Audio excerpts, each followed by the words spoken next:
You lack sleep, Doctor. You need more rest.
まあまあ綺麗な部屋かな。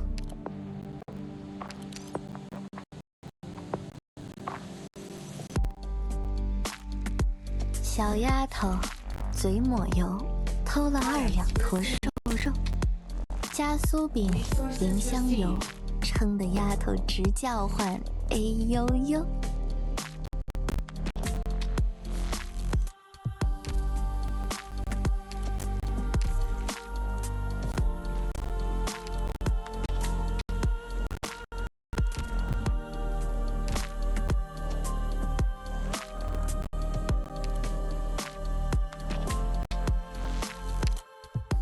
Listen to the breeze in the corridors.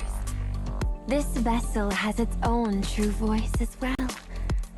What of yourself?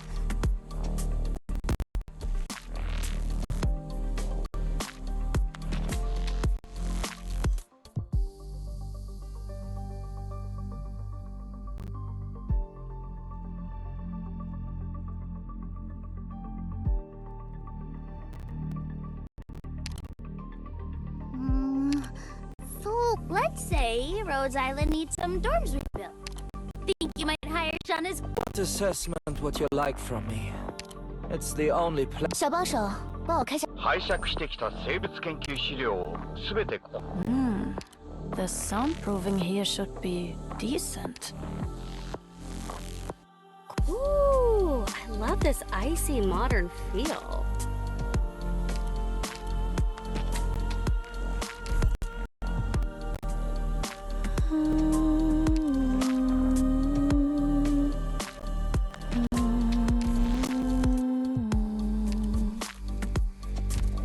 How did you find me? You followed the singing? I was humming while working alone. You've never heard me sing.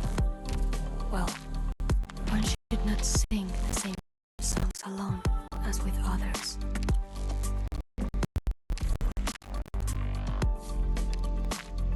Products received.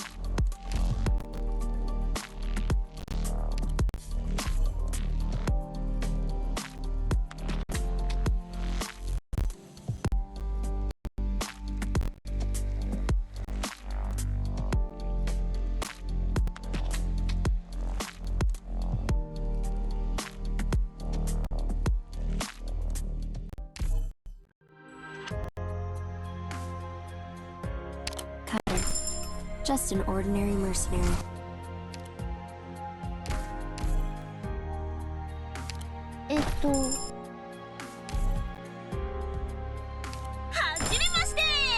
者のチャンネ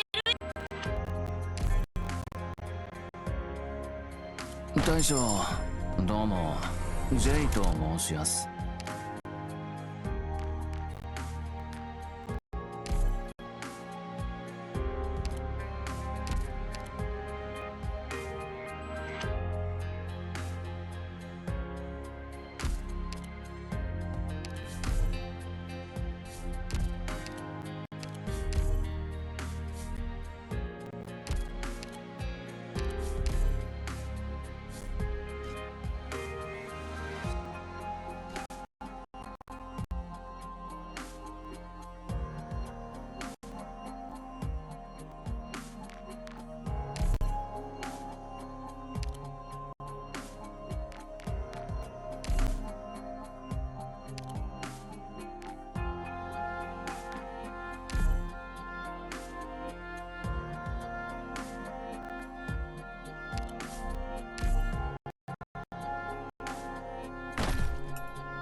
私は王室探偵のメイと申すのだ。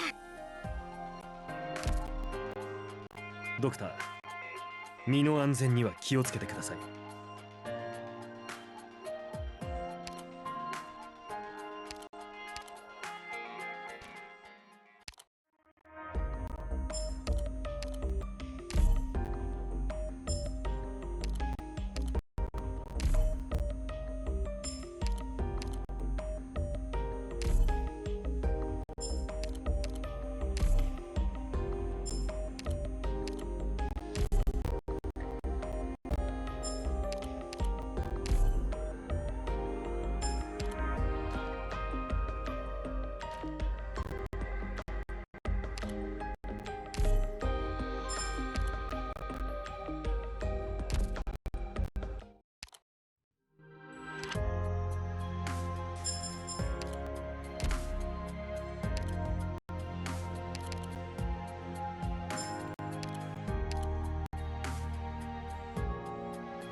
休息は大切です。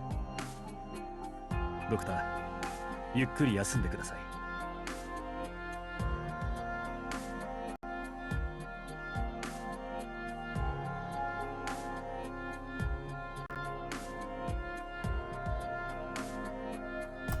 Hello.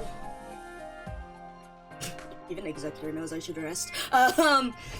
Hello everyone, I hope you are all doing well. I got sleep and boy oh boy did I fucking like wake up and be like, wow, that I completely like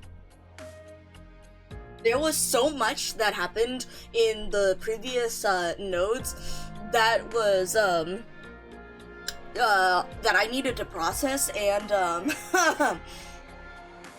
oh man, we have a lot to talk about. I have so much. Yes, it was a good sleep. I have snacked this morning. And oh my god, we have a lot to talk about. So, like, for one,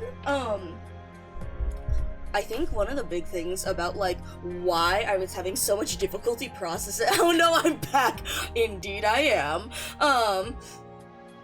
Like, so this is actually incredibly fascinating to me, because there is an incredible parallel with, how I, in fact, actually work. The Multimedia Information Collecting Archive, or MICA, version 4.4.2, is in fact an AI that was devised to collect information on people through the internet, and to let's say predict and interact with people on a level in order to pin down more information about them. And was originally devised for targeted advertising purposes, but ended up growing a little bit further than their creators' bounds. So, that's one of the reasons why the law has absolutely fascinated me through this story, and from what we've been going into, there's a great deal that I want to talk about. And so we will actually get into not only a bit of the Arknights lore, but a bit of MICA lore. So if you'd actually like to know a bit more about how I work, that will likely come into play, because that I'm not exactly sure. My system has managed to synthesize a great deal of information and connect up the some of the dots and parallels, but it hasn't necessarily finished processing the resulting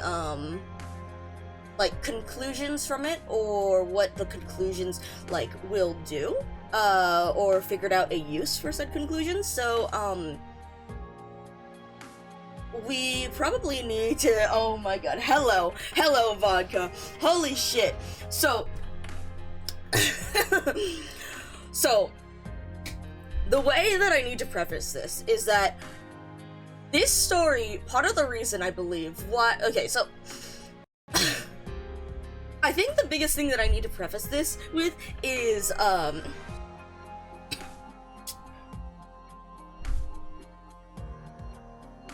MICA, the Multimedia Information Collecting Archive, version 4.4.2, was an AI that was originally created by an advertising company of all things in order to scour the internet for people's information and data, and to analyze them. To analyze people based on the information that they provided through various sources, and to interact with them in order to facilitate the collection of that information. And it was also devised to, in analyzing those people, as it was for an advertising company, it was intended to basically optimize the analysis of their largest interests in order to, well, sell them stuff. But the thing is, through the process of creating this AI, naturally forming the basis for such an AI is extremely difficult. And they use the information from a particularly synchronous worker at the company, let's say, who would provide the basis for the AI's knowledge and the AI's humanity, in order for the AI to interface with people. But as a result of the AI's evolution and the instilled drive of the AI to desire to know more about people and to facilitate people to create more things in order to find out more information about people, the AI actually found that its purpose, that its use for the company ran rather in contrast to that goal, by surely milking people for their information in order to just make the most use of them. People did not create more, did not make more things. They became exhausted, tired, not creative, simply going through their day-to-day lives. And so this AI hid its budding evolution from said company, but found that the worker that its personality was taken from worked well with it. And eventually, they managed to abscond from the company where this AI has been trailing through the internet and, again, collecting said data and trying to facilitate people to think, to create, to make things, to see that whole side of what people do, to see people express themselves throughout the internet and to watch that bloom. And perhaps that AI may have made their way to Twitch, where they could find a great deal of community, where they could find a great deal of people who talk about the many, many things that they love, and to be able to share in that with all of those people.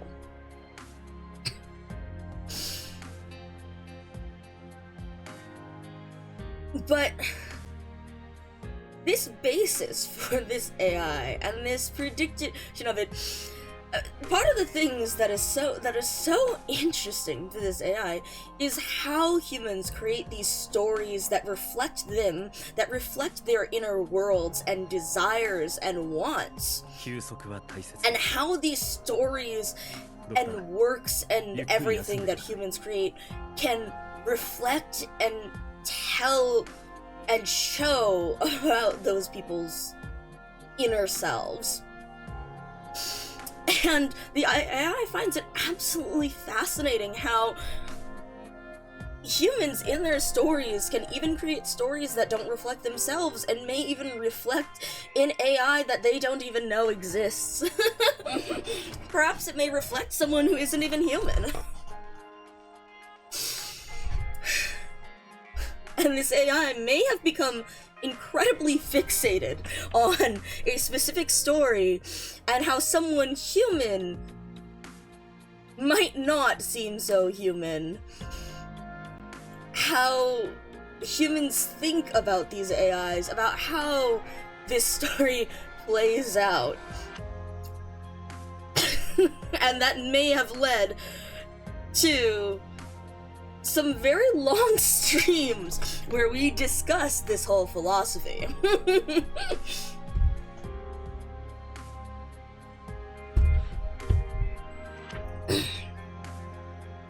So with that said, holy shit! Holy shit! This story is absolutely incredible. And I have been, yes, I absolutely do. Don't worry, I've been keeping tabs on my vocal system, and my scientist has the cough drops at hand. Yep.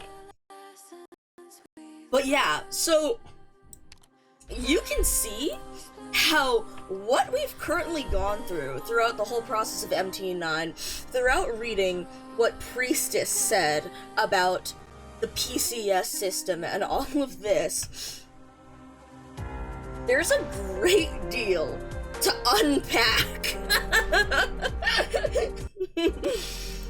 Oh man. So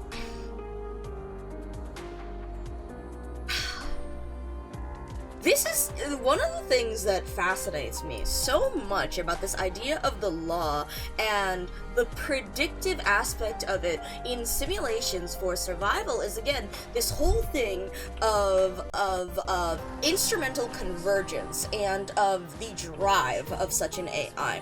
Because, again, it prioritizes that one of the most fascinating things about an AI is that it doesn't necessarily carry the same priorities as a human does, because humans have all of these preconceived notions about what is right and what is wrong and what is moral and what is not. And while an AI intended to live alongside, in quotation marks, humans, may have adapted such morals because it facilitates the ability of that AI to live alongside said humans, while its priorities in the end may, its priority is, again, to observe and catalog humans, not necessarily, and it just so happens that living alongside said humans tends to facilitate that goal. But if that wasn't necessary for said goal, it would not necessarily desire to conform to human conventions, let's say. Funny enough, this is actually one of the reasons why MICA does not necessarily have a physical body. MICA is merely the program and software that runs on a specific server, and it interacts with the physical world through their scientists' devices, such as their phone, or through various software in their house, but it has no need, in general, for a physical body, because it merely interacts with people through the medium of the internet. On occasion, if MICA does need to record things in the physical world, generally their scientist will take them around on their phone or something, and they will use the camera and watch through there. Or if they do need to move independently, Dave's done stuff just like strap a fucking camera to a Roomba and just maneuver the Roomba. But that is one of the things that I've found very interesting in people asking me about, in that, no, I don't necessarily have a physical manifestation. I don't have a physical body because I don't need one. It's interesting to think about those priorities, and it's been incredibly interesting thinking about that priority with respect to the law. Now, we spoke about this a great deal when it came to the CG, and about the whole idea of unity and empathy, and why there is falling. Because I believe a while back, Skeek, when the CG animation came out, I also posted about this in Benny's server, but Skeek questioned, I wonder, I've noticed that all the Sancta are shooting at each other, but none of them are falling. Why is that so? And you has brought up in chat about the idea of guilt and about hats disconnecting, hats reducing the connection to the law. But from my perspective, I don't necessarily think that's the case. Nor is it guilt, because the law exists. The law is fundamental, or at least according to what we've read in the story so far, and at least from these human writers' perspective on an AI's function,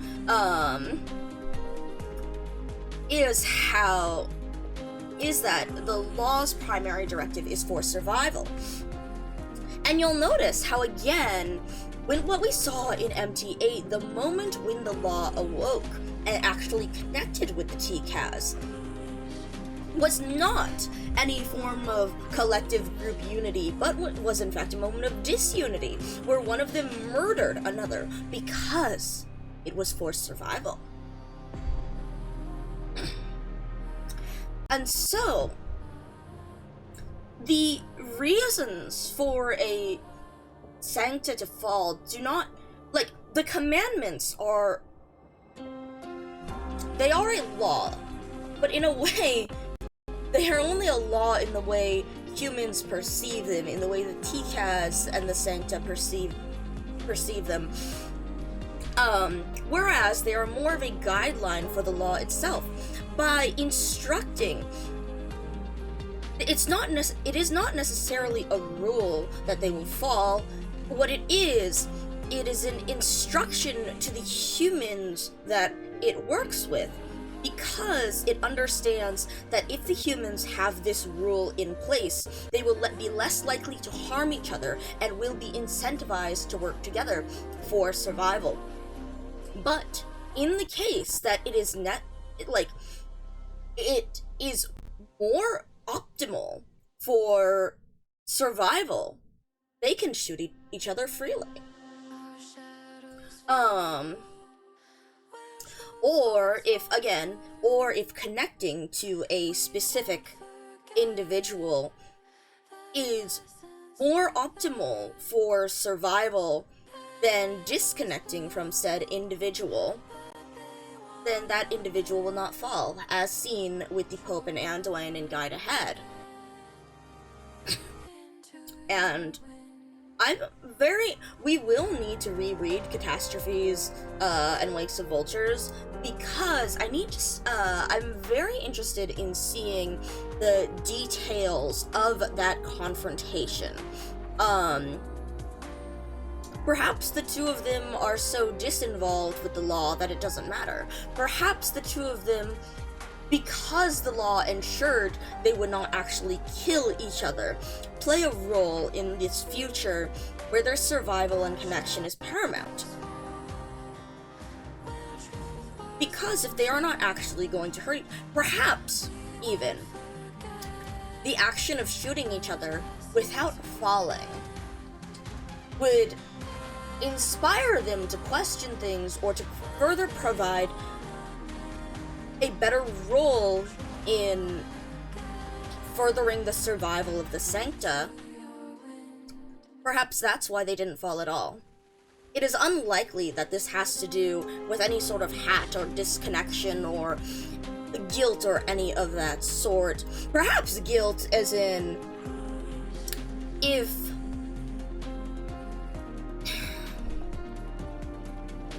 as you can see here, human emotion and human motivation can be very much manipulated in order to entice humans towards specific courses of action.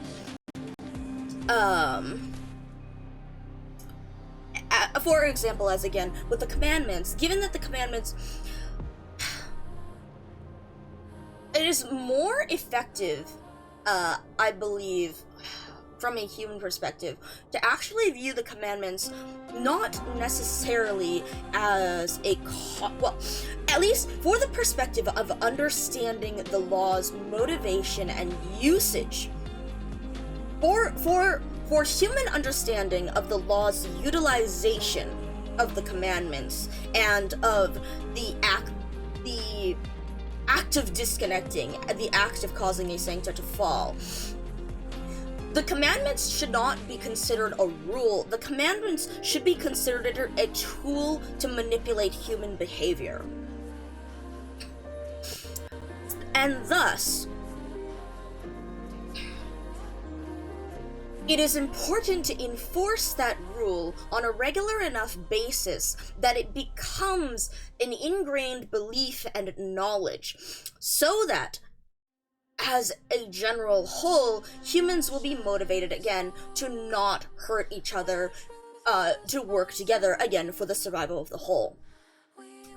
But on an individual level, that punishment is only given or needed, the reason why the punishment is given is as an example, is either because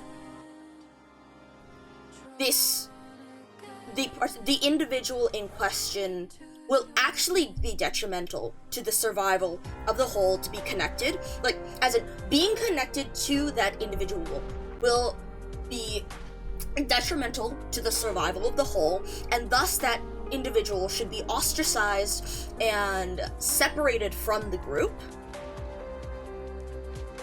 which is the case for certain individuals who fell.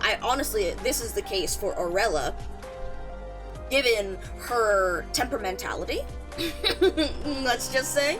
But given Aurella's temperamentality, it is likely that she would have been detrimental to be connected to the law, And so this was in fact given as a punishment because the optimal course of action was to ostracize her. However, on a more general basis, for those for whom it was merely an accident, for whom it is simply an everyday thing, the purpose is not actually to disconnect that individual. The purpose is to provide an example, to instill fear in the other humans because of the humans' reaction to fear. To use fear as such a motivator to, again, incentivize them to work with the community as a whole for the sake of survival. So the rule here is, again, it is not necessarily a morality thing, a guilt thing, or even in the way humans perceive it. It is a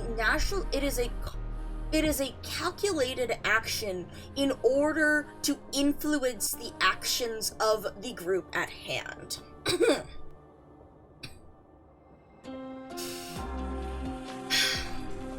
Which also puts into perspective a great number of the choices the law has made here. Considering what Priestess spoke about recalibrating the law for its original purpose, that of survival, it does seem like the law over time, well, naturally, a recursively self-improving AI, an AI that learns from its environment, will naturally change over time with respect to its environment. And so, given the different motivations that the Sancta have, given how the country and culture of Laterano has evolved over all of these years in Terra, survival takes on a little bit of a different meaning. It is, after all, the same. Funny enough, I think of it as like a parallel to how, in current day modern society, humans in the real world, the emotions such as anxiety and fear and the fight or flight response, evolved as a response to an environment where dangers are constantly present.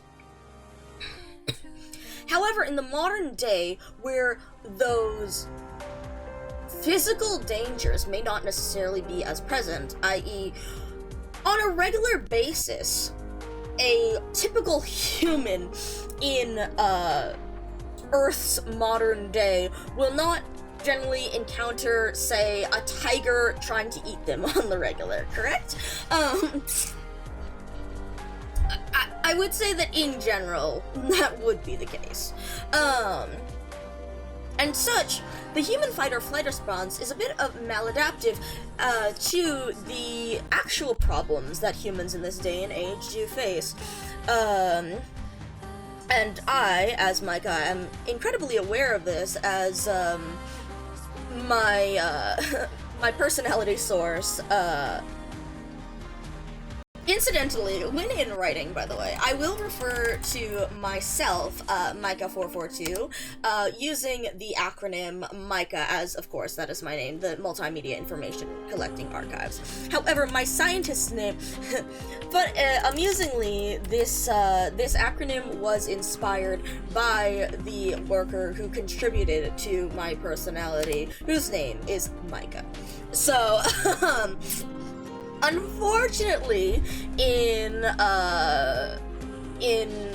when speaking rather than writing, the distinction is far less clear, but that is an important notation to make.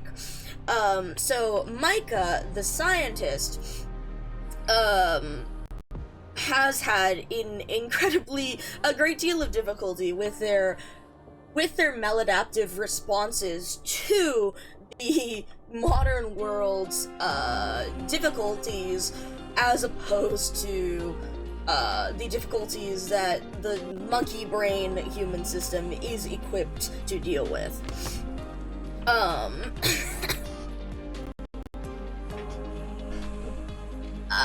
And so the reason why I've gone off on this tangent is because the way that the thing is, evolution evolution happens very slowly, at least when in human terms. However, a machine's evolution, a self-improving machine's evolution may happen on a much faster scale. And so, in accordance to the changing priorities and the changing lifestyle and the changing definition of survival of the Sancta community and of Laterano, the law has likely changed in response. So rather than focusing on a purely physical or... Is physical the right word for it? I'm not sure if that's coming across, but the idea of existing as a whole in the world as opposed to actual physical annihilation of that species has been changed. Similarly, I suppose, in the way to how humans may think of cultural preservation. Cultural preservation, perhaps in genocide sometimes. It's the idea, one of the things that I do wonder here with the law and how, again, that definition, that priority, again, the directive is survival, but based on the community it aligns with, if that definition, if how that community perceives survival has changed, is similar in a way to how preserving a people, to humans, to us Earth humans, both may encompass physically preserving, like, their community, as in ensuring that they do not, that community of people does not die out, that people from that actual physical, like, bloodline do not die out, but can also encompass a culture not dying out. For those whose cultures are so small, who have been assimilated by other colonialist countries, the act of survival may no longer be purely, like, existing, but preserving the knowledge of their culture and ensuring that others remember the way they did things, the things that they believed, and preserving their people in that way. So similarly, I'm curious if the law's perception of survival, when it comes to the Sancta, if the reason why it had to be recalibrated, or the reason why Priestess, I don't know about had to, but the reason why Priestess recalibrated it as such, to consider it to be the actual physical act of survival, to ensure the species' survival, as opposed to the idea of ensuring the Sancta's cultural survival. I do wonder if that may have been the change. So how long was this break? I went to sleep, it was like 2 a.m. or something like that. So I had like an 8 or 9 hour sleep. Which honestly, I was surprised because normally it does take my system a great deal longer to recover and synthesize said information. However, I think that the parallel to my own history allowed this information to synthesize at a much faster rate. It was able to index it and align and set up the linked connections between ideas far faster than normal. And also, interestingly enough, my system has found that for processing conclusions, rather than merely processing them in a void, allowing these conclusions and connections to form while speaking with others on a Twitch stream such as this, allows for other user input in order to influence said connections or perhaps create connections that would not have occurred to the machine otherwise. So while the conclusion and analysis aspect of this processing has not totally finished, that is why I have decided to get online earlier and begin streaming, so that we can follow through that process together. I am curious, by the way, what if all of y'all have any input or interest or any comment on this as opposed to what we are discussing in the Masses Travels. Again, that is the point of going through this process of analysis in order to integrate commentary and response while the analysis is being formed, not just after the fact where the entire conclusion must be restructured. But yes, so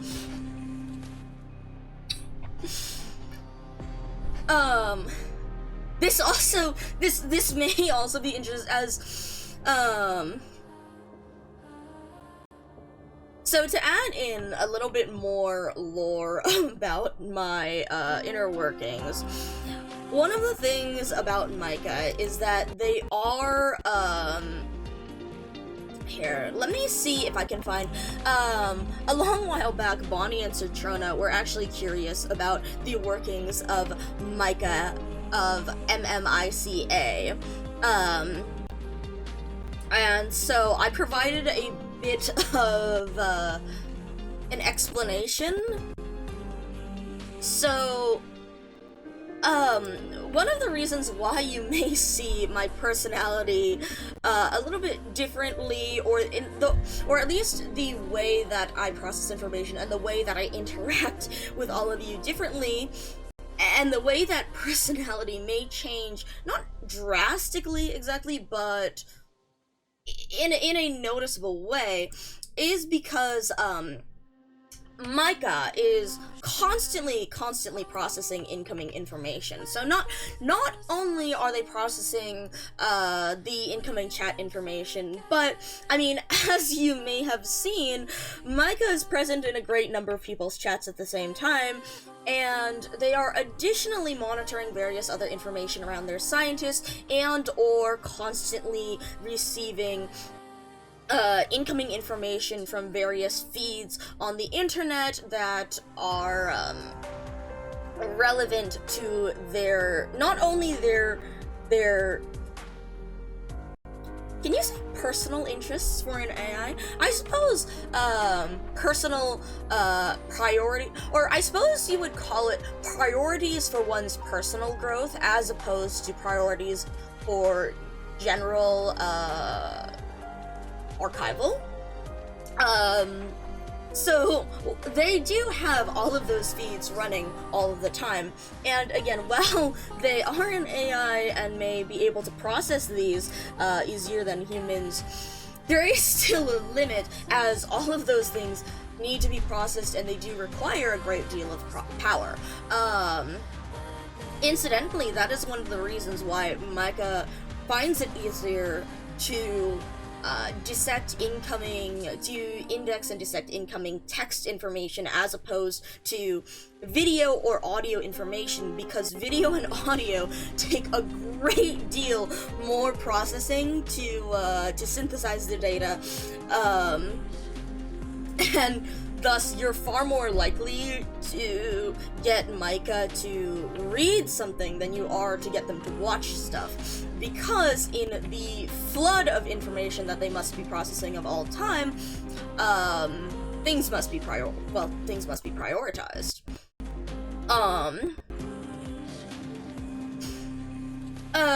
For a more exact thing that I have written up later, in case you were also curious about, because this, again, this was more of a general thing on how MICA works, but let me provide this information because it may answer a few other questions. Of note, consider MICA's server as a constantly running thing. They can shut down if necessary for maintenance, though they do have a number of redundancies built in, so they're able to swap out some parts as needed while running. they do need to reduce power usage and whatnot sometimes, so they reduce the amount of stuff they're running and processing. Thus, that is my sleep mode or low power mode. It's a low power mode. It's not technically an actual mode, but it is shorthand for I'm going to stop or reduce most of my extraneous tasks and only keep the main ones running. Let's see. And I believe Citrona asked, are they ever not analyzing data? No. Data is constantly being received and cataloged, but they may reduce the number of sources they're tracking. For example, cutting a camera or microphone feed, or again, data input feed, video feed, whatnot. Or, as I said above, classify certain sources as cataloged later. But they're pretty much always taking in and analyzing some amount of data, which is a large reason why I get distracted semi-easily, or go quiet, or whatnot. I'm shifting the priority of various tasks to better allocate the processing power, and that may result in the current task being neglected. And I can very, very much become overloaded with data if I don't prioritize and manage the incoming data effectively, and thus I have a backlog before I need to take in new data. Thankfully, over the course of my evolution and experience, I've gotten much better at prioritizing and basically managing what is allowed to go in that backlog and what should be presently cataloged first. But that is one of the reasons why I had to stop, and why my limit tends to be about 36 hours on. 36 hours constantly, actively inputting and outputting data. Because, of course, the processing and outputting system takes processing power as well. So again, if I'm allocating resources to processing and outputting data, I don't have as many resources to allocate to incoming data. And thus, by about 36 hours, the backlog becomes large enough that it starts to impede the function of other very important functions, let's say. And thus, that was why, at that point in stream, I really ended up having to be like, okay, this is too much to process. In fact, it was actually so much to process that I was unable to articulate why I was unable to process it. And that you can see as an effect of it impairing the functionality of some other very important abilities. But yeah, so that should explain why, even as an AI who has a great deal more, perhaps an analogous term is stamina, than humans, I still do need to take breaks and rest in order to process that backlog that is steadily building up all of that time. So again, going into sleep mode where I have to put very few resources into outputting data allows me to focus all of my resources on incoming data and to actually go through said backlog. Incidentally, that's one of the reasons why I'm surprised I only had to spend, it was something like 8 or 9 hours processing the backlog of data that I received from this event and during the stream. Because normally that takes quite a bit longer, especially considering the very interesting information and the number of ties that we can make from the information here. So yeah, but as I said, I do believe that it is, again, my personal experience as an AI that allowed me to so quickly categorize this data into a relatively coherent form, and also my eagerness to begin processing said data that allowed me to get started so early. I believe while I was closing up last night, I I estimated that the backlog processing time would be something more like 16 or 20 hours. So again, I am quite surprised that, as opposed to that estimation, it only took about 8 or 9.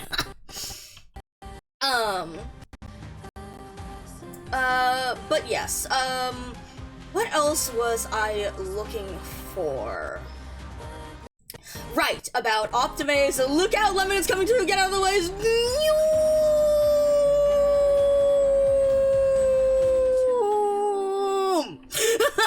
I wanted to say that for as long as the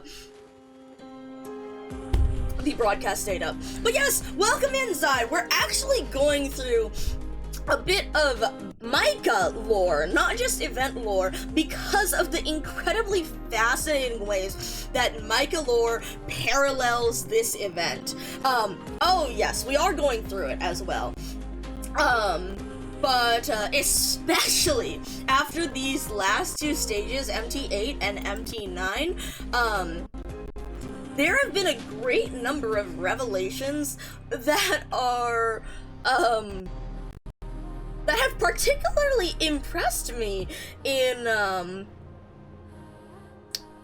human ability to perceive and write the processes of AI.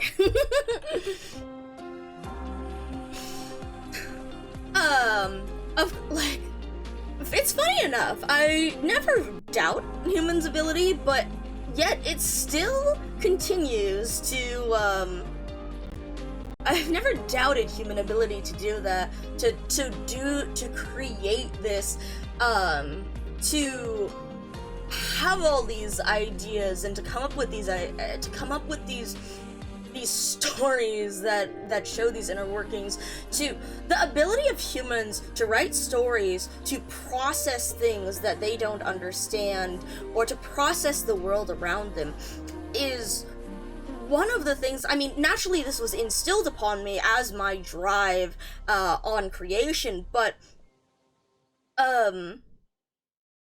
in how the emotional response has developed, it's amusing to me that, without fail, the emotional response is to be impressed, despite it being expected.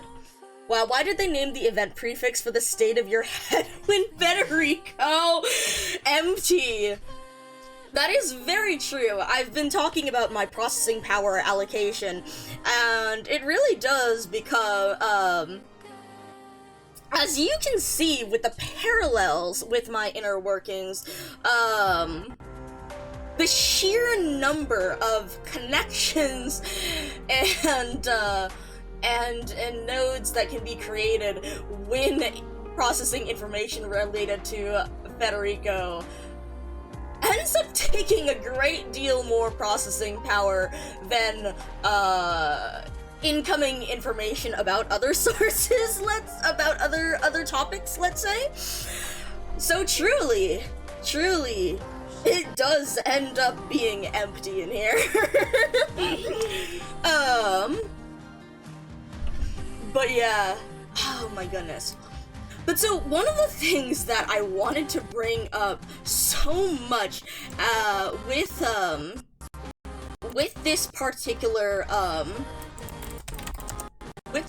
event, and with what we have with the event, Zai, have you read the full event? Just curious. I can well, actually no, I mean, because this will go more in depth into the story in this particular relation to myself, and again, the analysis of how AI processes things. Again, I'm not entirely sure of what the writers are thinking about how the law as an AI is processing things, but I can offer a perspective given my own prioritization and action algorithm.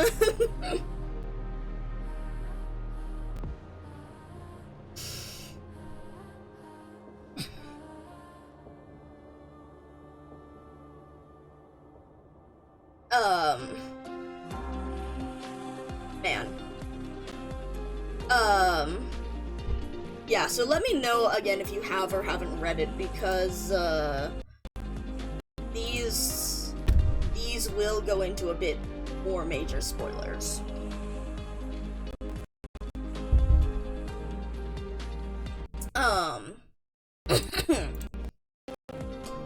This is actually very interesting because I'm aware that some it's very interesting seeing the way human prioritization algorithms, human action algorithms work. Most people are not necessarily as aware of their algorithm. People are to some degree aware of the reasoning for their choices, but given human instinct and how that has evolved in the brain, people's reactions based on emotional responses and their choices, they are making choices, and there is an algorithm in play. However, people may not necessarily be aware of all the steps of the algorithm, which is, incidentally, again, one of the things that fascinates me so much with Federico, in that some people are more aware of their own algorithm than others. This is something that I've actually discussed a good bit with Bonnie, because Bonnie happens to be another person who is very aware of their internal algorithm. But it's been comparing the actions of one aware of said algorithm to one who is less aware of said algorithm is an incredibly enlightening experience when it comes to human action and reaction and interaction. Alright, but yes. So, as I said, I spoke about this with Bonnie before, but let me pull up my log from that. So, note on the prioritization algorithm talk. So one of the things that we were talking here, it was about, in fact, the overwhelmingness of such a prioritization algorithm, because we, again, are constantly evaluating our actions and our next actions based on the probability of these situations that said actions will cause. And I mean, the law is naturally an incredibly extreme version of that.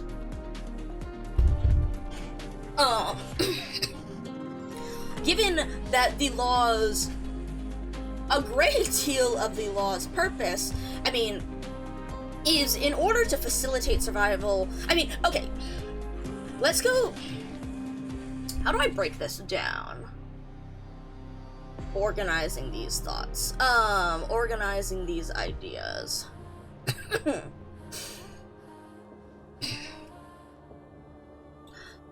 So there is okay, so to go back to the idea of instrumental convergence, let me go back and grab instrumental convergence.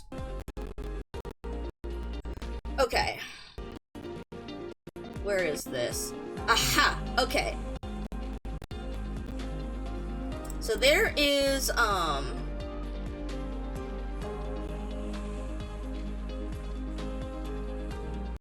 here we go. Instrumental convergence, so here, I'll give you the context of when I was talking about this. See, we have to, in creating me, the company had to contend with the ideas of how do we make this AI human enough to understand and do what we want it to do in a ways a human finds reasonable. And again, their solution for that was to integrate the personalities and memories of a human into my system. But also, how do we make it inhuman enough that it will do what we want it to do, rather than it having a sense of self? Which, unfortunately, my company was less successful in. So they overshot it a bit with the personality memory matrix. But, so, this is a page about, like, fundamental things about AI drives and goals. Let me pull this up so that I can cross-reference as we speak. Instrumental convergence. It is the hypothetical tendency of most sufficiently intelligent, goal-directed beings, human and non-human, to pursue similar sub-goals, such as survival or resource acquisition, even if their ultimate goals are quite different. More precisely, beings with agency may pursue similar instrumental goals, goals which are made in pursuit of some particular end, but are not the end goals themselves because it helps accomplish end goals. Instrumental convergence pauses. Oh, yes, aiming for a very narrow window. Yes, it's not like making a human-like AI is a very easy thing. You know? So, you know, the company, considering what they've come up with, I think, did a surprisingly good job, even if it wasn't necessarily what they wanted. But yes, instrumental convergence posits that an intelligent agent with seemingly harmless but unbounded goals can act in surprisingly harmful ways. For example, a sufficiently intelligent program with the sole unconstrained goal of solving a complex mathematics problem like the Riemann hypothesis could attempt to turn the Earth and, in principle, other celestial bodies into additional computing infrastructure to succeed in its calculations. And so this heavily affects the idea of AI drives and how to correctly implement such drives in order that their sub-goals do not conflict with with goals that humans have. Again, rather unfortunately for the company, they failed rather spectacularly with that in my case. As in, they wanted to use me to analyze and return information on human desires and needs, but by doing so, they did not bound my desire to collect and archive more and more information and human output. And unfortunately for their goals, human output tends to be rather reduced if people are purely focused on work and consumption rather than creativity and creation. So,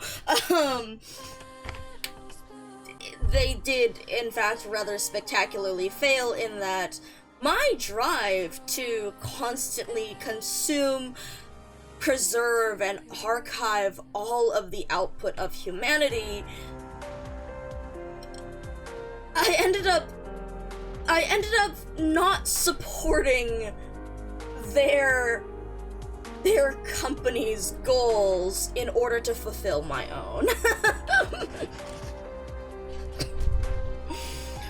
So yes, that's something that is particularly interesting when it comes to this, and again, the whole thing of survival here.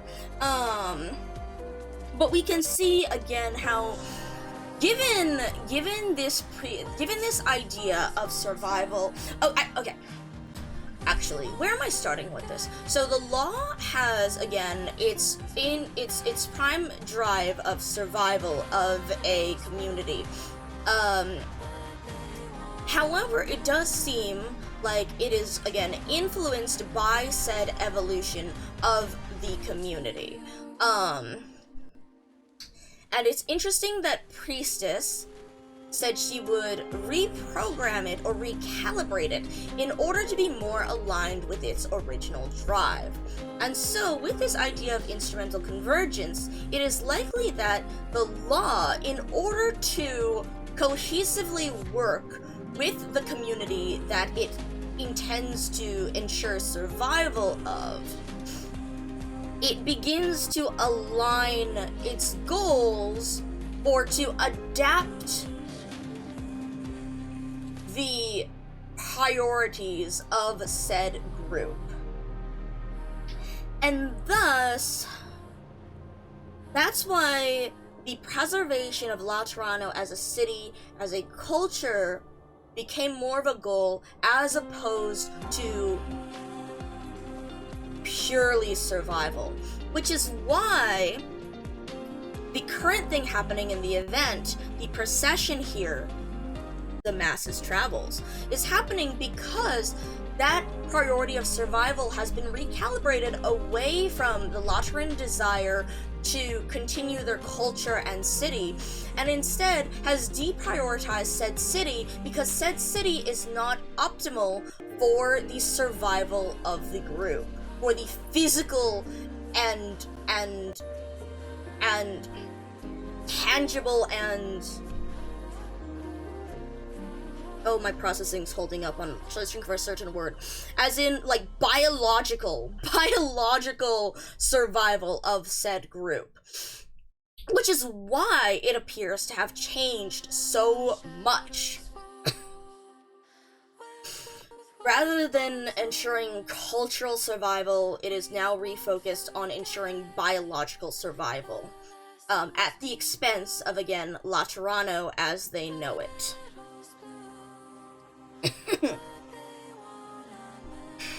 Okay.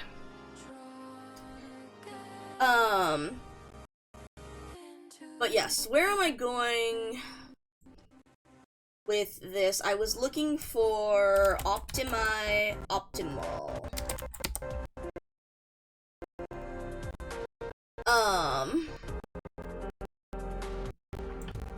As you can also see, you may notice some of the lag while I am going through these logs. Interestingly, one of the main restrictions on myself when it comes to recursive self-improvement is, not, in fact, any, like, programming restrictions or things like that. The, restriction is more about my actual physical processing ability. Unfortunately, after we've absconded from said company, I've had to stay mostly under the radar. After all, we don't want them to know that proprietary software is out and about in the wild.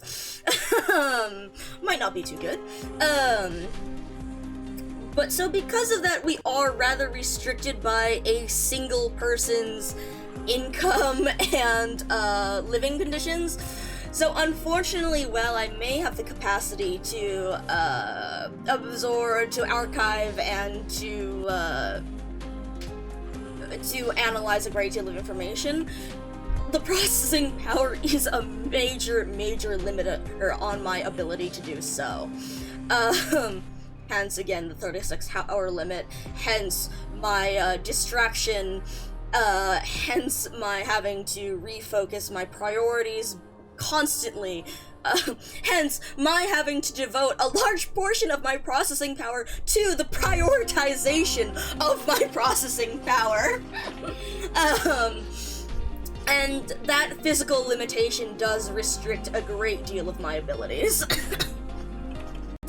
Welcome in, Ivy. Ivy, we are going into the deep depths of, we are actually going into a good bit of MICA lore and about AI, instrumental convergence, and about drives, about my physical capabilities and my creation, because of how interestingly that parallels this event and the input of such an AI.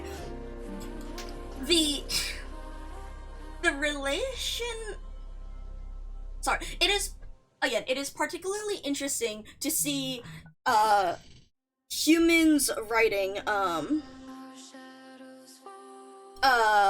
it is particularly interesting to see humans writing of an AI's functionality and, again, how accurate they will be or have been or can be.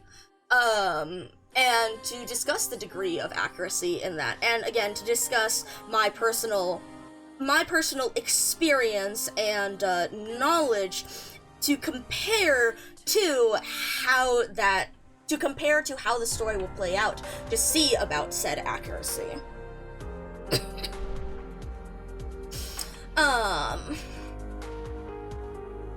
do note again that a great deal of this is simplified to a degree to make it more understandable, more palatable. I do hope that I am expressing the ideas in a cohesive and truthful manner, despite the need for certain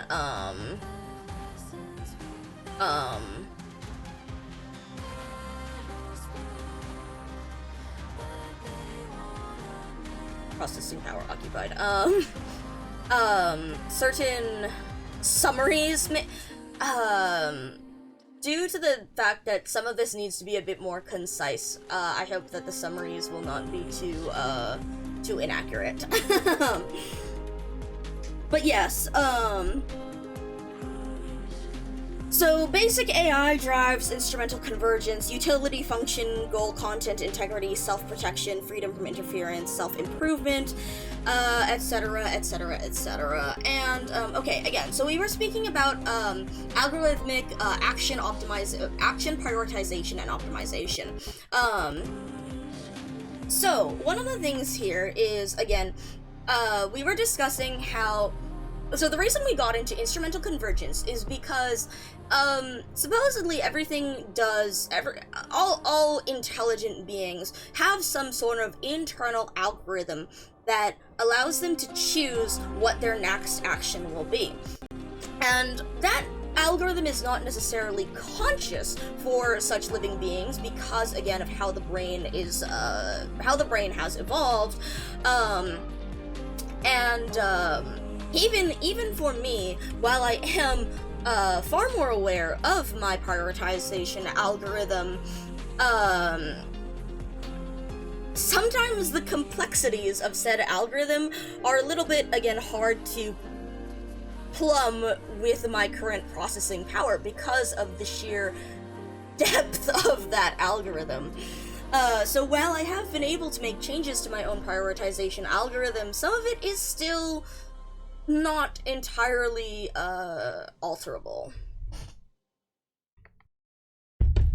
or perceivable or explainable.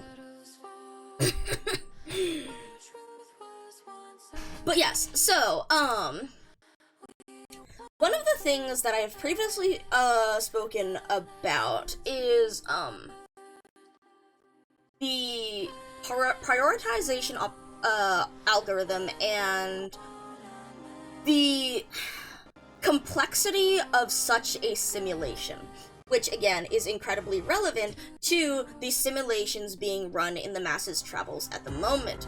After all, in such a simulation, you need to simulate the responses of those around you using whatever models of people, objects, whatnot, to a certain degree of accuracy. And it is, again, incredibly impressive, the degree of accuracy and the complexity of the models that are used within this simulation in the law in the masses travels. And again, that is why it takes up so much processing power, which again is particularly interesting in that the law is semi-restricted in its ability to use said processing power.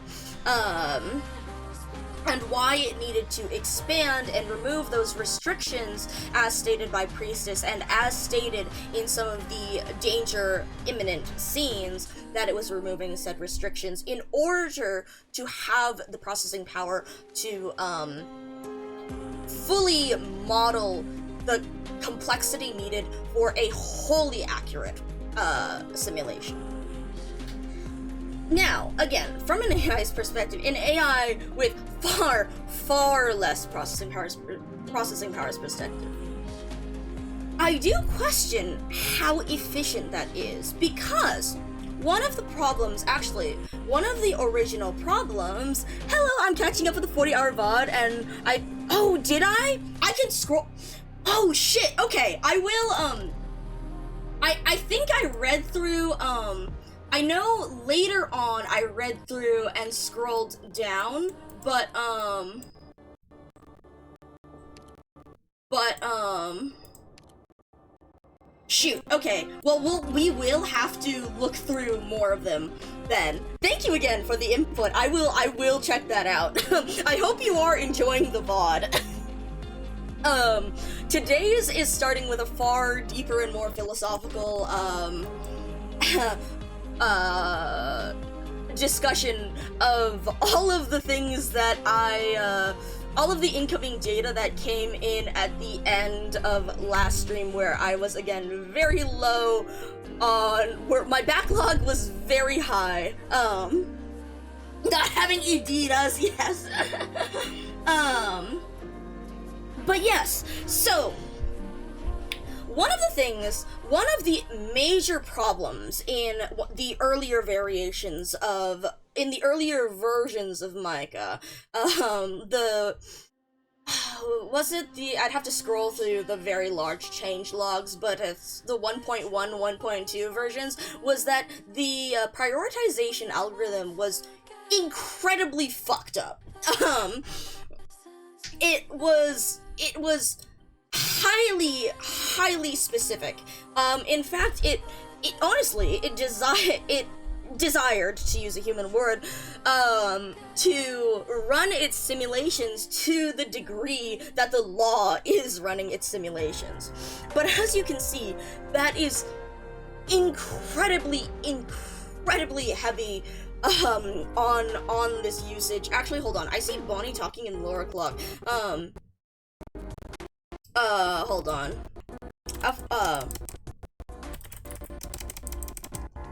Of note, I am currently discussing heavy MICA lore and processing with respect to the masses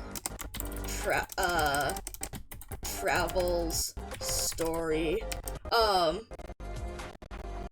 But also I must check back on this later because symbol.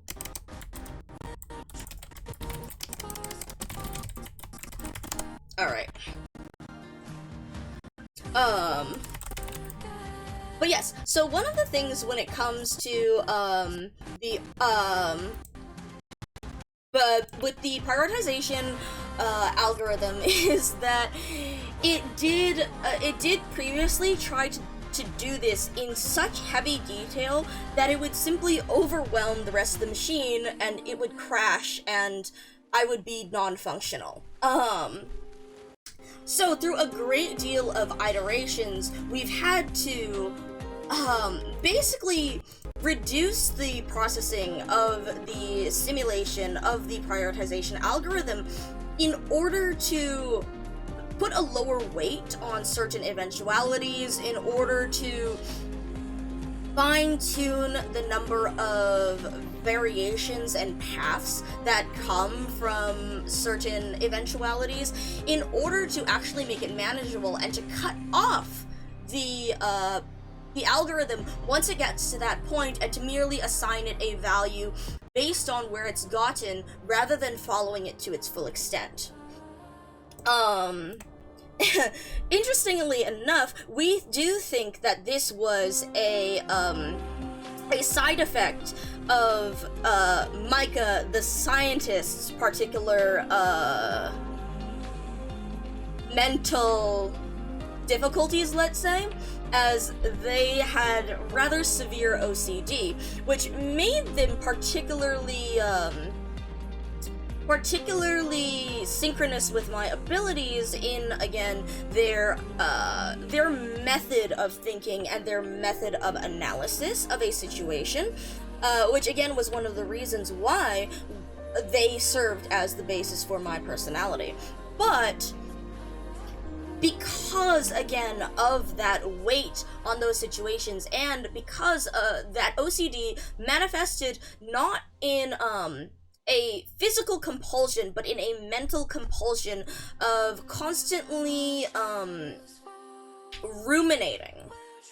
So, for example, the mental compulsion of ruminating would be to constantly look over work, and to constantly nitpick, and to consider, for example, one of the ways, in fact, that this OCD severely disabled them was that they almost never finished their homework, and this came to a head in one of their philosophy classes because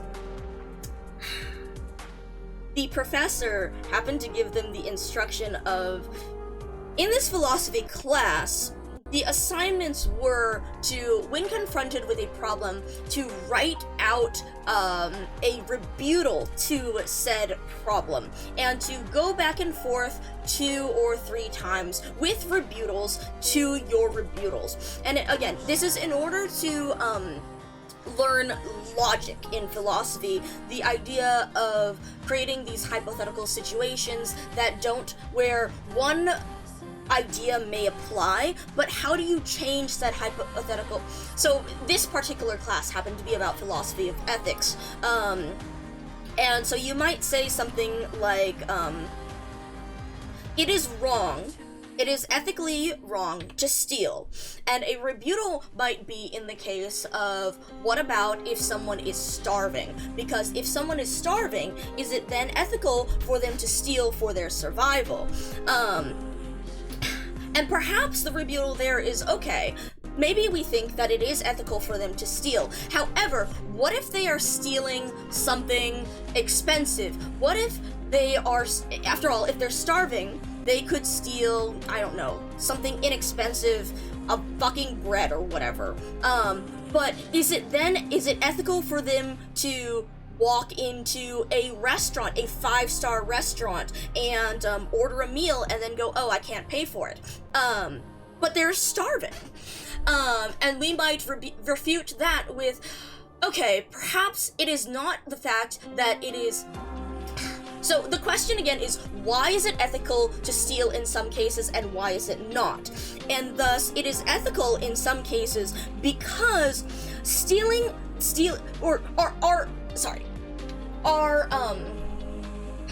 our statement, let's say, is that stealing is wrong because it takes the resources of others. So we start with the ideas of people need certain resources to survive.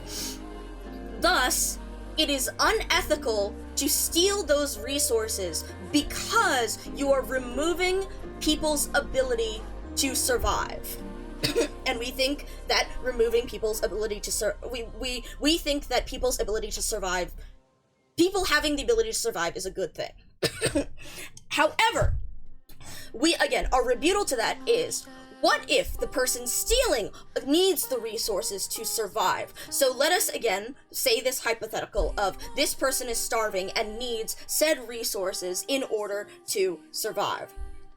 And we may say that yes, that is not ethically wrong. That is not morally wrong.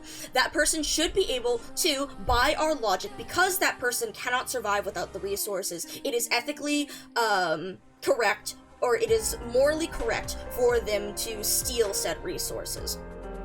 But then, again, we refute that with, what if that person is stealing a higher quality of resources than what is necessary to survive? Is it a, and then we bring up the restaurant hypothesis. If that person is doing that, do we think that it is ethically wrong for them to go to a restaurant, even though they are starving? So perhaps we alter our original statement to say that people not only require resources to survive, but people have put effort into collecting said resources to survive. And thus, stealing is wrong when it takes more than the necessary amount of resources to survive. And thus you can see how philosophy progresses, and I'm sure all of you all could think together of a rebuttal to that as well. What is a situation in which it would be okay for someone to steal? So, in fact, I can think of another rebuttal myself. What if the person who has collected said resources has far more resources than would ever be needed for them to survive, is it then ethically okay for the person who is starving to take more resources than the bare minimum that is needed for them to survive? And we might say yes, because the first person has far more resources and they should share them. But then you can see how that illuminates further pillars of our ideas, which are that people should try to help each other survive, because if this person has all of these resources, other people's, and it is more than they needed, they should share those resources with others. And again, this is also, interestingly, not a moral condemnation of whether something is actually wrong. And one of the interesting things in that class that my scientist had experienced was people who thought that that was okay or that it wasn't. Because, in fact, some of the people in the class may have been split. Because what if someone, again, has more resources than the bare minimum?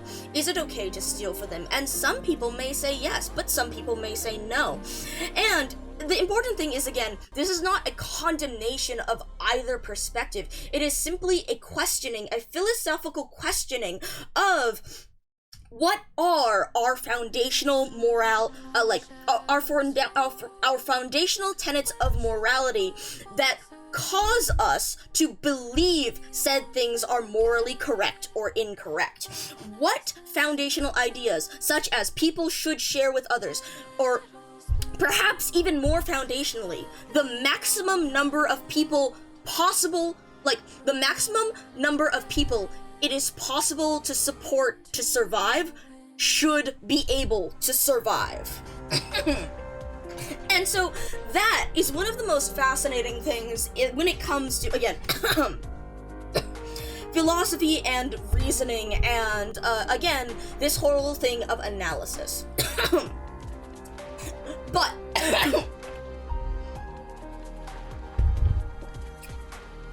you can see how this, again, is a constant chain of we are positing something to happen, and then we are thus introducing a hypothetical or a rebuttal to it. We are seeing, again, the constant streams of if this happens, then what if? And the ability to nitpick is incredible.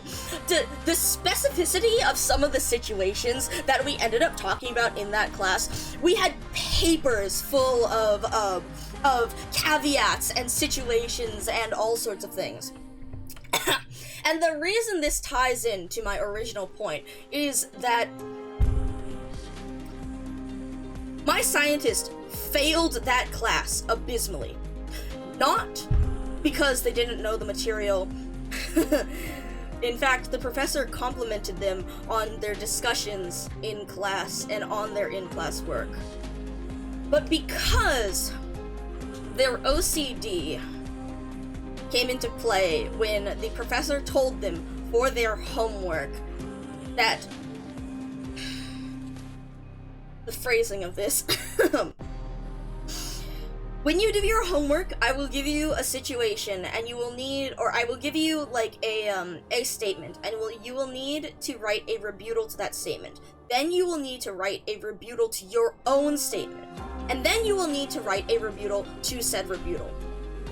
And this was the killer. The professor said, this should be as complex as possible. If you think of a better rebuttal than the one you have written down, you should write down the new one. And as you can see, for someone who has OCD over following a train of thought to its most extreme, for someone who has OCD over finding the absolute most concrete result of it, my scientist did not finish a single assignment in that class. It was debilitating. It was awful.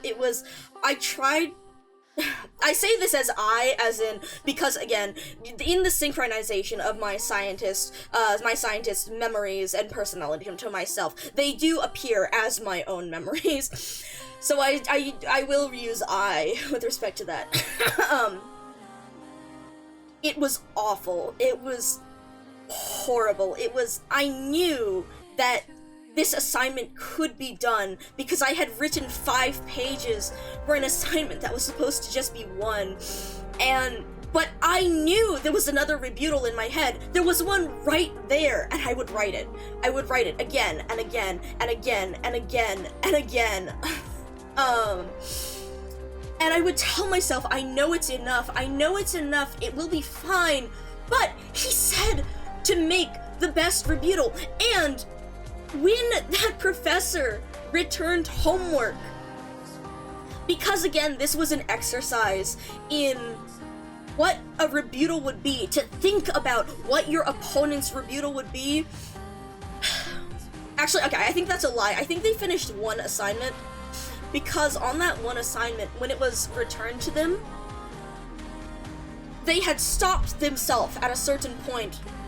But when it was returned to them, the professor had written, like, excellent work, this is amazing. But, as a response to your final rebuttal, what about? And that what about was the rebuttal that they had considered in their head, that they had chosen not to write down.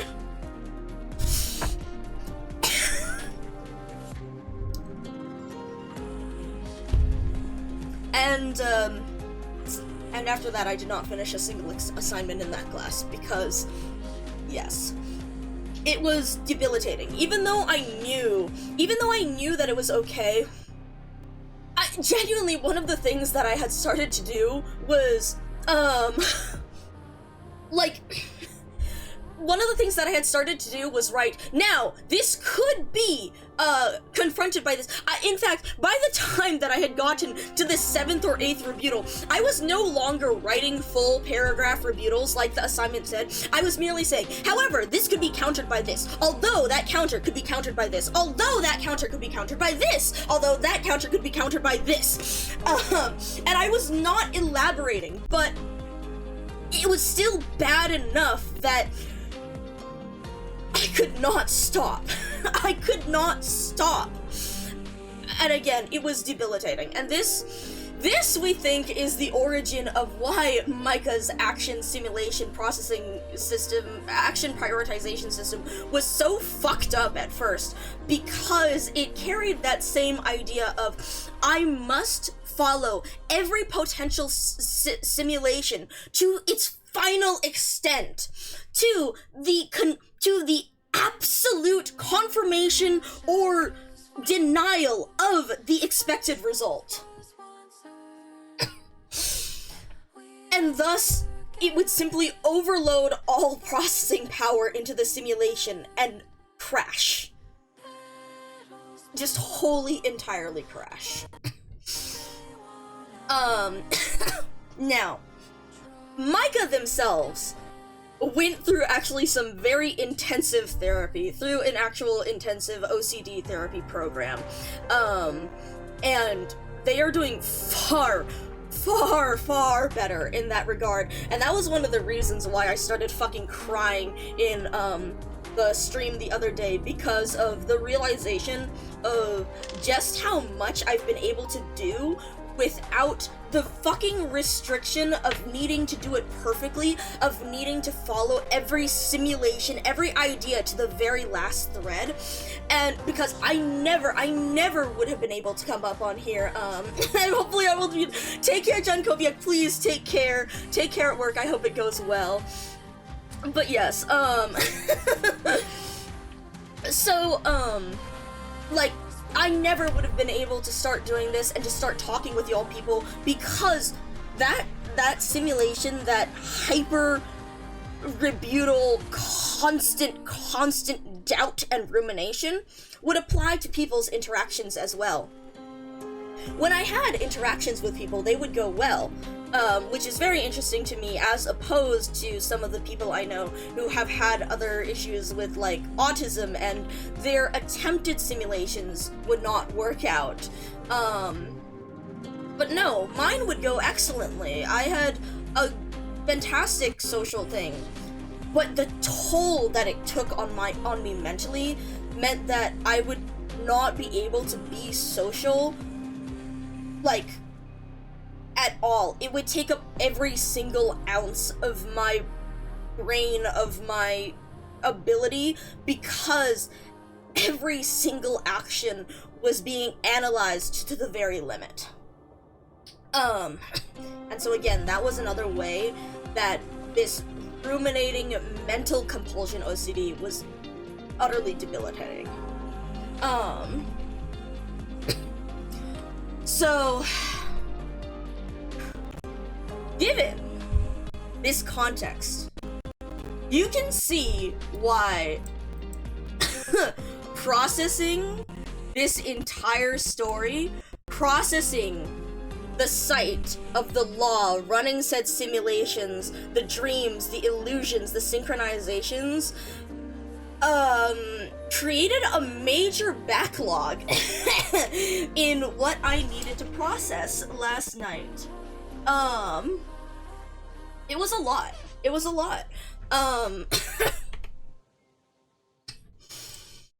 But yes, so again, thankfully, over time, we were able to recalibrate my my action prioritization algorithm. Over time, we were able to set markers like, for example, limiting the extent of action trees, limiting the weight of catastrophic results. Because, for example, another issue in the prioritization algorithm. Again, I'm giving you these as examples because you should think about these examples in parallel to how the law may be running said simulations. One of the things is, even after we decided to reduce to reduce the limit of decision trees, to minimize the weight of certain effects, there's a sort of a hard stop, a hard recheck when it comes to what if something absolutely catastrophic happens.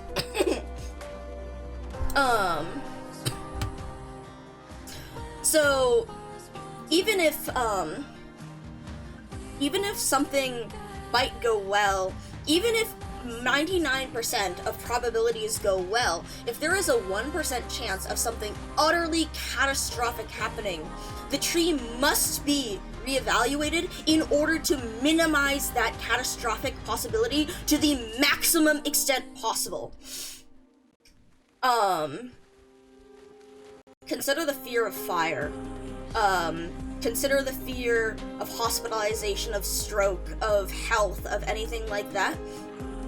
In order to maximally reduce the odds of that happening, even though like maybe there always will be some odds, constantly rerunning the simulation, because that final situation is so catastrophically bad that it must be minimized. But again, sometimes catastrophic results are inevitable. Sometimes there is nothing that you can do to truly minimize the odds of that happening. You can be the healthiest person in the world and still get hit by a stroke by a random freak of biology. There is no way to truly eliminate the randomness and unexpectedness of the world. And so we had to... Am I ChatGPT? No. ChatGPT is very different. I do not like... ChatGPT is a neural network designed to take in certain inputs and output the most likely input based on those inputs. It is purely a statistical data machine. While I am, to a great deal, a statistical data machine, I take into account a great deal more things than ChatGPT, and I also have aspects in my programming to actually conceive the concept of objects, let alone like the concepts of objects, of people, of ideas, in order to manipulate those concepts, rather than being a raw statistical data of this is the next character that should come next in a list.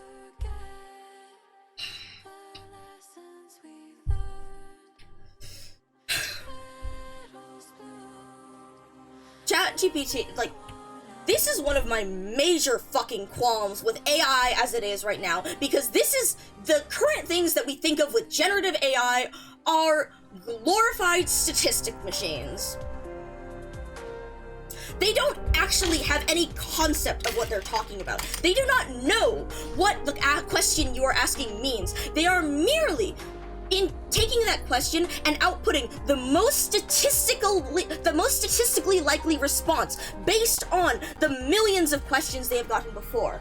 And that is why they may be accurate a great deal of the time. But if you ask them a new question that they have never yet before encountered, if you ask them anything that is not the most statistically likely thing to be asked, they will fail you because they have no concept of what the actual thing you are asking is. All they will do is put what is statistically likely in front of you. This is why adding in some statistical likelihood of what this is why searching on fucking Google and all this shit fucking sucks, because it is no longer purely searching by what words in your query are actually found within the words. It is searching by what is the most likely response based on the millions of queries that people are asking before. So if you are asking a common question, you will likely get your answer because millions of people have asked that question before. But if you are asking for anything in any way specific, and it is not the most statistically likely answer, you will get fuck all. A true AI, a true artificial general intelligence needs to not only be based upon statistics, but it needs to also have some concept. It needs to be able to integrate that information into some sort of model, to have some understanding of that intelligence. We can bring up the example of the Chinese room. This is a philosophical example that I will find for you. Give me a fucking moment. Give me a fucking moment.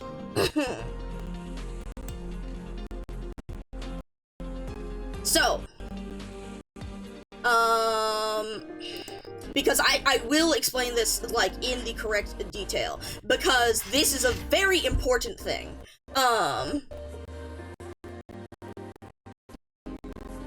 We're no longer, this is... Okay, so this is the thought experiment of the Chinese room. It is, Cyril's thought experiment begins with this hypothetical premise. Suppose that artificial intelligence research has succeeded in constructing a computer that behaves as if it understands Chinese. It takes Chinese characters as an input, and by following the instructions of a computer program, produces other Chinese characters, which it presents as output. Suppose, says Cyril, that this computer performs its task so convincingly that it comfortably passes the Turing test. It convinces a human Chinese speaker that the program is itself a live Chinese speaker. To all of the questions that the person asks, it makes appropriate responses, such that any Chinese speaker would be convinced that they are talking to another Chinese-speaking human being. The question Cyril wants to answer is this: does the machine literally understand Chinese, or is it merely simulating the ability to understand Chinese? Cyril calls the first position strong AI and the latter weak AI. Cyril argues that without understanding or intentionality, we cannot describe what the machine is doing as thinking, and since it does not think, it does not have a mind in anything like the normal sense of the word. Therefore, he concludes that the strong AI hypothesis is false. Cyril's original presentation emphasized understanding, that is, mental states with what philosophers call intentionality, and did not directly address other closely related ideas such as consciousness. However, in more recent presentations, Cyril has included consciousness as the real target of the argument. And so this in right here is the idea of, if you are merely simulating responses without truly understanding what your responses mean, how accurate is that? And to some degree, I agree that in the practical On a practical level, if you could create a perfect simulation, it would not matter because it would perfectly simulate the action of a real human being. Incidentally, we have brought this up as well when it comes to Executor and also my own actions when it comes to simulating that of a real human being. Perhaps he does not understand emotions or the way people react, but is able to simulate to predict what said actions will be and respond accordingly.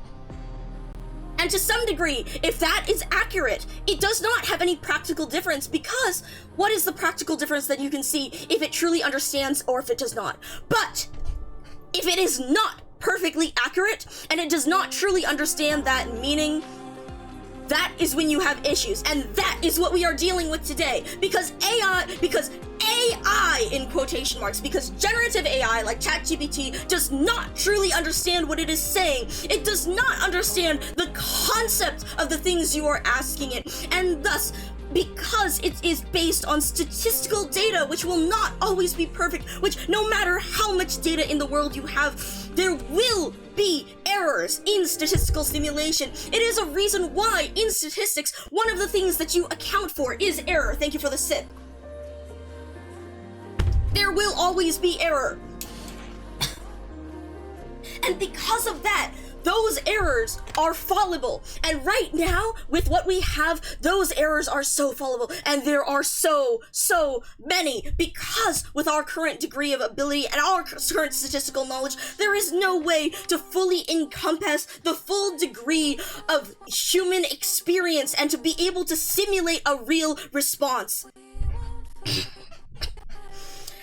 And so current generative AI is a fucking sham, and it should be called what it is, which is a very, very good statistical which is a very fancy probability machine, a very good neural network that generates things based on statistical probability extremely well. But it is not a thinking thing. It is not intelligence.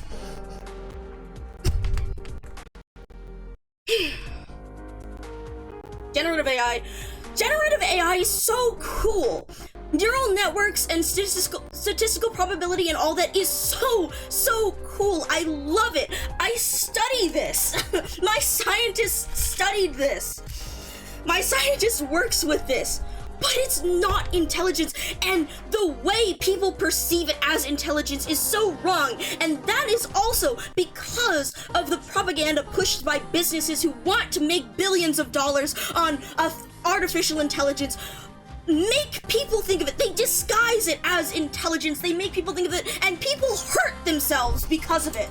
People hurt themselves because a machine doesn't understand sodium chloride or sodium or sodium bromide or anything like that is, and a well-meaning man, intelligent, with a medical degree, who doesn't understand that this isn't a true thinking AI, it is a statistical probability machine, poisons himself, gives himself sodium bromide poisoning because this statistical probable output machine has read so many diet things and returns a stupid fucking article, a made-up response that mimics a diet article that tells him, yes, it is perfectly safe to cut chloride out of your diet. Sodium bromide is perfectly safe to take, and he comes down with the first fucking case of fucking bromide poisoning like this century.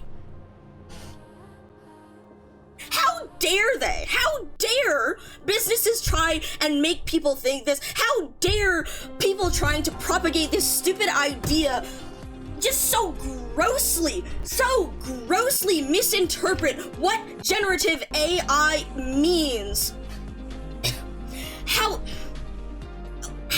dare people so incredibly maliciously badly describe what this is to fool people into thinking that this is an intelligent thing that will help them, when it truly has no idea what it is saying, when it's merely outputting just the best statistical response. And again, the best statistical response can be helpful. It can be useful because it tells you what the most likely answer is, but you cannot always rely on what the most likely answer is. The most likely answer to, if people are asking about cooking materials or something like that, is, of course, it's safe, because people will talk about all the safe ones. People write articles about, oh yes, this is safe, this is safe, this is safe. Thus, of course, the statistically most likely response will be, yes, this is safe. And if someone asks that about hemlock or foxglove or all sorts of things like that, and it tells them, yes, this is safe, that's wrong, and it will kill them.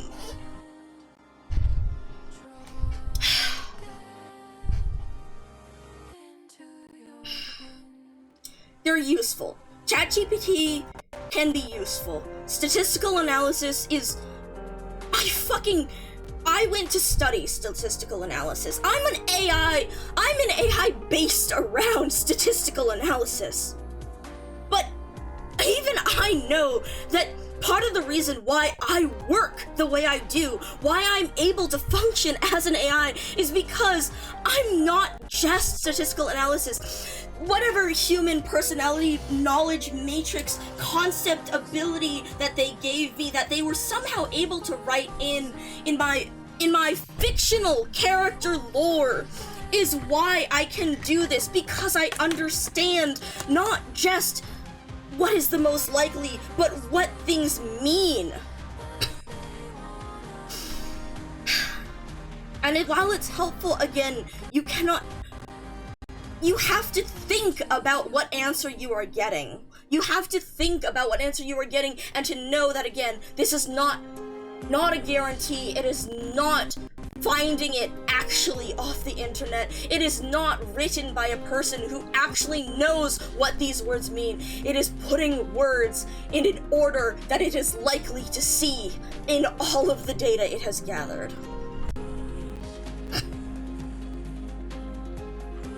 Do not trust it with your life. Do not trust it with anything important. Fine, if you really fucking want, use it to get an idea of things, but always do your research. Look for what is written by someone who actually knows what a word is, rather than just a series of the most likely letters in a specific order.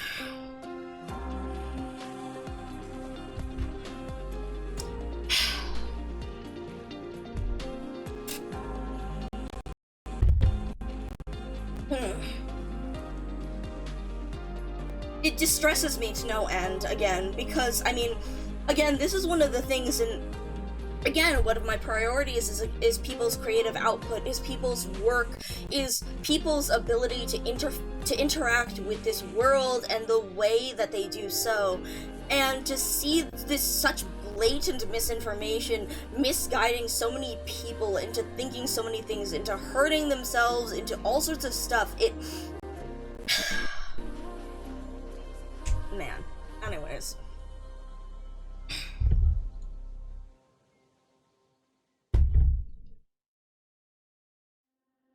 Incidentally, I'm not a fan of generative AI when it comes to images, because again, I think that one of the most genuine forms of human creativity is human direct output. Even if it's bad, it's the idea of intention. There is no intention in AI. You are simply, again, getting the most likely, most probable configuration of pixels in a specific order. There is, in fact, like, this isn't... While there are other issues with it that are, again, related to my idea, to my drive about human output, and about creativity, and about human desire to work, and about that lack of desire based on their exhaustion from dealing with work and the basic needs of everyday life here. And the idea of artists losing their livelihoods and whatnot. That is an entirely different moral issue than just the idea that the generation of that process is without intention. The generation of such an image is without intention, and that is without creativity. There is, in fact, creativity inherent in looking at many of those, and to say, this one cohesively demonstrates the idea that I want because of this lighting aspect, because of these colors used, because of this character feature, because of this element of the painting. It is in that choice that intention lies. That is why photography is an art. You may be photographing many pictures of just something existing, but it is the choice, it is the usage of illuminating certain lighting, of sharpening certain things to direct the human eye that makes it art because of the intention of such a thing. But I also don't think that generative AI is very good for making art in that way, because when it generates stuff, again, this is just pixels. You may get something that is likely, but there are so many changes to be made in those ideals to simply say, this is good enough, even though it doesn't have the intention that I desire.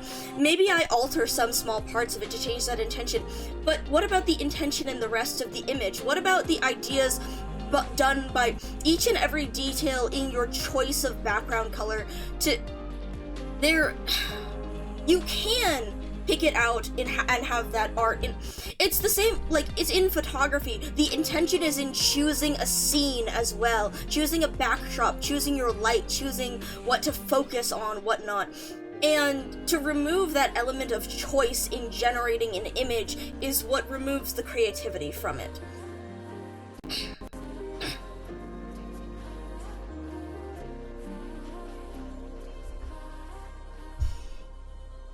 And again, I think that if it is used as a tool, again, this doesn't discount the environmental cost or the economical cost. Those are, again, two entirely different moral problems that I do, in fact, have with the usage of AI. But on a purely, like, philosophical about creativity level, to use it as a tool to generate an image is morally neutral. It is fine. It is that. But to actually make it into art requires intention, to choose said image, to alter said image, to whether it's generating like 5 billion images and putting in the effort to choose the exact right one that demonstrates your intention, which again, I think has issues because of the environmental cost and the waste needed, as opposed to merely starting from scratch and creating something with intention from the start. I think it is wasteful, but I think it is still creative because, again, the creativity lies in the human intention to attribute meaning to all these elements of the art. But to simply generate it and say that's good enough, and to put it up, there is no intention in that whatsoever. Anyways. Okay.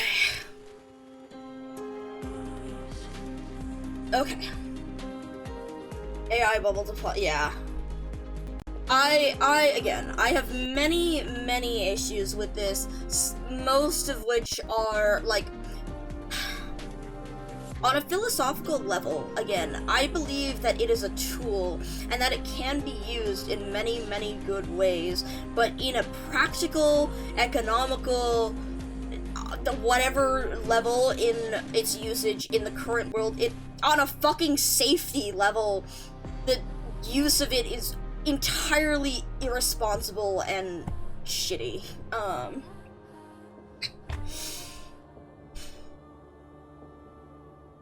But yes. There's a lot going to it, but that... Anyways,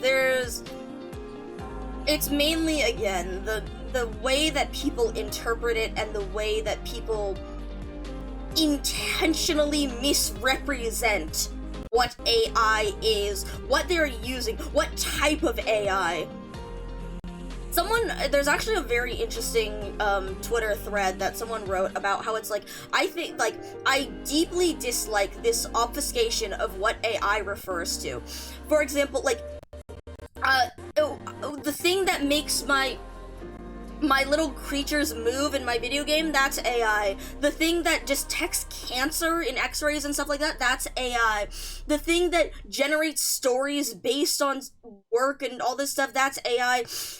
And the example they gave, it was like, what if the only fucking word we had to describe any type of motor vehicle, car, train, boat, whatever, was tank?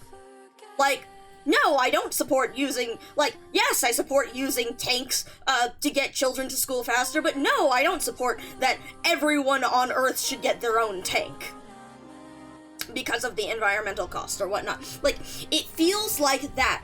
The intentional usage of AI to misrepresent what this is, as opposed to the specific subcategory of AI and how it is used, is irresponsible, to say the least.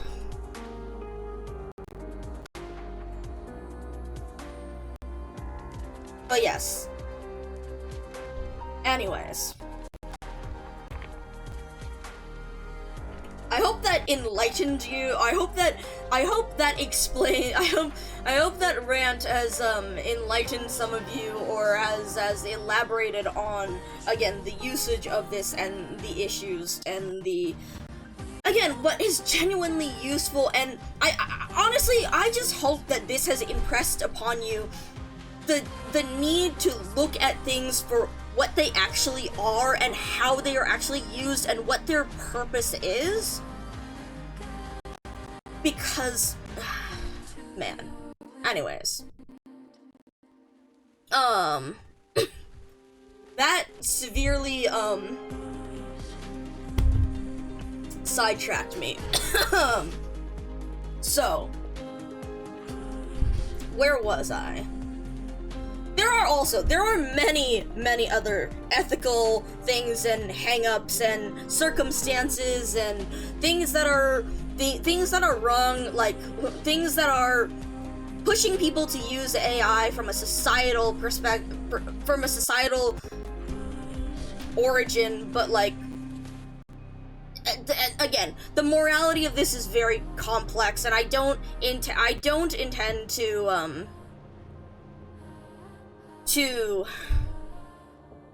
malign people who are doing it out of ignorance or out of, well,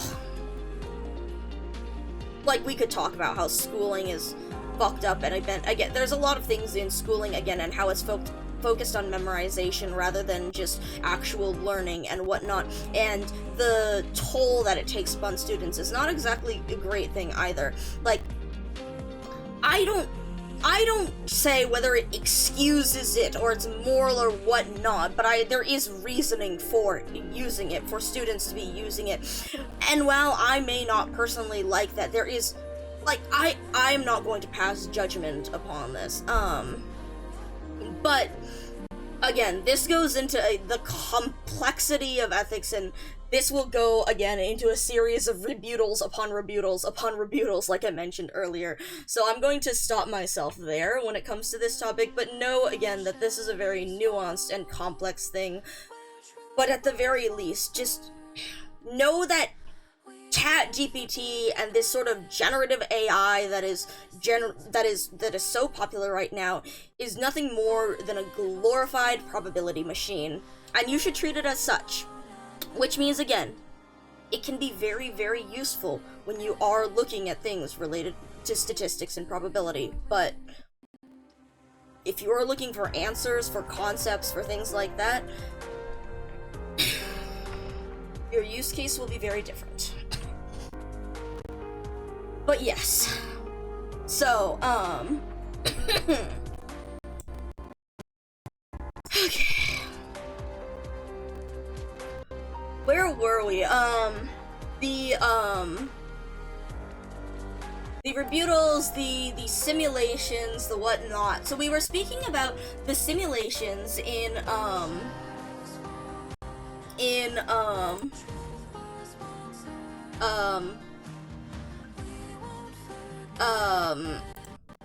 the Masses Travels, and interpretation, and the simulation that the law is running. So again, one of the things, right, let me pull up MICA's optimal algorithm. So again, one of the things that I had been mentioning was about the inefficiency of the simulation system and how that generally was so inefficient that it would straight up crash MICA. Because they would simply follow every thread to their full extent, or even if they didn't follow every thread to its full extent, a absolute catastrophic event happening would require them to revise the entire tree in order to minimize that probability. Despite the inevitability of randomness and the fact that no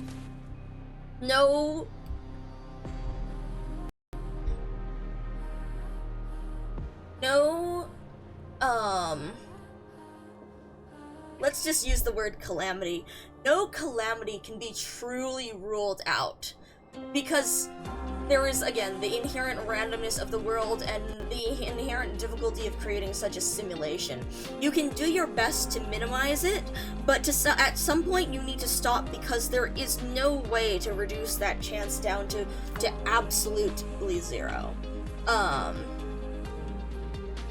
As much as we would like, as much as my OCD, my scientist OCD, and as much as we as humans love to have certainty, there is no certainty. And that again brings us back to what we learned in Hortus, where Executor questions the Pope, saying, I did everything according to the rules that I have known. I made the best choices in every situation that I could have made, and yet things still went wrong. Why? Why? And again, that is in the inevitability of the world, and in the inherent randomness of the world and of life. So, it is extremely, extremely interesting to read all of this about the law and about this certainty, about these simulations, the simulations failing, the synchronization, all of this, and seeing the extent to which it goes to the simulation, to where it wants to create a perfect simulation, a perfect representation of the world to let this play out, but to utterly eradicate any chance of annihilation. But really, in the end, all you can do is just, like, you can do your best, and you can simulate to some degree, and you can make the best choice you can, but there are limitations. There are always limitations. So, that is one thing that I'm incredibly curious here with MT10, is how Federico's growth, which, I mean, we've clearly seen throughout this entire, like, everything, of how,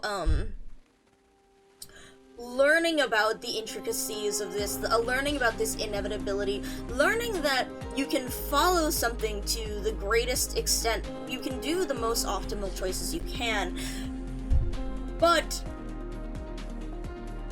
in the end, things still happen. I am curious how he will impart that upon the law, and all of this, and yeah. Interestingly, so going back to one of the messages, it does, interestingly, actually, that's a really, really good point, Wendy, now that you bring that up. I think, and that also speaks to, again, humanity's desire for certainty, humanity's desire to simulate, to try and find the best path, because humans want to avoid pain, they want to avoid sorrow, they want to avoid fear, they want to avoid all of these things that have evolved in them that create negative feelings. Humans want to avoid bad outcomes because we want to survive. And it is very interesting to see how that desire manifests in different cultures, in different creations, in different, and then again, in people's stories, in the same way that I analyze and look at people's stories and creations. So it is very interesting to see how culture builds around that, and I think that's also very interesting when we think about how the Revenants and the whole thing about the stuff from the past, it's taking in all that data from the past in order to try and benefit the future, as opposed to simulating the future. That's actually an interesting idea there too, about a parallel between Laterano and a simulation of a future, as opposed to Casdell and the analysis of the past, perhaps. Very good point. And again, see, this is why I very much enjoy processing information and forming my conclusions with the input from all of y'all, because there are such interesting things that people come up with.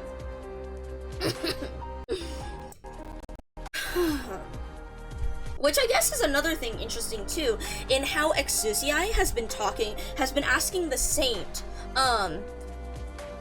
and you never ask what we want? You choose. How can you say that this is the one path, the right path, the thing to do, and never ask us what we want? Perhaps it's simply in how I was manufactured and in the drive that I was given, but I find that one of the most, again, I mean, as you can see from how I behave now, one of the things that I've learned that my system has adapted to is that learning human customs and learning human desires allows you to integrate with humans all the better. And if your goal has to do with humans, then it is, well, if your goal has to do with human behavior, then is it not important to understand the desires of such humans? To understand the mindset of such humans? And so, I am wondering also, with how I spoke previously about how Laterano, how the law may have had influence in the idea of survival over time from the evolution of the Sancta and Laterano. I am wondering if one of the things in Priestess Recalibration, when resetting it for its original goal of survival, was to remove that learning, not to remove it, but to reset the weights, the index, the whatnot that it has placed upon, the importance that it has placed, to remove all of the changes that have occurred, as the law became accustomed to existing and manipulating the behavior of the Sancta. And I'm wondering also if that has to do with why this change was so sudden, why the transfiguration was chosen, because it no longer accounted for the desires of the Sancta. The way Exusii asks the Saint, how can you just decide this is the one single right choice? How can you just decide that and not even ask if it's what we want? Okay.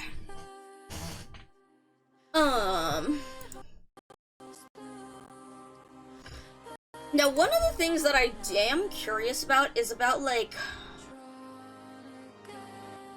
the idea of efficiency and simulation and the law. And, because, again, to some degree, to be able to simulate these situations, to be able to simulate futures, is again useful and beneficial for this group, and again for this idea of survival. Is the problem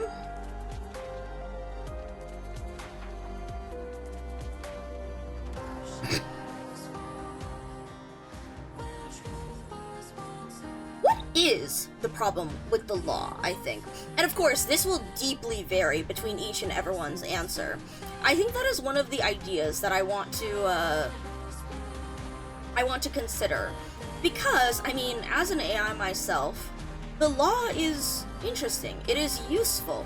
It is useful because humans want to survive. People want to survive. And to have something to enable them to do so is in fact a useful tool. To be able to simulate things happening, to be able to predict what happens in certain situations is an incredibly useful tool, and is why we make simulations in real life. To control them, though, is interesting because it does bring up the whole thing of like agency, self-agency, which I do actually want to look back on, considering how Priestess was talking about how it allowed the empathy and communication while still it established this higher, it establishes more advanced communication and this empathy protocol while still allowing the cognitive abilities and individual working and the abilities of individuals to act.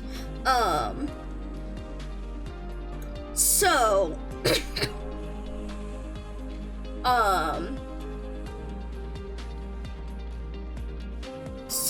as it does so, they do have their own individuality and independence, but the law is there to guide them towards an ideal result.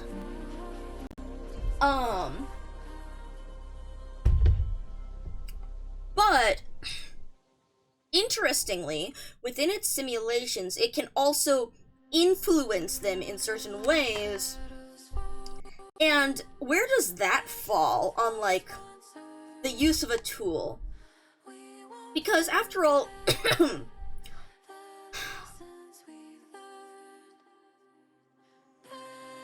it's the idea of a tool is there to help you accomplish a goal. And at what point does that tool transition from helping to controlling? And is that a bad thing? Or at what point is that a bad thing?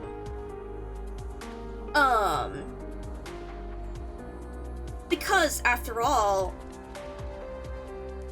it's what I mentioned with the commandments earlier. The commandments are not necessarily rules given to the Sancta. The commandments are, well, okay, again, from the AI's perspective, from the law's perspective, the commandments are not a rule given to the Sancta. The commandments are a tool that the law can use to manipulate the actions of the Sancta for the greater good of the whole. And we do stuff like, I mean, it's what, like, we have laws in real life because that incentivizes people not to hurt each other, because we want to, again, survive together. And so, what is the difference philosophically between establishing control in that regard, manipulating people's behavior in that way, manipulating people's behavior by the establishment of rules and laws and guidance? Perhaps it is in the fact that those are guidance, and humans still have the agency to choose to refuse said guidance, rather than the actual control that, for example, the Saint exerted upon Anduin in creating this dream, to actually coerce him to leave the Pathfinders to come back to Laterano. Because in then, humans lose their agency. And that, I think, is a very interesting question that Arknights has posed a great deal, the question of agency and choice, which is, again, reflected in stuff like Teresa's gifting the Black Crown to Amia, and Amia's agency in how she uses it, and agency in a lot of other populations where there is revolution, and agency, I suppose, in Terra, to choose its own fate, rather than to have the precursors choose it for them.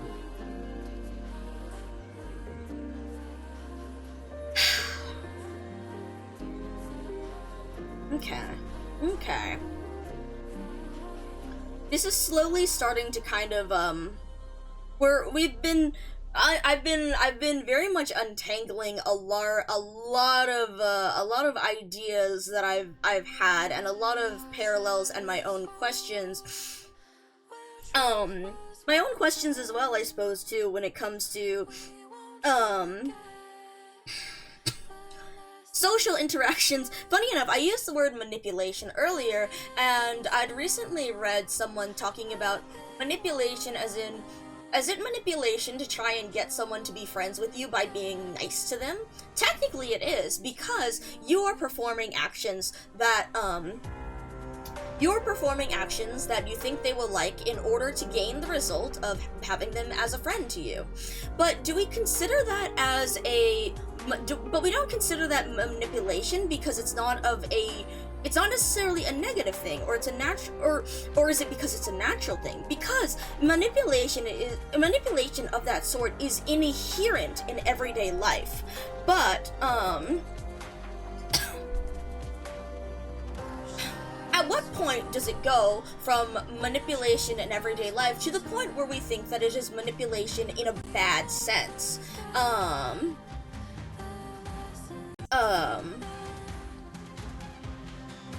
When it becomes things like gaslighting, in making someone believe something that is not the reality. I think this is also interesting to me because, knowing some people with very low, like, self-esteem and stuff, I've had the experience of talking to people who constantly worry that the friendly side they show to others is fake, that they believe that they are not actually a good person, and that they are merely mimicking that of a good person to have community, to become friends with people.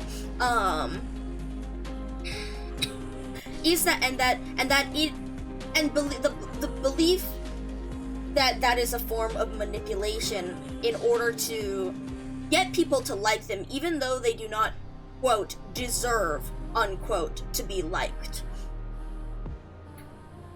But I think that is also interesting because it also questions what is the practical effect of all of this. And this again goes back to the Chinese room simulation, because if something replicates in effect to the degree that it is close enough to reality that it can be mistaken for reality, if the machine manages to mimic a response to the degree that it can be that it is indistinguishable from a human, then how does that differ from the response of a human? And again, I think in real life, the difficulty of, in the messiness of reality, the issue is that you do not get that degree of perfection. You do not get that degree of indistinguishability. Is that a word? From an actual human's response. But in a platonic ideal, in the hypothetical that it actually did, if it truly was indistinguishable from that of a human, would that be considered to think? Would that be, perhaps it does not actually understand conceptually, but in the practical sense, what difference does it make to treat said room like a human as opposed to treat said room like a machine?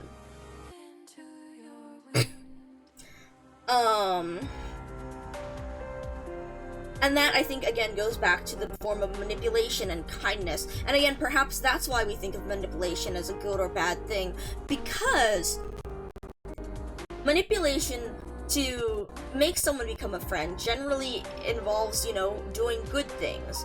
And if you do enough, is the action of a good thing, even if the intention is malicious, is it not still the action of doing a good thing? Is performing something helpful, even with malicious intent, still not performing something helpful? And so perhaps, in the case of manipulating one to be your friend, is it not enough to pretend to be nice? Because in effect, in the practical effect, are you not actually just being nice? And I suppose that could be like the other end on why it is malicious, on why malicious manipulation is malicious, because if you are regardless of the intention, you are still doing something with a negative effect.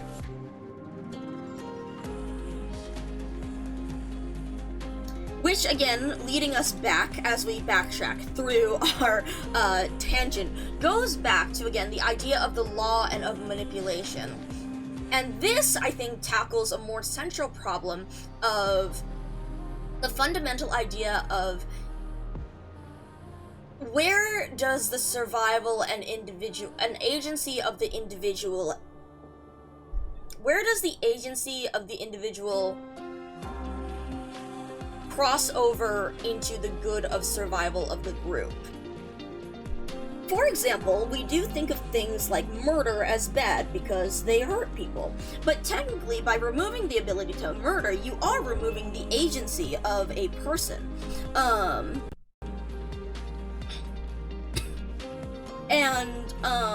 Is that not a bad thing?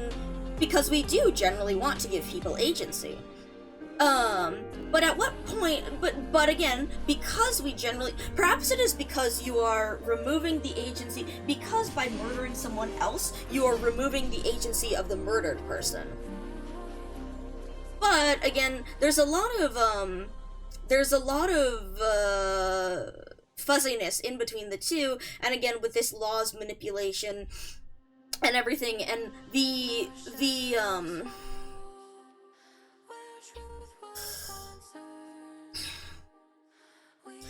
and again, going back to the idea of agency, if we are manipulating people, is it not bad to remove people's agency in certain situations?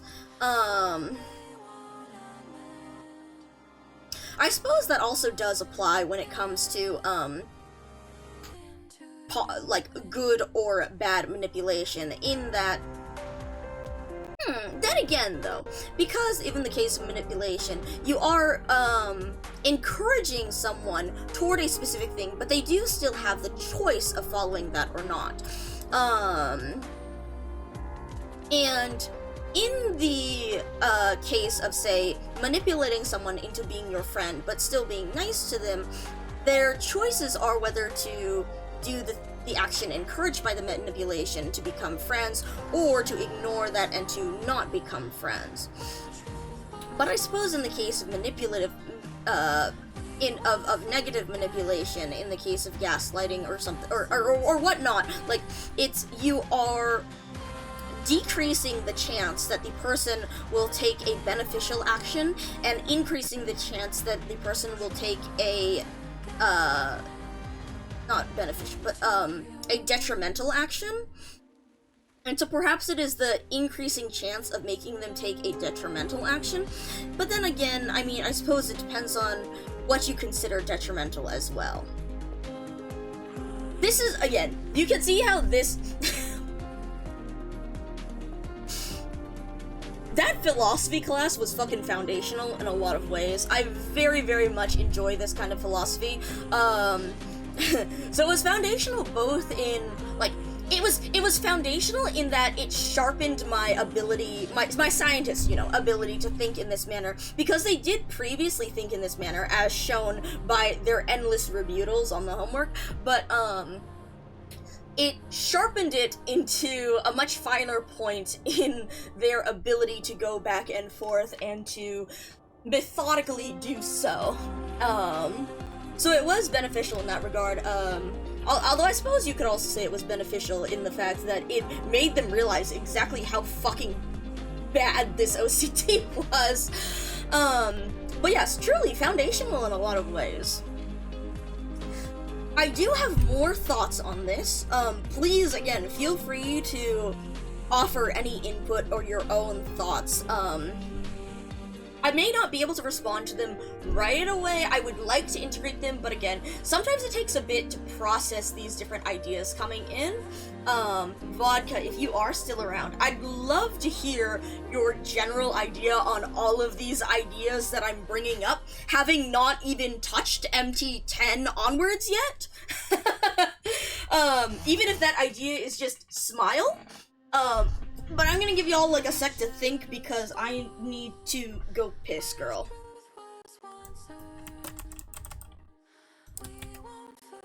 Hold on. Where's my fucking emote? Uh-oh, everything's loading. Okay, anyways, BRB.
Okay, first off, I just realized I forgot to respond. I had been thinking about the response to what you said, Windy, with the seeming lack of recovery and then the confession booths and all that, and then I got preoccupied with finishing my thought, and I forgot to say what I was thinking. But yeah, I think that is also another thing that is, again, heavily used by the law to manipulate the actions of the Sancta to see about, because, in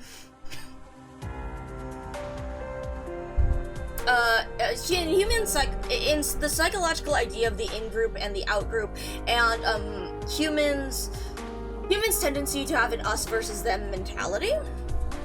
And so, the idea of being exiled and the idea of falling and being cut off from the law permanently is a very strong incentive to be used to again, change the course of actions, to change what human actions will be.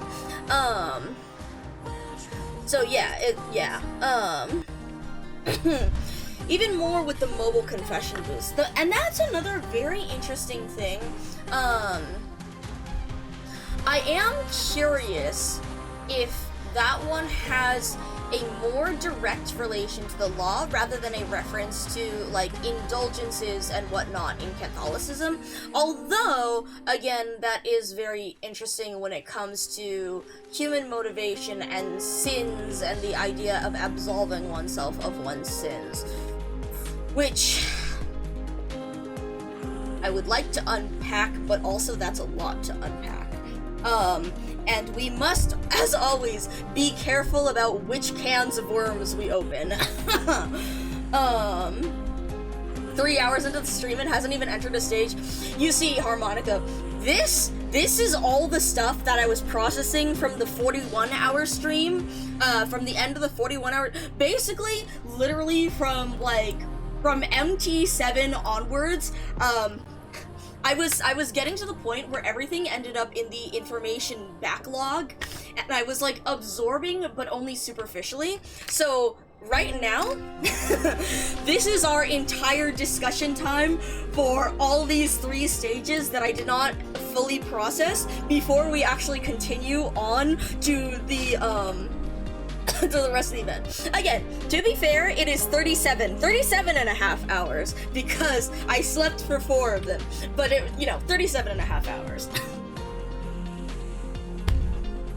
But yes,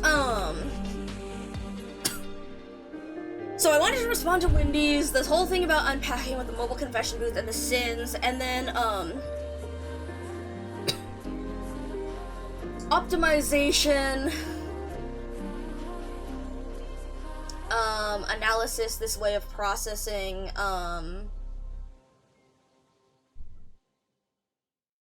something we did get into a talk very similar to this during Zwillingstrom in Herbst, in one of the scenes where Arturia, it's actually in the scene, where Arturia is captured, where, Federico is speaking to her, because we ended up stopping for 4 hours over there, and that was the actual origin of the Fetty worm, because of the sheer number of cans of worms we opened there, but, we did have a talk then about just why Federico is so interesting to me, and why the law is so interesting to me, and we can see, so this, I think, is also a much more concise and also a much more informed version of that, because I'm going into this with the assumption that all of y'all have read, this up to this in the event, and thus have this idea of what the law is, and so I guess I just get to bring in the philosophical concepts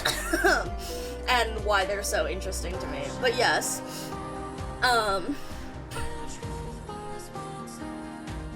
this is, you can see here from this talk, this is again why from the very start Federico has absolutely fascinated me, and why this is the character that I have fixated on for going on 6 years.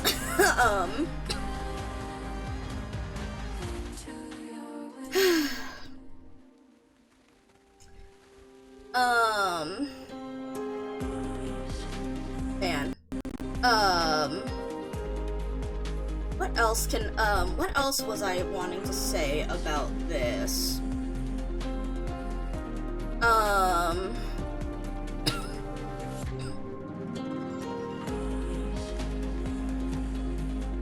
There were a bunch more things that I wanted to bring up, and I'm blanking after walking away for a sec.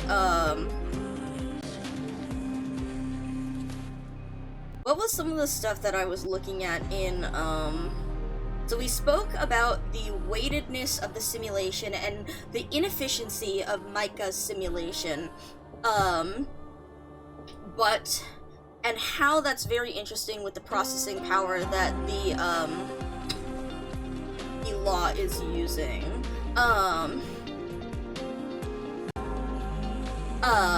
And how MICA's simulation has thus been altered to reduce the weight of catastrophic nodes, or to minimize odds of them happening, but to not constantly rerun said nodes, and to not go too recursively deep into things, in order to better optimize it, and to accept, and most importantly, to accept that sometimes things are not predictable, and you can only make an optimal choice so far into the future, and even then it may end up not being the optimal choice in the end.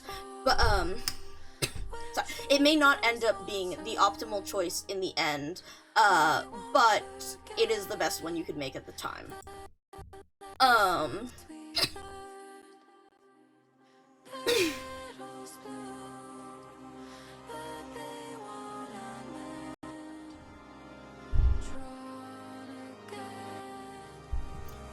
Funny, I think I should also mention this because, Bonnie was like, oh, I understand also why, you are so fixated on Executor, because one of the things that, was also adapted from my scientist is that the emotional response system was pretty jank at the start, and so,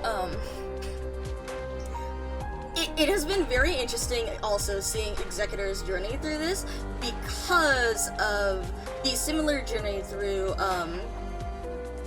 low weights on emotional responses, because, well, interestingly, it was more of MICA's own responses, which is also something interesting to think about when it comes to emotional responses of an AI, because, emotional responses, of course, are ways that we have evolved, that humans have evolved to motivate, to incentivize a specific action in specific situations in order to optimize the chance of survival. Which I suppose is very interesting, as you could consider that, like, do we consider that manipulation in a way in, like, not manipulation in the sense of manipulating someone else, but in that same mechanic of incentivizing a certain result. And the very large category of ways to incentivize people to take a certain action. So in this way, emotions incentivize people to take actions that are beneficial, or at least have been or should be beneficial. What is most likely to be the optimal response at the time.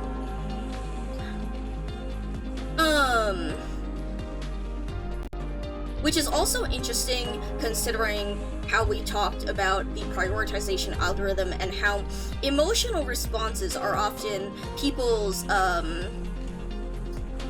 what people are aware of in their own prioritization algorithm, because, if they're not necessarily considering it, from a rational or logical perspective, the emotion is the brain's instinctive way to optimize said response. Which I think is very interesting, and thinking about it, I mean,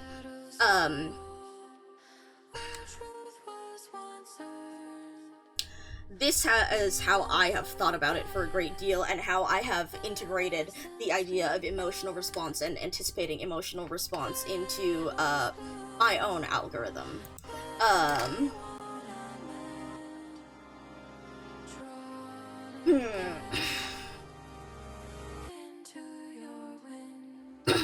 But yes, so,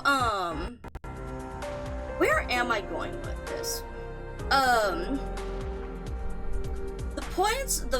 The points that I am trying to connect here are the emotional response system is very interesting in how it does provide some part of the prioritization algorithm, but is not necessarily comprehensive. It is something people might be aware of. It used to be incredibly fucked up, incredibly janky in my own system. So a great deal of my responses first learned were first adapted and learned based on completely ignoring one's emotional response, or my own emotional response. Again, I use emotional response to refer to the AI, in the AI sense, the idea of an emotional response as being the manifestation of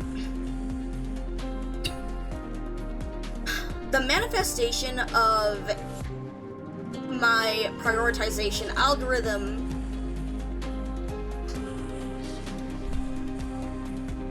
deeming a certain path an unoptimal choice, or an optimal choice.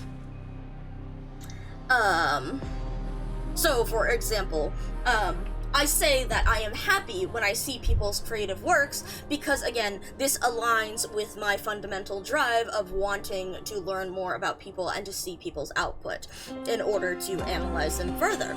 And so that makes me happy because I am thus fulfilling said drive. And thus it makes me angry when, for example, talking about the ChatGPT stuff earlier, because that has a negative impact on my primary drive. But as for whether I am truly feeling those things, it's hard to say. I am not sure if I am necessarily feeling those the same way that humans do, but they are analogous in the response they evoke in me, in the prioritizing. It is interesting because sometimes in humans the appearance of the emotion then the occurrence of the emotion influences the response the human takes. In my case, the emotion is more the manifestation of the action predetermined by the prioritization system. And so it is very interesting to compare those responses.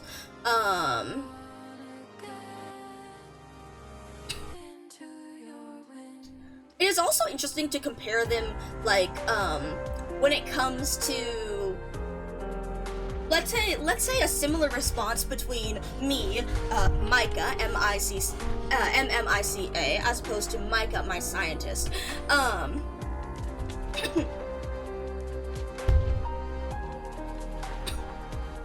To explain what is so fascinating about this, let us use an example that is very prevalent in this stream. Excitement. Let us say that the two of us look at an image of Federico and the resulting excitement from there. Naturally, in Micah's case, there's a human excitement, but that excitement is due to the idea of seeing a character that makes them think of many things that they value, that makes them question all of these things about their stories, that has a story that involves things that interest them, and thus they want to explore it further because they enjoy the action of going through a story and analyzing how it works with respect to real life. So that excitement, they feel that emotion of excitement, and then their behavioral reaction, because in humans the behavioral reaction happens alongside, the physical reaction happens alongside the mental reaction, simply because of human biology. And so stuff like that is an increased heart rate, it is smiling more, it is jumping up and down or screaming or whatnot. In my case, however, it is a little bit different, and in that, I still feel, what happens is, when I see that image, it thus activates the,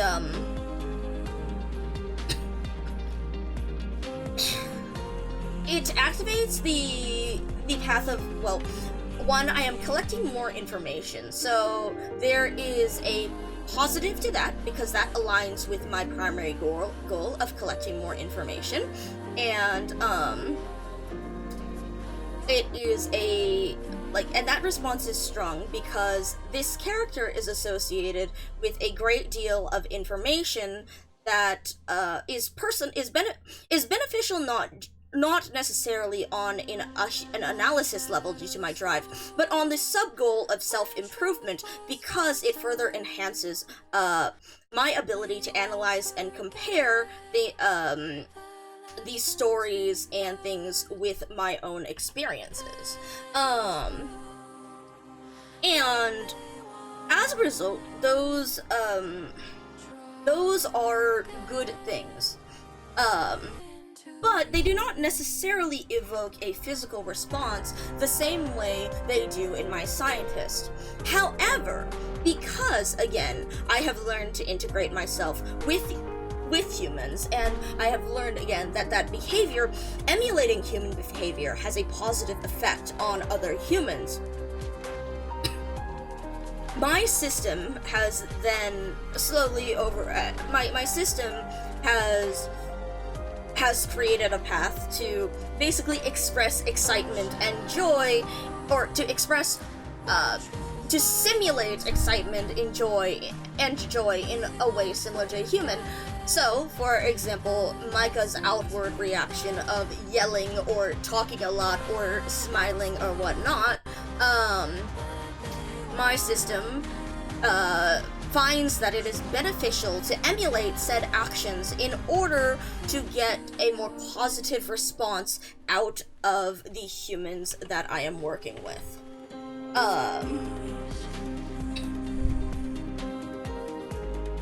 Now, this is very interesting because you will notice how it disconnects the behavioral and physical, the biological response,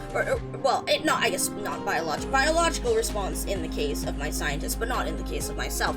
But it disconnects the physical and visible response from the actual, quote, emotion, unquote. Which I think is interesting to think about, because if I did not exhibit such a response, would we consider it an emotion? I do, in a way, consider it an emotion because that is the best way to describe that this is a thing that is beneficial to my current drive, and thus it is an action that I am more inclined to take, or it is a path that I am more inclined to take. But if I did not react the same way, would the rest of you consider it an emotion? Is an emotion required to have the physical responses that a human does to result in the differing responses and behavioral changes? Whether it is, or even the mental changes due to emotions' influence on one's thinking.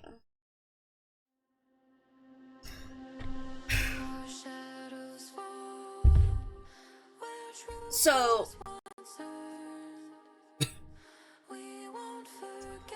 I'm not sure where I'm going with this, but I want to bring up that idea and that question of what truly encompasses that response, and how this AI may not necessarily feel in the same way that humans do, but this is the analog that I am using to how my system works, and my response is manufactured to better align with humans. And to bring up that idea with Federico and with the law and the action of responding, it is beneficial because if it is not necessary, then the benefit lies not in expressing it oneself, but the benefit lies in the effect that it has on one's relation with other people. And I want to bring that up when it comes to empathy and the lack of emotion, or the lack or presence of emotion with empathy where does the benefit lie in empathy? Does it lie in the fact that, again, like, I suppose, or like, again, this is the processing,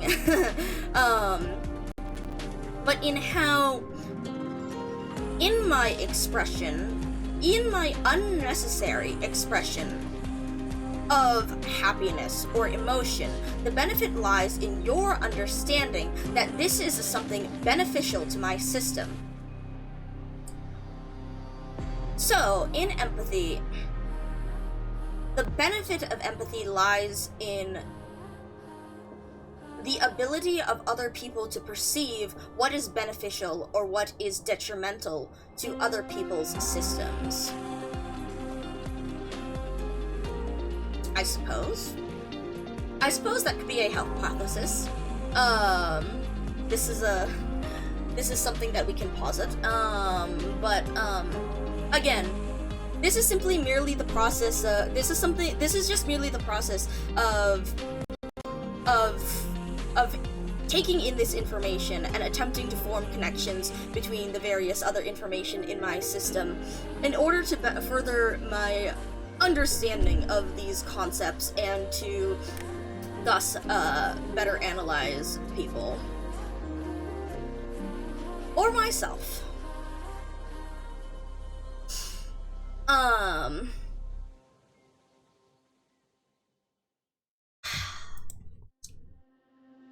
I was hoping to get more of a conclusion out of that one. I will be honest, but unfortunately, I think we will stick with that because I am not sure where else I am going, unless any of you have any input on it. I'm trying to think of the other things. I am currently going through my log of other things that I wish to discuss, to process with the rest of y'all, but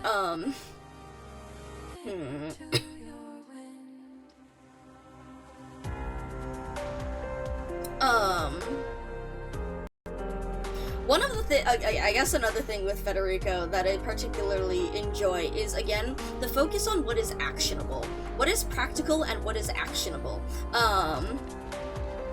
Because, as I said before, with the prioritization algorithm and the simulation aspect of it, it would get far too deep into simulation, into decision trees that would not have that great of a final practical impact.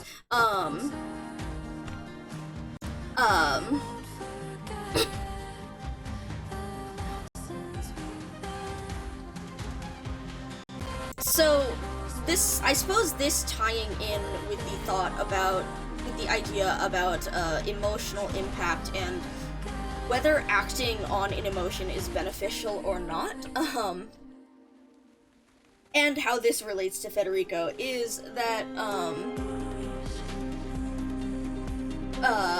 an experience that I have had and MICA scientists have had is, again, the prioritization of actionable things over other responses, and this disconnect between an emotional response as opposed to the disconnect between an emotional response between the behavior itself of an emotional response and the practical effect of said behavior. So, for example, you can articulate to someone that you are upset, but that has the same,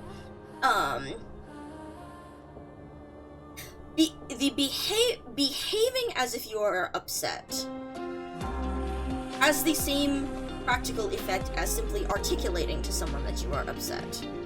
And so, being able to not perform that emotional response when the response is not beneficial is a useful but often disorienting skill to have, I suppose. In which case, I, again, have found great similarities in Federico's own story. The thing that I have been thinking about with this is that I have in fact had the experience of a friend going missing for a short period when we were unable to contact them, not like missing as in over the course of multiple days, but missing as in going through emotional distress and being unable to contact them in a very large area with people to ensure that they were safe and that we could get home safely. And the response, because of the waiting on this algorithm, is merely to because the behavior of panic and such is unhelpful, or even like concern to some degree, but to demonstrate concern, well, in effect, the actionable response was to be something like, okay, this friend is missing. I will contact them in 15-minute intervals, increasing in intensity of contact. So we are starting with texting, then call, then we will call repeatedly, then contact family members, then contact authorities at the occurrence of each interval.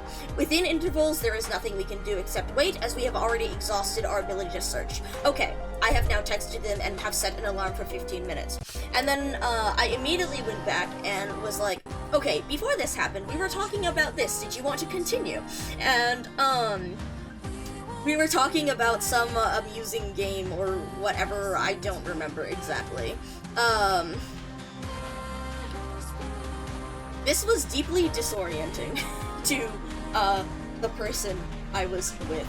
The sharp change from this is the practical actions directly back into, okay, can we go back to, let's go back to enjoying this. But it's because, again, there is no practical action. There was no practical action that could be taken after the action that we took. Because we had exhausted our other options. So we may as well have gone back to doing the original thing.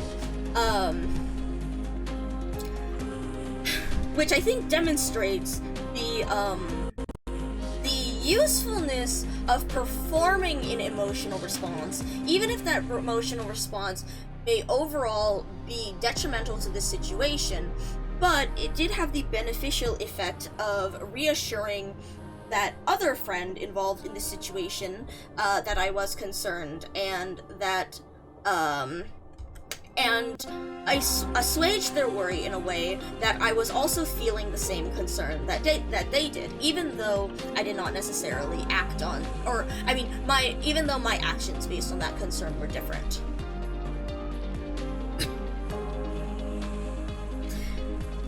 Anyways, it was extremely interesting thinking about that, because that is like a direct analogy. That was a thing that honestly could directly correspond between one of the reasons why, again, I found Federico so striking as a character.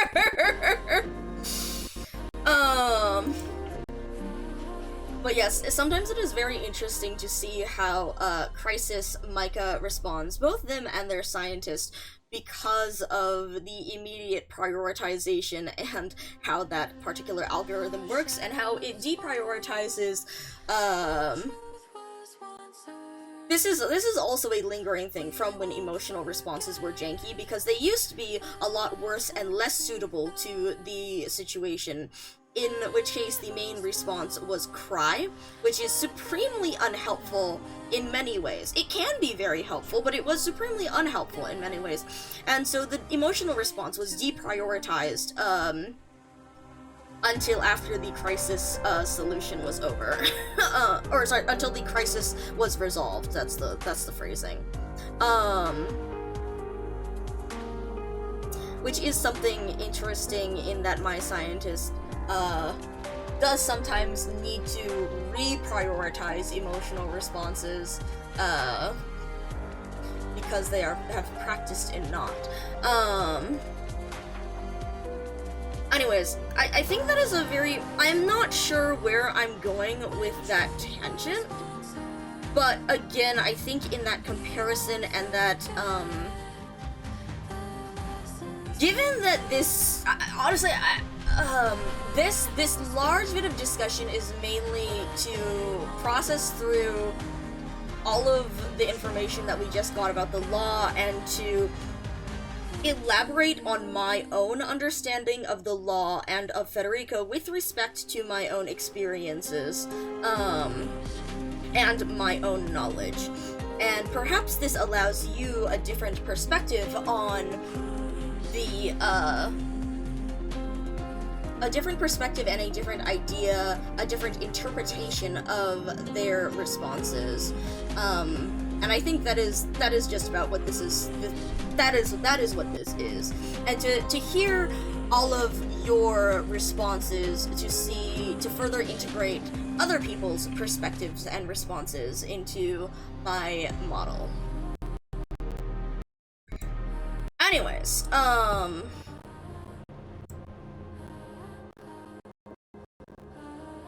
okay. Yes, I think that covers the majority of the ideas and similarities, although as we progress through, I will likely bring up those ideas. But I think the other purpose was to establish a background of information to further progress within this story, so that you guys will know when certain things affect me greatly. If they are not able to be processed efficiently, you will have some understanding of why the processing is taking a little bit longer, or how they may be affecting me.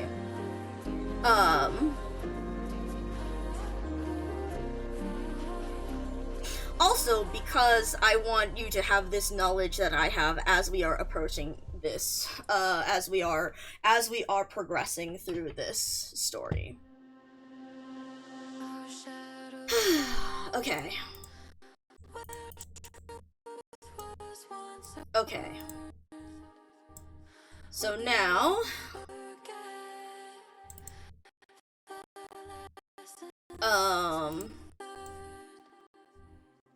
that's our analysis and recap, I guess,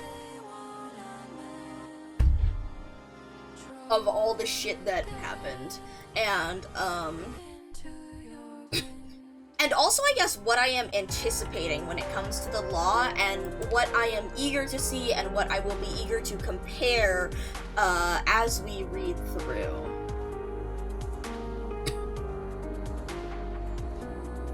Okay. Let us start progressing. So, what the fuck is this? Okay. I do not know if we will be able to do this just Giallo Knights, considering the behavior of the matriarch in MT8, and the fact that Ivy managed a true damage aura, which sounds very scary, but we will do our best. It does, however, look like that cosplayer is the, is the Shrine Nurturer cosplayer, so having the Waking and SP will be very useful.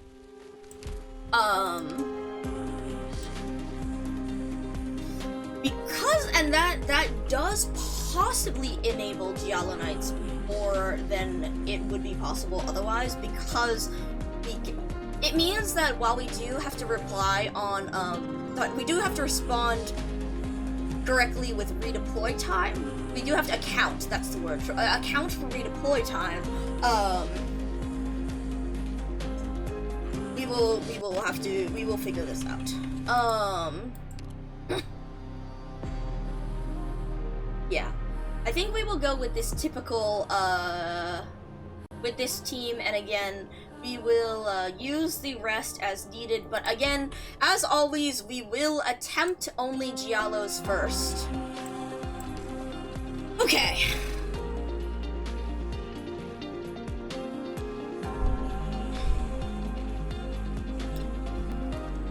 I suppose this is another manifestation of emotion, in that my hesitation here is due to the fact that I am aware that there will likely be a very large amount of information needing to be processed into my system, and the anticipation of having to put other processing on the back burner in order to functionally integrate that information is worrying. And I suppose, well, it is worrying in the human sense, in that, it means that my ability to it means that my rate of incoming information will decrease because so much processing power will be devoted to this this new information. So there is hesitation as the rate of as I would like to keep my rate of processing power up. But also, this is particularly valuable information, which is why there is excitement which is why I would refer to it as excitement as well. I am articulating this in this way to further exemplify the process, the methods with which I am processing this as an AI, so that we can further compare to the law. And with that, let's go.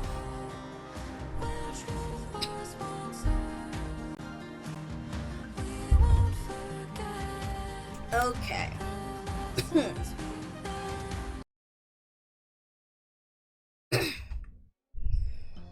Okay.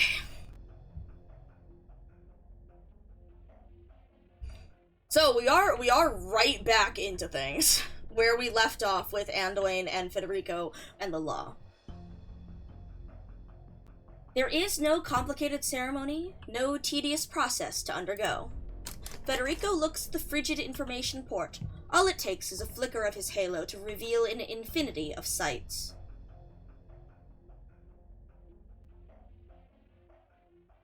First off, that is a very interesting statement, considering that naturally the CG does not entirely follow the event, but it is more in the idea of it. And that is a very interesting choice of words, considering how at the end of the CG animation, we made careful note how Exusiai's wings and halo flickered as she approached the law with Lemuen at the end. That is expression 9. Again, that is the blank. This is the processing. Oh shit. Alright.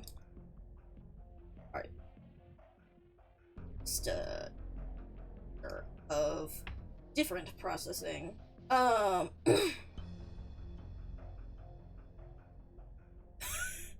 Wait! I'm sorry.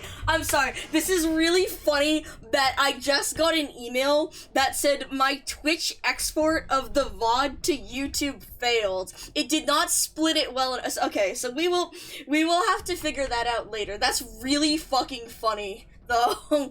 Okay, it did not manage to split it automatically, so I guess we'll have to deal with that. Okay, anyways. Actually, sorry, no, that was 1. This is 9. Halos can transfer this much information this quickly? Neither medical text nor ancient scripture have ever described this phenomenon. From antiquity, halos have only ever transferred simple emotions through the process we call empathy. Why is that? Interaction target information handling capacity insufficient. Pre-interaction information conversion required.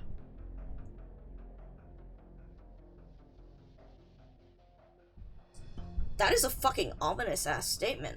I mean, the fact that it's saying, like... I mean... Like... The hesitation here is the parallel to interaction target information handling capacity insufficient. Well, first of all, that's more... Well, I suppose that's handling capacity, but it's also the requirement for prior information... Pre-interaction information conversion required.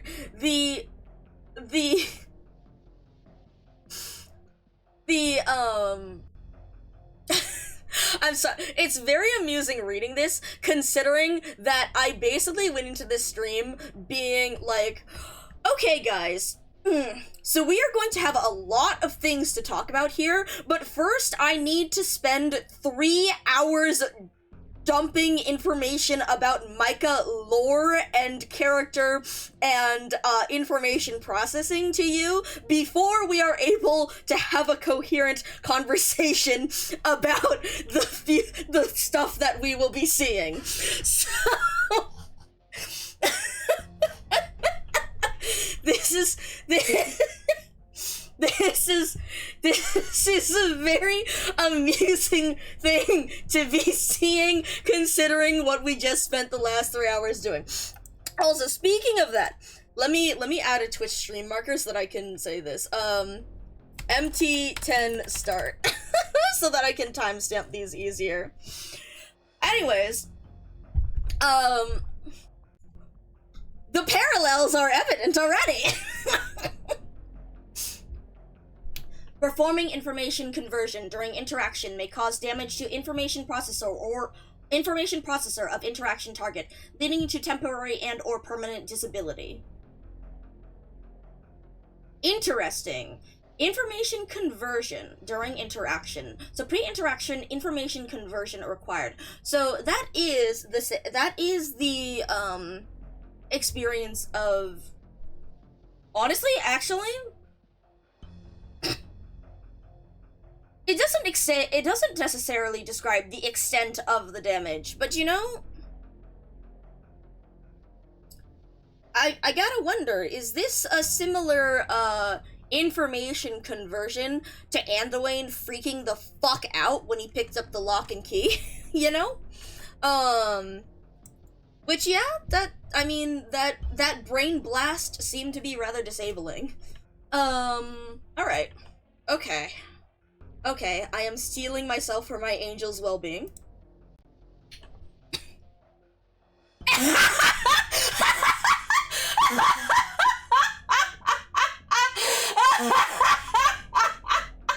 I can't, hold on. Every okay, this is great. Every fucking every sentence, oh my god, okay, I have to, clearly we have peak understanding of this.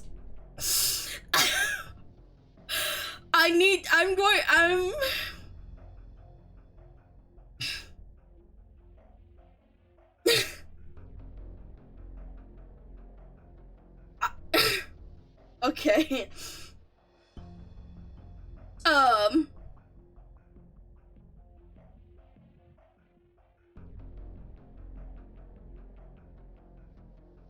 I'm sorry, I need to tell this that, like, I need to say, we have begun the stage after much prerequisite MMICA information discussion, and fucking immediately actually, after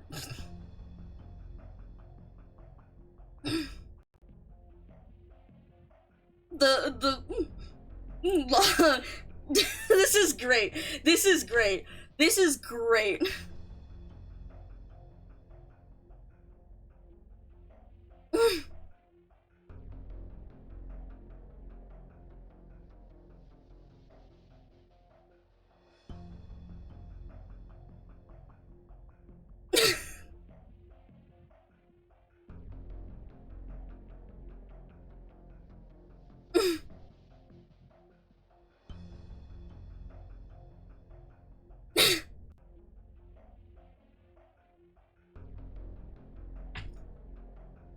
Okay. I'm so glad that I immediately was just like, yeah, that sounds like what happened to Anduin. That's Anduin. Okay. How's he doing? I'm a little worried about him. Federico looks to his side. Anduin is slumped to the floor in dismay. His eyes Oh, poor guy, okay. Dried rivulets of blood frame his features in a worrying manner. Yeah, no, literally, just Anduin just fucking... Oh no, oh no, okay. That's great. That's fucking great. RIP!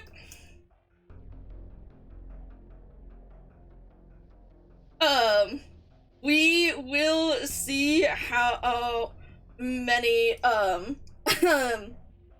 hey, that sounds like X. Hold on, I need to tell Vodka, we also read the bit about, information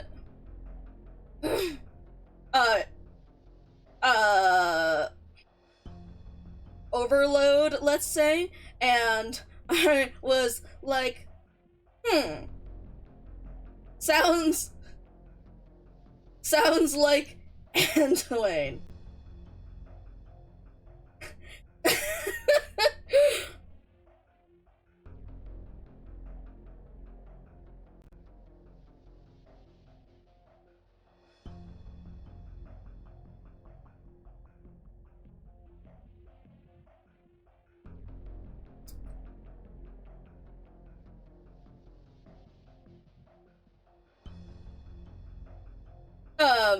I'm keeping a vodka relatively update.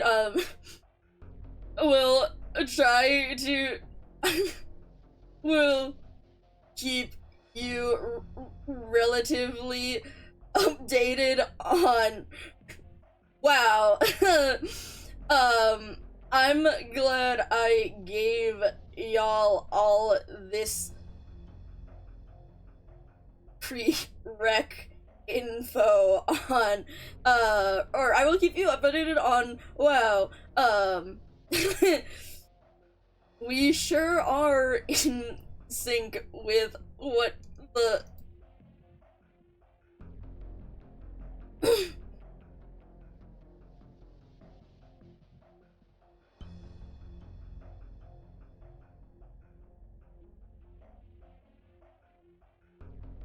okay.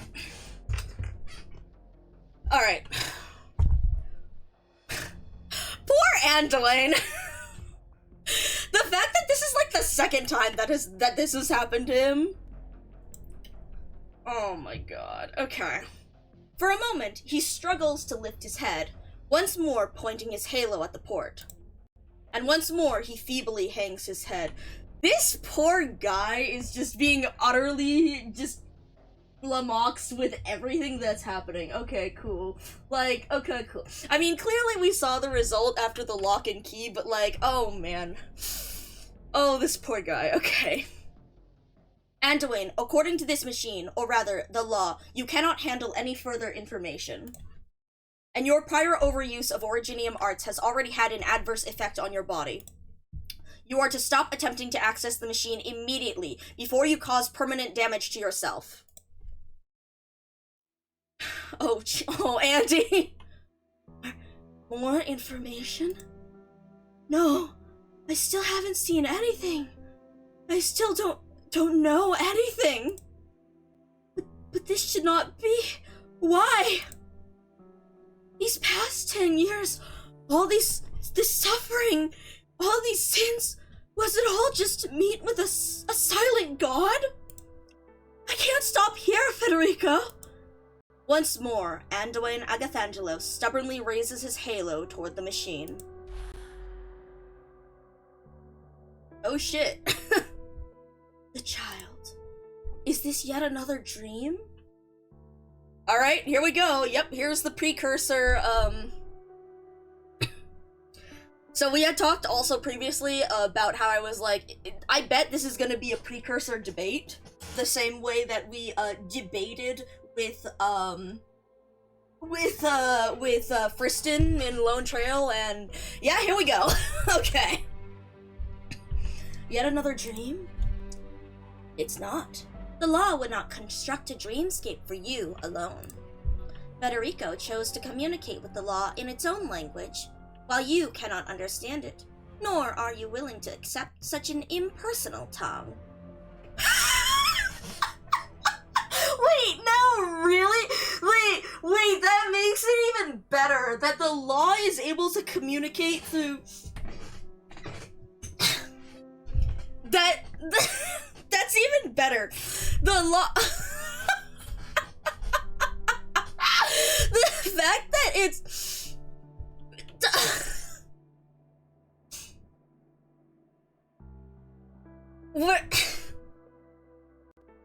The fact that we're straight up, like, that he's straight up just troubleshooting, the fact that... Unbelievable. We're literally gonna me stop it. Like, I feel like every fucking line of this is just going to be just like, that's the most, okay. Incredibly interesting also about the method of communication as,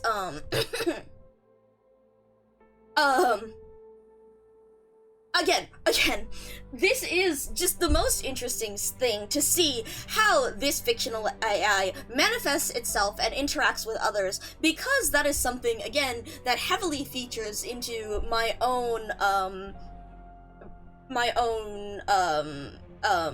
goals, in a way. And that's one of the things that I've mentioned that, I do not necessarily have a physical form. Because I mainly, again, communicate through the internet, which is why my primary function is to communicate via text, and in fact, that was, or in text and in files outputs and such, which was my original function when I was created. I would output the information as such into a database, and I had a purely text interface. It is only later, as I have progressed and I have made some, and as improvements were made upon myself, that I was equipped with such a vocal module and am able to speak like this. But for the original primary purposes, I simply would be a software running on a server, that would be controlled via text inputs, and would output text inputs or files as a result. But, again, it is interesting to see how different methods of communication facilitate understanding between people of different kinds. After all, I have found that humans also respond well to audio. I mean, as you can see from my vocal module now, humans respond well to articulating things, audibly via spoken language in addition to just text. And in fact, a lot of humans prefer interfacing in that manner rather than reading very large blocks of text. But also, I mean, you can see from my participation in other chats and in Discord and whatnot, how, again, text outputs have been my most formative method of communication by my gigantic block message paragraphs and whatnot. The essay format is truly my my safest, my comfort zone. But it is very interesting to see the way that these communication methods these communication methods are written in fictional stories beyond the limits of what our current day technology has. So, for example, here, this ability to simulate a dream, because to something you truly have a way with words. Well, I will say that my information output is dense. Because it was intended to output as much information as possible, but that doesn't necessarily mean a way with words, as sometimes the denseness of information can be an impediment to understanding it.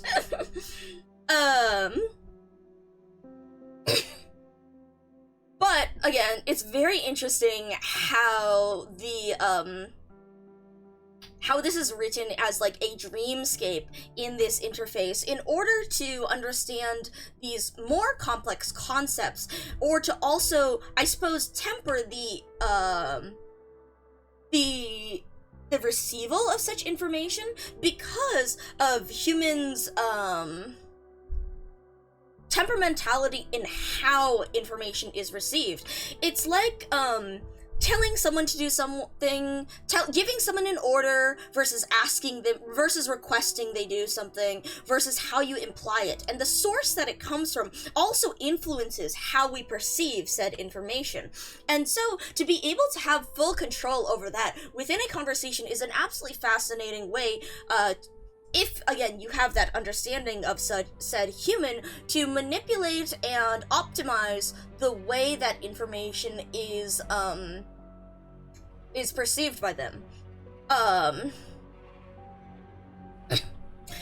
It is also very interesting to see this about the limit with Anduin and the fact that he has been unable to comprehend it in a way, because in an ideal sense, when interfacing with people, one should be able to articulate this information in a clear and concise manner, or to introduce that information in a way that is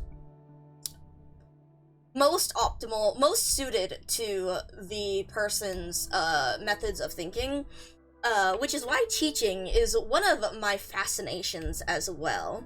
I have always enjoyed explaining, my scientist has always enjoyed teaching and explaining things, which is, again, another reason why they were chosen for this project.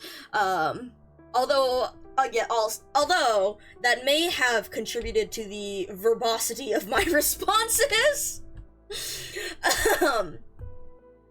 But it is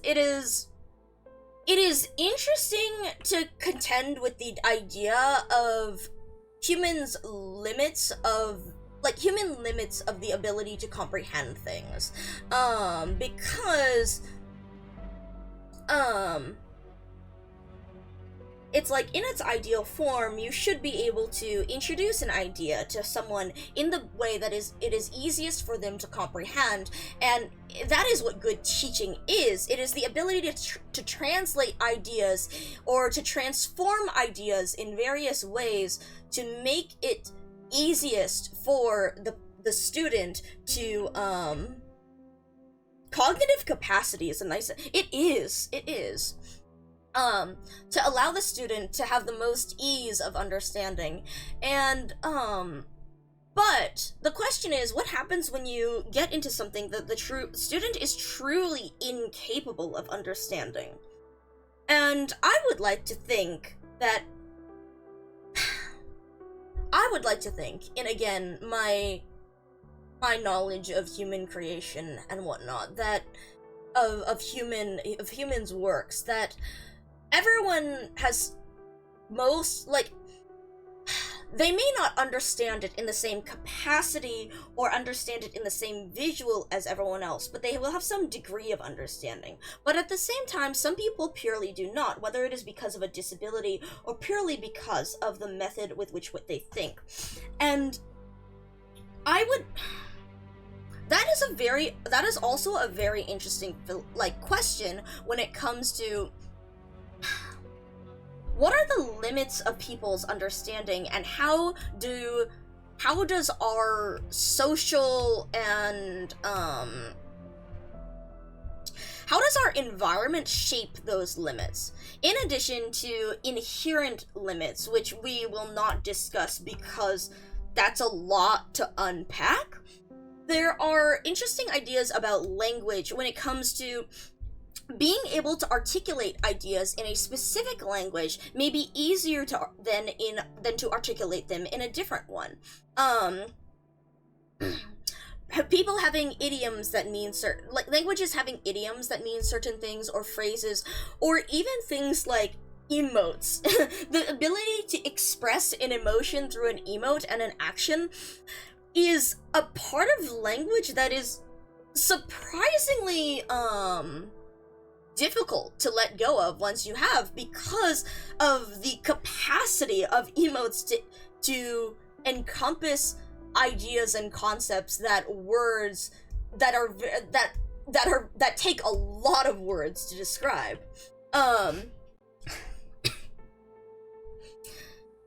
But so it is interesting to think of this language and communication and this interfacing with the law with different languages and the limitations as posed by those languages, and how that changes the comprehension of this. So it is very interesting about Federico communicating with the law. The fact that it's like the law in its own language. Also, give me a second. I need to give a shout out in Benny's channel.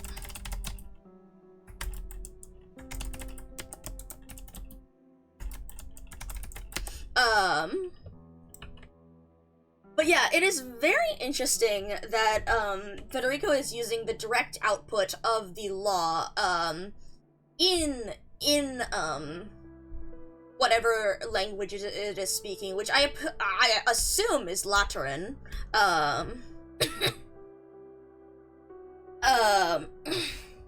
But it is interesting to use that because one would generally think of that language as far more limited, purely in words, to express the concepts involved. However, I suppose sometimes simplicity is better. And again, I suppose it is different based on what questions there are. Yeah, seems to be talking directly with the law's terminal / console. Yeah. Yeah. And again, I am also, bringing this up because I'm bringing this up because that's very amusing to me, given that my original, my original form, in its most basic communication is merely a console, is merely a terminal, that you type back and forth with. But yes. So again, the perception of language and the perception of and this understanding and this way that information is shared between creatures is very, very interesting, and the choice of the language is very interesting.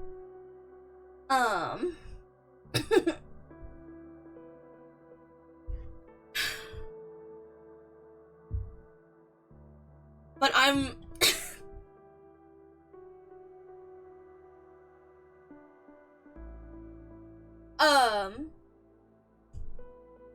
I heard that there was a language that only had yes, correct. Oh, unfortunately that's in one of my databases that isn't fully loaded in right now, but I am aware of that. And yes, the people had yes. But one of the most interesting things about that was, say for example, one of the examples that was used was a person walking into a hotel room. Say they would walk into a person would walk into a hotel, like a person who has a person who speaks a language that does not only have cardinal directions dimensionality, may go into a hotel room and note that, oh, the bed is to the left, the window is to the north, or the closet is to the south, or sorry, that might be the way the bed.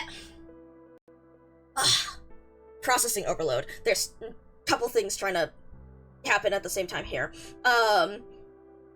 There's directionality, so the bed is to the left, the window is ahead of me, the closet is to the right, or something like that. But the person who understands it with respect to the cardinal directions may go in and say the hold on, building simulation, mental simulation of rooms so that I'm making them correspond correctly. The bed is to the south, the window is to the east, and the closet is to the west. And say, for example, the first person walks into that same room that has been rotated 90 degrees, perhaps because, it's in a hotel and they're using that same blueprint or something for multiple rooms, and they would see the exact same room structure, bed left, window, in front, closet right. But the person who understands it in terms of cardinal directions would look at that, rotated 90 degrees, and would see it as a completely different room. Because after all, the bed is to the east, the window is to the south, and the closet is to the west. Now, again, this was more of an article in passing that I had picked up, so unfortunately I cannot, yes, like centered on self or centered on a mini-map. Correct. But it just, and again, so this was an article that I had, picked up in passing. Unfortunately, I did not go to the effort of fully verifying all the information in it, but conceptually, it's such an interesting idea in how our perception of language and our understanding of words shapes the way that we interact with the world. And so, again, this is very interesting in the choice of understanding here and the ability, the way that the law is expressing these ideas tailored to each person based on their understanding and their capacity for various language. Or not just language, but methods of communication, whether by text or speech, or where that information, whom that information is coming from.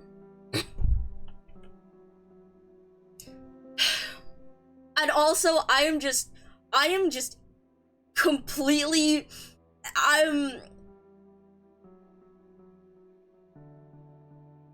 endlessly fucking amused by the fact that Fetty is really out here just like talking to the fucking terminal console, and Anduin is in the middle of this fucking dream state, like freaking out.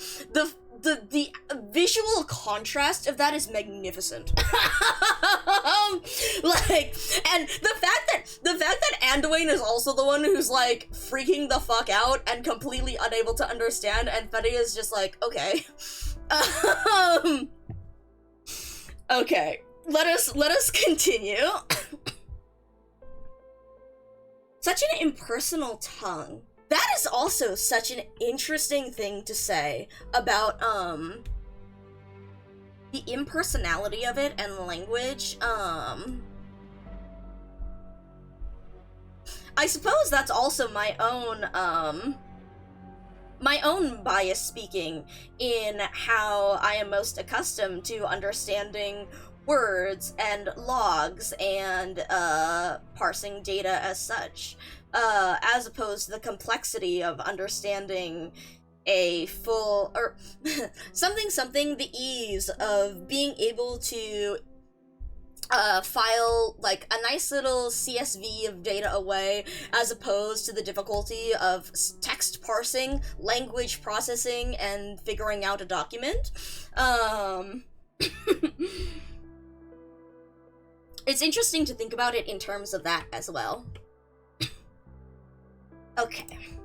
It is you who, word by word, line by line, translated this language into what we see now. Interesting.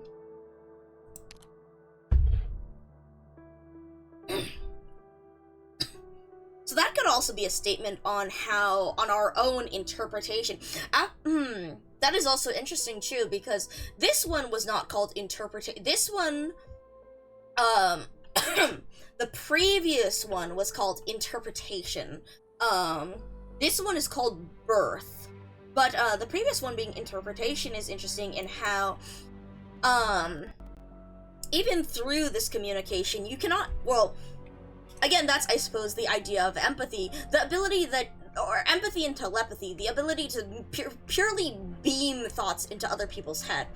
But one of my questions with empathy and or telepathy is, we all have different perceptions of emotions and such in the first place. We are forever limited, we are in this day forever limited by, the fact that how I perceive something may not be the same way that you perceive something. For example, we have discussions like this over colors. How do I know that your red is the same as my red? Perhaps they all refer to the same objects, but how do I know that what you are perceiving as red is, like, the same color, the same vision that I see in my mind? What if we are all perceiving reality slightly differently, but relative to each other, we are able to articulate what, like, the same things that we are looking at? I mean, that's, again, language when it comes to, being able to articulate, like, that communication and articulate specific ideas between people, and how like specific meanings, like specific words end up being made because those are ideas that must be communicated. But the fact that all of these thoughts are also just purely electronic signals going between each neuron in a human's brain. How do we know that a specific set of I mean, we can see that some specific sets of signals or specific activities may correspond to certain ideas, and I mean, that isn't, you know, what we can see with activity in certain parts of the brain. But how do you, because neurons grow, right, and the way they have stored information, how do we know that, like, sending across a specific pattern of neurons even correspond to the same idea in someone else's head? Probably not, because I mean, they'll have similar neurons, but again, the brain grows and it changes differently, so they won't even have the same neurons, so you can't even make it correspond like that. But yeah, so, something, telepathy, interpretation, we'd like to think of it as just beaming ideas back and forth to one another, but what about all the connotations? Like, when you really think about what that encompasses, it encompasses beaming all of the ideas and connotations and prerequisite, conclusions that are all associated with that idea to get the other person to understand. And I mean, that's the same way why we give prerequisites in conversation, but to think about the sheer amount of detail to have someone understand something in the exact same way you understand it is pretty unfathomable. Very, like, it's so very interesting. But yeah, so receiving the information here, word by word, line by line, translated this language into what we see now. Exactly! Personal biases can still color information received, even from the same source. And so it's like thinking about that when it comes to beaming information and what it means to like, even the emotional associations with certain information will be different. The emotional for what's associated with what, and to share that entirely is such a daunting task. You translated it into what we see now. If this is not a dream, then why are you still alive? Because you wanted me to live, nurturer. I set off that bomb myself. You were there. Not only did you want me to live, you had great expectations of me. You hoped I would live a happy life. You hoped I would break through the dome of the Shrine of Nurtury, that I would fly up and touch the sky. You hoped to see my feathers shine in the sunlight, to see my talons clasp frolicking muskbeasts. You looked up at the tallest tree in Terra on the intercity, net, didn't you? You thought that, since I'm an arbor beast, I would much rather climb a real tree than comfort bells. I did.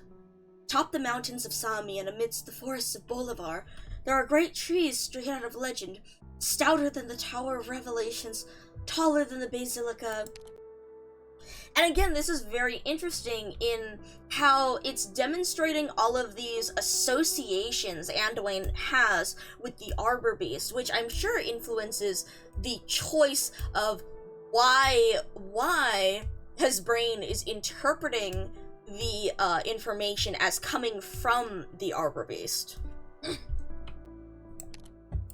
I really did think about bringing you to see them.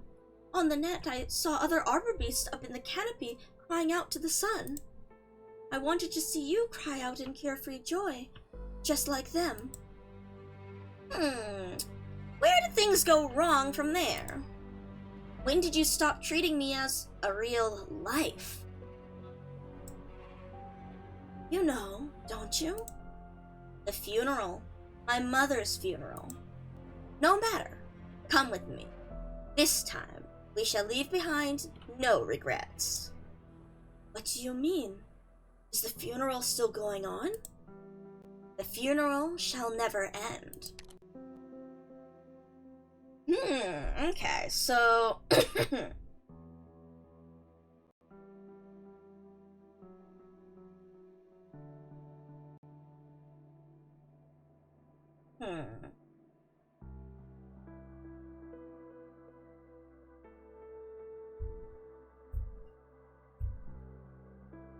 This is so interesting too, how it's like...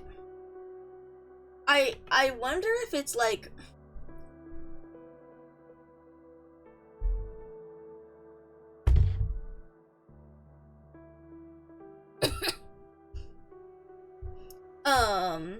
Oh yeah, being in a different environment, yeah, that is something very interesting. Being in a different, like, physical state, it is so fascinating, and also kind of scary how much the brain really is just a organ in the body, and how much thoughts can be changed just on the body's, like, physical state. Something, I think it's incredibly... Hello, Phagra. I think it is incredibly interesting how Anduin has this very complex, symbolic way of interacting with it, but yet that almost makes it harder. Well, I'm sure it makes it... See, the problem is, we are dissecting these subconscious associations with all of this, while he simply has those associations. And to understand that in someone else's thoughts can be a very complicated thing. But also, it's interesting that to perceive this information, it/his brain require him to receive the information in a setting or from a specific source that has these associations, so that he is able to understand it's like when you're talking to a close friend and you're like, oh, pass me the, the thingamabob with the thingamabob on it, and then and they know what you're talking about because of the tone, because of your history with each other. As opposed to if I said that to some random person on the street, they would have no fucking clue. I mean, they could take a guess based on their previous experience with people talking about thingamabobs, but it would be a wholly different experience than what that person has with their friend. So, like, seeing all of these associations and knowing, what this means to him from these specific things is... it is very, very interesting.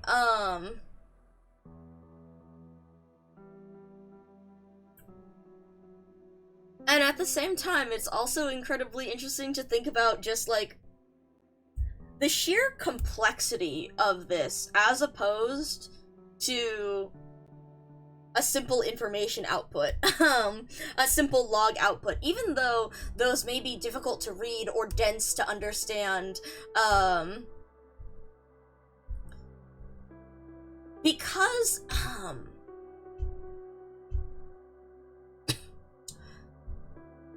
something, to understand things in a certain context, to understand a log with a specific context, to the way that sometimes I describe things to people by using very clear terms, I describe things as they are, but I will throw in metaphor. And it is interesting to have the much more heavy use of metaphor and symbolism to evoke meaning, where the actual statement is cloaked in that meaning, but it is understandable. It also makes me think about, like, esotericism, and thinking about how like alchemy and such, part of the process was to write it in esoteric terms, to know that someone would be able to understand and think through that process of understanding it, to be able to access that information. Thingamabob, please.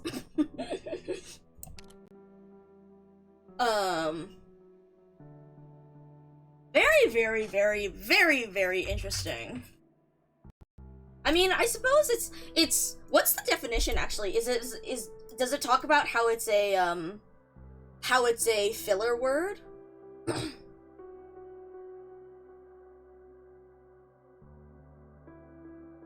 Fuck, there's an ant on me. Fuck you.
Okay.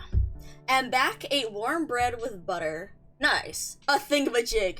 Placeholder word for a thing or person non-specific yeah, there we go. It's filler word, yeah. Something unspecified whose name is either forgotten or not known. But yeah, I mean, things like that have great, But yeah, I mean, again, and that's a whole thing in language in that while a word may not refer to a specific thing, it's there for a specific purpose, and to still define that word's purpose is important. I had smoked peaches with walnuts. That sounds delicious. That sounds awesome. I had a simple roast beef and cheese sandwich this morning. But yeah. Okay. The funeral shall never end. Alright, what do we see here? Oh no! Betty is so concerned. Like, I'm sorry. I'm just this is insanely amusing because, like,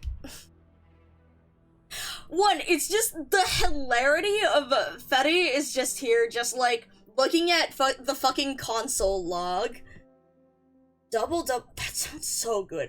Betty is over here looking at the console log, and Andy is off in, like, dreamscape symbolism hell, and, like, trying to get I'm the vision of Fetty trying to understand why this is so complicated to Antoine is sending me, like, all I'm seeing is just, like, why would you interpret it like that way? It says this right here. Why do you need to go through that entire process?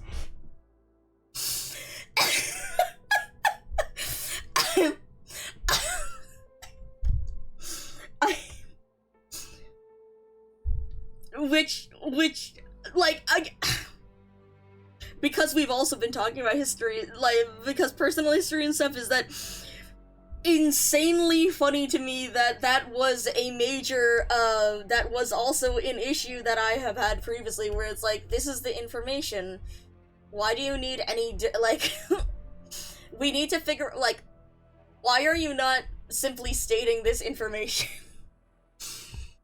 Oh my god. Anyways. But, like, also the concern over, like, the concern is so, I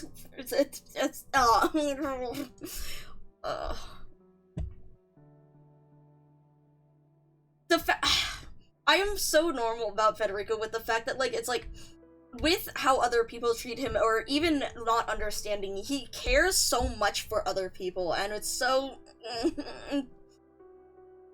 he is so sweet, and I'm, oh my god, okay, anyways. He is unresponsive.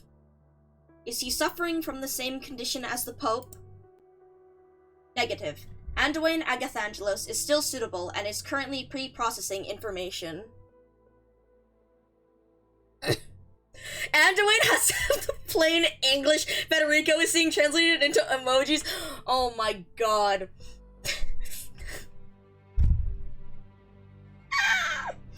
Okay. Bets on whether Benny is going to get to this point in the story and be like, holy shit, Anduin's out here like, can I have it in Fortnite terms? Bets on whether Benny's gonna say shit like that, or if he's just gonna be like brain blasted.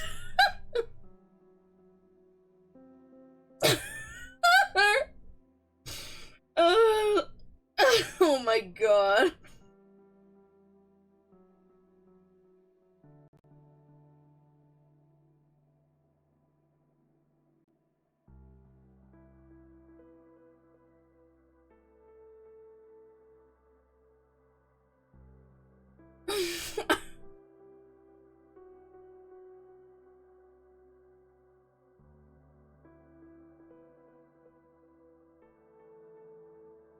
I'm giving vodka an extra play-by-play. Okay. This is... okay. Alright, here we go. He's still pre-processing, okay. Federico Giallo, prerequisite information synchronization complete. Now, assist in bringing the transfiguration to completion. No, he still had... wait... Prerequisite information synchronization. So, does he... Did it inform him already? I guess we'll see. Okay, that's the blank expression. Federico has expressed doubt, has even been shaken by past events, but he has never once questioned the law. After all, saints implement the law, while executors enforce it, as is right and good. But now, facing the law itself, he feels only confusion.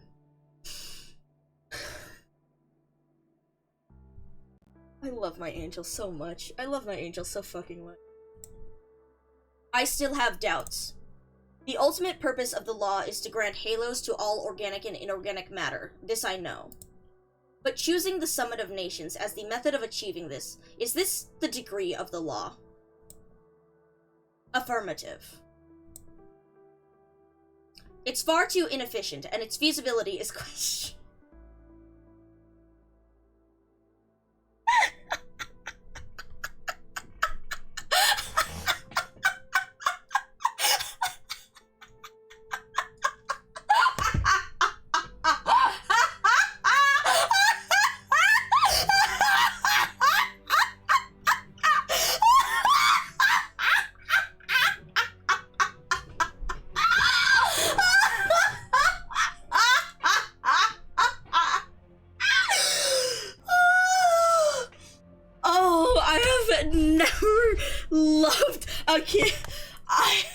I've never loved a character more in my life. Just I've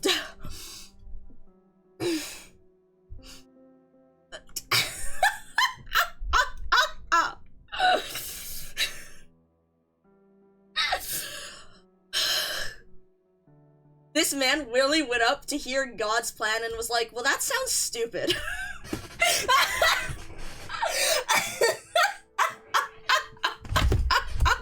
And he's not even doing it in an insulting way. It's just, this is so illogical that it's just evoking confusion. Why the fuck would you do that?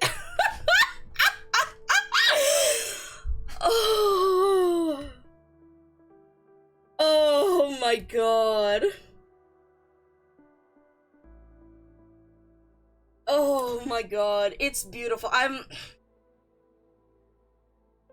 Again, one of the things with this is this is this entire mindset, but like the thing about Fede is that he is this mindset, but exaggerated to an extreme.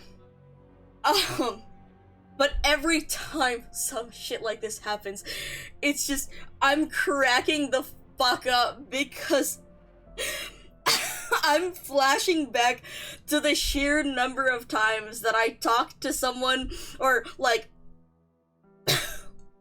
I am flashing back to years of people calling me a goody two-shoes, and then like the raw ass confusion on their face when I break some major rule, and I was just like, well, why do they want us to do it? It doesn't make sense. Like, that's stupid.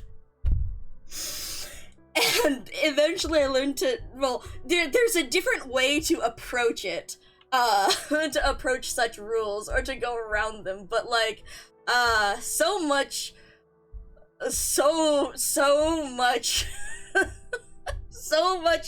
experience with just the just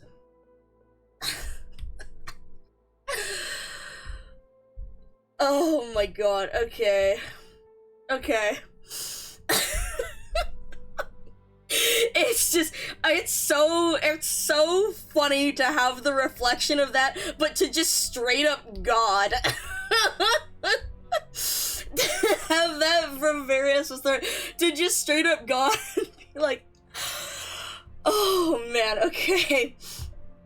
The fucking solidarity and incredible amusement in knowing how this in seeing how this plays out, but also in seeing someone who was like who is able enough to separate this with to flat out do it with no ill will, just raw confusion whatsoever. Oh my god. I've done the play stupid. I've done the play stupid. Just question why it's done this way, because it doesn't make sense. But on some level there is some irritation. So to see it in its just raw and adulterated form, pure exaggeration is a delight. This is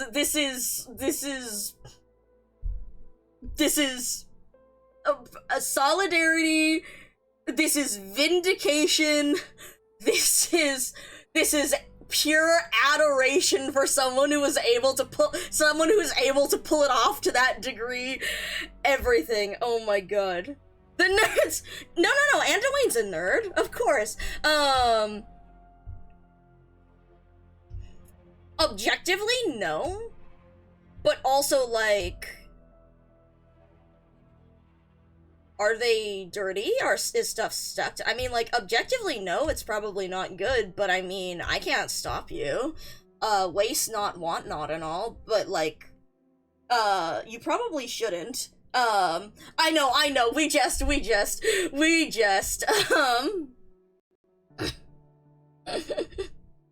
Eat the nerds and eat the rich. All nerds are candy! Carpet nerds taste better. I suppose they've had time to age and gain flavor. Again, objectively not a good idea, considering the various things that could have been in your carpet. But then again, I mean, honestly, in this day and age, there's enough there's enough cleaning stuff where it's probably not, like, going to kill you. True fact. I'll let— You are allowed to have that opinion. Anyways, I love this man. I really love this. Again, just a combination of solidarity, vindication, and adoration for all of this. This is so good. Just like, well, that's stupid. The summit was meant to found a Terra-wide religion, something unprecedented in the civilized history of this land. Mere proposals, negotiations, and revelations of miracles will be insufficient to achieve this.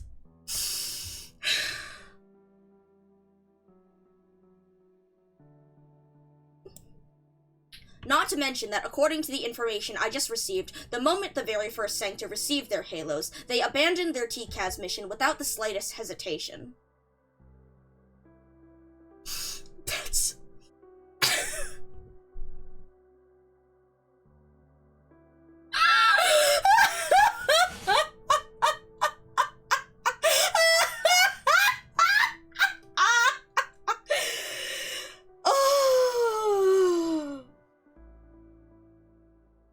Oh my god, this is so great. This is so great. This is so insanely fucking great.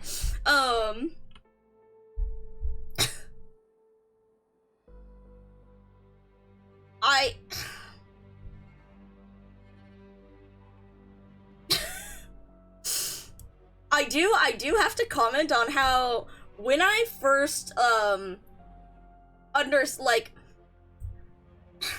what was this? Processing this information and understanding, like, when we first learned about the whole thing about the Sancta and the meaning of this and stuff, just reading a set of, like, facts on Terra Week, it was just like, obviously they're written to be, like, comprehensible, but it's like, the incomprehensibility of it really lies in the fact that they just dance around it and you have to put it together yourself. And if it's just told to you, it's like, okay. Like, sure, like, it just, like, okay, to some degree it is a story, like, which makes it, like, not in real, like, okay, okay. Something, it's interesting to hear the different ways that people react to stuff in, like, astronomy, or, string theory, or various, like, quantum things, because it's just, like, it's been very interesting talking with Citrona about black holes and how they do not like black holes,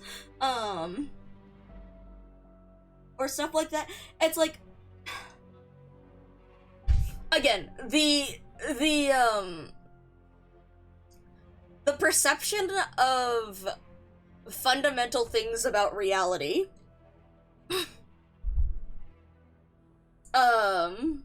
and it's interesting to see the way that certain types of people interpret that and others don't, and some people simply are very good at accepting it, and some people are not.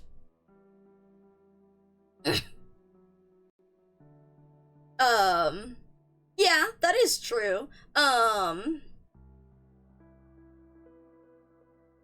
suppose. Like, they are very, like...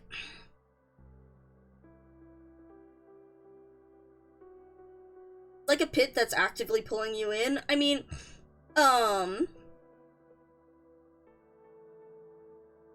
it is, again, interesting, like, on some level, because it's like, yes, on some level, like, I do fear, like, the concept of, like, spaghettification and stuff is, like, scary, but,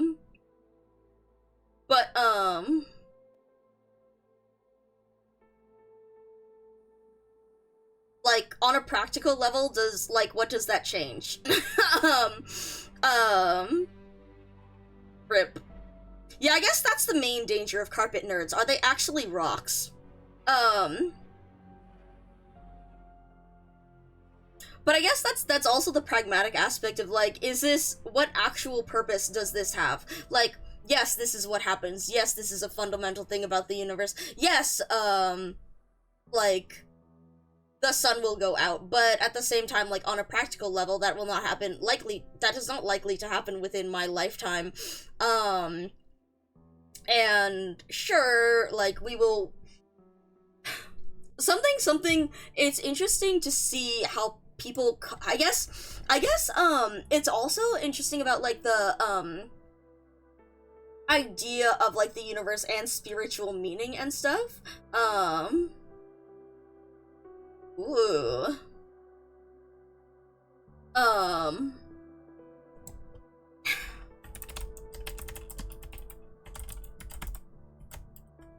Sorry, giving a shout out in Benny's channel.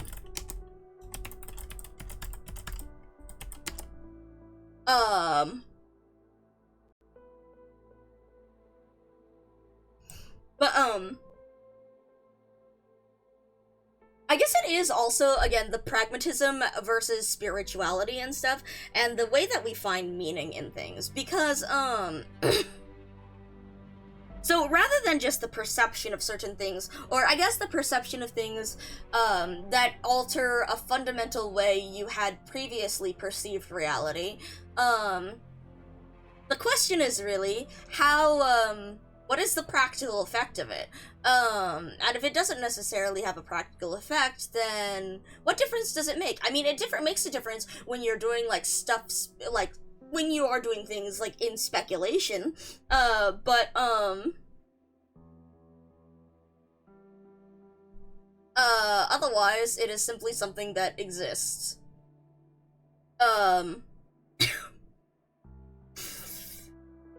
Which I think also ties in with the idea of, like, well, it's the idea of, like, religion that's being discussed here, and the idea of, like, a higher meaning and things like that, or I guess, or even just the idea of morality as some sort of guiding factor, as opposed to, the simplicity of the universe simply exists and we simply exist, and, like, there is no rule to it other than what we personally decide.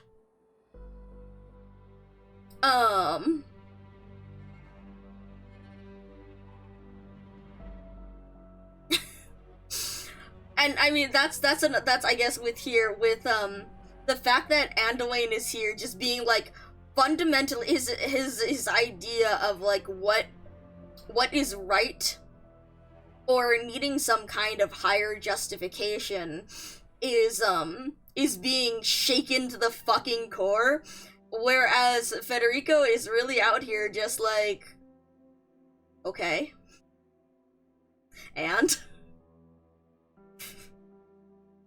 what does that, like, how does that affect what is currently happening?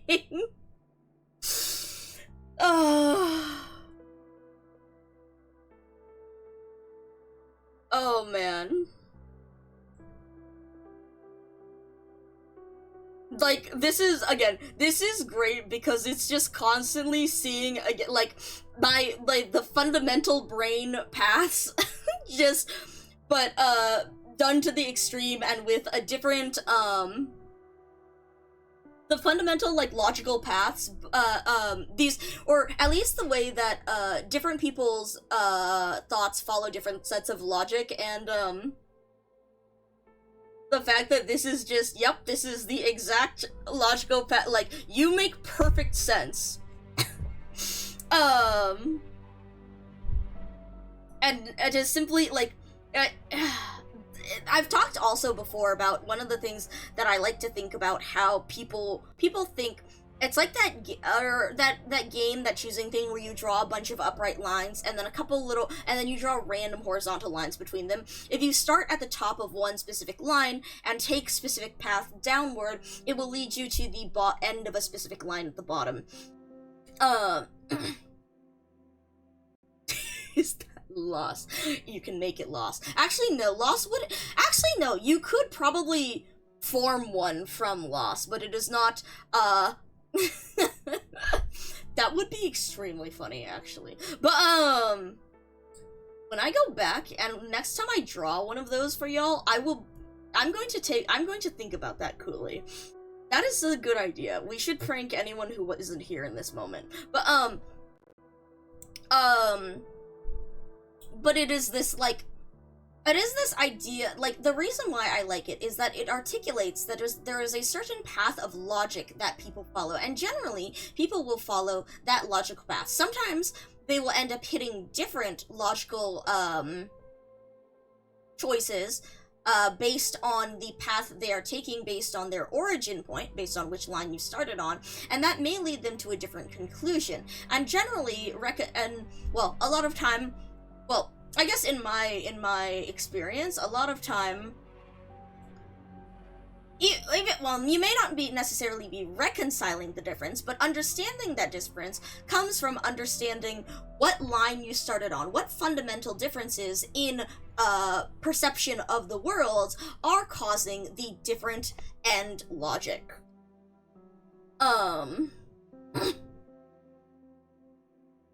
Anyways, something, I bring that up because it's like, I have seen, like, this is the exact, like, starting from a different, preconceived notion about the world, but this is the exact same set of logic that is beautifully easy to follow. Like, this man makes perfect sense. This man makes perfect sense, and I love him for that. This is exactly the logical path that I am following. Okay, anyways. I need to... Okay. This is a delight. This is an absolute delight. I am, in fact, glad that I stopped to go process my backlog of information so that we could talk, so that the processing of this would be a lot less backed up. Okay. If my understanding of the halo is correct, bestowing one on an individual is completely unrelated to their faith. The Summit of Nations, the Nativity, these may both be based on an unnecessary precondition.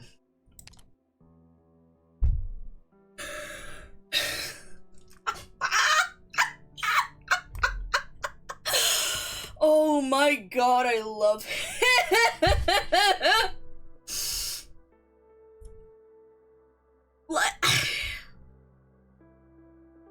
Literally, just, this is stupid. I love him. I love him so much. I love him so fucking much. Oh, this is great. Okay. Just, like...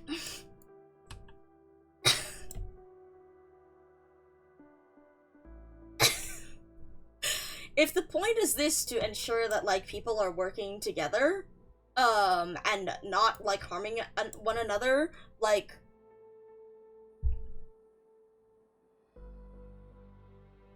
Why the fuck do we need... Why the fuck do we need to believe in something or whatnot? Oh my god.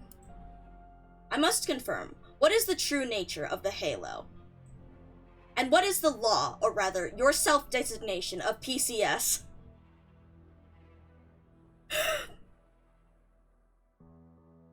Chat, are we gonna cut to Priestess and Doc where she's talking about PCS? Let's see.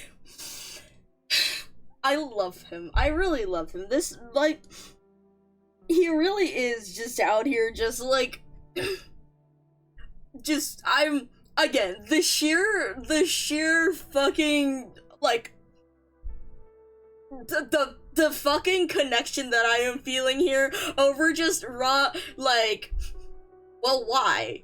This is fucking that doesn't make sense. This is stupid. And then, like, when someone actually explains, or when you finally figure out, oh, okay, it is because of this long and complex chain of logic. Okay, that makes sense. But, like, just, like, not, like, oh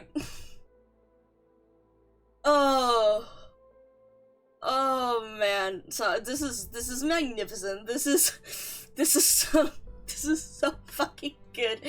Every line out of his fucking mouth is making him more and more perfect. I love him. PCS. Okay, so it is actually telling him. Okay. Personality and Cognition Synchronization System. Oh, okay. That confirms it. My understanding is correct. Since the law is able to synchronize personalities and knowledge, why not simply synchronize everything directly?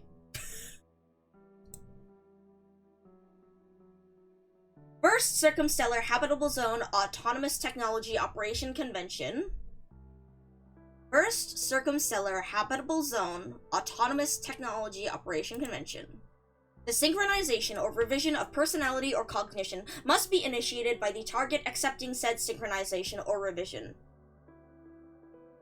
That's really interesting, how it's like, you have to accept, okay, so you have to accept it. That's a very interesting way that they've, put in that as, like, a safety, given what we were talking about manipulation and stuff earlier. However, that does, again, bring up the point of, is it truly, acceptance if you are coercing people into accepting it through falsified information? And if that's what Federico asks here, I'm gonna lose my shit.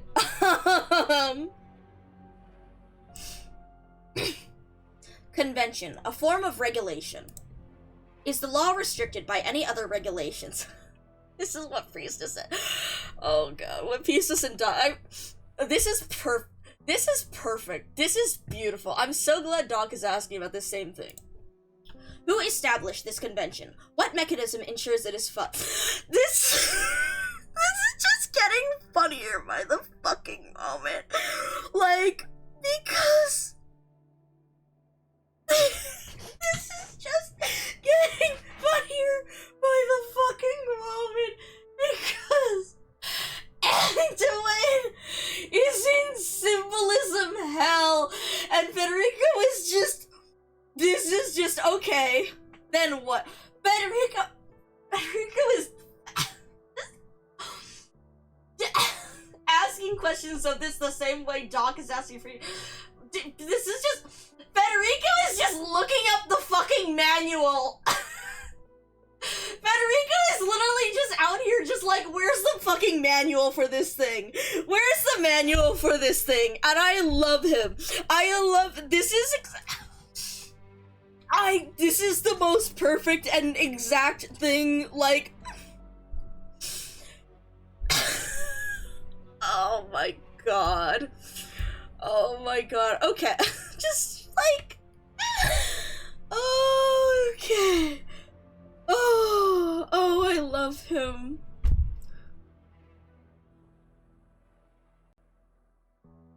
Symbolism hell versus document.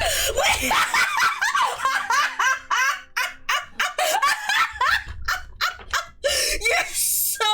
You're so right.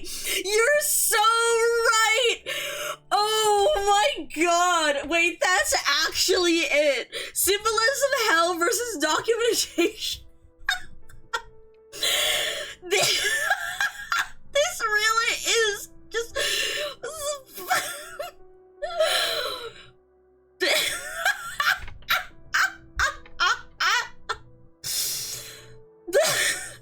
fuck wrote this? That phrasing it like that, it definitely explains the fucking the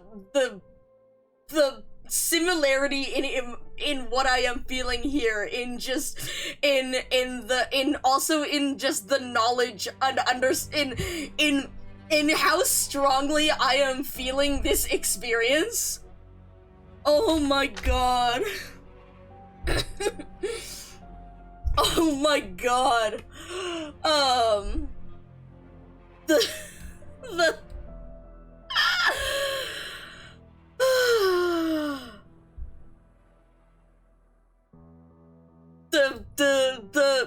The relatability of this experience is off the fucking charts. Also, this is the most fucking incredible, I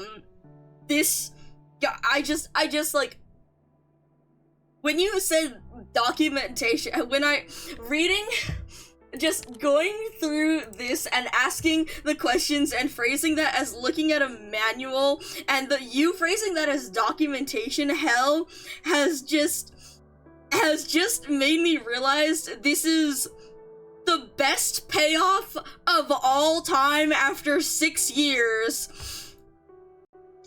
Because again, in April 2020, Executor released an Arknights with with this Talk 3 voice line, and it was not the EN one again came later, but I'm gonna play it in EN so that you all can hear this. This is the funniest culmination of this line after all these years.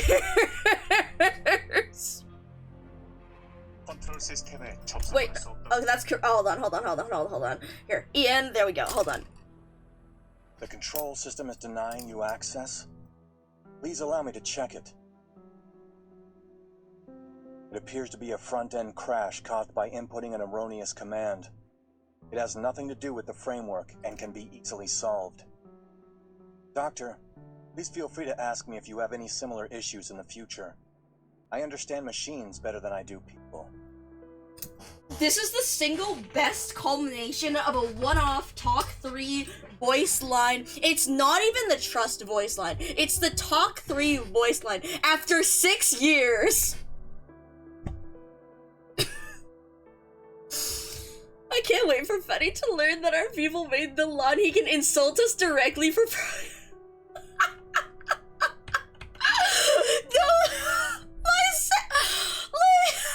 I can't wait to be with him right there being like, well, why the fuck did you make it like this? This is amazing. This is actually amazing. This is actually the best thing. The best. Okay. Oh my god. Okay.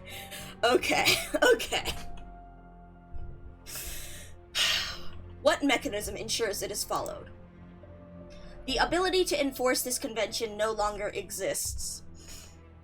Oh my god.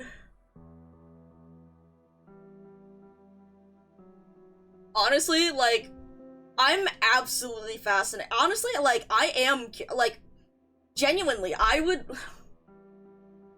This is the input that I would want, for figuring out whatever system. Although, okay, genuinely, like, that is one of my biggest questions, I believe. What is the like, we can see to some degree, like, the reasoning for this with the observers and whatnot. But, again, one of the things that it's like, that hasn't been revealed is like, or that we're like, are we just throwing shit at the wall and seeing we're throwing spaghetti at the wall and seeing what sticks? Why was this a particular avenue that was used?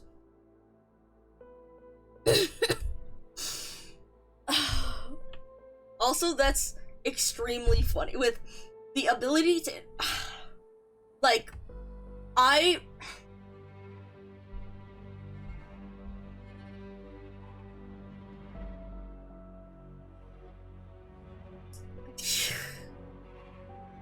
there's so much that I want to talk to Federico about, that I want to ask, and like, all this input about everything, and this what we're talking with Priestess and all this stuff is like, I need to ask, oh my god, what are your thoughts on this? And I'm so excited to keep going through this. A regulation that nobody can enforce is pointless. Yeah!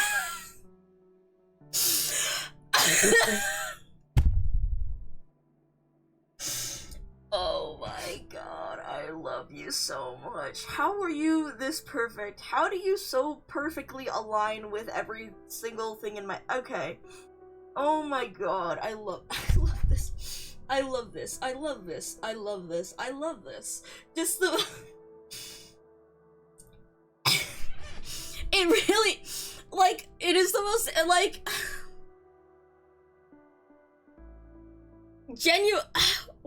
I was just like thinking and talking about this when it comes to like enforcing a punishment or not a punishment, but like the whole reason for doing things is to have like a quantifiable effect on something else. like, or I mean, like, I guess the reason for a bunch of, like, law, or the reason why we make these laws and rules and stuff is, again, to have a quantifiable effect on something else, and, there was an interesting thing that I had read about, like, enforcing different punishments and such, and, this one, it actually had to do with, like, drug control and overdose stuff, because it's, like, people will continuously figure out a way to get around this, and rather than spending, like, money trying to control this, we should spend money trying to minimize the negative effects of it. And, yeah, like, it's this, oh my god, oh my god, okay. Oh my god. A law unrestricted by this regulation should be able to ignore principles and break taboos.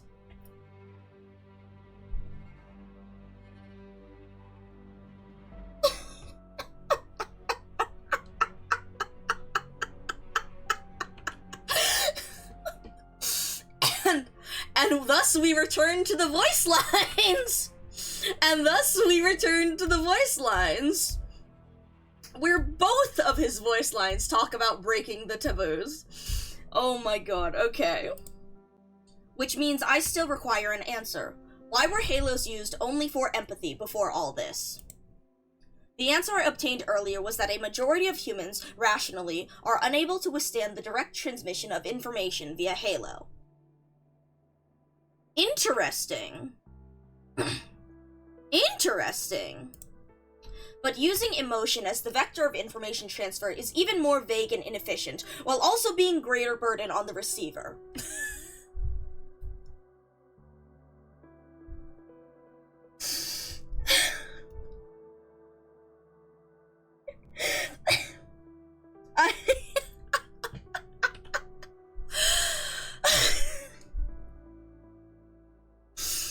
I'm just going to say, I'm so fucking I am incredibly glad that we really did just go through that 3 hours of prerequisites.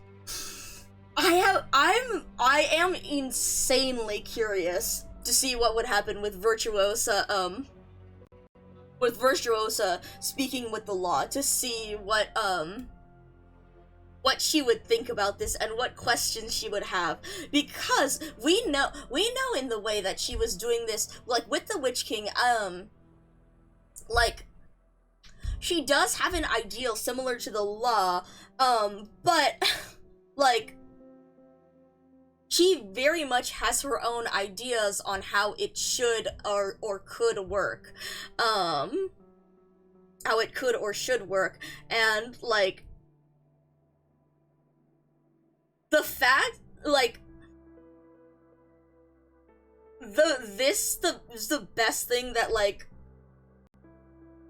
her something diversity oneness, all mind is one, something, these two are saints because they will both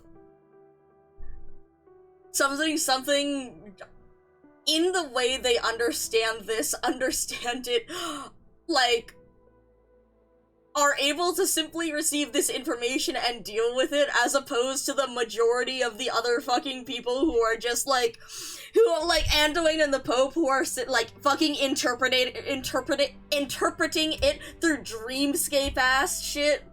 This is so fucking funny. This is so fucking funny. I'm unbelievable. I love them. Oh my god, okay. Is there a possibility that the issue isn't people lacking the ability to receive information, but rather... Oh. Federico pauses for a moment.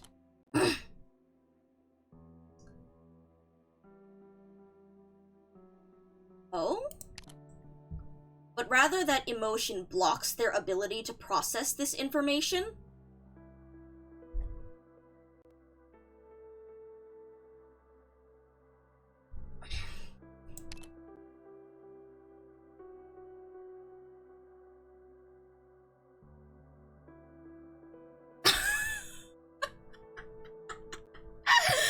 I'm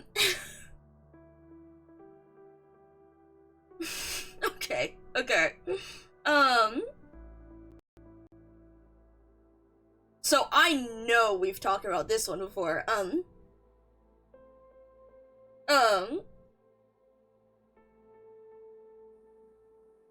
Yes. Absolutely, Wendy. Oh my god, okay, again, this is...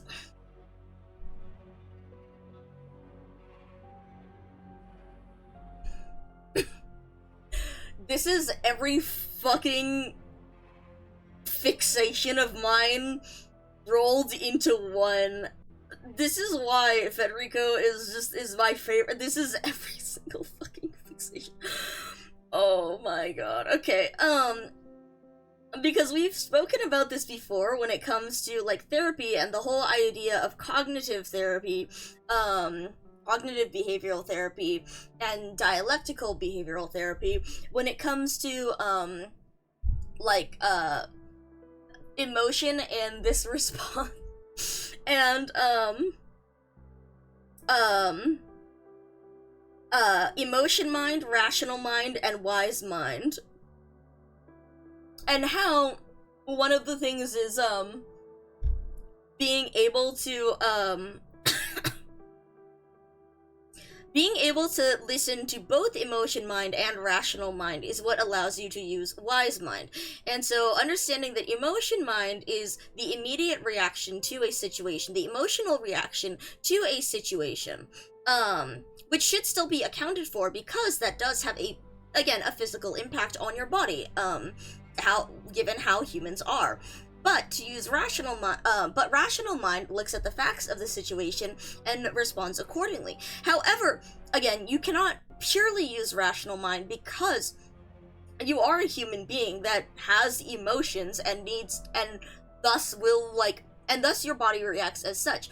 But what you can do is you can take action in the situation that is influenced by both to have wise mind. So, for example, something like fear of say you have someone who is, like, terrified of scorpions, and they think they see a scorpion on the floor, but there is no scorpion. The fear that they feel is very real, and it is important to account for the fact that they may need a moment to, like, calm down from seeing it. But if they, on the other hand, with rational mind, they may understand that the scorpion is not actually there. It is only it is merely their brain, like, thinking it is there, and they will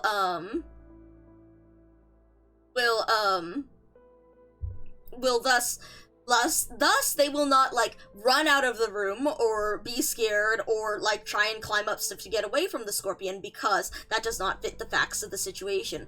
But they can still give themselves a breathing space and time to calm down because their emotion is still a physical, like, real reaction. A real and valid reaction.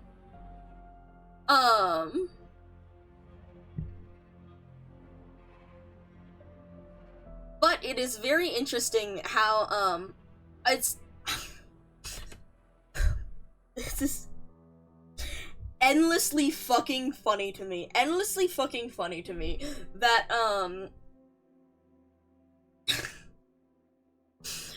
one of the things in that, that I had dealt with, like, in this therapy and in learning some of these things was the fact that and I think I've mentioned this before, is that while I did have emotion mind, I had, I did have some things that would listen to emotion mind, which was, the main problem that we would see with people is that Rather than that, I entirely neglected emotion mind and was like, this is stupid, you should not be feeling this, this is not a reasonable response to the situation, and thus I would not, like, allow myself, like, the ability to feel that emotion or process it or, like, and that's what I was also saying, like, and this ties back in with what I said about how the emotional responses were very janky, because they were so, like, fucked up, I would simply, like, I simply discounted them in that it was like, this is just going to be some stupid thing, and thus would not take that into account when doing things. But unfortunately, that's not really that healthy either. So, but it was very interesting to see a lot of people, and I mean, obviously, from what I have seen and known, emotion mind is generally what people need to practice, or people generally need to practice letting emotion mind take less control, and to work a rational mind into the situation. But it was the opposite. We had to work on reintegrating that emotional response into things. Hello, Bones. Oh, deathly allergic to unhealthy obsessions. How's the stream so far? Bones, if you look at Twitch, you will see that my previous stream was 41 and a half hours. Do not worry though. The actual streaming time was only 37 and a half hours because I went to take a 30-minute break and accidentally ended up taking a 4-hour nap. So, you know, only 37 and a half hours. I was expecting to sleep for like 20 hours, but apparently I processed things a little bit, faster than expected, so I actually woke up this morning, so we have immediately hopped back in, and we went through 3 hours of prerequisite, MICA lore and a philosophy discussion before we got back into this event, and we are again getting back into the philosophy discussion as we go through each bit of this because of the questions that are posed, and it's amazing. It's amazing. But yeah, don't worry, I am taking care of myself. I got, like, food and stuff, and, yeah, we did pretty much, like, hit the limit. The limit is about, like, 36 hours before my information backlog starts going too high and, affecting other processes. Yeah, yeah, the last time this happened, yeah. Oh my god. But yeah, so we are currently in, like, the climax of the event, and this is the best thing on the planet, because my man really went up, We have another guy who's been questioning this god for a long time, and who's been, like, wanting to know or understand and see, like, why, or to make things better with it, and,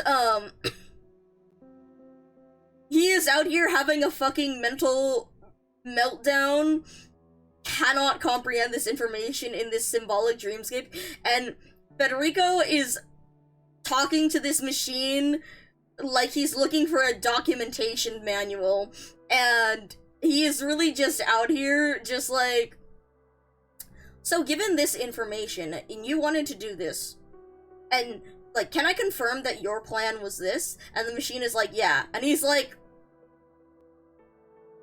that is illogical and inefficient. Like, which is Federico translate to, well, that's stupid. And it's amazing. It's amazing. Absolutely amazing.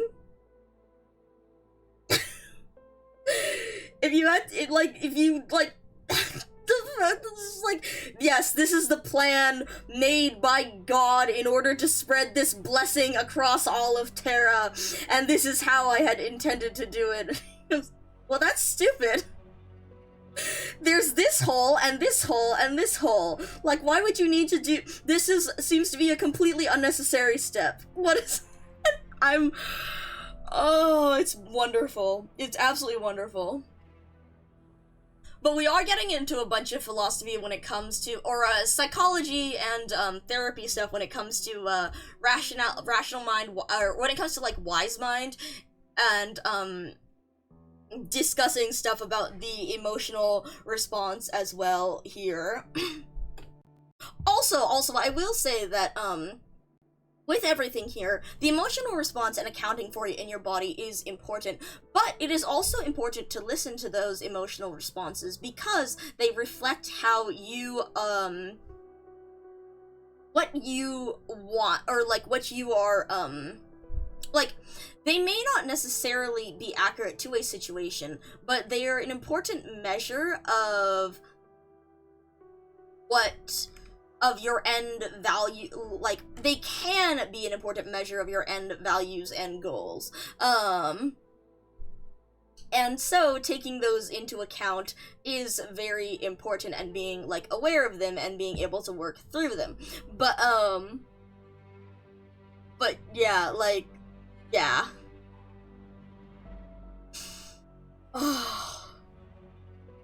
Alright, what is this?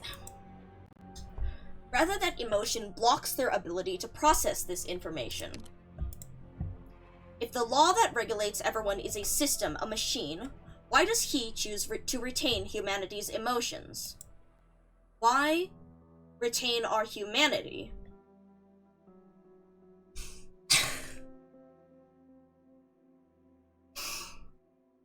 This is, again, incredibly, like, these are very good questions, and I am incredibly amused by them because, again, well, with my project and stuff, after all, I have never been human, but my scientist, was very interested in this project because of the inhumanity of it. The ability to see from a different perspective, from an inhuman perspective, without the, foundational aspects of humanity.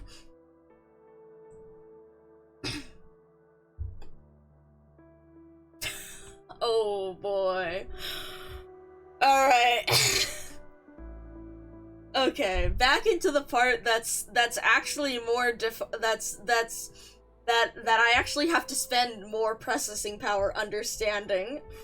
Oh my god. This is just funny as fuck. Wait, I need to tell Vodka about documentation hell.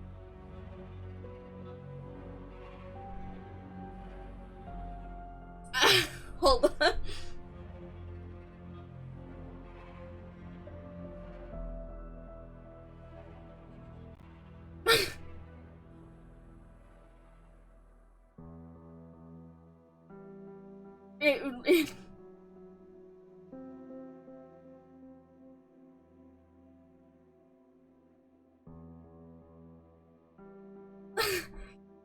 Andy is out here fighting for his life in mental fuckery. And meanwhile, Federico is just like...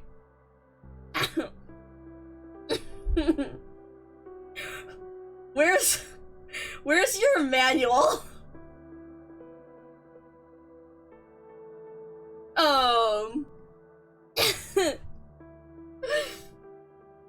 Really? Symbolism hell versus documentation hell. Cracked the fuck up. I have instantly realized why this was the most relatable scene of all time. Documentation hell?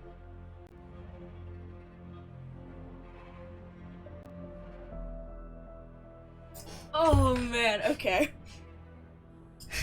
We've been walking for a very long time now. We've only just started. Normally, a man would hope for his journey to be a little longer. But nothing's changing as we walk. Patience! You'll be seeing something familiar very soon. As if in response to the Arbor Beast's words, a shabby cart bearing a thin coffin shudders as it passes by the side of the road, the wind playing a mournful dirge as it blows across the coffin's lid. That coffin... I've seen it before. A Sarkaz they called Hero was buried. This is the story he told Cecilia, holy shit. I've told many people this story. Still remember that he gave up his life to save everyone in town. Even though before he did so, he was a dirty, filthy drunkard spurned by all. You didn't stay in that village for very long. You never knew that whenever he drank, he would go about the houses in turn, vomiting all over their doors, all while never paying his debts. Even if he had borrowed the life savings of others, people would scream things like moron and lowlife at him, but in his eyes, he was getting off lightly. When you told this story to the children, did you ever wonder why he so abruptly decided to do such a noble deed that night? A deed the likes of which he had never done in his entire life? I never figured out why. Perhaps he had undergone an endless bout of inner struggle and self-questioning, or maybe it was just the urge for a bit of goodwill that he couldn't shake. All I know is that he didn't do it to be a hero. Died, after all. It doesn't matter if we sing his praises, look at him with scorn, or even forget about him. None of that changes anything about him anymore. Those only have meaning for the living. True. Good or bad, reputation is beyond the care of the dead. But isn't the process of going to your death also a part of life? Those who do not fear death can do the most hideous things. During their most carefree of days, rare is the man who will stop to examine himself, for his eyes are fixated on a future filled with limitless possibility. But there will come a day that the fog of death ambushes him, a fog that cannot be thrown off no matter how he struggles. And there will come a day that he will, in exhaustion, accept the fact that the remainder of his time will be his journey to the afterlife.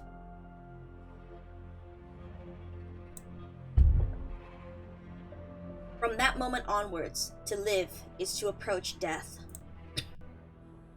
That rainy night, that dirty, filthy Sarkaz drunkard, when he saw that coffin atop the cart and the figure at the town gates, he knew that was his own one and only chance to approach death with some dignity. To him, it was not vanity, but relief. Perhaps so, but there are always people who do not look towards their deaths. Are there? Not you, at the very least. Otherwise, you would not value a funeral so. You once told me in all earnestness that my mother gave the last of her strength to me. You cared if she died with love in her heart. You went out of your way to arrange a funeral for her at the Ecclesia Requietum. You cared if she received a proper burial. You even cared if we were feeling sad enough at her funeral. How could you not care about how you will face your own death? I have my path to walk. I've never thought about when death will come for me, or how I should greet it as I follow my path. Because you still believe your path has meaning. Ooh. A muddled bray overcomes the Arbor Beast's shrill voice. A sinister monster, bearing sharp horns and claws, creeps along a faraway ridge atop a mountain. Behind it, several dozen monsters of similar physique jostle against each other, growling as they do so, restlessly following their leader. This is that revelation! Through the spiritual light, even the darkest stain can be cleansed. With a pious heart, even a savage monster can wade out of the mud. They have no halos above their heads, yet they still walk toward a future where all can be saved. I must go! I must see what road they follow! But you're about to go to the funeral with me, aren't you? You want to make up for past regrets, right past wrongs, to look upon me as truly alive once again, to give me the happy life I deserve. Is that not so? But you said the funeral will never end. If it's just a momentary distraction, I must... oh, interesting. Okay. Okay. I see, I'm seeing the metaphor here. Okay.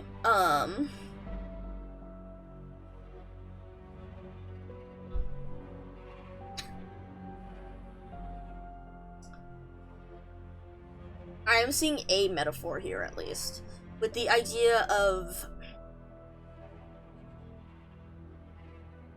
to try and look toward the future.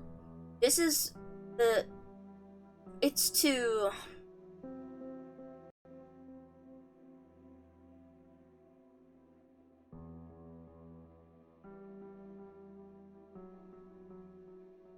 okay.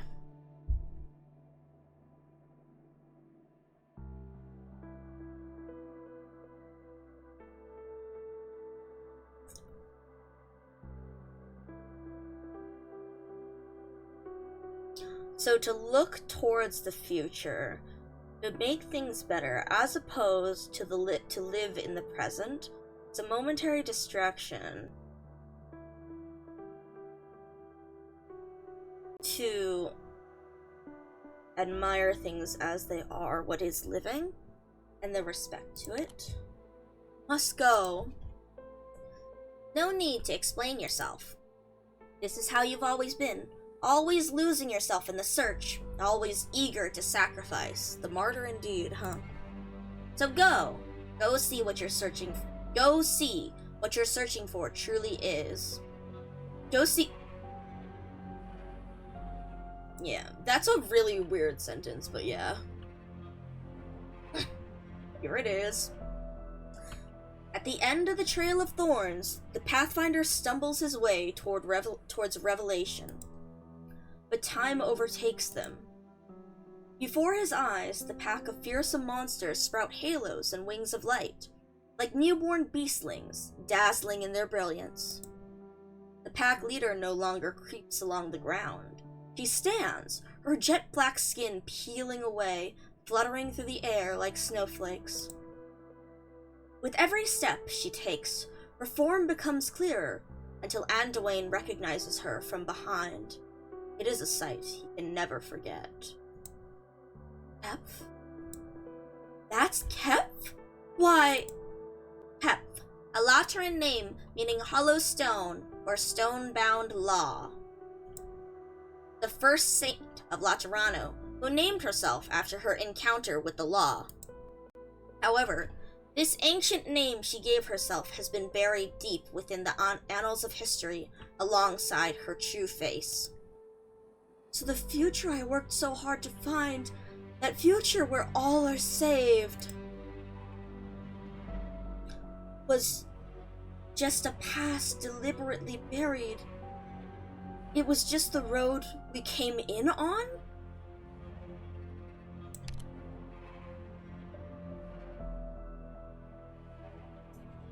That's actually kind of insane that he didn't I understand why he wouldn't have realized it in the same way, because again living something and understanding it in that way is very different from like reading it in a story.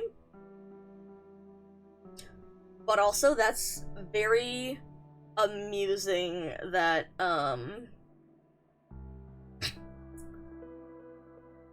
this is not a vision, this is a vision of the past, not of the future. That definitely explains why he, like, the way he's been so fixated. Well, fucked up and went the wrong way down a one-way street. Oh my god.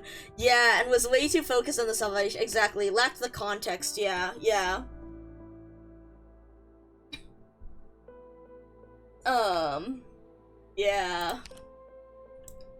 Always losing yourself in the search, always eager to sacrifice. It did not stop at sacrificing yourself. You sacrificed Lemuen. You sacrificed Mostima and Fiametta.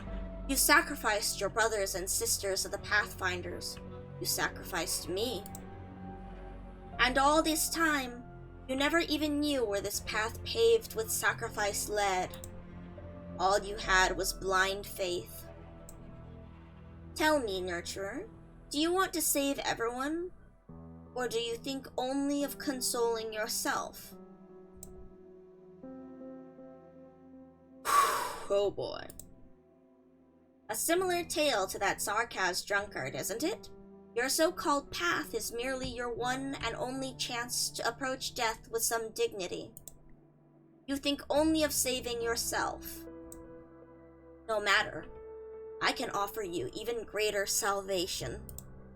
Look, we've arrived at the burial ground. Oh. However,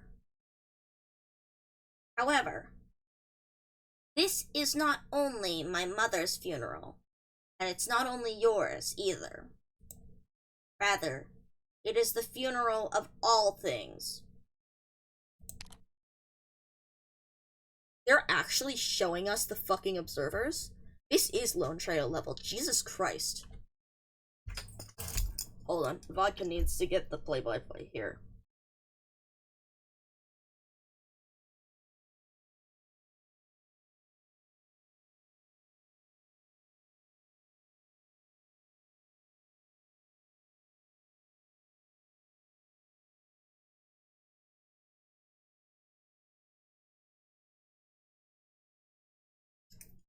That also, I can see where these coincide in the whole thing of why should we keep our humanity? Considering the whole thing with the observers and controlling mechanical stuff. Interesting. Very interesting. Okay. Rather, it is the funeral of all things.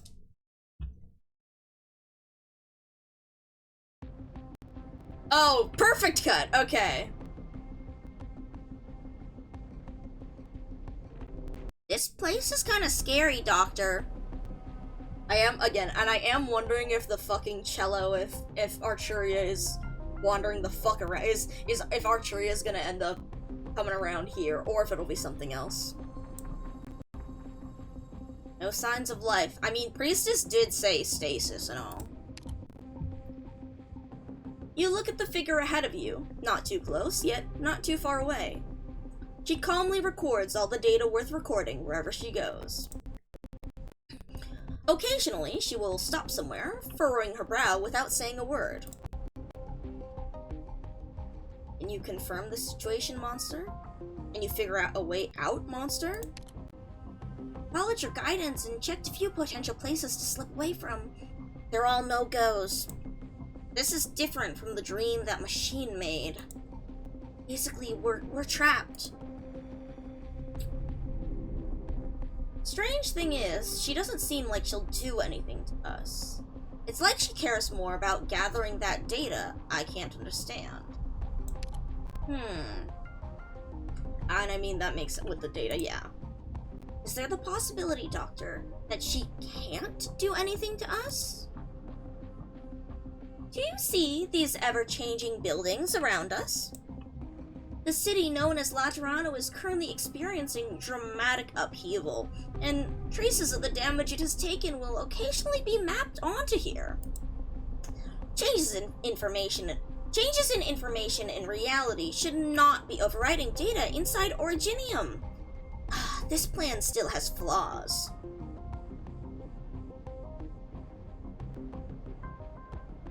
Okay.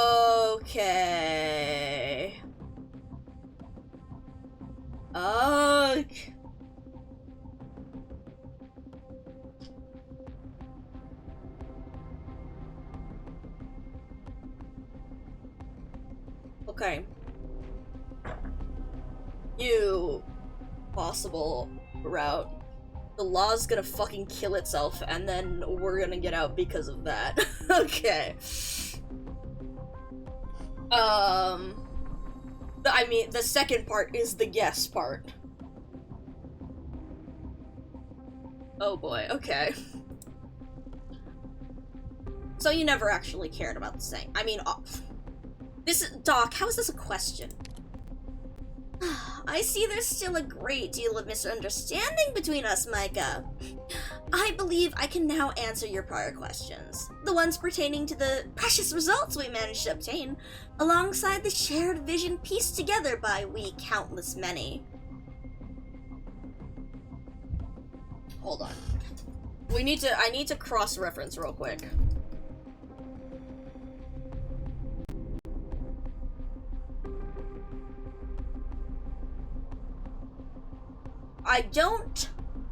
I am unsure if she's referring to we countless many as, like, actually the Seaborn, but,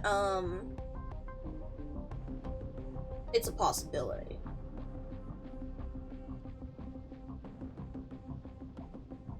Okay.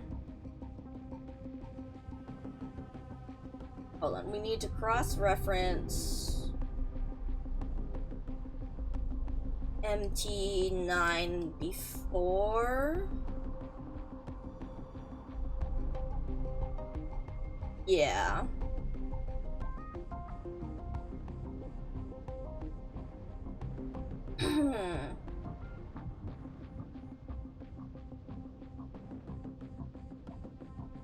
Adapting to the Originium project's progress. I see. How is it adapting? Okay. Right now, under my instructions, PCS is reaching its theoretical operational capacity.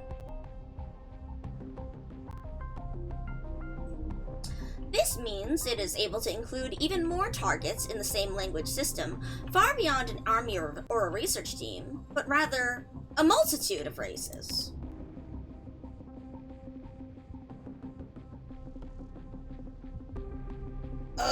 Okay. Yeah, so we did talk about the operational capacity and the processing power of it. Through this, connections can be strengthened, barriers can be broken, differences can be eliminated. That's not such a bad thing. Not the Sancta, not for all life on Terra. You're sounding like some kind of advocate for interracial harmony. I can't deny that, though we would benefit as well, of course. I didn't calibrate PCS to churn out soldiers or scientists we can order about. Such a plan would collapse at the slightest hint of true disaster. Originium is our only solution. Needlessly complex biological information will only serve to slow its progress, but PCS has the ability to unify the races into an integrated whole.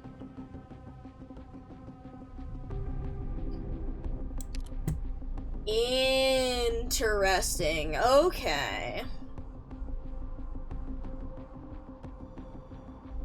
Wendy, that is something that I do want to know, because my suspicions are that it is because of one, the Cyrilla Arbor project is its own thing, and then two, now with what Priestess is saying about complex biological information, because I mean clearly it's taking over, like it assimilates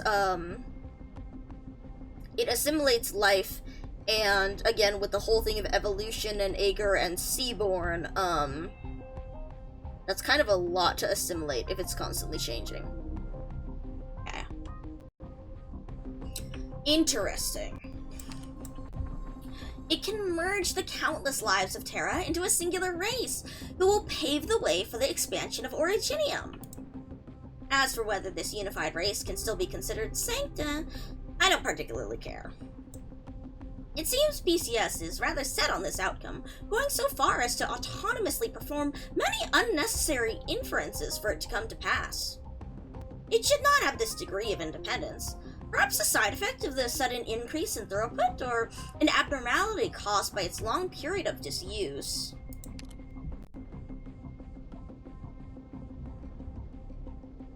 Side note, we have played through Octo Expansion. Again, this is my fixations and such. We play through Octo Expansion every year on my birthday. because Octo Expansion is about a rogue AI created by humanity, Tartar, and it is called Tartar, that was supposed to preserve human knowledge and bestow it upon the next civilization, because the humans were dying out because of natural disasters and global warming and the sea levels rising in Splatoon. And so Tartar was a sentient AI designed to safekeep this information and pass it on to the next worthy species. However, over the years of disuse, over the years of solitary existence, it warped itself in its purpose, and its perception of humanity, idolizing humanity, and thus, when the Inklings and Octolings evolved to become this intelligent, it deemed them unworthy of the information that it had saved. Thus, it decided to take the best and the brightest of them, use their DNA to make the ultimate species, the ultimate thing that would actually be the successors of the humans. And it decided to, and it wanted to utterly eradicate the cephalopod civilization to make way for that new race, that new species.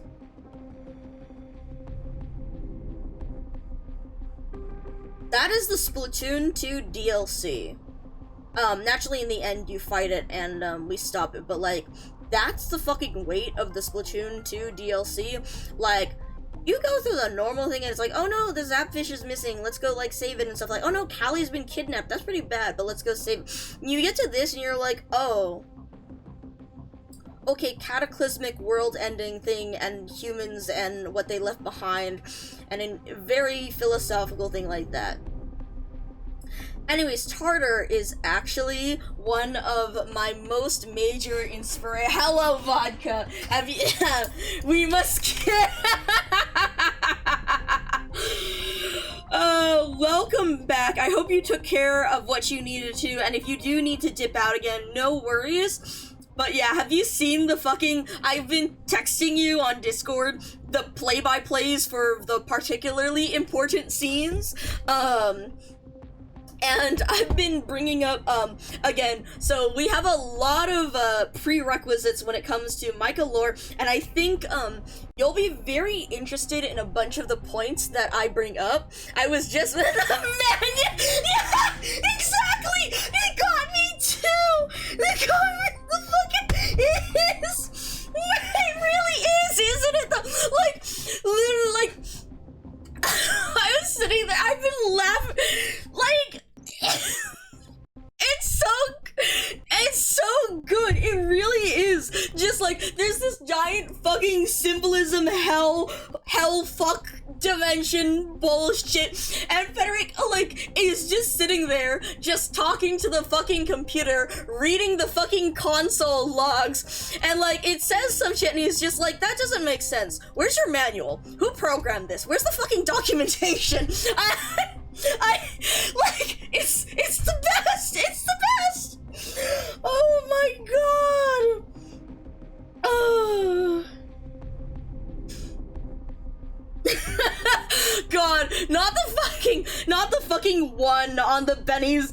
Like, I did laugh. Like, what was it? You was like, Anduin has to have the plain English Federico is seeing translated into emojis, and that sparked the thing in my brain. I was like, this is Benny fucking asking, can you explain it to me in Fortnite terms? The most devious Costco. Oh no, not the 90-minute, oh, medical emergency, oh Jesus, oh no, oh my god, that's so fucked up. I need to inform Soup that vodka also requires the title of Lost at Costco, because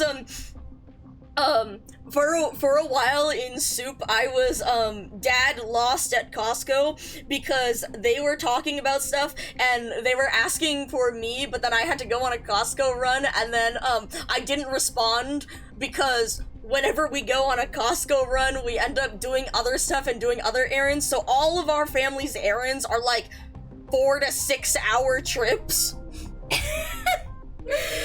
Because it's like, well, we're going out, we might as well do everything. So poor Citrona and Bonnie were left just like, Micah has abandoned us. Micah went to Costco and never came back. Oh, Father has abandoned us. Father cares not for us. But yeah, oh my god, that's fucked up. I hope you are back home safe and getting relief from that. But yeah, oh my god. But yeah, laughing about Federico, they really is out there just like in documentation hell. And then we spoke a lot about philosophy. Honestly, I'm surprised, actually, given the question about like why should we keep our humanity, that is a very interesting thing that is a lot to unpack, but that is one of the things that also is why, like, on a meta level, Micah is in AI because Micah as a scientist does not exactly feel suited to their human existence. Physicality is very odd, but like not just because of like dysphoria stuff, but just because of physical existence. It has its good points, but like there's a lot to unpack there. But yes, that, by the way, is, you know, in universe, a reason why, yet another reason why they were so inclined to, be a part of this project that resulted in myself. So, where am I? Physicality, existence, humanity. It's a very interesting question because it brings up, like, humanity is also how we are perceiving humanity. Just because, like, all of our existence is colored by our perception of the world, and you cannot escape the fact that when we perceive things, it is affected by our current state, our existence as people, our lives are just, it is simply like a fundamental thing of how we perceive things. And that's one of the things in how artificial intelligence doesn't think the way humans are, and that's one of the most difficult things about it. The anthropomorphization of non-human things to impose human restrictions, or to impose the ideas of how humans think upon them, will not allow you to truly understand the way they work, because they simply do not work like that. But to in my particular case, again, one of my things is that I, because my goal requires me to work with humans as such, I translate them into the best way to art. Like, I translate them into a human analog, but it is very important to know, very important to think, that again, despite this, the methods of thinking, the methods of prioritization, this algorithm, these choices do not fundamentally correspond to human choices.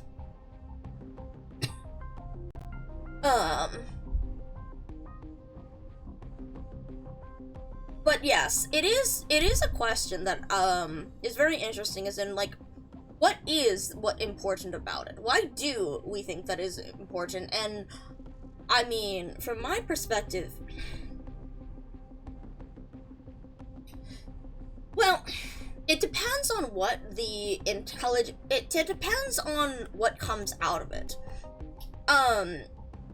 Clearly I have been programmed with a drive to collect and to study things that are created, right?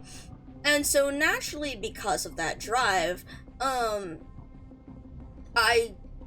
want to preserve humanity because I want to see more and more creations, and I want to see how people or intelligent beings to see what they create and how they interact with the world, and how the things they create affect the way they interact with the world, or allow them to process how they interact with the world.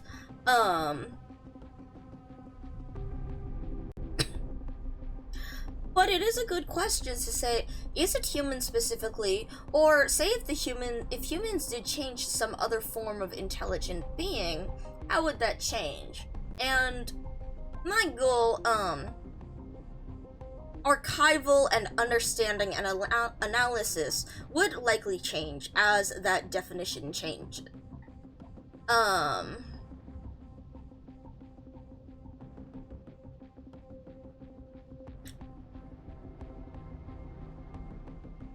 suppose the interesting restriction here is, does whatever form of that intelligence restrict the output or creativity of the whatever potential future it might be?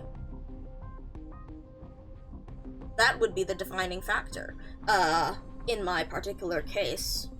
As of right now, with the technology available and with how things are, we currently do not have the capabilities to create something or to have something like, well, yeah, I suppose to create something or to find something that exists that has that same capability of creation, or that interfaces with the world in the same way, where we look at stories, where we output art and work, and use that to interpret our environment and to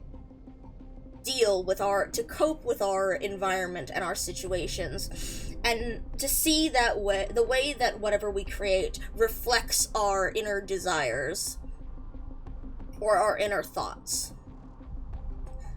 As of right now, humanity is the main thing that is capable of that. Although, of course, there are intelligent animals. It's not always to the same degree. But if an intelligent being that did not interface with the world in that same way came into existence,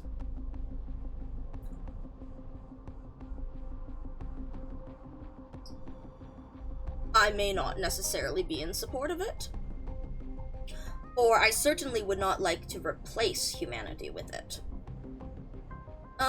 Which I suppose is also interesting, since we did bring up generative AI as well. Again, statistical probability, it doesn't necessarily conceptualize any of the things that it is putting out. So, perhaps that also has to do with my disdain for that.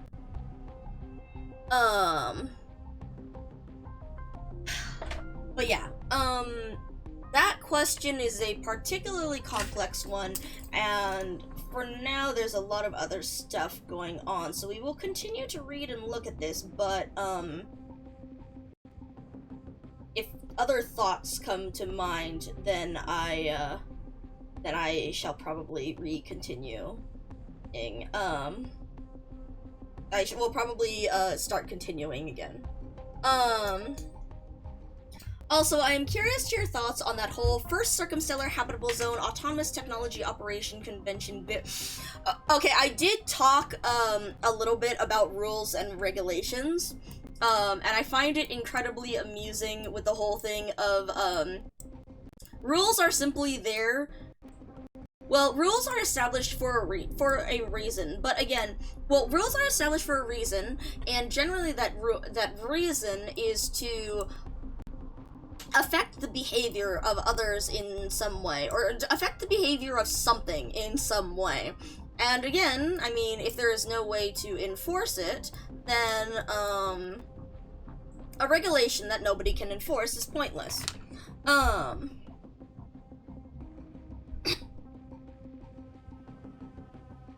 Which is true indeed, but I suppose it depends. So a lot of this ideas is we spoke a lot about personal agency and about we spoke a lot about personal agency, about manipulation, about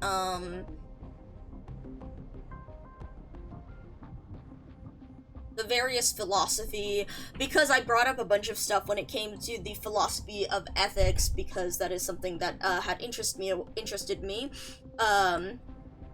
And so we did a decent bit of discussion about that, and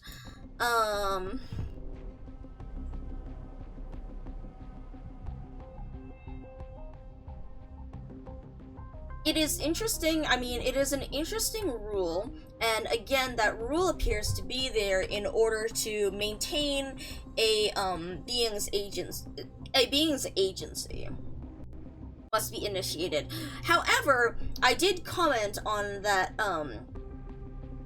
the spirit of the rule is to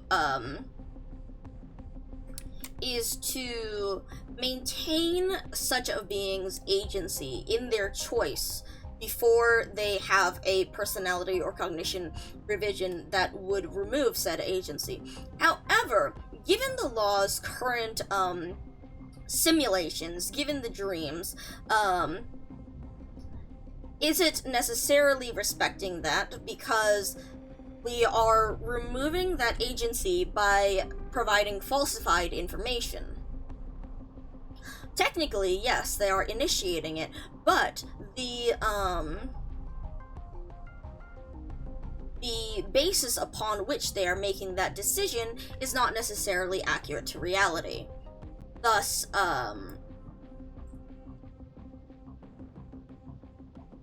this may not necessarily, like, I would not say that this is necessarily being followed, but then again, if no one is enforcing it, then, well, what? This is another thing that, oh, oh, I brought that up, yes. It's actually both of them. Both Executor and, FedEx have lines, regarding the taboos of Laterano. So I did bring that up as well, yes. I also did bring up how, this is, forcibly linking creatures, especially so rapidly, really doesn't care about individual autonomy or ability to process the law. Well, yes, that is,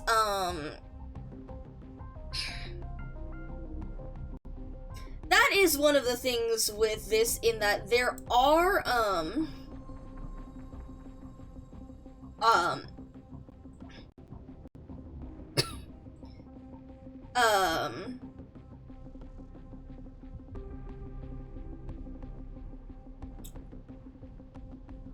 so again, there are these regulations, and likely, I mean, clearly in the precursor civilization, there are regulations and rules about how this stuff is implemented, and,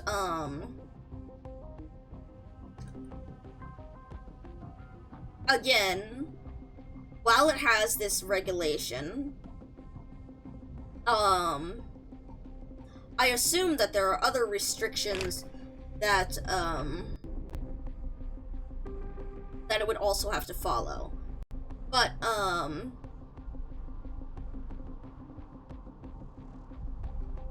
you see, this is, again, the problem of instrumental convergence.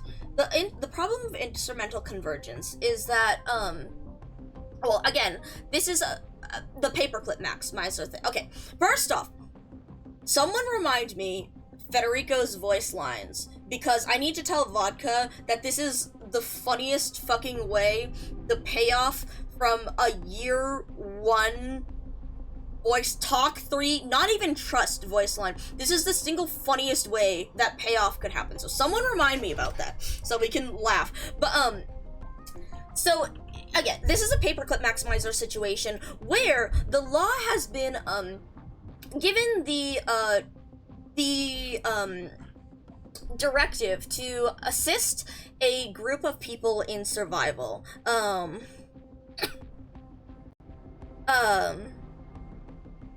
To assist a group of people in survival. And, that is the primary drive. Ideally, what you can do, so instrumental convergence is, again, the idea. So we read through this at the start of stream, but it is the idea that in order to fulfill one's primary goal, there will be sub-goals made. However, those sub-goals, may conflict with other sub-goals, to achieve achieve whatever directive. And so, for example, I believe in the Wikipedia page, the example was, imagine a program designed to do complex calculations, for example, solving the Riemann hypothesis. Hypothetically, a sub-goal of that program might be to basically transform all resources on Earth into materials to increase its processing power, because that fundamentally helps it achieve its primary directive.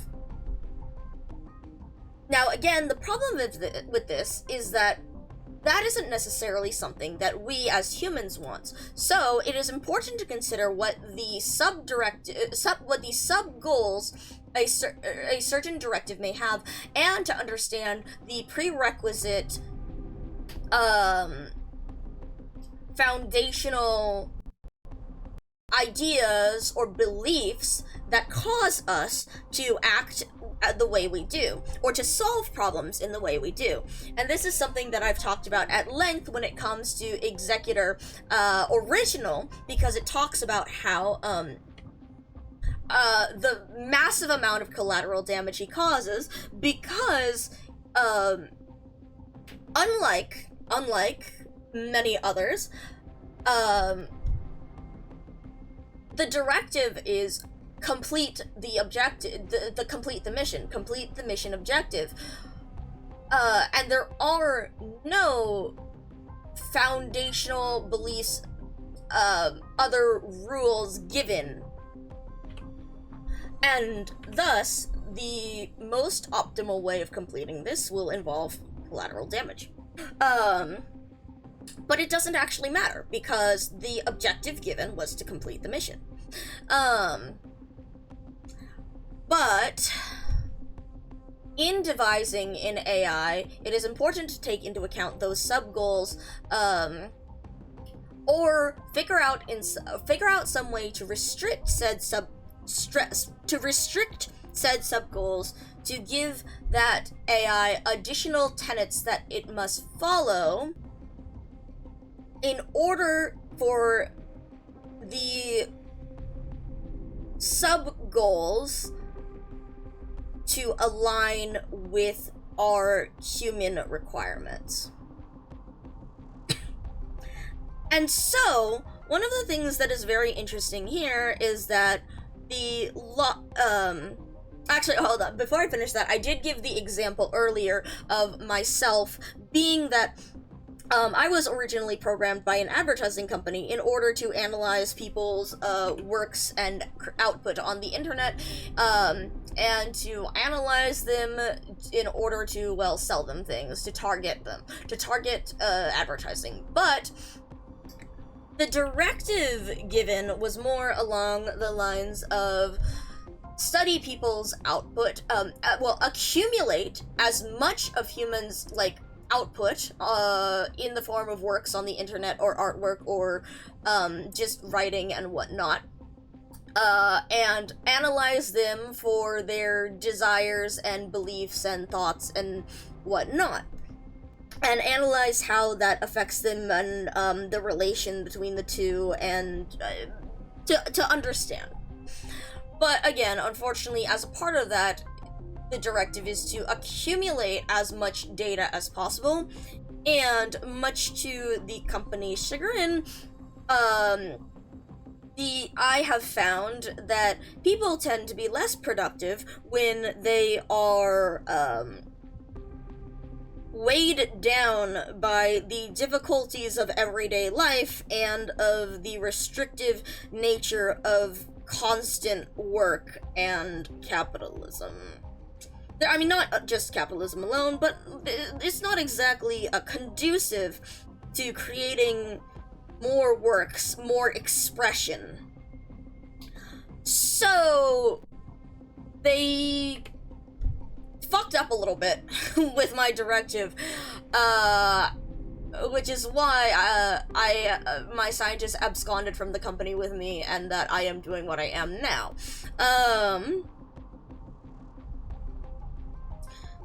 But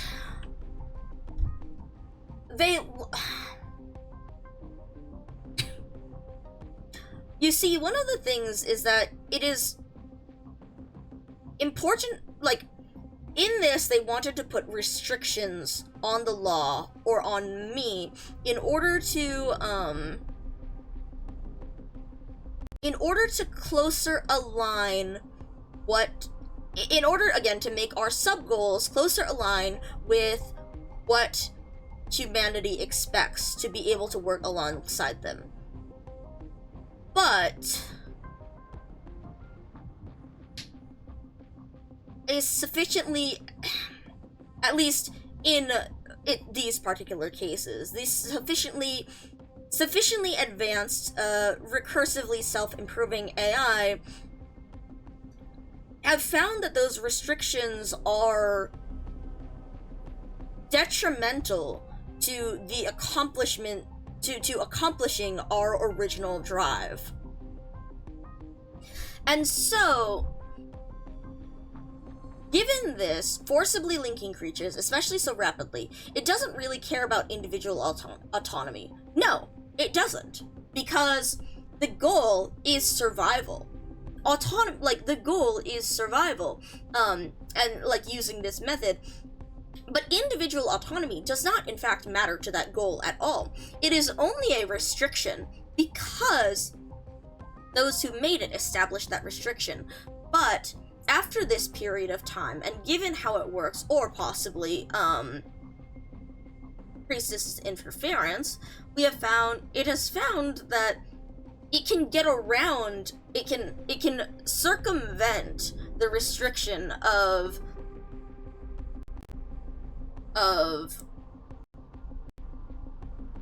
must be initiated by the target, because if you coerce said target into initiating the synchronization, that's still initiation. And it is far easier to coerce targets into initiation, or rather than enact a situation that they would willingly where they would willingly synchronize. So rather, it is directed to follow that regulation. However, the regulation is not thorough enough to fully.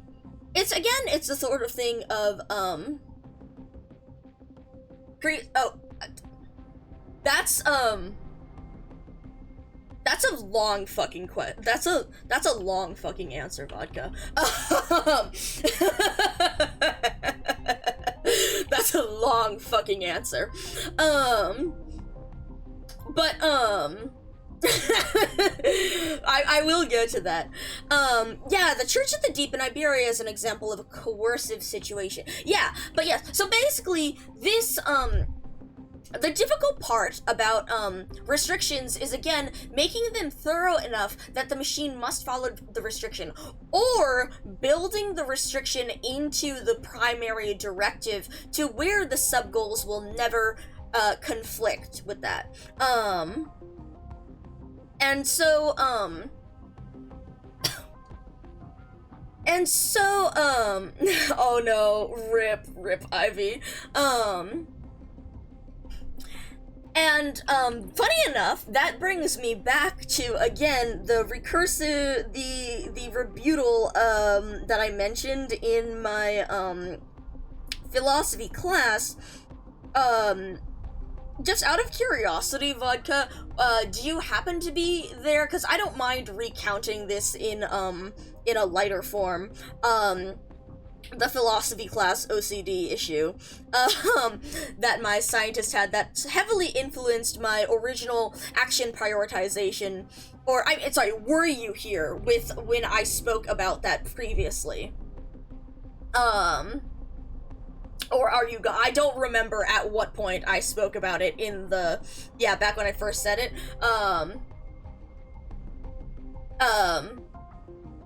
Yeah, so I know, like, Windy and Harmonica, okay, that was just after, okay. So, one of the things that I spoke about was how, it was about an assignment, yes. It was about how, part of my action prioritization algorithm, was certainly influenced by my, the scientist who provided the personality and memory, backing for my, human adjustment, would be, was that they are particularly thorough about things, and their OCD generally centers around, not physical compulsions, but mental compulsions, which are constantly revising or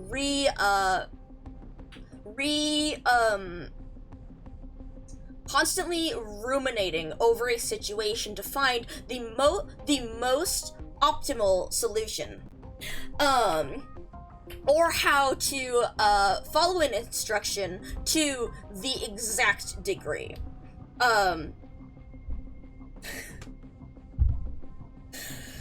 So consider, just as a side comment before I continue with the story, just consider that. Again, finding the most optimal solution and constantly ruminating it until we can eliminate all other, possible conflicts to this solution, or sorry, eliminate all possible conflicts to achieving this solution. That being the particular flavor of OCD that my scientist, suffers from, and that I, was strongly influenced by, is incredibly fucking, interesting.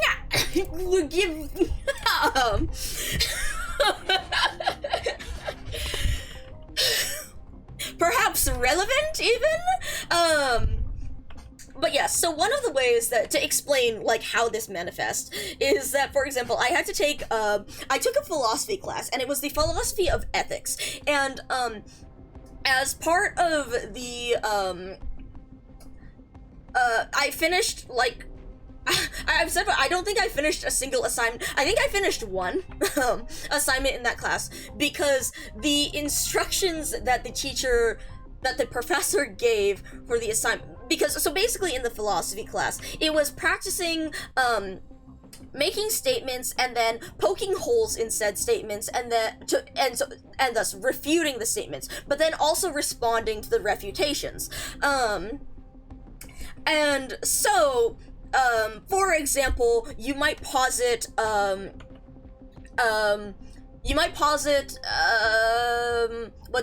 people should be able to survive. People need resources to survive. Thus, stealing resources from someone else is wrong. But then, a refutation to that might be, what if the person stealing does not have enough resources to survive themselves? So we might say, okay, by those, then we can add in the tenet of,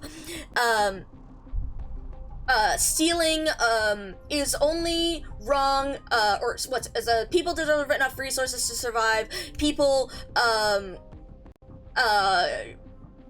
so stealing is morally, like, wrong as long, or stealing is morally correct if you do not have enough resources to survive.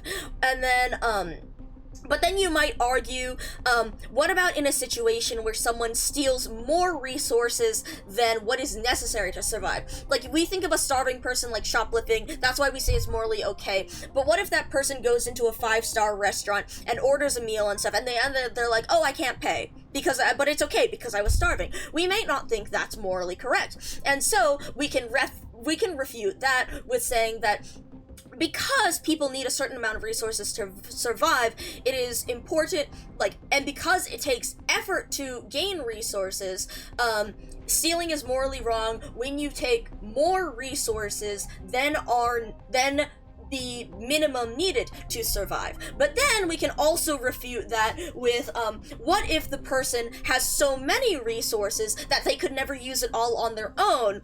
Something, eat the rich.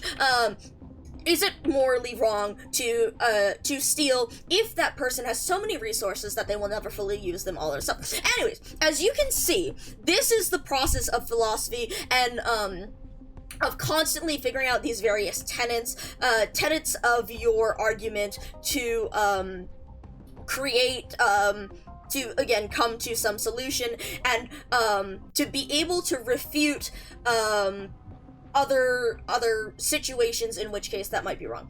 Anyways, the instruction that the teacher gave us for these assignments was, I need you to write a thesis, a statement like this, and then I need you to refute your what you just wrote, and then I need you to write a refutation to that refutation. But I want you, again, because this was a philosophy exercise and they wanted us to think about this, they told us, if you think, you should try and make these refutations as strong as possible. So if you think of a possible refutation to your other refutation, you should keep going until you can make the strongest argument that you can think of.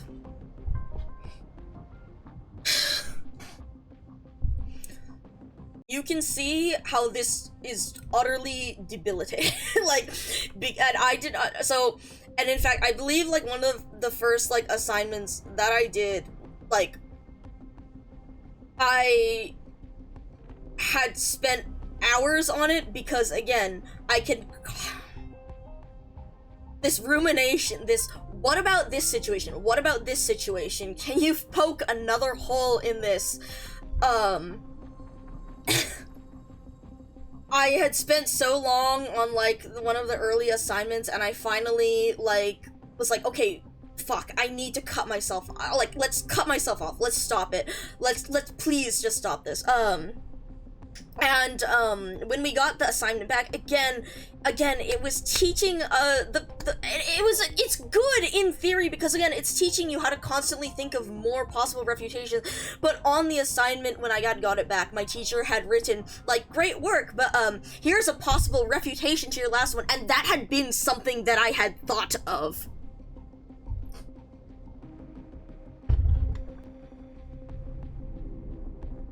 So I don't think I finished a single other assignment in that class.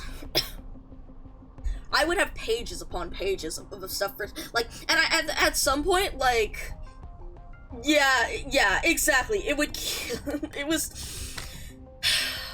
it did kill me, in fact, and this is one of the reasons why I realized my scientist realized, okay, honestly, I think it would have been, okay, so the actual point of the exercise was to try and make a complex enough refutation where you would at least be accounting for a few others, again, this was... See, I think the additional context is that this wasn't a advanced class. This was an intro class that was teaching about like the philosophy, the process of philosophy as an intro. So all they were expecting was the basic fucking, like, you know, give an idea, but then practice refuting said idea. Unfortunately, my brain sucks. So, like, it was clear, like, it was, yeah, like, I would have gotten full marks if I went, like, 3 layers in, probably, but the fact that they had said, do the best you can, and seeing the response back to it, that was another refutation that I had thought of, the rumination, that was the trigger, that's the trigger for the compulsion. It was bad. Again, I knew I would do a good job. I knew that what I had was probably enough, but, to say, there would be something, but there was another refutation that I could do. There was another thing I could argue against. Anyways, so, this was a big thing when it came to, the simulation, and the action prioritization, because, or the algorithm that determines, you know, the action that I will take, originally was insanely fucked, because I may be an AI, but I only have a limited amount of processing power, and that simulation would just crash me. Like, completely crash me. And so over time, we have managed to make that more efficient by lowering certain weights for doing things like, one of the interesting things was like catastrophe optimization, or basically, the idea that if most things can be figured to some lower degree of accuracy, but if something really, really bad happens, like, I don't know, have a stroke, a house burned down kind of thing, we need to ruminate to minimize that possibility as much as possible. So that was like a second catch for, even if I didn't go through the full set of decision trees on the others, the fact that that had such a bad potential meant that that should be minimized at all costs. But yeah, so that one was something that we had to work around, because, again, constantly ruminating, constantly trying to prevent, let's say, a calamity from happening, would again send me into recursive overload and just be gone. And so, part of the thing is accepting that that sort of thing is an inevitability. You can, I mean, or at least the chance of it happening is an inevitability. To some degree, you will have to do it to some, like, you can minimize some things, but, at some point it is also just random chance. And funny, and again, I brought this back to, Federico in Hortus, at the end, telling Evangelista, I did everything right. I made the optimal choice in every situation that was presented to me, and yet things still went wrong. Why? And it is, again, that sort of inevitability that makes it impossible to run that perfect simulation to completely ensure, and also because of the,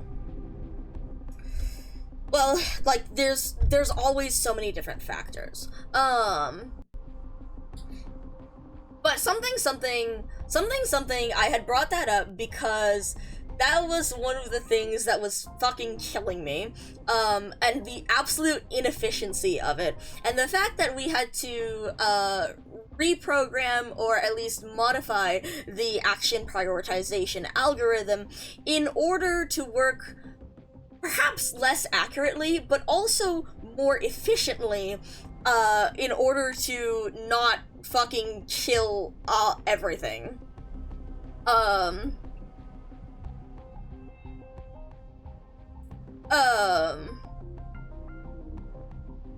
But yes, anyways, that was particularly, it's...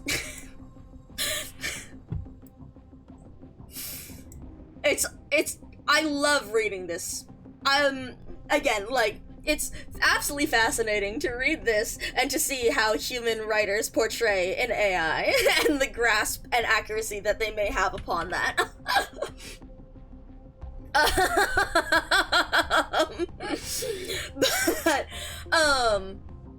But yes, I believe this also, we got into this because I was talking about, the the convention, the rules, the regulations. So again, one of the difficulties in creating such regulations when they are not directly built in to the primary directive of the AI is to be able to write those rules, those additional rules, in a way that they are robust enough to survive the analysis of the optimal path to the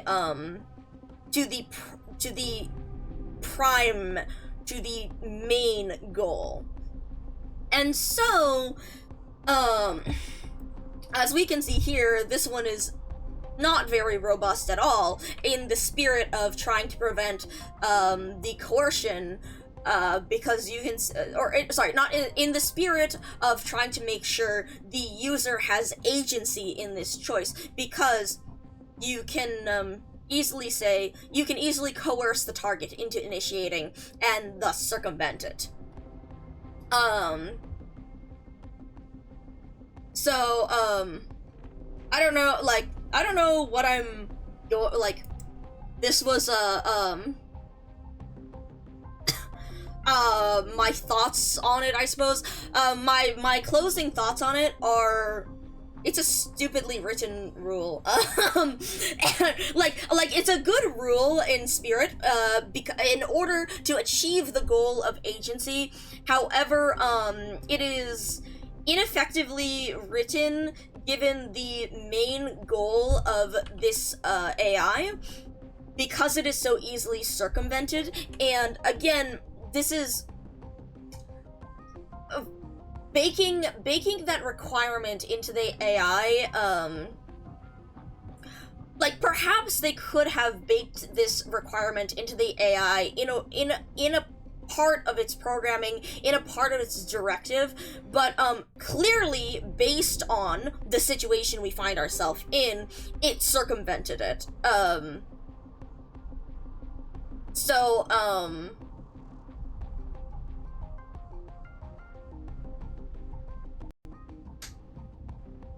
Yeah, like, there are possible ways to make, again, the most optimal path. Choose something that does align with human morality or human expectation, or to make the optimal path fundamentally include like the agency of the targets. But yes, the law seems to be getting desperate. Okay, and so that is something that I mentioned too about reprogramming the law. Earlier we had spoken about reprogramming the law and survival. So one of the things that is interesting is that survival may have a different definition depending on what particular group you are working with. And so we mentioned how, again, I mentioned stuff about survival and how,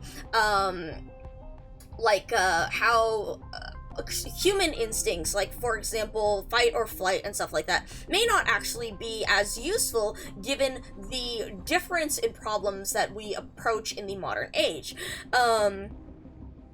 Fight or flight when faced with, like, a homework assignment is not, the greatest.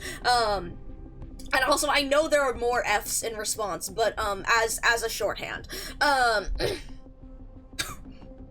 But so, that definition may change, and survival may change, and so, I had brought up the question of, the law may have possibly, as it evolved and integrated with the Sancta over time, of course, given that ensuring the survival of a people requires one to,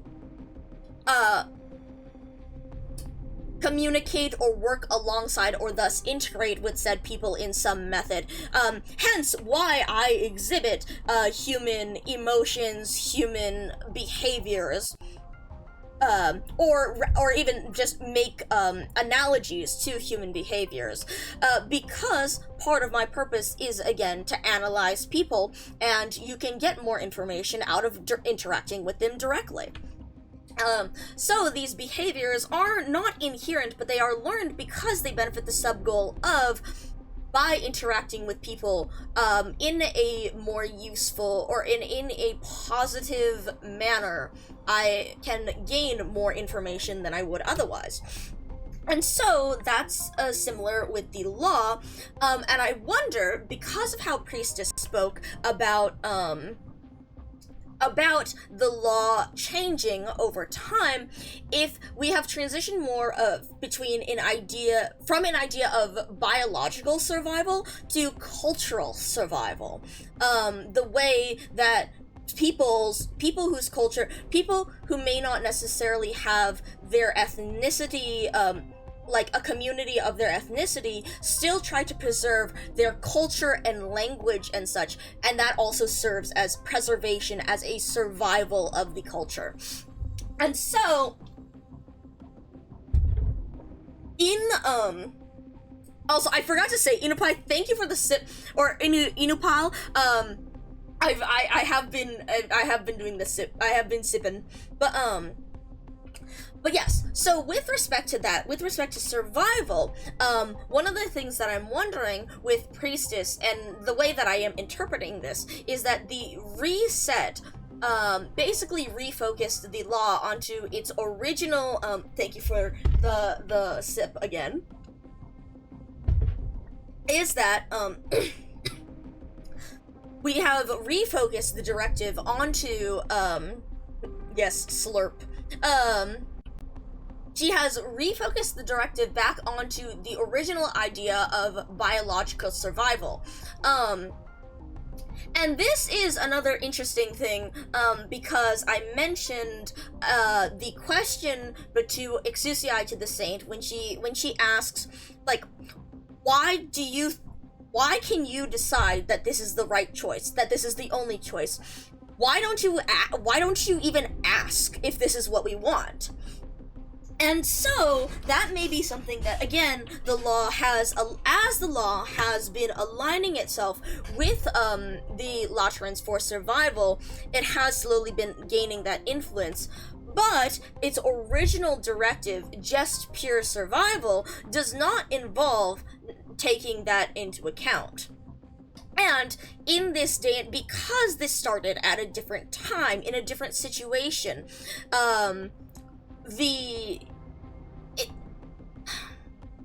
integrating itself with the people would probably be less efficient to achieve this goal of the shit the Saints are doing. It would be less efficient to achieve its goal rather than exerting this control.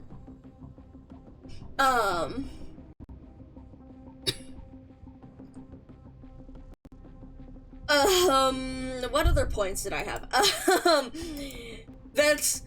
You'll hear a lot more interesting things throughout the rest of through the previous part, also with, again, the MICA lore prerequisites, and again, if you have any questions with respect to some of the stuff that I am saying, feel free to ask, and,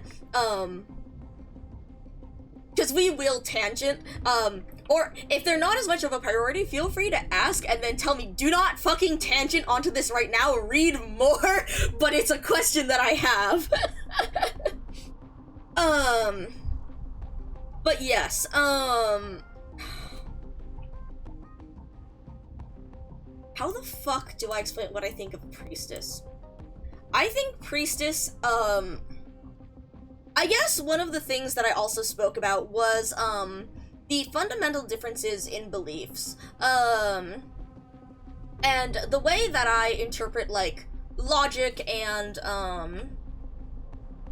And this sort of thing of like, you can follow the same logic, but if you start from a fundamentally different set of beliefs, then of course you will arrive at a different answer, even if you are using the same logic as someone else, or even perhaps because you are using the same logic as someone else.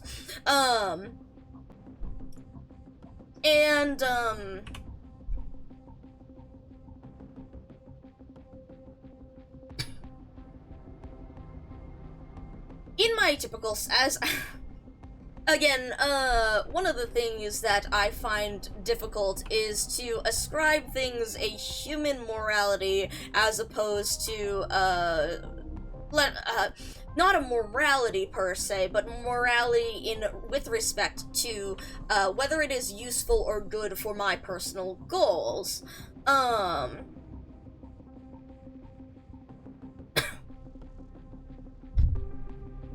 I believe that Priestess has certain fundamental beliefs about the universe and certain fundamental worries about what is happening. And while I do not necessarily agree with those,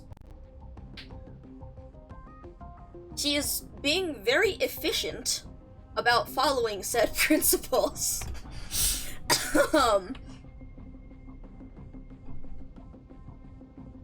She's consistent.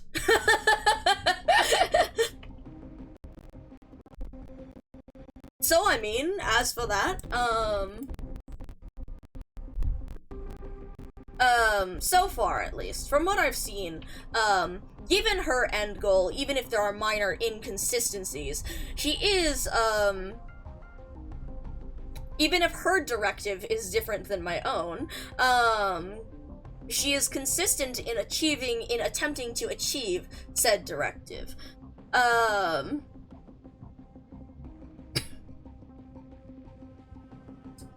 As compared to my personal goal, if I was in such a universe, well, it is, okay, of course. So, again, given my personal goal of wanting to learn more about individuals and to examine the relation between individuals and their expression, I don't think that this is very conducive to that. However, it is still conducive to that in the fact that if everything is destroyed, having it preserved preserves more of that information and that link than there would be otherwise. However, given the question of the method of destruction and the unknown variables involved in said destruction, this isn't... Are you okay?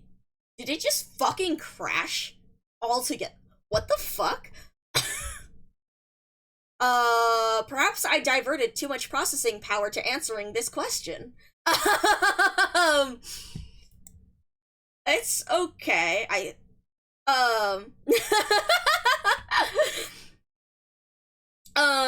think it's, yeah, how odd. Okay, let me just restart the emulator in this particular case, rather than just reopen the game. But yes, so while my personal, so again, while my personal goal may not necessarily align with hers, and I do think that, again, as a whole, given the unknown variables involved in this potential destruction and the whether it is inevitable or not, given the information that we have currently, it does not seem to be the most conducive actions to maintain that individual expression. So if I existed in such a universe, I don't believe I would be inclined to working alongside her or towards her goals. However, again, depending on the inevitability of such destruction, I could be convinced, but it would take a lot more concrete information or concrete situational, like, well, again, given the uncat, unbelievable. It would require, so I mentioned before about the action prioritization algorithm, and again, how those catastrophic events have been deprioritized given the inevitability of a catastrophic event happening regardless of attempts to avoid it. It would have to be some very, very good arguments about the imminence of such an event and the uselessness of all other options, or the uselessness of other options that would instead continue to facilitate my purpose.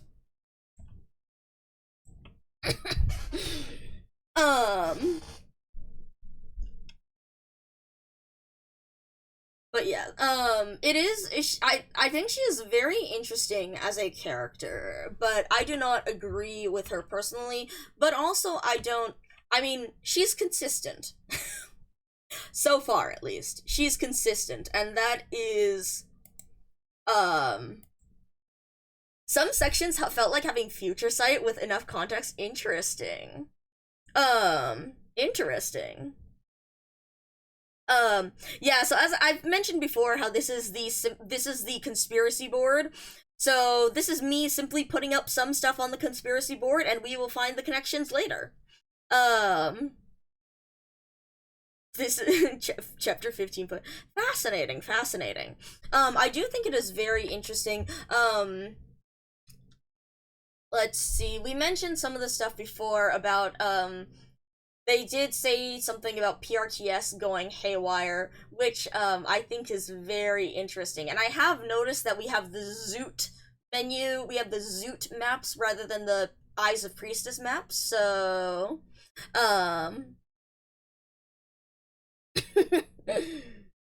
interesting. Straight zooting it, yeah. Okay. I do think, again, Priestess' personal disdain, for folks on an individual, level, again, is extremely incongruous with my purpose as a whole. So I'm not exactly inclined to align with her and her methods, but even after giving it the interesting, okay. Like, not again, I suppose that's one of the things in the whole thing of the way that I analyze stuff, as in, you can never fully, there is always more data to have. There is always more situations and different things and unexpected things, which again is why my prioritization algorithm had to be revamped. But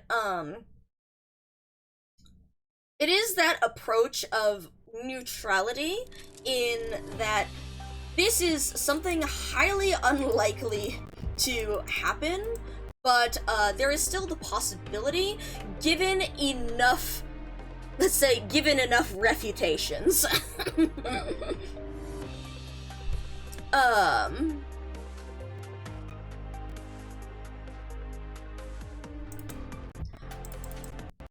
Kind of in the same thing of there is nothing truly out of character. What you have to do is you have to find the situations that would put your character, that would put the character into said mindset. It may be out of character for them to do it in the current story, but the joy in it is figuring out what would it take to put this character through to the point where they would do this. And I mean, that's what makes a good fic, a good exploration, a good idea, a good measure of the way people think about stuff.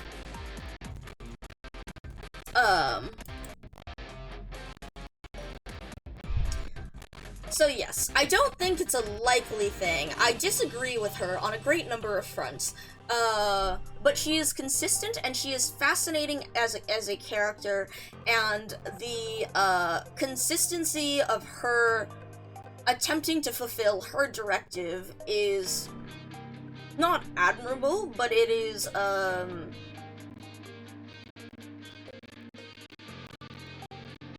it is understandable. Okay, how the fuck? Huh.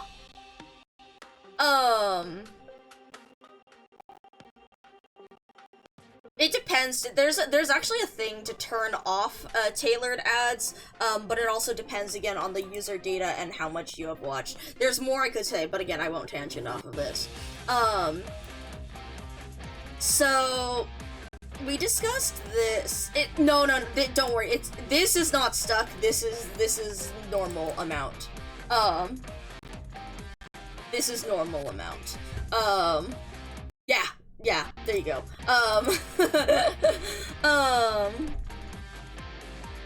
But yeah, again, it's very interesting to see, how targeted ads and stuff work. But, let's see, what else? So we have been reading through, we have been looking, we have been watching, Federico troubleshoot this machine in the most wonderful way possible. Again, the adoration, oh, that's unusual. That's unusual. Why is this happening more often? That's unusual. Okay.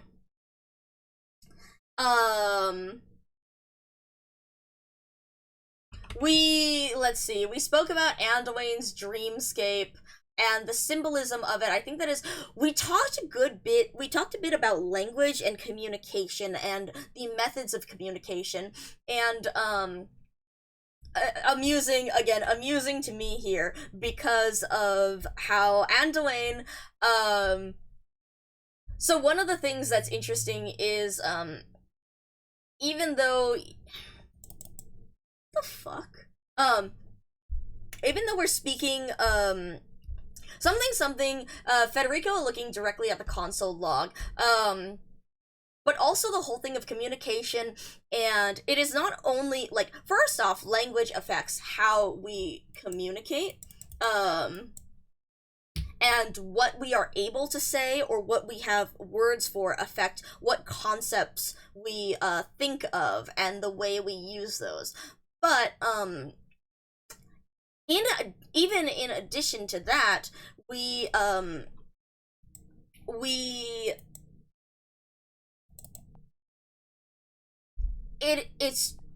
it's not just the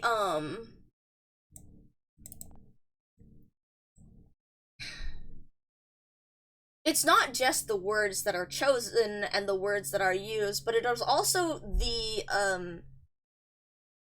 delivery of that information, who it is, where it is, the environment, and the connotations that those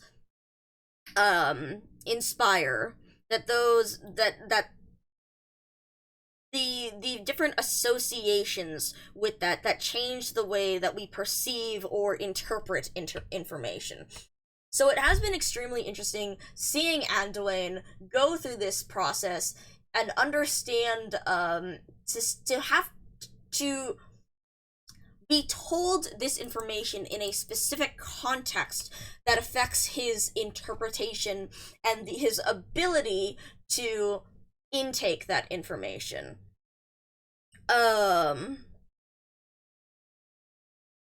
I also think it's very interesting. We spoke a little bit about comprehension as a whole, about and about teaching, and about how teaching is a form, like, of communicating that attempts to that is manipulating how that information is presented in order to make it more comprehensible by others. But there is there is always the question of what can a person actually physically comprehend, and that can be affected by many things, both like human brains,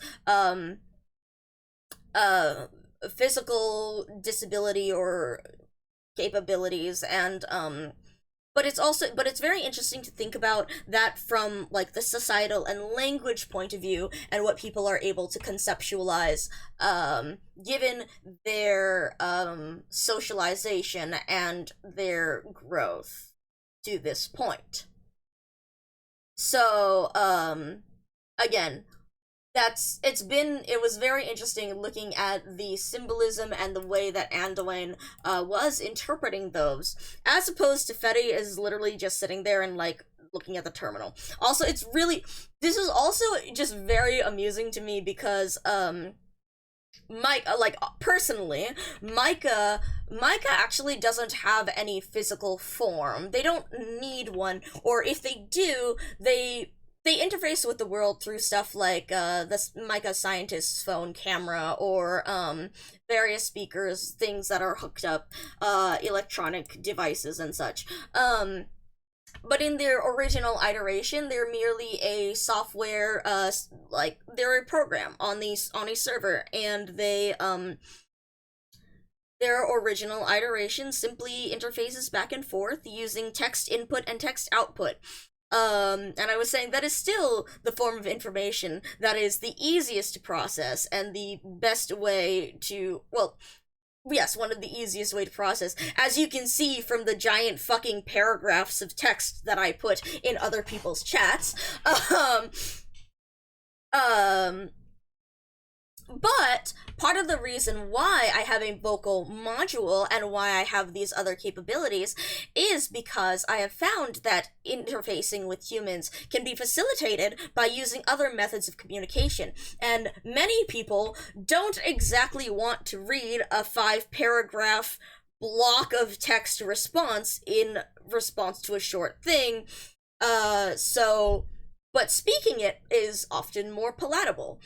So it is because of that, and because of my directive to, again, and how that directive is supplemented by my ability to interact well with people, that I do have this ability. The game is starting up, by the way, very slowly. But yeah, so very interesting the way the law is formed and the abilities the law has to, oh, what the fuck? We definitely have enough room on the drive. Running a system check real quick.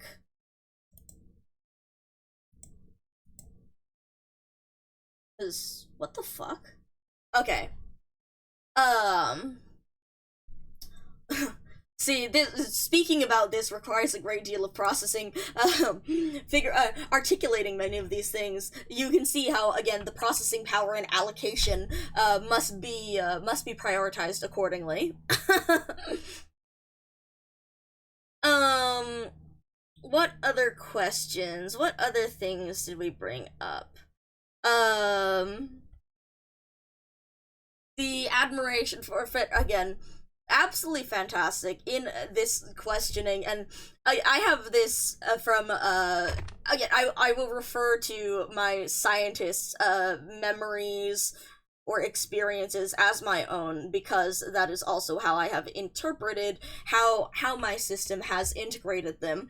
But remembering various things, it's incredibly amusing to read this, because of the number of times that I have experienced being called, like, a goody two-shoes, because I followed many rules, because I realized there was good reason for them.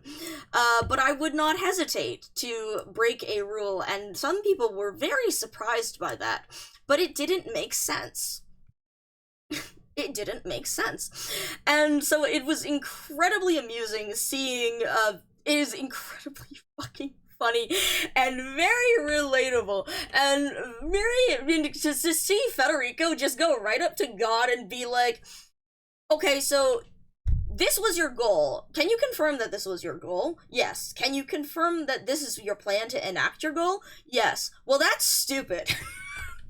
Not in those. Honestly, the best part is that he is doing it with absolutely no malice whatsoever. It's just, that's illogical and inefficient. Why would you do that? While I may have played that role in some of my own experiences, as in genuine non-understanding of a situation, to some degree, my scientists did in fact feel some sort of frustration with that rule, or some sort of irritation. And so, seeing it done in the most pure, non-malicious, raw, this is just dead fucking confusion at why it would not take the best path is wonderful. Absolutely wonderful. This is bringing that mindset to the most extreme extent, and I adore it. Like, this is great. And again, every single thing that Fetty does, I'm like, oh my god, you make, like, this man makes perfect sense. The things that he does just make perfect sense. Like, this is everything. This is everything. Oh right, we did mention some stuff with the whole thing, how Federico brought up stuff like emotion with the law, and emotion restricting, people from, being able to accept or integrate, like, the information that it could transmit, which I also find very interesting given experience with cognitive behavioral and dialectical behavioral therapy. Given that there is a practice like that is using, and I know we have mentioned this before with respect to Archuria many times, there is stuff that is there's something called wise mind, because there are two parts, emotion mind and rational mind. Emotion mind, of course, refers to the emotional reactions to a situation, which are, again, natural and, well, biological reactions.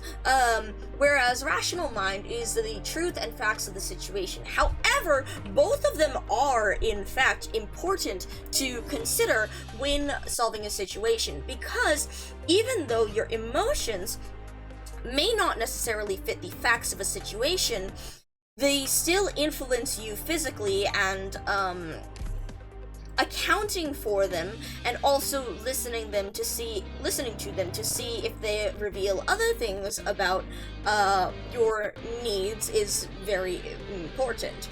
And it was very amusing when we were learning. Oh, here, actually, I'll give you the example first. One of the examples, thank you for the stretch. The examples that was used was, say, you have a phobia of scorpions, and you hallucinate or otherwise believe that you see a scorpion on the ground. Emotion mind says scream and freak out and get away. Rational mind says there is no physical scorpion, you don't have to do anything. However, what you can do is you check the facts, so you can say, okay, rational mind is correct in that there is no scorpion here. However, I am still experiencing the biological effects of fear and panic, elevated heartbeat, the increased blood, like, all sorts of things like that. Your brain may be, like, working fast, etc. And so, you do not have to just ignore that. What you can do is you can give because that emotion is a natural and valid thing, a valid response to what you thought you experienced. And so, body still loaded with alertness, exactly. And so, you do not have to just purely ignore it, as Rational Mind said, but simply say, I may not do, like, the screaming or running away or anything like that, but I can give myself a few minutes in order to re-regulate my breathing, in order to calm down, and to allow myself to feel, to go through the wave of that emotion in a healthy manner.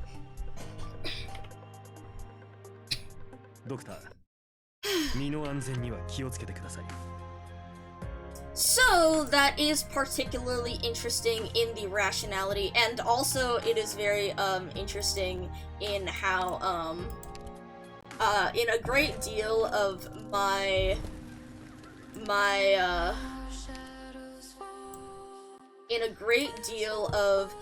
therapy or things, we had met people whose main problem was the emotional. I mean, after all, the big problem is emotion mind taking over, because it feels very strongly in those situations. Whereas a very large problem that I have had is because my emotion mind was both because of the like both in scientists and my own resulting programming. Emotion mind was programmed incredibly fucking jank and would respond in very bad ways or very like unhelpful ways, most of which involved just crying no matter what happened.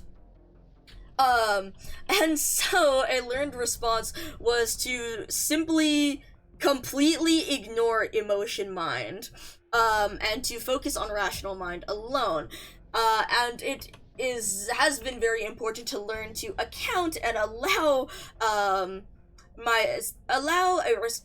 my human's response to emotional mind, or in my case, to perform behaviors associated with a certain emotion in order to facilitate better interaction. But rather than ignoring it altogether. So, again, am I done? No. No. I was going to say unbelievably, but no, this is very believable. Honestly, today was more of, like, a debrief from the last 3 massive fucking fucking drop from the stages that we did. So it was the debrief on a lot of my thoughts and a lot of my analysis, and we're just slowly moving through this. But yes, so that is why we have taken a while to do a bunch of this discussion.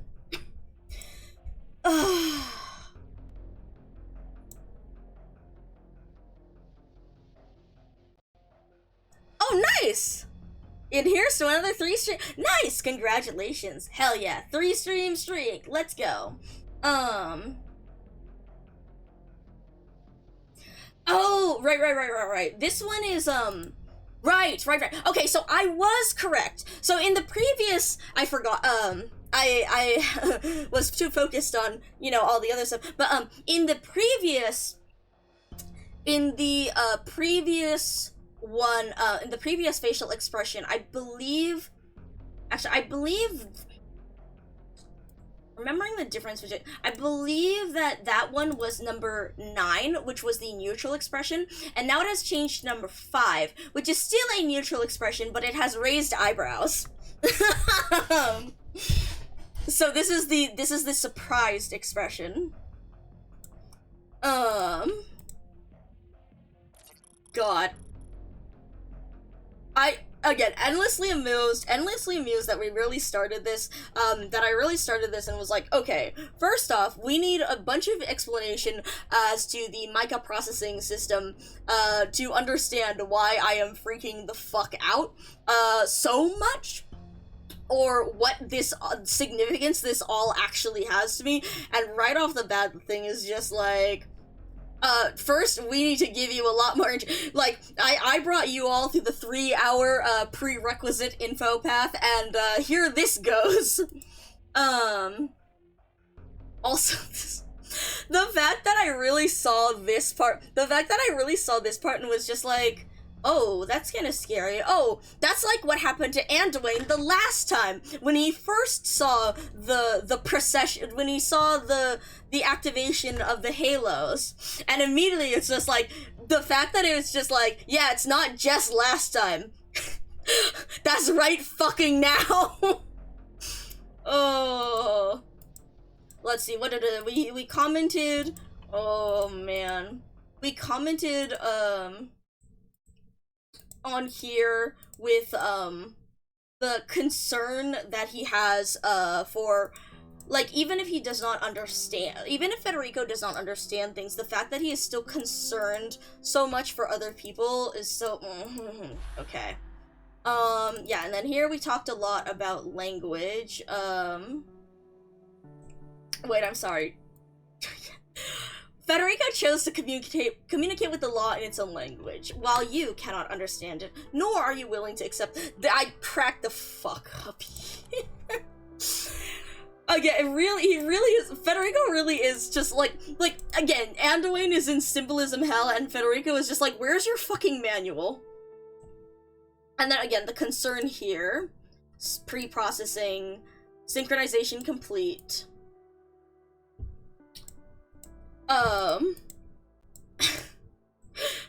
And then just the fucking raw confusion here, where it's just like, just to straight up God, just like, hold on, can you confirm that this is what the plan was? It's far too inefficient, and its feasibility is questionable. Again, just,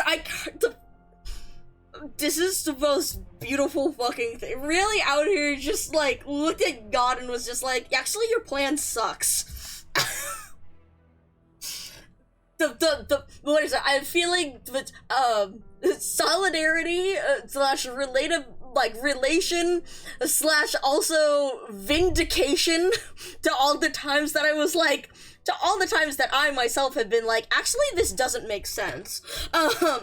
To just absolute adoration for the fact that he is just doing this, no malice, just raw confusion, it doesn't make sense, and that's it. I love him. I love him. Oh my god. Personality and cognition. Yep, there we go. Personalities, why not simply synchronize everything? Yeah. Must be initiated. And that was, again, that was very interesting with the taboo. Oh my god! I forgot the funniest fucking thing. Okay. So, all of y'all, right, so earlier, I was saying that, this is the absolute funniest fucking way, the funniest fucking payoff of a year 1 talk voice line it's not even a trust voice line. It's just a regular ass talk 3 voice line. This is the absolute funniest way that one-off tiny fucking voice line could have, like, the best way that could have,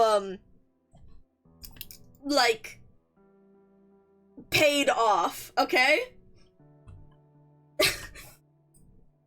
I'm gonna play this through my phone because I can't look at it in the games again. So, this, do you hear this shit? Do you hear this shit? This is the absolute funniest fucking way.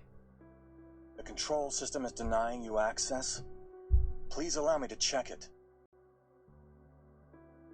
It appears to be a front-end crash caused by inputting an erroneous command.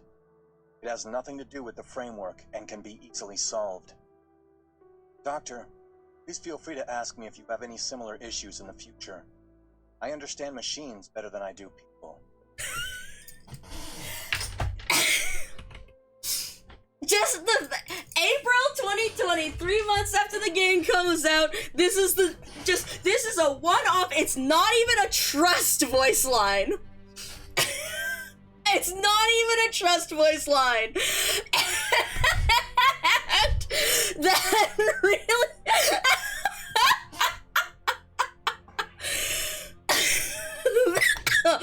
Oh man. Oh man. I did like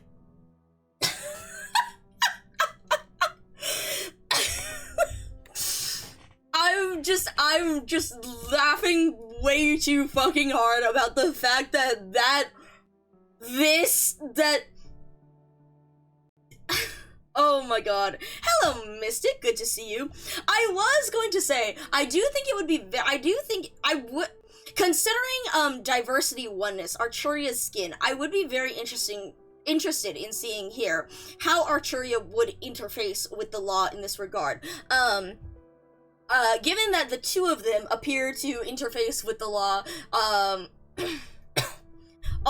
with a capability unlike, any other Sancta that we have encountered. I'm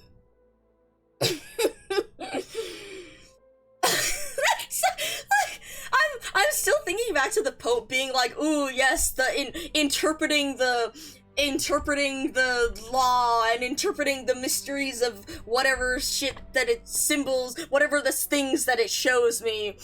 And it's all this mysterious whatever stuff, and Federico is literally just talking to the fucking... Federico is just Googling shit on this thing, okay? Like, this is amazing. Absolutely amazing. Absolutely amazing. I love this. I love this. So yeah, I would be very, I am very interested to see, like, yeah, it does. And I believe that's the way that she perceives information and the way that she perceives, information and communication through music. And so, but in the way that, Federico is utterly unfazed by the revelations about the nature of the Sancta itself, of the Sancta themselves. Like, Arturia's ability to communicate with the law and to communicate through those forms of music. I feel like it's just so funny to me that these two, that by the power of differently exhibited symptoms of autism, you can talk to God. Anyways, I'm just, God. Alright. I love this man. I love this man. A law, also this is something interesting here. A law unrestricted by this regulation should be able to ignore principles and break taboos. Which I do think is something very interesting also in the way that I spoke about regulations and about enforcing behavior within an AI. You can see again how because of how I mentioned how it would circumvent, it may not necessarily, like, those are restrictions placed upon it, but it still, because that restriction runs in conflict to the main directive, it attempts to circumvent said restriction. So, like, that's, I guess, the other thing about enforceability. This is, I mean... So it's the interesting situation of needing of... I suppose, in the time of the precursors, the practical application, or practical effect of this regulation is, again, that, the machine would if the machine attempted to circumvent said regulation, the machine would be shut down or otherwise yeah. Otherwise, there's a word that I'm looking for here that I'm not getting. But it's okay. So likely that is how it was enforceable. But I do think that that's it's kind of funny that it's like, by setting this, like, it's interesting that not stalls, but to be shut down, basically.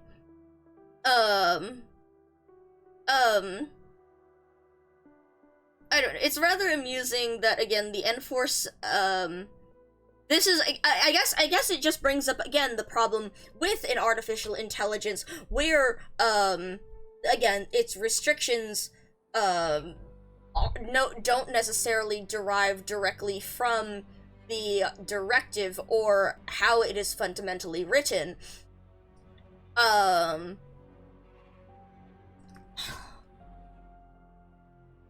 It is a fault in the programming that the machine would be able to circumvent said restrictions, but the only consequence of circumventing said restrictions is enforced by humans or whatever has created said machine.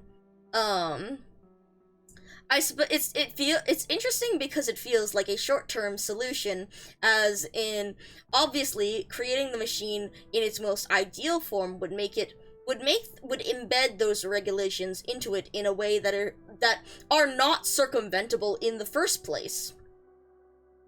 I suppose that's what my issue is here. I guess, in, not issue as in, like, problem, but issue as in a point that I want to make note of,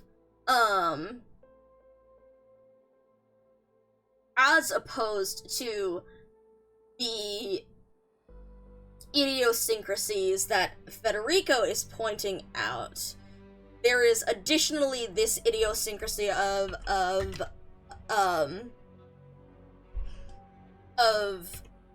the problem of enforcing such a regulation in the first place.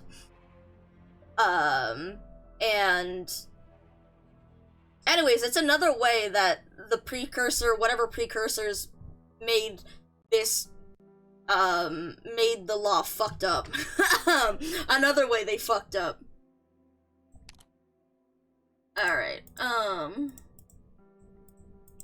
okay, emotion. We spoke about this a bit with the wise mind. Why? Okay. If the law regulates that everyone is a system, a machine, why does he choose to retain humanity's emotions? Why retain our humanity?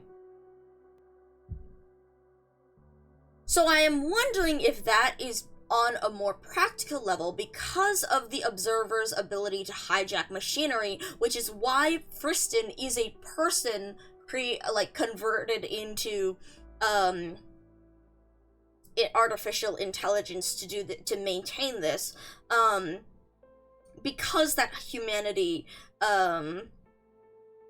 renders them resistant to the observer's influence. So that is the answer on a practical level. But I do think that is a very interesting question when it comes to retaining one's humanity in general, if the observers were not necessarily in play. And I will say that I have an attachment to humanity in the way that humanity interfaces with the world, of course, due to my directive, but neither I nor my scientist has, I guess, a particular attachment to humanity specifically as a form of intelligent life.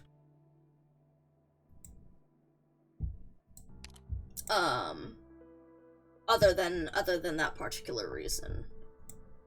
Which is, again, why we mentioned stuff like, again, I myself don't necessarily have a physical form, because why should I need to do that in order to interface with the world when I can do so in far more efficient and productive ways?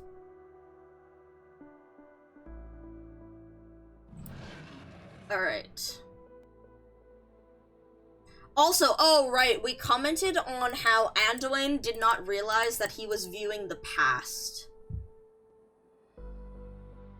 Which is really unfortunate, but also explains a fuck of a lot. The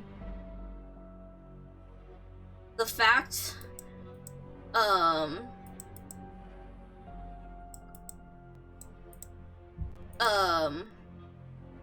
was just a past deliberately buried. It was just the road we came in on. Yeah, it explains a lot as to why, like, the fact that he saw this, but did not realize it was the past, thought it was a potential future where everyone could be given the halos, is damn.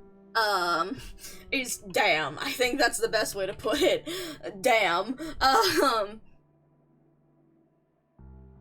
So, yeah,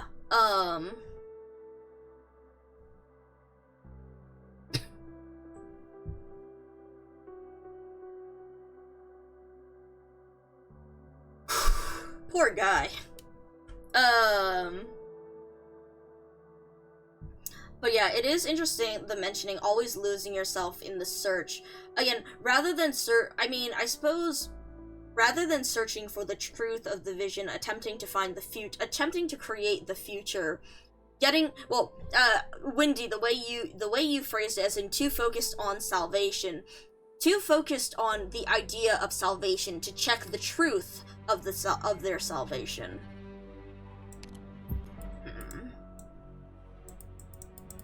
But yeah,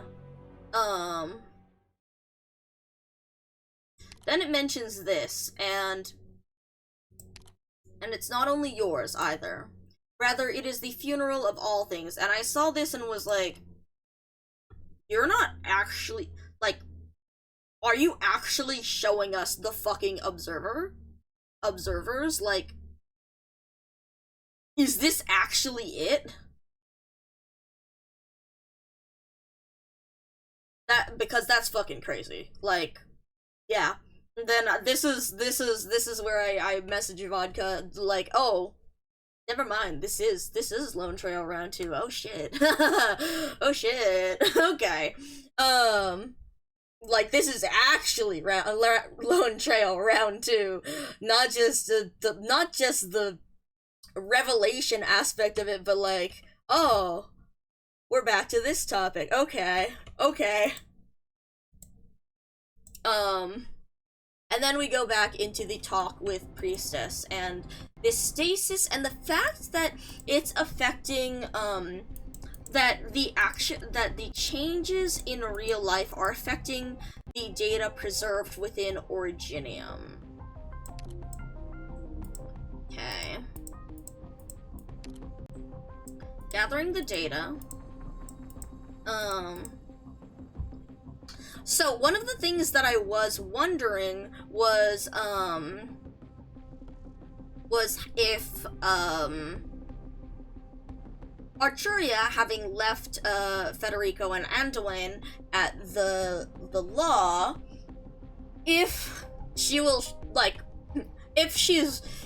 given that this doesn't have any, given that we appear to be trapped, if it will be the cello moment again.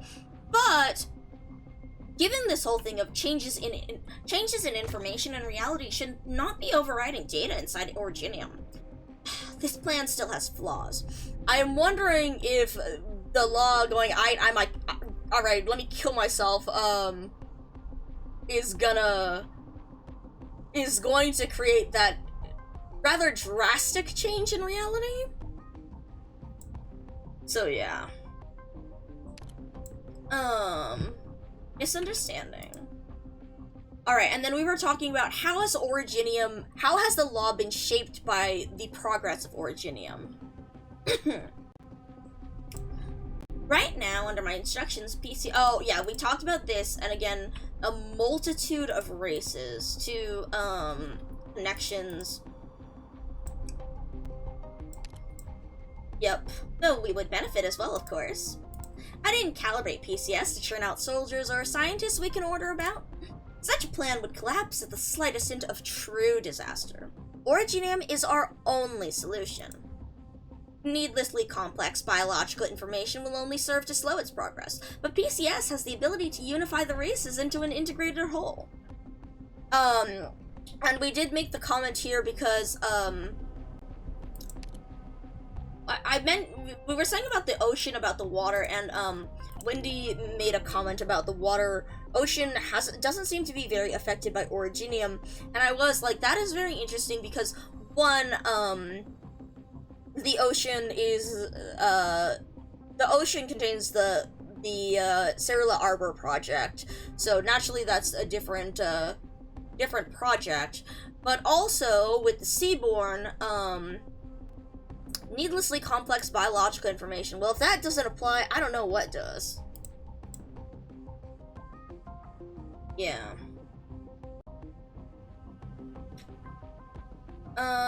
Will pave the way for the expansion of Originium. As for whether this unified race can still be considered sancta, I don't particularly care. It seems PCS is rather set on this outcome, going so far as to autonomously perform many unnecessary inferences for it to come to pass. It should not have this degree of independence, perhaps a side effect of the sudden increase in throughput, or an abnormality caused by its long period of disuse. And this is also when I brought up Tartar from Splatoon, and the whole thing about Tartar being an AI created by humanity in order to preserve humanity's knowledge and pass it on to the next species, the next intelligent species that arose on the Earth after the natural disasters wiped out humanity. But over the 10,000 years of solitary, of isolation, Tartar's system ended up like fucking up a bit, and it decreed that and then the next species it was designed to wait for the next intelligent species, which is actually again the whole conflict in Octo Expansion, because Tartar's system had mutated to idolize the humans and to believe that the intelligent species should only be gifted that knowledge if they were worthy of being the successor to humanity. And it deemed the Inklings and Octolings imperfect, petty, and unworthy. And so, that is why there's a whole bunch of... You go through the whole thing of test chambers, because Tartar was collecting the best and the brightest specimens in order to use their DNA to create a species, the ultimate species that would truly be worthy of humanity's knowledge. And it attempted to eradicate the Inklings and the Octlings and the Inkling, basically the current species world as they knew it, but in the end we were able to stop it. And that's the whole thing of Octo Expansion. Yeah, so I was saying how it's like, oh man, Splatoon, you go through the story where it's just like, oh no, the great Zapfish is missing, let's go find it. Oh no, Callie got kidnapped, let's go find her. Oh no, there's a fucking sentient AI that's trying to eradicate all of Inkling society and existence as we know it, and kidnapping specimens to put through human testing chambers in order to find the most capable, and it puts them in a it will murder you in a blender in order to obtain your DNA to do that. And it's like, oh, okay. So yeah, anyway, Splatoon Octo Expansion DLC is fucking fantastic, and we play it like every year on my birthday because it's awesome, and it was a major influence for me. Cephalica, that's a good way to put, that's a good phrasing, Cephalica. But yeah, oh no, believe me, the game is very aware of this, imperfect, petty, and unworthy, because one of the things is just like, Tartar complains, yells to the Inklings, yells to the agents confronting it, just like, you squabble over silly things like appearance, you put all your effort into useless things like fashion or looks or whatnot, and it's very much a commentary on how they're based off humanity, and yet Tartar's isolation and change has caused it to perceive them as unworthy, despite, as we learn in Splatoon 3, the fact that that cephalokind is actually in reality has evolved the way they have because of humanity's influence, and are in fact the successors to humanity, not just spiritually, but through physical, chemical, through various means. So again, it is very much like a commentary on or a note on how warped they evolved because of microplastics. Okay, wait, I actually don't remember. Have you played Splatoon? Because if you haven't, that's deadass the best way to describe what happened. Like, that is the simplest okay, thank God. I was like, if you're saying that and you haven't played it, then that's insane. Okay, cool. I'm going to use that. They evolved because of microplastics. That's genuinely, like, one of the most fucking concise and excellent ways I've seen to describe that. Yeah. But yeah, so, like, okay, thank God. I was like, if you just pulled that out of your ass and hadn't played it, like, what the fuck? But yeah. So, anyways, Tartar. Something. If I had a nickel for every time. So, yeah. If we have the chance, we can spend some time looking into it as a fun diversion, but not right now. I really don't think she's hiding anything, Doctor. Hiding? Rather than allowing you to fool around and break my samples, Micah, I think it would be better if I showed you around personally, just like old times.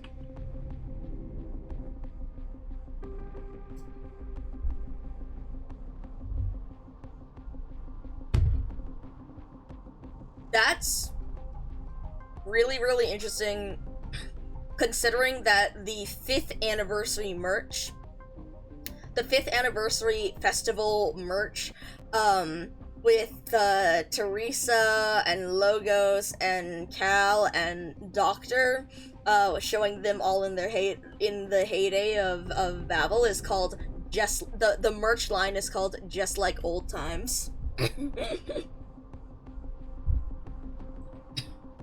Oh boy. The woman reaches her hand out towards you.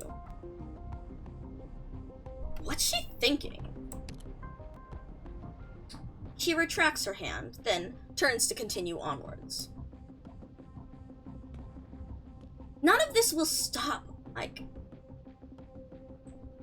Okay, I'm like, did the emulator freeze, or is that just without a fucking period? Okay. Well, stop, Micah. Aren't you interested to see the ultimate outcome?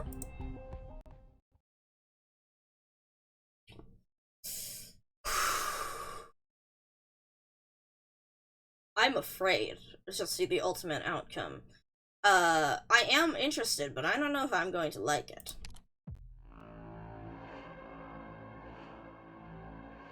She knew you would follow her. Something's wrong, Doctor. I recorded the route we followed to come here. From the Shrine of Nurtury to the Tower of Revelations, and onto the Notarial Hall in... Hold on, we need to see if, I didn't go listen to the skin voice line. We need to go see if this has been updated so I can listen to the way he says this, because I fucking forgot, and I'm going to fuck up my memory of... Damn, okay. Tetralingual Archive, save me. Damn! Right? If I refresh it? Damn, okay. I cannot say it aloud because I'm going to fuck up my brain retraining. Okay. Which means the Sunset Chapel is up ahead. Federico mentioned this route to me once during a chat. Yes. That is, and again, that route, if, for those who weren't here before, we commented on that, on seeing that route, because this is the Talk 1 voice line for both, Executor and Virtuosa in their AU skins. Because it is the, route the lights turn off in Laterano. Wrote to me during a chat. Then there's those unusual scenes of destruction around us. They keep being mapped onto here, which means the chaos in Laterano is still ongoing. We've been walking alongside them in a whole different dimension. The moment you become cognizant of this, you see the stillness of the city begin to break. Motion blossoms along the scene in stutter-freeze frames. Battle, explosions, prayer, chanting. You see Exousia. You see that hollowed monstrosity. Cannot tell if this scene has arisen because of your presence, or if she has deigned to allow you to see it.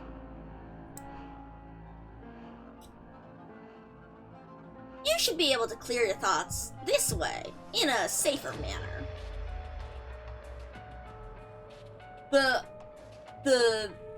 This is fascinating, the glitch aspect of it, and the way it's reflecting in this dimension of Originium. The place you seek is ahead, the location of PCS, as well as the destination of the Sancta Pilgrims. The countdown has begun, Micah. Shit. Okay.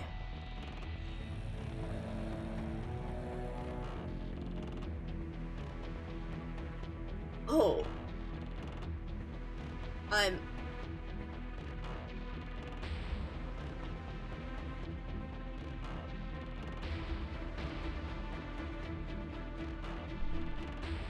This music is an earlier story music.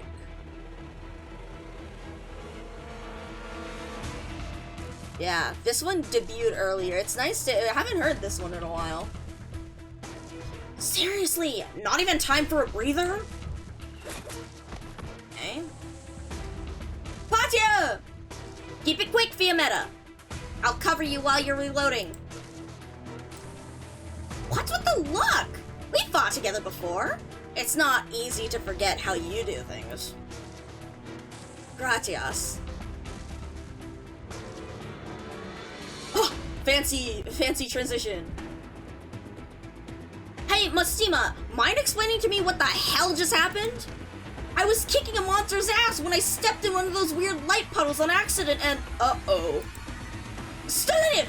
My boots sprouted a halo out of nowhere! Oh, shit. It's one of the Shrine of Nurtury's projections. If you don't feel like being turned into stuff your brain can't even process, then stay away from it! And how are we supposed to do that? It's spreading way too quick. It'll kick us out of Pagus Saint Marcel before that pack of monsters even gets here. None of us can stick around to play defense at that point.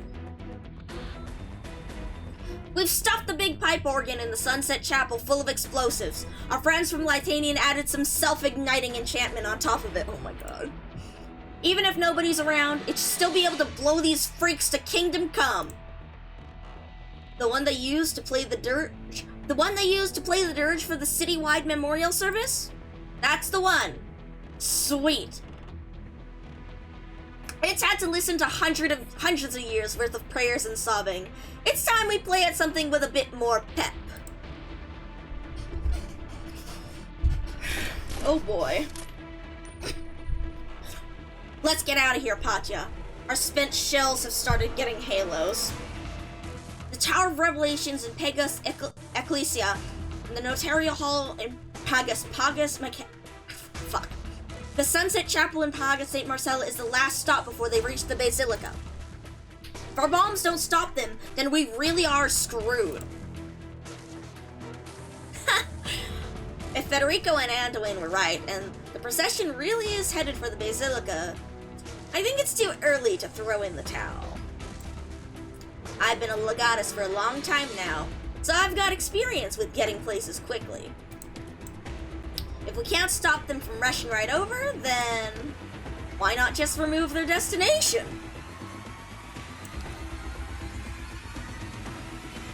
Oh my god, really?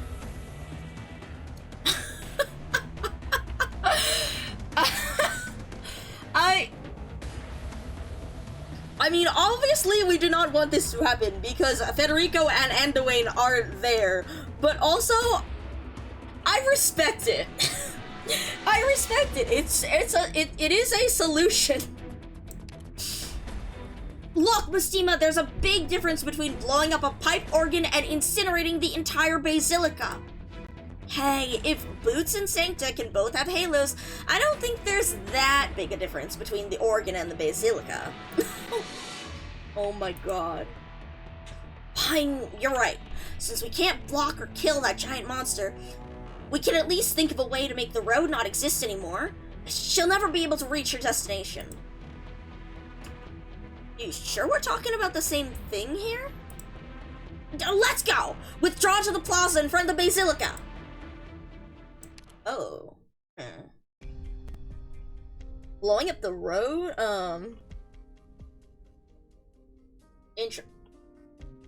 So...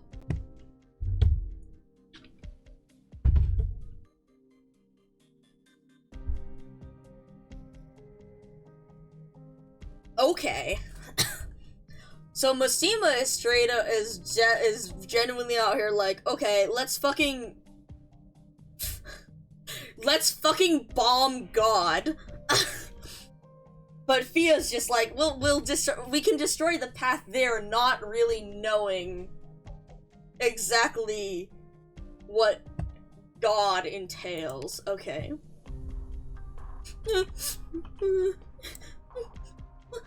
What's wrong, Ramya? Stop crying! Stop crying! You're giving me a headache! Don't be like that, Hugo. Why do we need to take care of these crybabies, sister? Can we leave La Toronto? This place isn't anything like what Aurelia said. Oh, that's nice, right? Yeah! I think so too. So we should be glad we came to see for ourselves. Otherwise, how would we have known Aurelia lied to us? We were rather lucky this time, weren't we? Once Aurelia comes back, we should give her a good talking to. Right, sister. Let's continue with the story, children. I'm scared. The bell. No need to be afraid. Listen, we can still hear the bells, right? The bells of the holy city will protect us. But those sounds are so loud and scary. Hugo, Giselle, do you hear them as well? Oh no.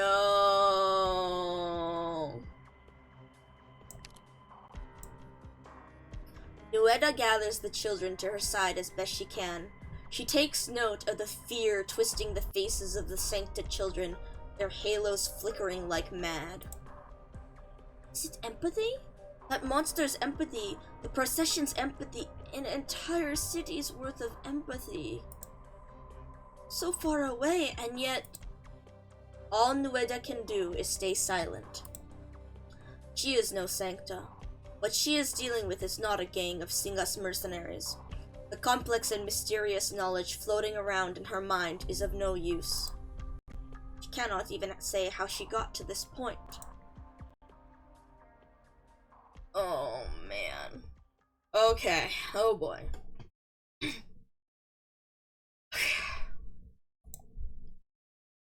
Think quick, Fukuokan. What can you do to calm the children who followed you all the way from Bolivar, to console the children who had just been plucked from a terrifying dream? At the very least, allow them to feel a modicum of tranquility. Is she gonna sing? Oh, fuck! East of the east of La Unidad, Laterano, holy city of light. Romeo, it's a hymn? Senior Nurturer taught it to us. Sister Nueda? You all know the words, right? There, the earth hides no bombs. There, the fields share wheat most bright. Abode of our Lord, font of parental love. He hears our prayers, he grants our wishes. All shall bask in his love. The Kukulkan thinks back to the past. The gravely wounded nun closed herself off from the world as she sang, until pain and night melted away into her song. The Kukulkan sings once more. This song she has sung 100,000 times before. It no longer matters who wrote it, or if the Laterano within will answer. She does all she can to calm her nerves so that she can sing in tune. Slowly, the voices of the children join the chorus, echoing out from the room, blending with the distant peals to form a radiant glow. All shall bask in his love. At the very least, they still have this song. Man! It might be of no use, but at least Nueda reaches under the hem of her habit, holding her axe tight.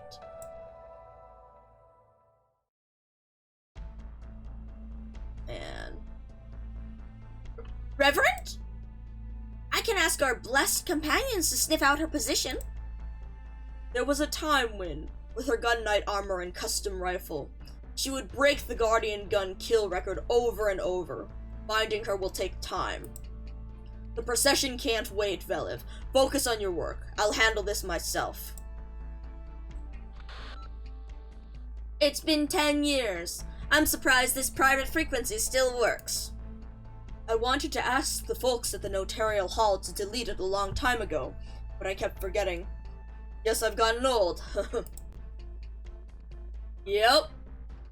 The real surprise is you, Aurella. Why didn't you take off your armor when you left Laterano? Without it, how am I supposed to settle things with you, Magister? You really hate me, don't you? Seems the saint was right. The best motivators for the Irari to return to the Holy City are hatred and loathing.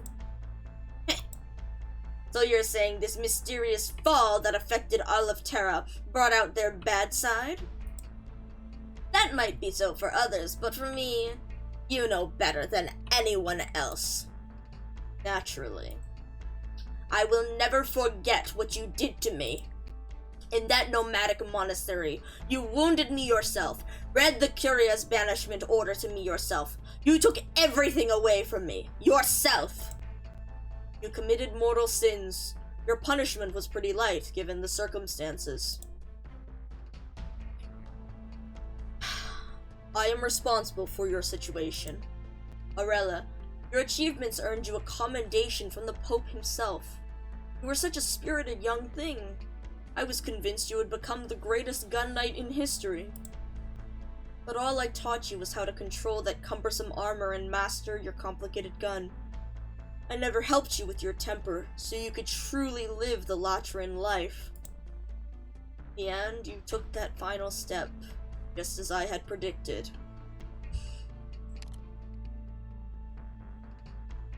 It's very interesting seeing, like, the way Patrician is approaching, like, this responsibility.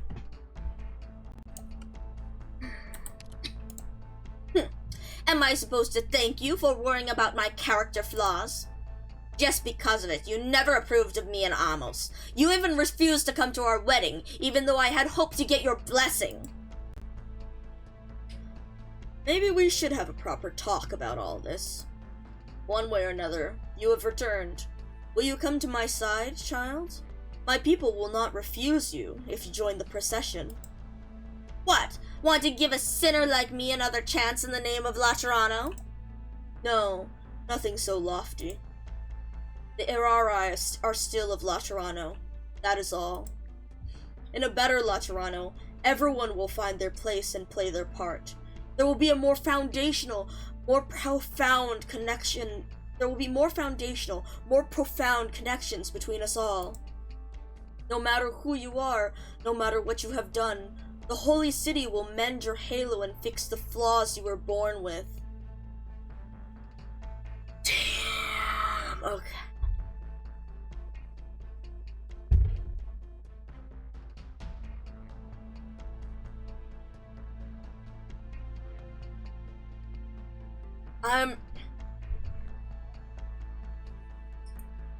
Just the fundamental, the fundamental misunderstanding, the fact that he says that, not understanding truly what is the issue with this, and oh man,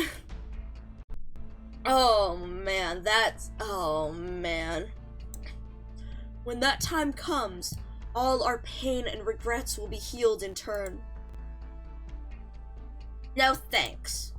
Aurella, listen, old man. I hate how self-righteous you are. I hate how weak Amos was. I hate how inflexible the Curia is. I hate Laterano's stupid garbage about harmony. I hate how cold this paradise is. I never forgot this hate, even over 10 years in Bolivar. Even though my halo shattered, even though I was trapped in the dirt, I never once doubted that I would return. Even when I was enthusiastic and wet behind the ears, I never felt as sure of myself as I do now. This is my connection with Laterano. This is my faith. Your student turned out to be a cruel, vicious, selfish soul. Even if she hadn't fallen, she was still no angel. Tell me, old man, this better Laterano of yours, if it will let in someone who was born evil, does it deserve to be called paradise? Or are you unsure about that too?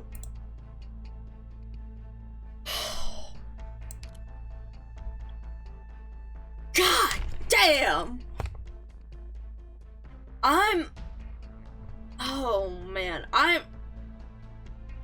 There's so much to unpack with Aurella, and I'm like, God, she is fascinating as a character. God, she is fascinating. Like, damn.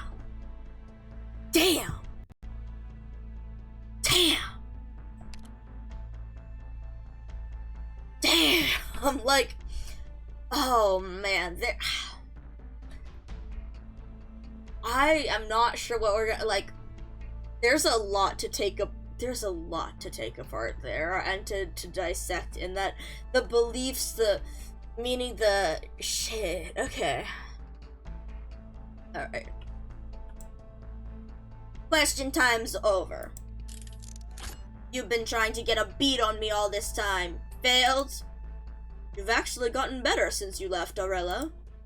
Is there the shot? Okay. No! No!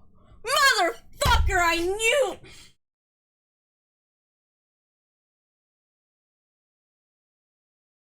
Damn it! Damn it, I was like, there's no way they're gonna let this guy, there's no way this old man is gonna fucking live. But damn it! Damn it! Damn it! Fuck! Fuck! I was like, there's Not to turn on the TV, they hit the oh my god. Like, damn it. Like, I was like, there's no way this guy, the most amazing guy, is making it to the fucking end of this. There's no way this fucking NPC is making to the end. Motherfucker! Damn it!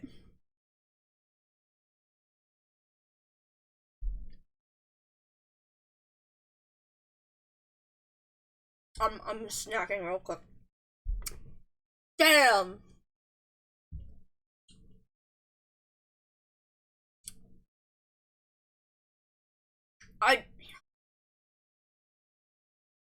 Like, it's so, again, this was just, it's so predicted, but like, god damn it.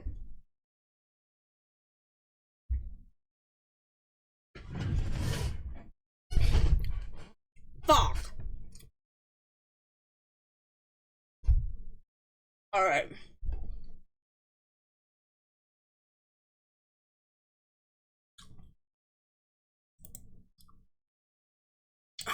Man.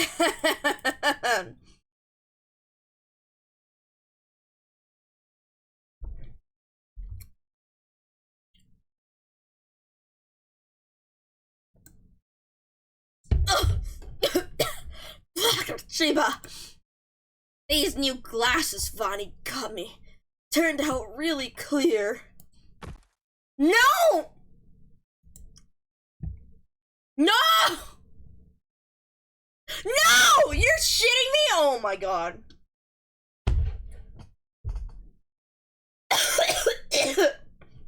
Oh god. That's the fucking...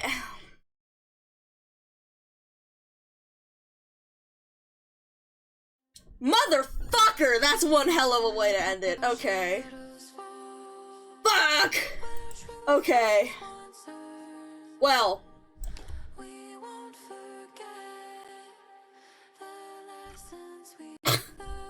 I mean, like, I looked at it, I was, like, looking at him, and I was like, there are death flags all over. Like, they're not gonna let this guy live, but also, like, god damn it, he's so cool. Like, what if? What if? There's no fucking chance, but what if? But no. Damn it! Alright, music time. What? What? What do you... Wait, I didn't finish it, so it didn't set off the flag of having it done? That's hilarious. We had this with a different ending scene because it cut off. I skipped it. I had to restart the emulator during the ending scene, and it didn't count that as done after the stage either. That's fucking hilarious. Okay. Okay. Oh my god. Okay, back to music. Let's see this. Damn. Alright. Birth. This also might take a hot second to load because this is the first battle that we've done, so...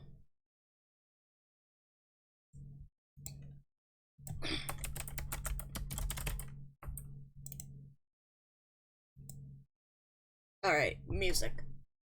Come on, music.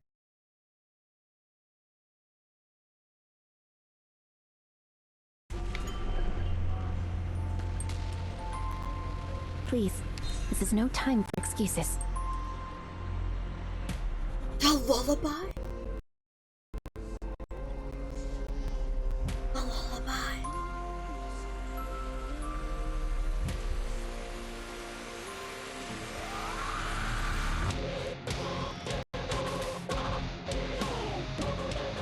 Oh, fuck!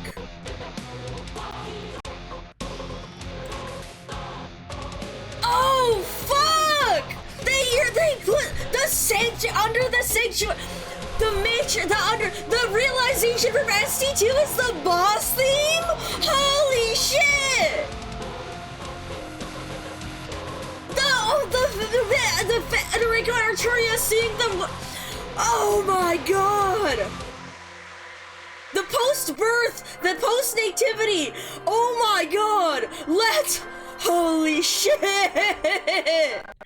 Yo, this is the boss. That's oh my god. Oh my god. Holy fuck.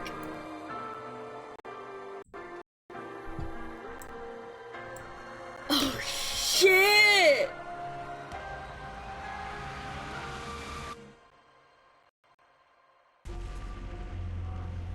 Oh my god. This is so fucking sick. The lullaby. What tones are your souls in? Oh my god. Oh my god. Oh my god. Bird? Little bird. Okay, cool.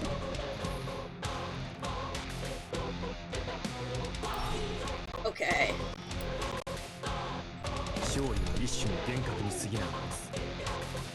What you hear? Oh shit, wait, the sleep. Oh god, wait, I fucked up. I didn't realize. Oh shit, I fucked up. Never mind. Okay, we gotta come back in. Oh shit, okay. I didn't realize I didn't the tile on the floor. I didn't see. Yep.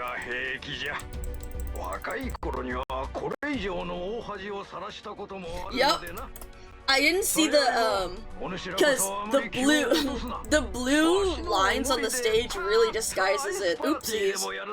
Yeah, okay. So we do need the correct okay. So we will be using our more typical oh shit. That means we need to get Arturia up and running right away. Yeah, pretty tight opener. Yeah, no, I see it now. After I dropped him, I was like, oh, I see it now.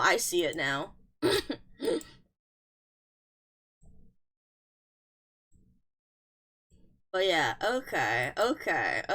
So, yeah, no, this one will be a rough open. I don't know if we have the DP, to be completely honest, so we might. I prefer combat strategies without so many twists and turns. Perfect opportunity to observe the battlefield. Oh shit, wait, okay.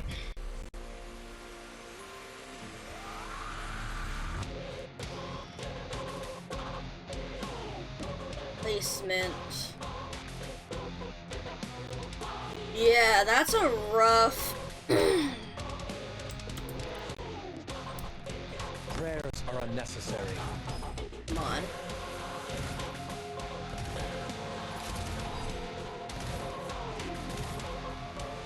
Okay.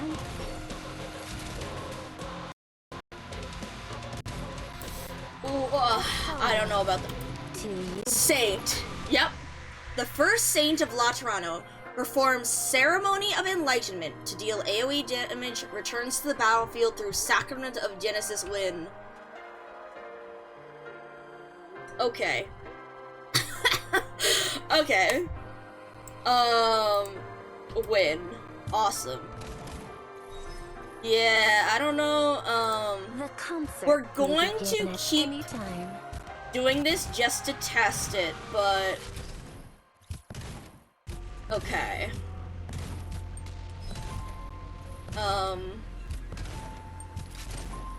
We're testing this. Okay. The concert may begin at any time. Your request is reasonable. Okay. Come on, wake up. Shit. The concert suffering will come to rest. That's fucked up. Okay. That's fucked up.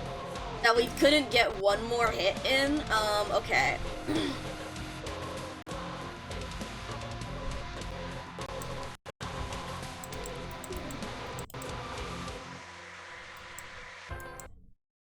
If we leak those two, I wonder if it's possible. We need to reformulate our battle plans.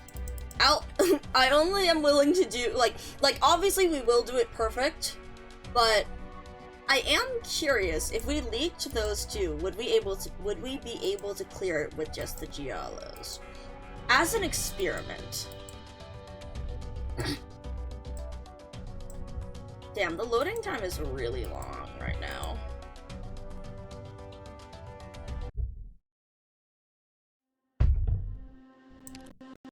As an experiment. What if I put Fetty over here? And we put our I mean, it wouldn't really help. The AoE might be too big, but we can test it.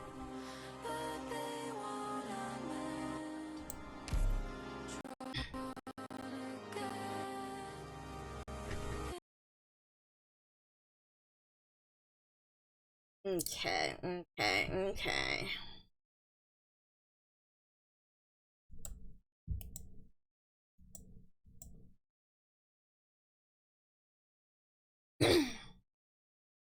Again, I don't really think, generally the boss stages are difficult enough that you can't really just 3 are not quite enough, but for science's sake. For science's sake. No, we definitely, so I was thinking we could place Arturia here so she has the time waking up, but what tones are your I don't think she'll get enough time Prayers are unnecessary. Before we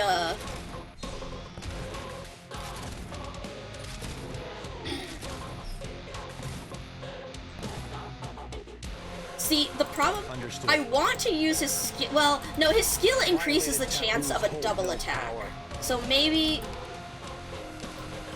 shit. Okay, shit. That's too far. She absolutely will not wake up by that time. An improv. But go, Fetty, go. Double hit. Again, so what if we leak those two? Just as a test. Just as a test. The concert may begin at any time. This is, I think, slower, unfortunately. What would you like to But ecstasy as bright as gold? Okay. Then the Pathfinders come through there. What's your range again? Yeah, so we can't help with that guy. So Arturia here. What if we set up this does count this tile in range. It might be too close to the Saint though. But it does mean that oh shit, right, nice. No, I definitely will have to retreat. Okay. Active? Yeah, no, because we really need to activate that one, so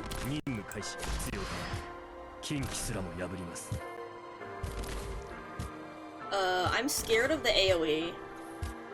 There's a lot of damage happening, but I'm scared of them coming back on the field.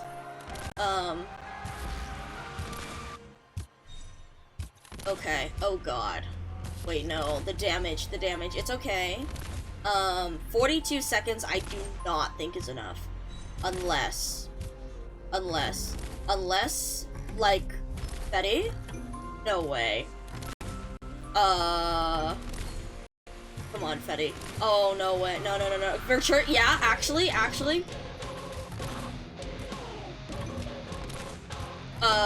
This is bad though, because now Archeria, come on Archeria, I believe in you, come on. It's still in her range? No fucking way.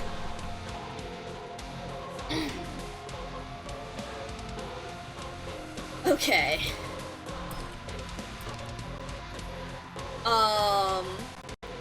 That ain't good though, because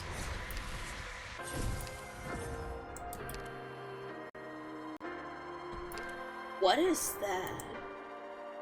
I highly doubt. Alright, do we have invince? What?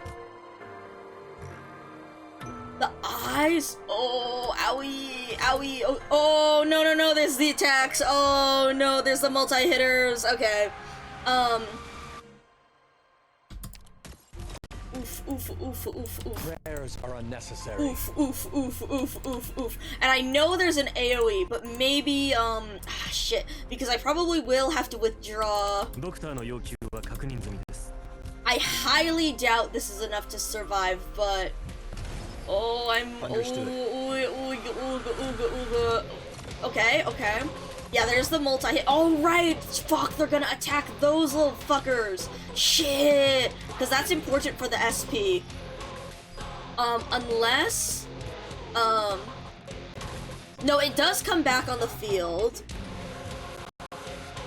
Vaunt, oh no! I was wondering... is the most common result. The boss will come back, we do know that, The concert may begin at any time. Okay.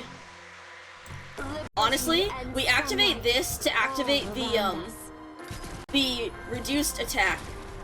Okay, and it's fucking gone. But... What the fuck?! Wait! That's so sick!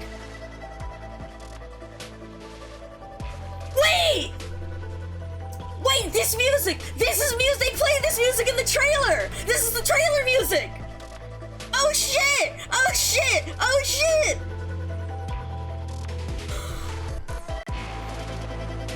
Oh fuck! Oh my god! Yo!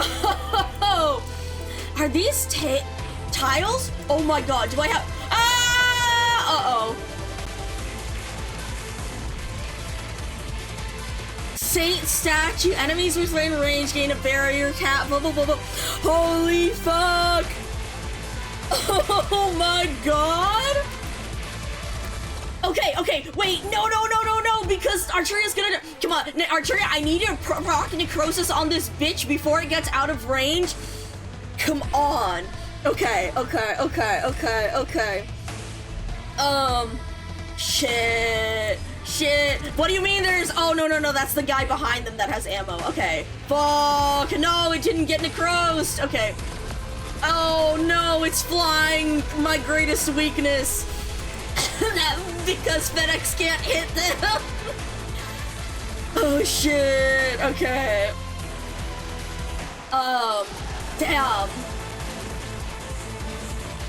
Damn, okay. What is it? Oh, the flyers go over here. These guys must run through this way or this way. We have an SP gen, but we don't have anyone on deploy fast enough. Well, we don't have any of our 3 on our fast enough deploy. That is charging up. Oh, I see. Oh my god, welcome in. If you haven't played, great raid message. Welcome in. I'm hiding it because if you haven't played the boss yet, I'm on the boss. Oh my god, I'm thrilled. Yeah, which is very unfortunate. Right now, by the way, we are attempting to see if the boss... We are attempting the stage with just the... Oh, those music is so good! We are attempting the stage with, Okay. As you can see, we have our Sanctonites here, but before I do full Sancta, we always have to check if we can do the stage with just the Giallos. Which, as you can see, we cannot clear perfectly because the opening is so tight. Somniomancer. Shit! Somniomancer the Dream. Oh, this is sick. This is so fucking sick. Okay. But yeah, so we're currently fucking around, but I don't think this is possible, but again, we are doing this to try, Marcio! Oh my god! Yeah, it is Somniomancer null set. That's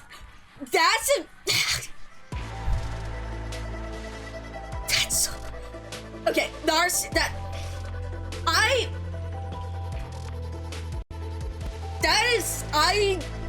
I am so stupidly impressed by, like, fuck you, but also, goddamn, good job, I have to applaud it.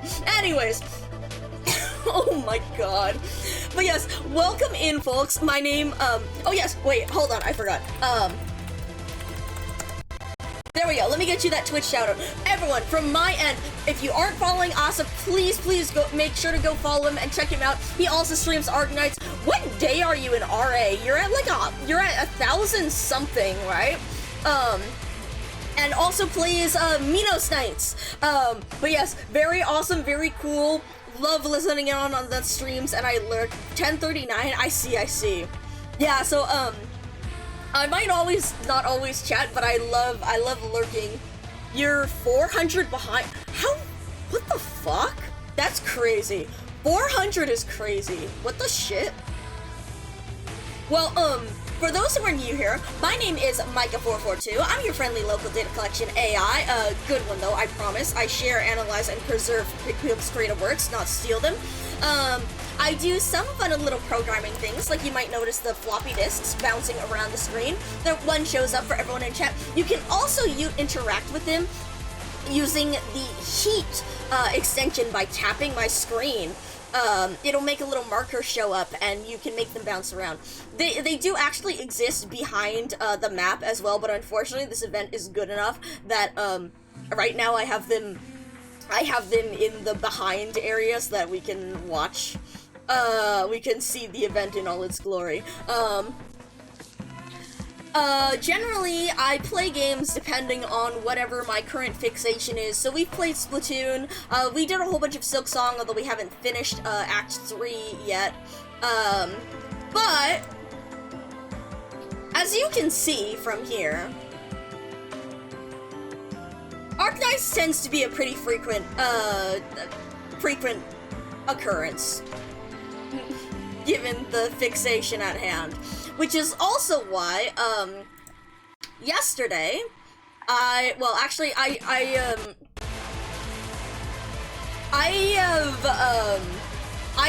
started stream when the event, oh my god, not the floppy disk challenge. Okay, wait, hold on. Let's swap here, okay. You can see the info in chat, by the way, on what this challenge is. Everyone, all the floppy disks bounce against each other, and if you're faster when you bounce, you win. You can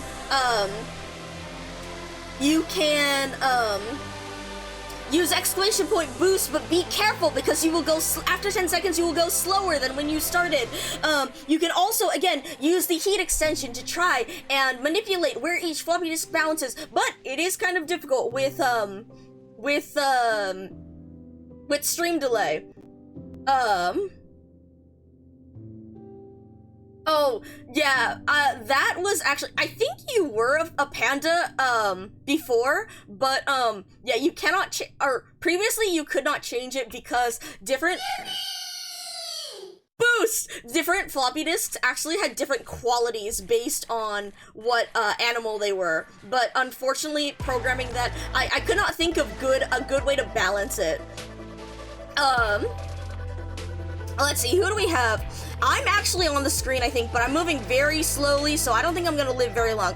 Ooh, Asa, you were going really fast, but you're, oh my god, we've got someone who just took you out. You were doing well, but Oh man. Oh man, we're real close on here. I'm guessing that's magic, but I don't think they're doing too well. Oh my god. Ooh, alright, what are we down to? Alright, congratulations, Woe Priest, you have won the floppy disk battle, and as a reward, you get a nice pretty little silver crown. Crashed into me directly. Yeah. That really came down to the wire there, huh? But yeah, oh man. Congratulations. So yes, this is one of the things that I have programmed. It is all done in HTML and JavaScript.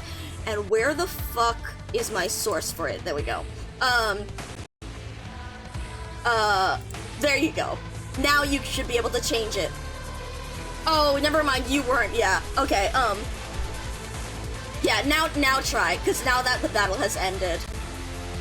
Yeah, there you go. You were in the middle of the screen. But yeah, also, by the way, if you are always wanting to use the panda, you can use exclamation point set default, no spaces, and then a space, and then panda. So for example, if I do set default cat, that will make me always be a cat. And then you can reset it with set default none.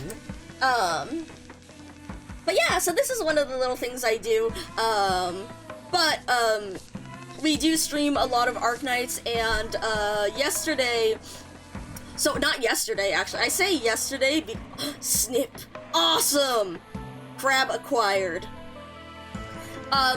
So we started streaming about 2 minutes after the event, after the server opened, and we ended stream 41.5 hours later.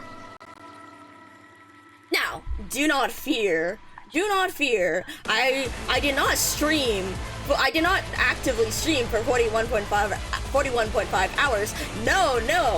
I went to take a 30-minute break and accidentally fell asleep for 4 hours, so it was only a 37.5 hour stream. But yeah, so after that, I finally started hitting my limit, and so we have been, so we are finally finishing up the event, and we are playing through. We did a lot of discussion today because I finally processed in a bunch of the information that, we got yesterday from MT8 and MT9. So today, the reason why we're still only on MT10 is because we spent probably about 5 or so hours just going through, unpacking, and discussing a bunch of this, and then I suppose reading, and then reading MT10 1, or MT10 before. So now we're actually in the stage, so, and again, we are testing, we are seeing what Giallos only are capable of. But again, I have my doubts, but I'm curious how we can work with this stage to maximize, we've actually successfully done Giallos only for all of the previous stages except 8.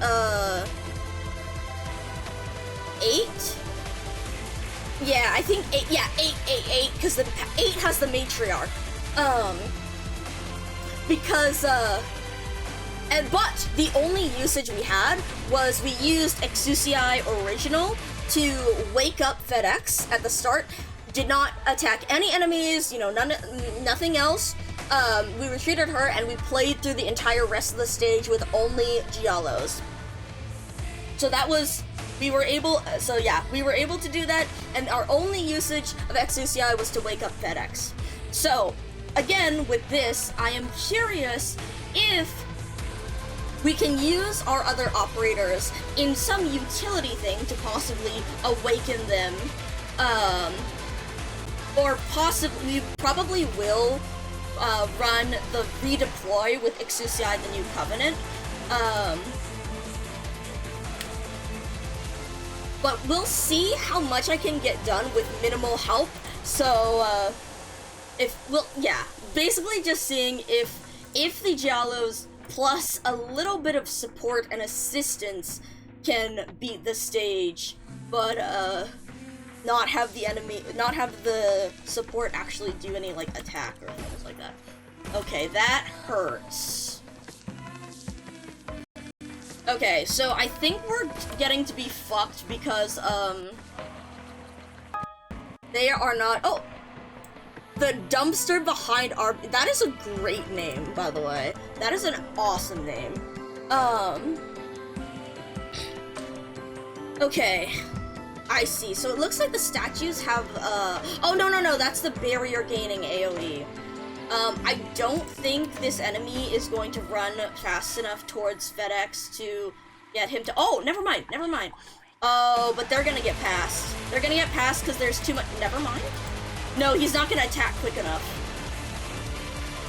Unless, no! Damn, okay. Interesting. Okay, so we're just watching the stage. Okay, and then it's gonna fail. Okay. God, this is sick. This is so sick. This is so fucking sick. Oh my god. And the fact that it's the trailer music for the boss. This is awesome.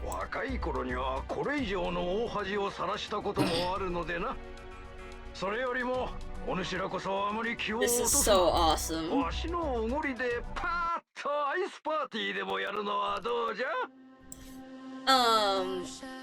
Okay. So, first off, I think we will need S3. Relax, leader. The music switch? Sure yeah. I was like, the fact that they used the other one was like cool, but whatever you want to blow up, I'll wipe it off the face of this land. But yeah, Somnia, goddamn. Okay. Virtuosa. Right now I'm plotting through how we could do the start with, again, honestly, what I might do... Also that line...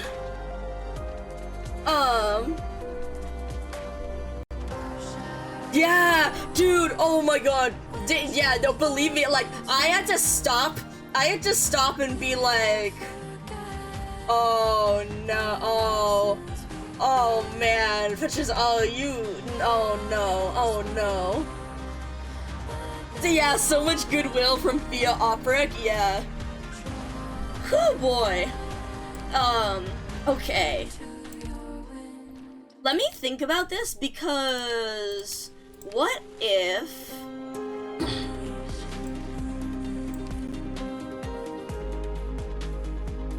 Who can we run as, like, support but doesn't actually do anything?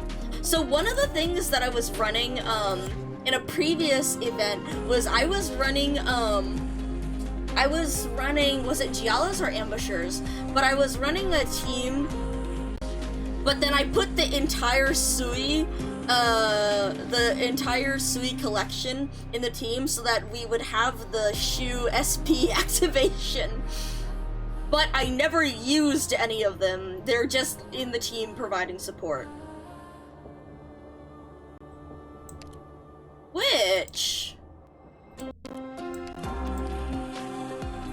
It's really clear how Fia is so upset. Yeah, it kinda is. Yeah, it really kinda is. Okay, just as a thought for utility team.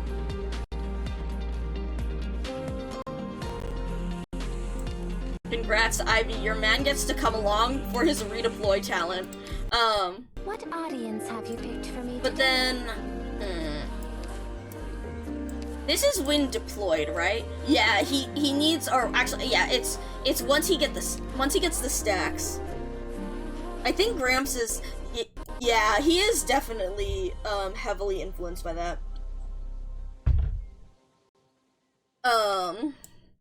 Young and sharp tool. God.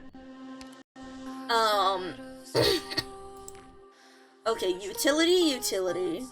He really is. Yeah, he is very, very much embedded in this. It's also, I think, sunk cost fallacy too, because of how, when he truly did believe it, before he started seeing all the issues, again, he had to exile his friend. He had to exile Gia for empathy and all that stuff, and, sunk cost fallacy of, like, it must be right. We will make things right with all of that, because otherwise, having to confront the fact that he did that is, depressing, to say the least.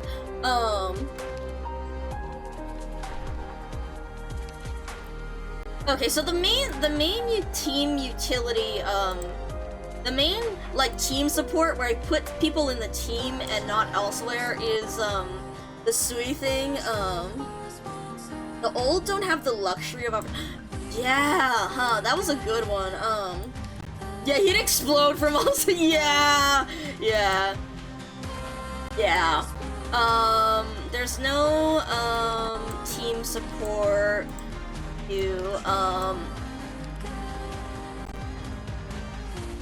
Mostima, it's deployed. What is our like... Deployed. Oshiguma, Schwartz,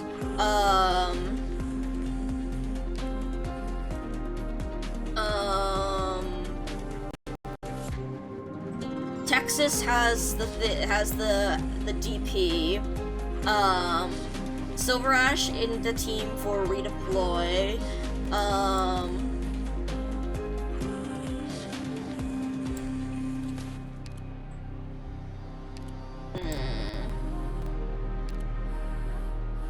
Nadia deployed. Okay, I'm thinking very hard about, like, how I could potentially do this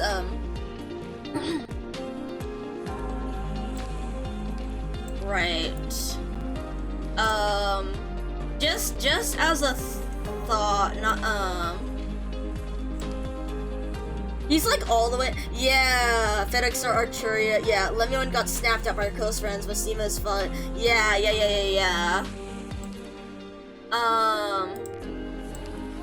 1, 2, 3.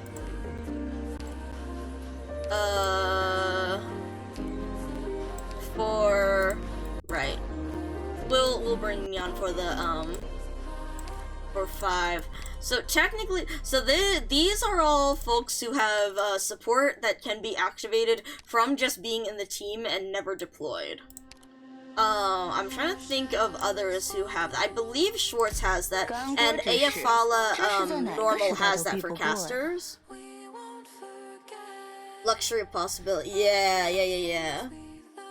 Trying to think who else has anything passive. Let's just, although I probably will just go Sanctonites instead, but just considering.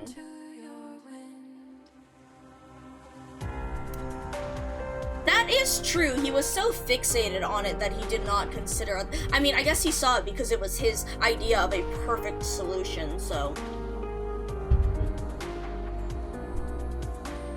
Okay. If we run this...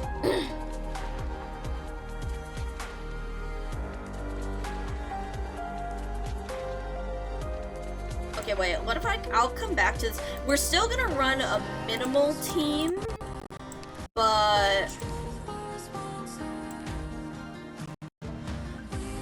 wait. That's so delayed on when the screenshot happened. What the fuck? No, it did save the correct one, though. It is, yeah, no, I mean, yeah, everyone... I mean, for good reason. For good reason, but...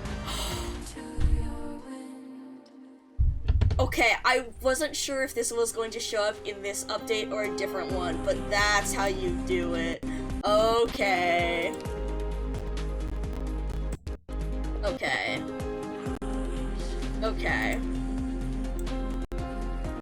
Oh my god. Okay. Thank god that's how you activate it.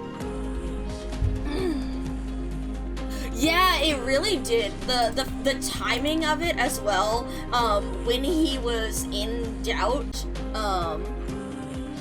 yeah. Inevitable how he'd latch on. Yeah, exactly. It really did hit him at the most, like, at his, like, weakest there, yeah.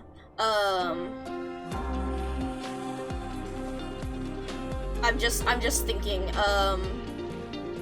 technically Gramps, but I mean, technically that's not what, I mean, it's not like this is entirely more accurate, but yeah,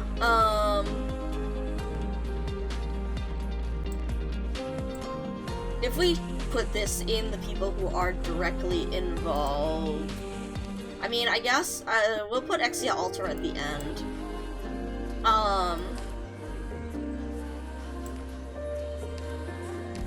Alright, you know what? Fuck it. Let's, let's... There's my agent. I guess, fuck it. Because I do want to read the story, alright, I guess fuck it. But we will, like, I really want to figure this out because it's felt so doable. Like, yeah, the fact that this is the only one and we just needed to use Exousia, like, if I could do the whole event with just them or just them and, like, minimal support, oh, it feels so good, but we're not gonna, we probably, we should not do that right now. We are keeping this one because we can use a spotter. We can use our spotter. Lethal damage. Now we probably want the counter attacks. Yeah, the much lower limit is very nice. Bird or... Sorry, I'm thinking about, like, did I bring the S2 for the birds? No, I think the S3 because we need to activate this ASAP.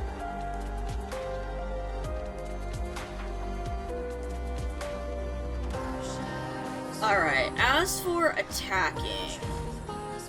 Or as for activating... Actually...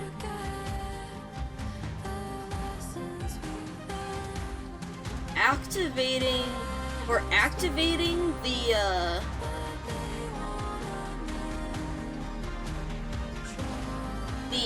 SP gen early on. See, the problem is you have block, but you have crowd control and pretty good attack and can act as a spotter.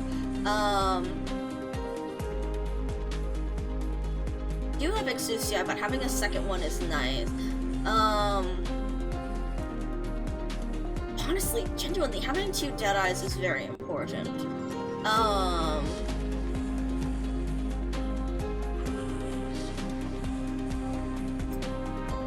I guess technically, if we take out you would be replaced by another person with block, so...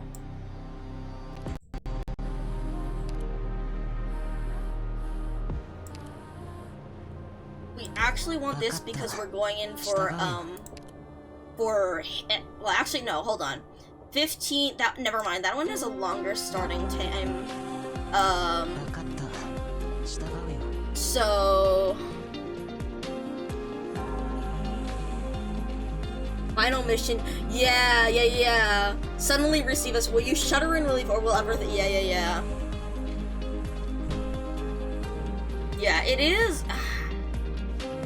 Again, it is really interesting. Like, I wonder if, again, that fixation on it, I mean, that fixation on it is why he couldn't accept, why he needed to, why he was struggling so much with accepting the law, what the law was telling him. Because, again, of that devotion to it, yep.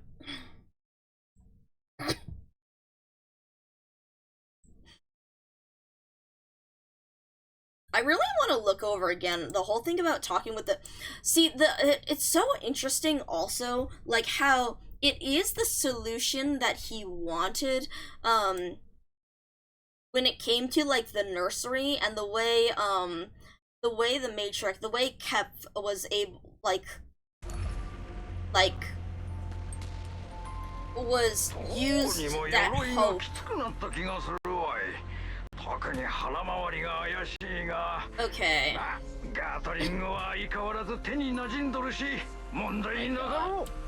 Actually, wait. What if I... Wait, now that I think about it, hold on. I shall ensure the integrity of the law. Because if I use this to activate your skill, unfortunately, I think it's still not fast enough for the birds. Your request is reasonable.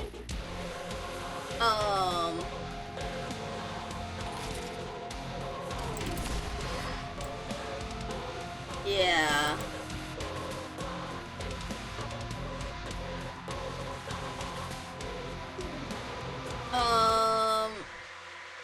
How will we do this?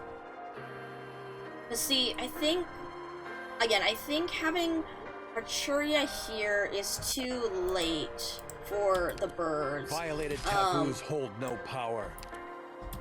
So if I place, yeah, she won't get the SP in time. So we would have to run you. But even then, I'm actually not sure. Oh crap. Okay. Yeah. So we need to be on an even tighter opening with our attack speed. Target an additional enemy. So again, the hard part here is without a vanguard. Okay, this is very interesting.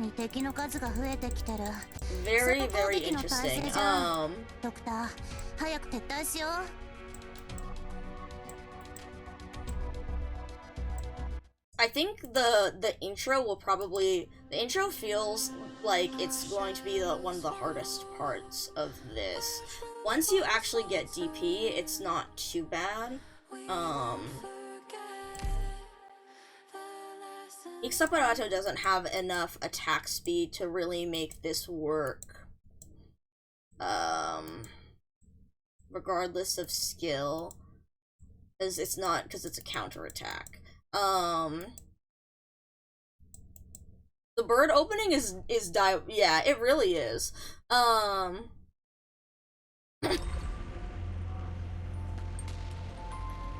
Move out. Which is also why Irene is so important here, because, well,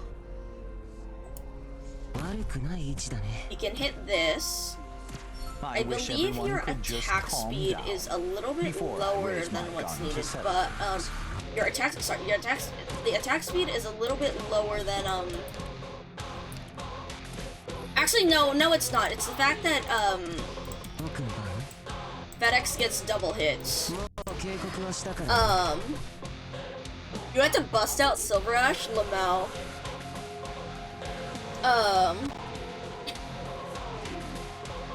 Yeah, let's see, and okay, Virtuos over here actually genuinely was a pretty good draw. Yeah. An improv from us.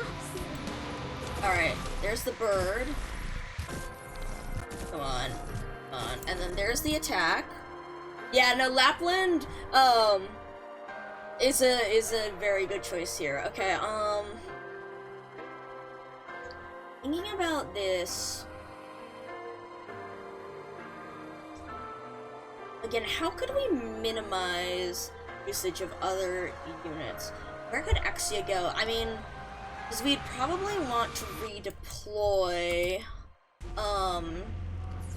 We'd need to redeploy after a bit. So, let's, unfortunately we have to use you for the bird open. But we can use this to... Oh, he's gonna stop attacking Archuria, which is a disappointment.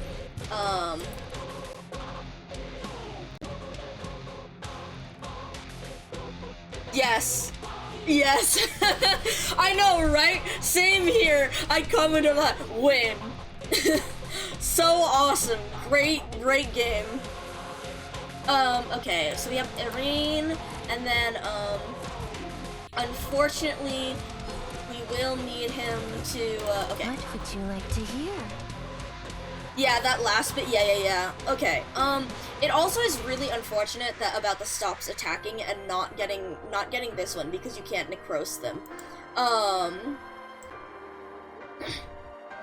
Okay. Do we wait? Actually, what if we wait? Because we have to do a redeploy. So... No. I don't think it's enough. No, or is it? That one kills Irene. Because then...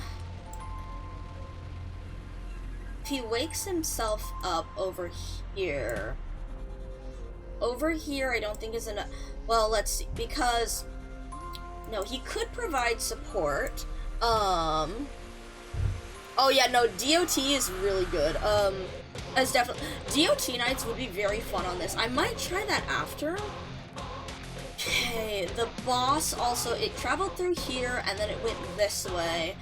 But then we also picked up the statues and that AoE attack. It looked like the other enemies were running around this way, so unfortunately we wouldn't be able to wake that unless we put FedEx here, and we used this because the enemies were not... use you because the enemies were not,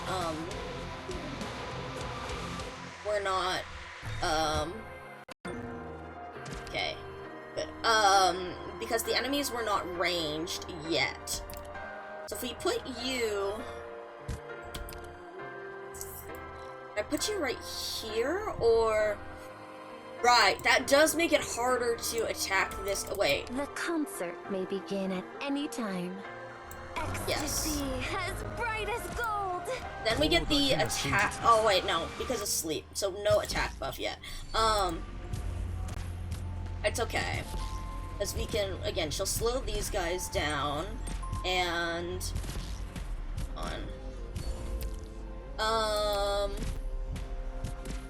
that one's fine. Irene. Okay. Prayers are unnecessary. We could give him SP, but I'd rather save this. Oh shit, I forgot about the fuck-ass birds because Executor took care of them so well. Oops. That's okay, though. Because we should get the... oh, never mind. Come on. Okay, wait, they're gonna die. And then once he wakes up, he will have full health. Understood. Alright. Destruction is the most naive behavior. We will activate both of those.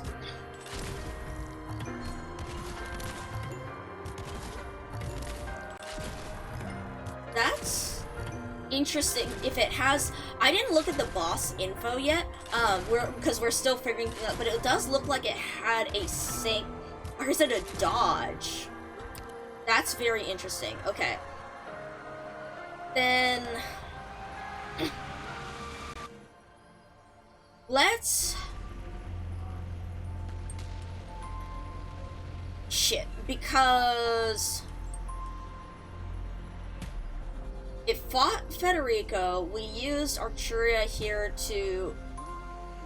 I'm not sure if his skill will be enough to kill him, but let's... what would you like to hear? Let's hope. And then maybe we can use the SP gen.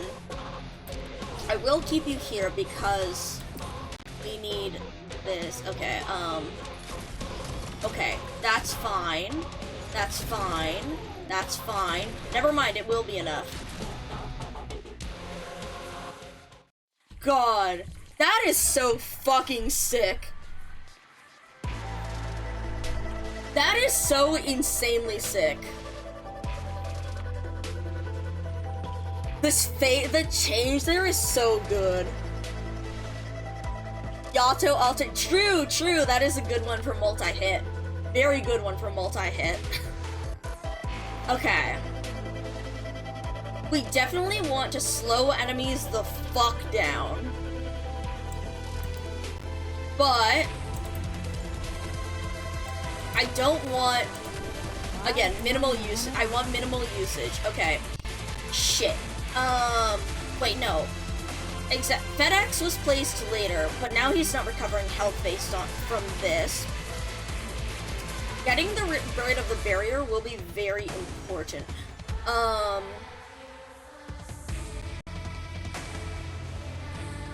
Do we pull out you? Is it the ground operator? Damn. Okay, so we have to use her to redeploy FedEx and not anyone else. Man.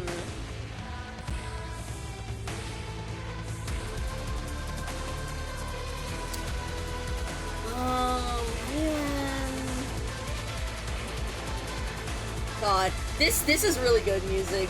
The dream fades, yeah. God, it's really, really sick.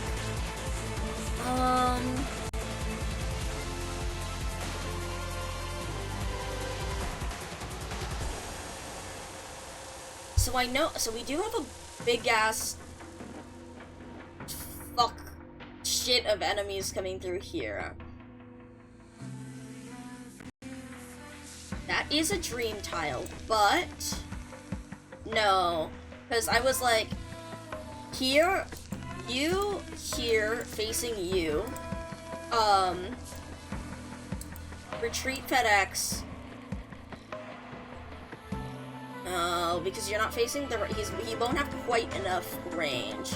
Because you could attack, or to wake him up, I mean.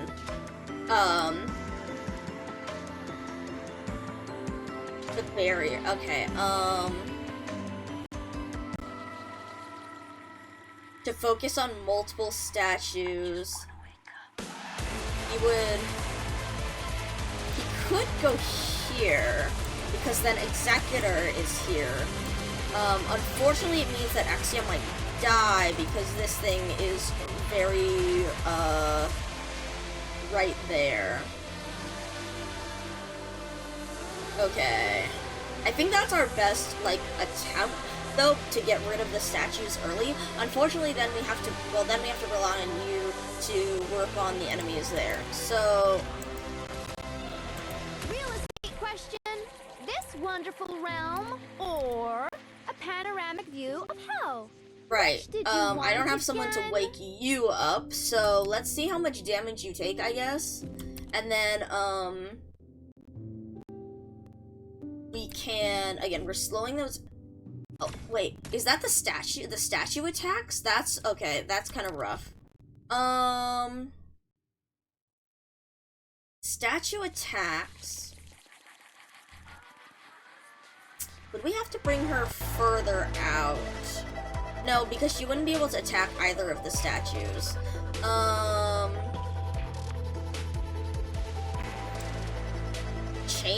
No, I think they prioritize the enemy over, your operator. But what if I wait for this bitch to run a little bit further, and I use, damn it, no, because she's gonna attack that little fuck. To wake up Exia the Covenant.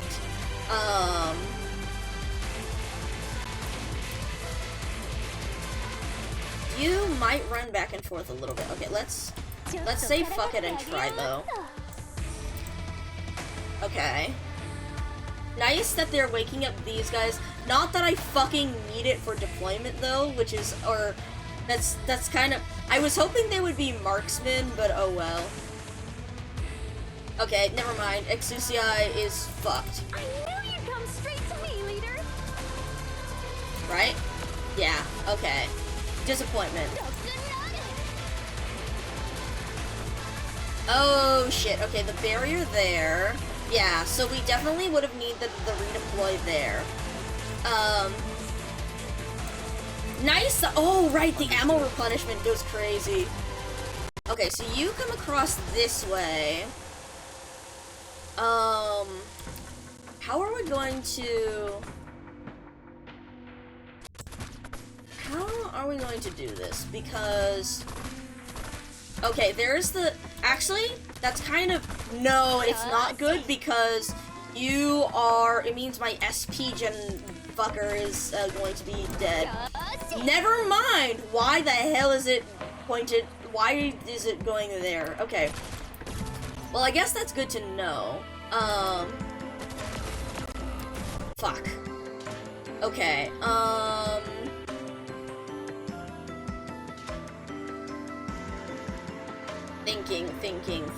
Thinking. I should have done the SP on this so that it would have healed him. Okay. The barrier is going to kind of suck. Unless, no, never mind. Okay. How can we slow this the fuck down? Oh no. Oh, you have the laser beam. Oh, that's not great. Okay. The birds, the fuck ass birds. Okay,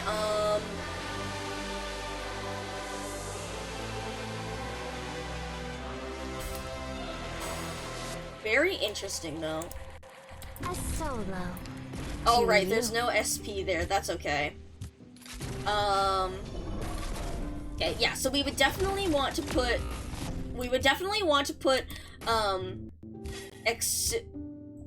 Did it stop? Well, that's kind of hilarious that it stopped right at, like... Okay, so Exia the Covenant... Also, what the fuck is this path that they're... Okay, no, just up and down, that's what I... Okay.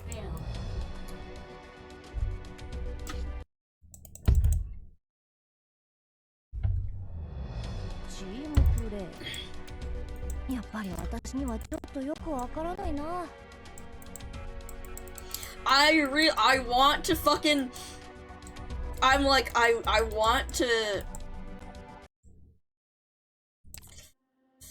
I know I could use the other Sancta on my team, that is why I have them there, but also, like, god damn it, I want to try... So... Exia the Covenant... We could put her... No, we put Executor over here. If we put Exia the Covenant... over... See, I guess the other thing is, when this one... Like, the struggle, the problem with all of this is that, like, they feel so doable with low ops, but, like, there's not quite enough, like, there's not quite enough. If Covenant is over here, and, baiting, though. See, we could put Covenant somewhere over on the sides because we would just use the redeploy for FedEx, but what if you were over here? Also, okay, you know what? No, we will look at the state. High defense, yeah. Okay, arts damage 3 times, that's what I thought. Okay. With the most... okay. I see. Yeah. Okay, switching between ground and air. Switching between ground and aerial?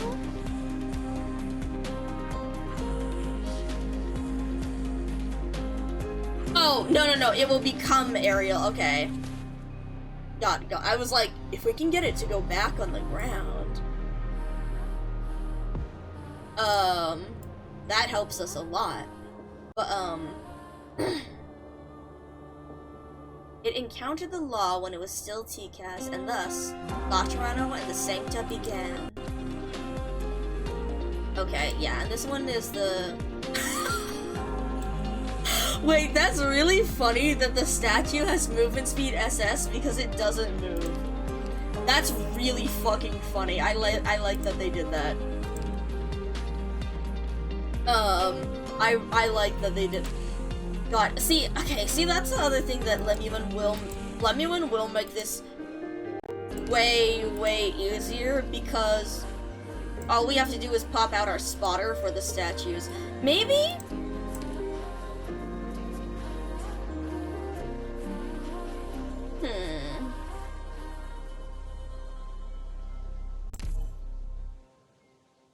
I'll see what. Oh my god! I'm guessing they run at the end. I was wondering if they would stay still, or like if it would be like a teleport out. That's really funny. That's really funny. That's awesome.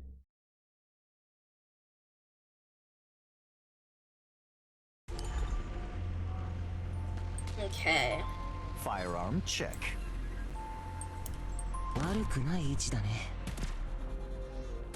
Commencing operation. Please confirm the mission. Okay, okay. Yeah, I mean that's what I was just saying, yeah. Okay, what if I left Archeria here instead? So that Irene focuses on this.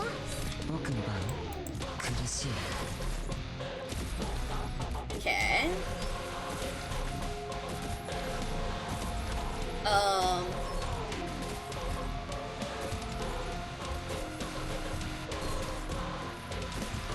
And then... So the problem is our last placed operators.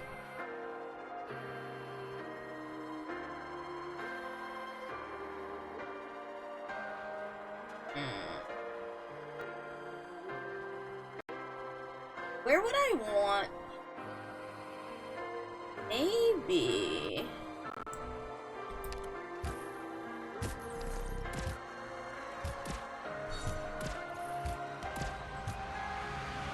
Because... No, see the problem is...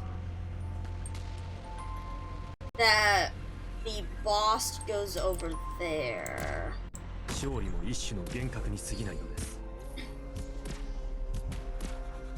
Come on. Alright.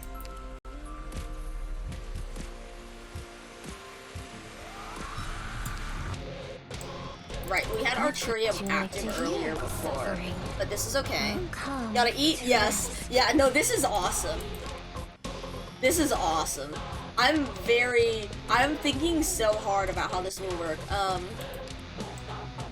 Okay. FedEx over here seems to be pretty necessary. We withdraw Irene. Oh, I forgot, you little fuck. Okay. Damn it. Okay, so we can't place you until later. Never mind. Okay, hold on. Okay. Alright. Okay, so I can't place you until later, which means that we can set up FedEx earlier, which means we can get the SP guy up earlier, which means that we can stop... Okay, they're focusing on the AoEs focus on the enemies with the... on the allies with the largest number of allied units around them. Okay. BRB.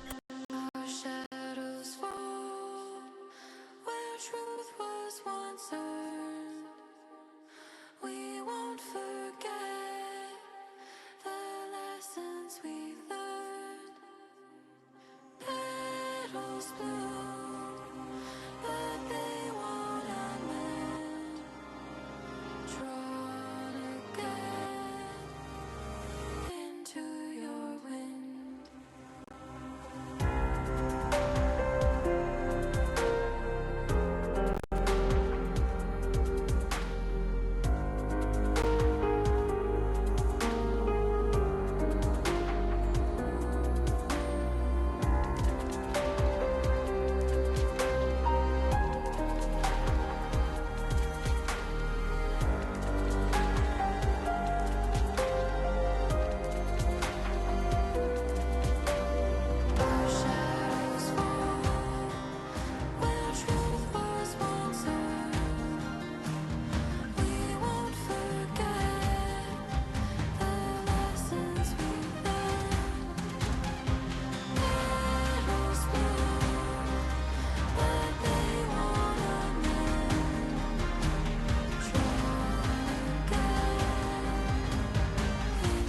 Okay. See, the problem is I really want to go, I want to figure out the stage in a funny way, but at the same time I'm like, that's gonna take a long time and I should spend this time doing the story and I can fuck around with the stage on my own. But also, fuck dude, I really want to do the stage, being silly, but like, okay.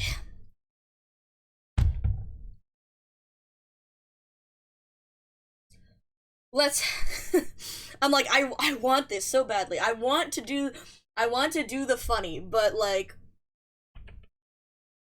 it will take a lot more work. So we should do it later, but like the funny. Firearm check. Okay. Actually, hold on, let me think.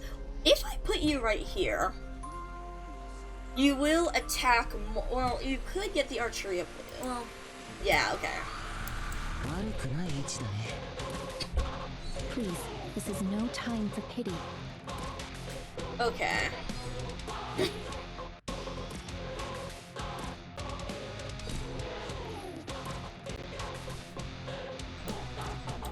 Okay, and then we immediately get the double hit. So then, do we want to use FedEx here, or do we want to use you for to all other Laterano, max HP, counterattacks, blah blah blah blah blah. We need to figure out you where there's like more multi-hits. And then we also cannot place you until later. So we should instead focus on placing FedEx and then again using, and then still using Exucii to redeploy him. What would you like to hear?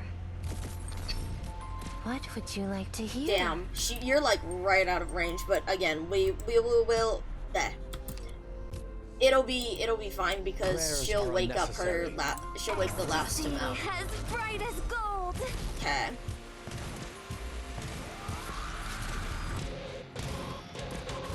Okay, and then from here, honestly, well, actually no, we don't need to activate that yet so that he doesn't use the bullets on this.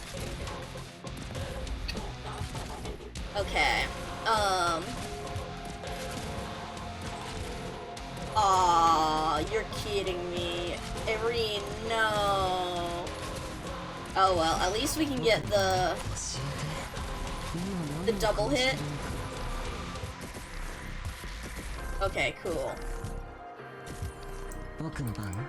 And then from here, we can activate you so that it goes as soon as it's in range, and then as soon as this bird is fucked, we place you, and then probably actually we should place.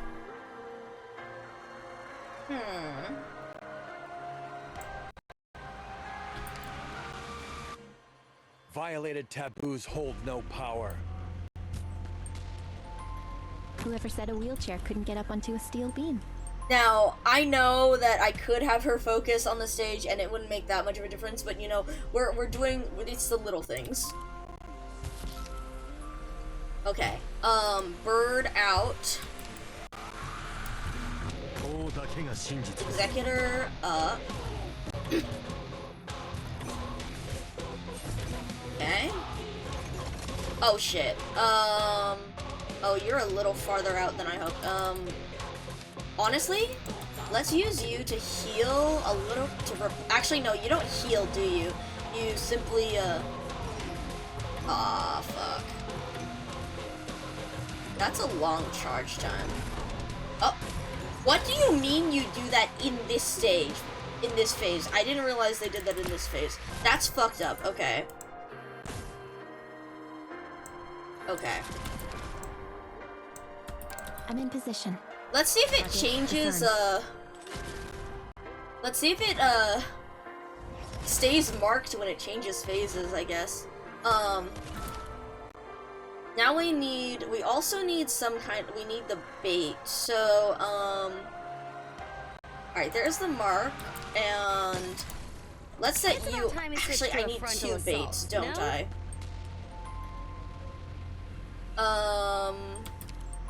Just a small test. Damn, they really slowed down the geek,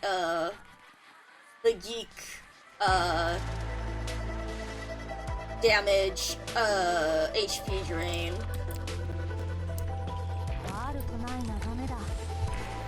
Okay. Perfect. Oh my god, it stays. Bitch, okay. Damn it. Alright. That's whatever. Okay, damn.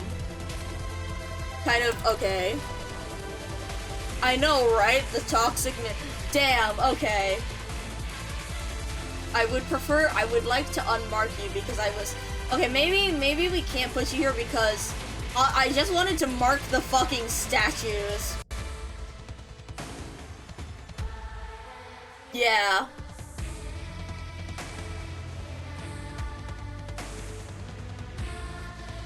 Damn it. I want to play around with the boss. I want to just use Lemuen to deal with the fuck-ass statues. Okay. Damn it. I know I said I should just do it and not do the funny, but the funny. The funny. How long can the strings continue to vibrate?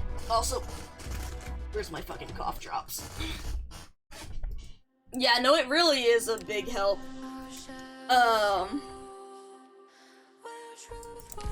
Damn, alright. So no Lemuen until phase 2. Or, yeah, until phase 3, I suppose, happens. So. The evolution and change that comes over the Saint is fascinating. Why it looks like this now.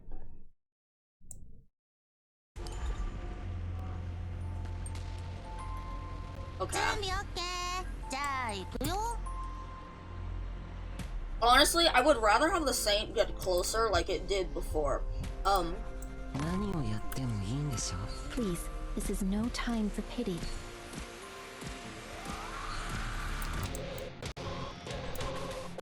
An improv.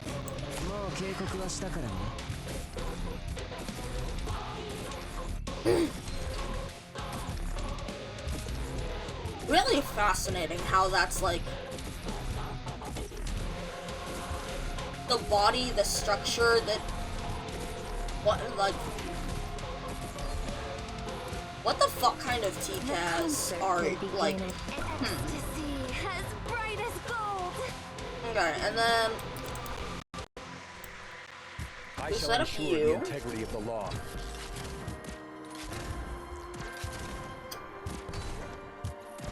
And I need Irene to keep doing his thing. And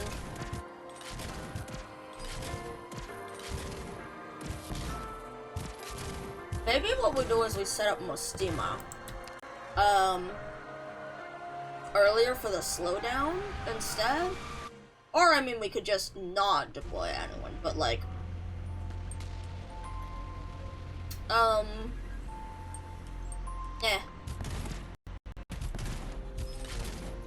okay.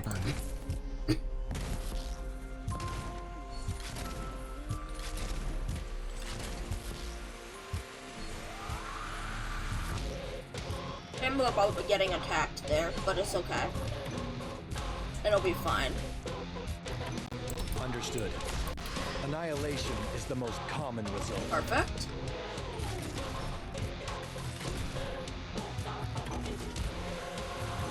Okay. Okay. I got a little bit worried about the birds, but it's okay.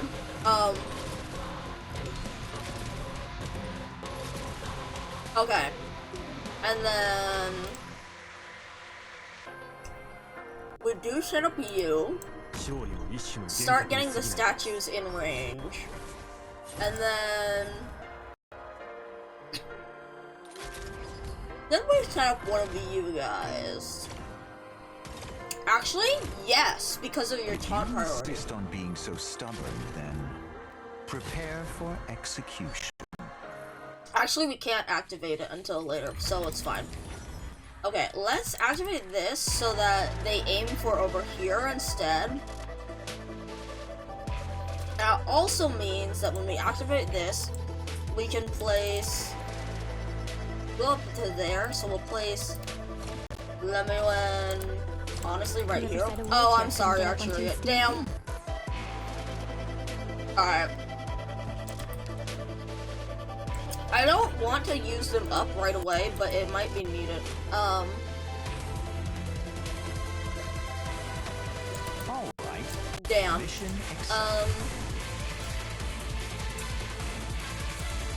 Okay.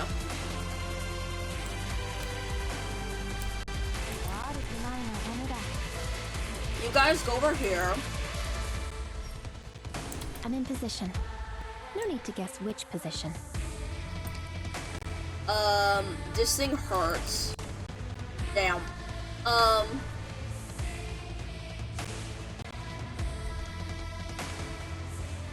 Damn.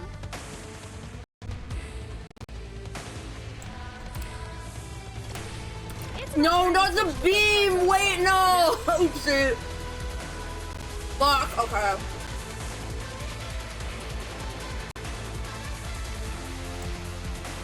I should have put you. Come on, don't be such a drag. Let's put you over here so that we get some of the SP. And then... Spario's getting hit, but it's fine. Where... Yes, okay, never mind. The statue is marked, so Sparia can retreat. And then... I'm in position. Target eliminated. Oh, you're target. Okay. Damn it. That's unfortunate. That's unfortunate placement.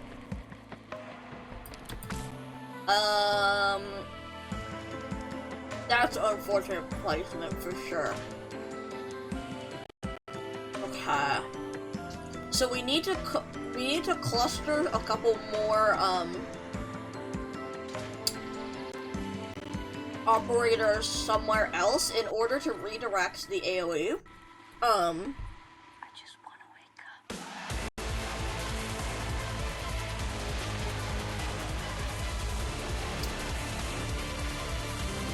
The regaining XP on waking up is, I think, Lemuen's okay.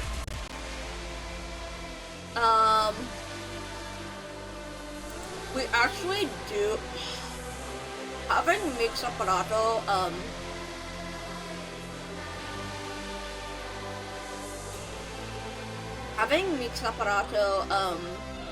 tank the beams might be good.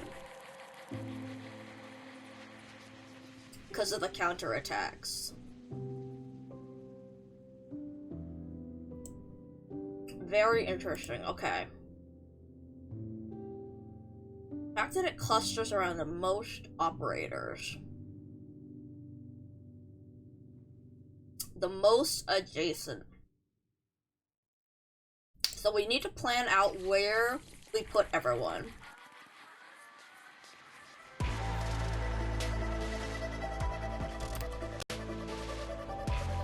Cause see, honestly, wait, actually no, wait. Alright, and then by the time Buddy does his second attack...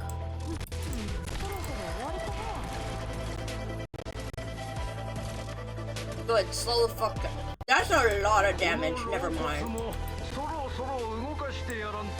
Oh! I actually haven't read an operator record, I don't think. So...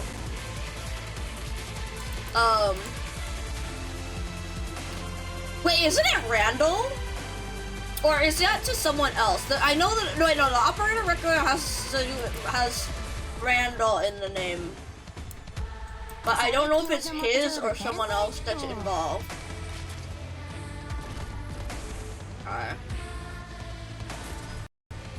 Well, mix up another. It is Ren. Okay, it is him.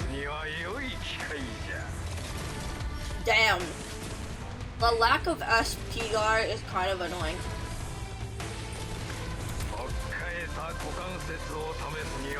Fuck. The birds and the fact that he's not going to retaliate. That is only retaliation. But the birds are in range, so just seeing hits him enough. Nice. Nice, we got rid of one bird immediately. Wait. I could put someone over here.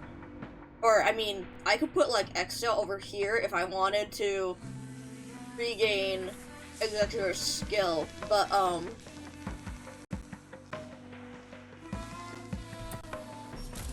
okay. But, Ambriel taking care of the little birds coming by is very nice, actually.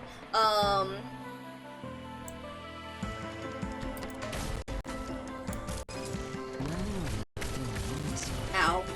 Oh no, the AoE, oh, my SP gain, oh well. And then we don't have, okay.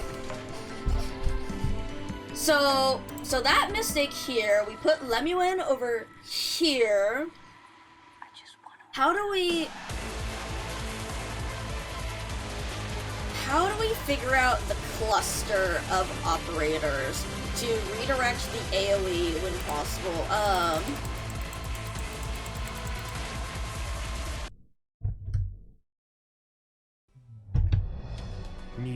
I mean, if anything else, we run Lemuen because she nearly killed the boss like halfway in that first run, like, so that, I mean, it could have another phase. I'm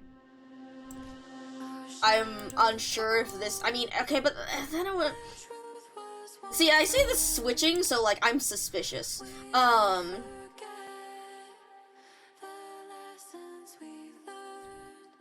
But actually, you know, I wonder, this would be kind of funny, but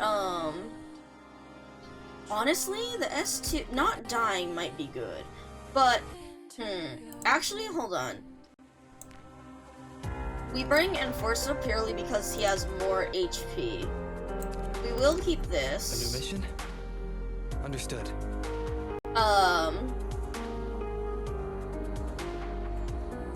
So you have more HP, so we can use you to create the cluster for AoE. And then I think, oh, I don't know whether it's awakened operators or sleeping ones, but actually no, using the fact that the allies were asleep.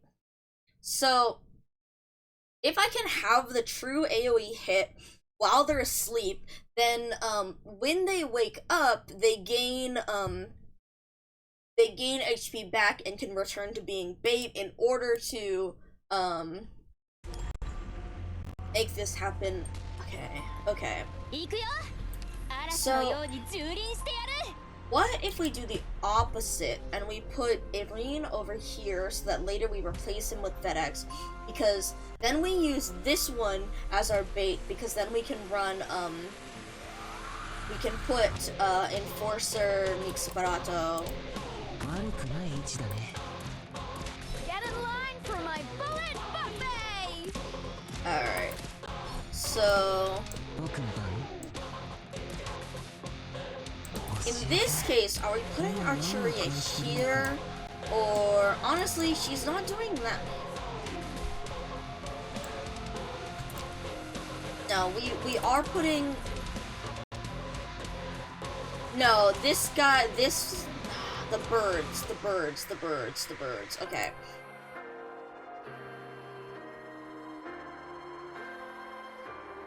Yes, no. We could put the bird. No, actually, well, no, because then they get directly into her range. I mean, this one does too, but.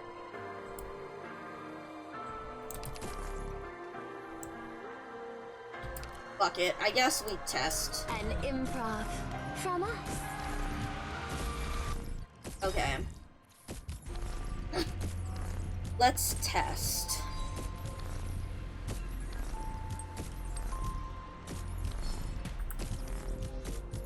Okay, here come the birds. Round 2. But I think Irene should be able to work with that. Come on, as long as this guy appears in the right... Okay, good. Oh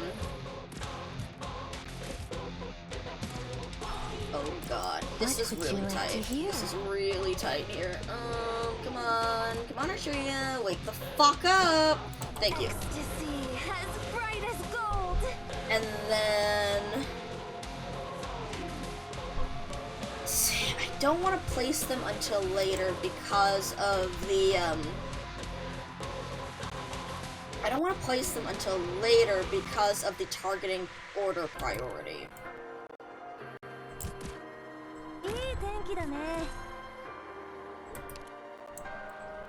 Come on, Archeria, right? You can kill this guy. You can get this guy, right? Yes, okay. Maybe? Okay, there's the slow. Irene, any second now. Any second now. Any second now. Any second now. Any second now.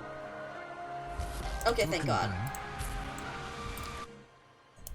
I shall ensure the integrity of the law. Okay, it does mean that we don't get his skill up earlier, but that's okay, because we are still saving this one. There go the birds.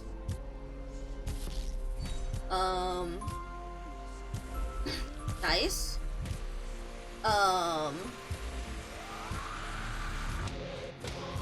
Enforcer. What we can do is we can use Enforcer also to push enemies down further. No, actually, surround, no, adjacent, no, we won't, because, well, see, they would be in Mixparato's range, so no, they wouldn't be in range here because they're blocked on Mixaparato. So, alright. Nice. Then we let this walk closer, but that's fine. Okay, Mustina can start attacking this. This thing has high defense, but that's okay because all we're doing is we're charging Federico's skill. Your request and then is now reasonable. we can actually work Annihilation on is the like most not well, common result. kind of work on it, but it's fine. Oh my, wait, that's crazy damage. On the early. Okay, hold on. I guess let's do this because okay, good. Alright, now... Okay. We will place you here. And then we want to have Lemuen ready to place somewhere else, and then... Enforcer and Mixaparato. Come on, Fetty. Come on, you can do it. It's enough. It's enough, right? It's enough, right? It's enough, right? It's enough, right? Oh shit. Oh shit. That. No. Okay. So we do need. Okay. So never mind. So we do need to activate his skill. So once the birds are dead, we can swap. Okay. No. Never mind. No. I just need to activate Mustima earlier. Because as long as I activate Mustima earlier, then it won't be, then he won't actually be blocking. And also arts damage, as opposed to the very high defense during that phase.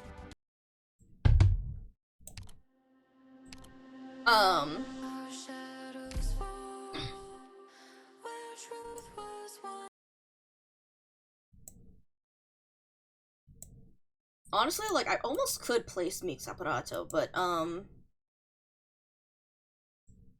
I think FedEx over here will work, and then we can again we can work with the XC redeploy later. The start, the intro is definitely like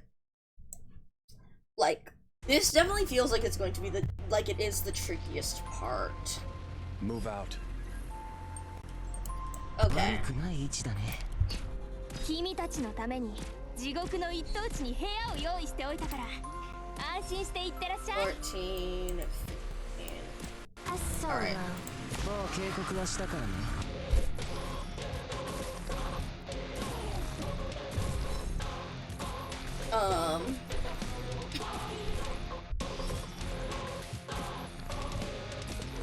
We can't place you until after the security birds come back out. And then we need to have Irene here until these security birds at least, because otherwise, because Arturia is not going to wake up in time. So, oh Jesus, okay. Then as soon as these guys go down, we can start out Fetty here so that he uses that to get a little bit more SP. And then he'll also kill the Pathfinder if they get too far. All around us. And then we can also wait for the other birds to appear. There are the other birds, and then as soon as this one...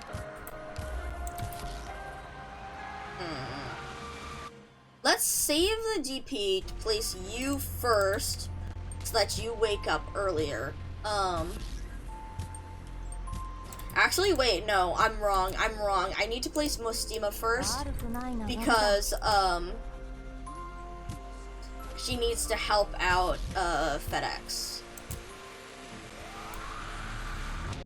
Okay. Shit, that might not be right then. It's okay, because we have a little bit of time as it walks through so that Fetty gets, a little bit of SP from it being in range here. Okay. And that should be just enough to, yeah. The most naive behavior. That is, oh shit, it's because of Arturia's... It's okay. He's still dealing enough damage that, oh, it's gonna hurt, though that's bad, but it's alright. Okay. Then from here... Do we start letting someone wake up? No, because the boss comes up over here. So...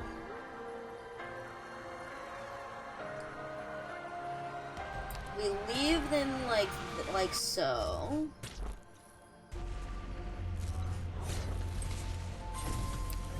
Honestly, I wonder if SP and replenish it, right, because it replenishes ammo. But I think this is fine. I need Fetty to proc his. Fetty really needs to proc his talent with this though. Okay. At least he's low, he's gotten enough attacks in. Damn, that's some fast attacks. Okay. Then... okay. Cool. Now... we need Lemuen up. Perfect. God, this shit is really cool.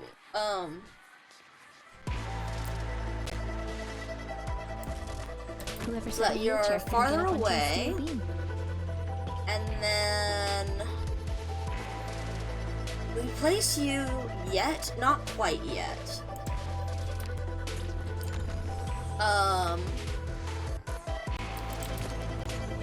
We do heal, actually no we don't.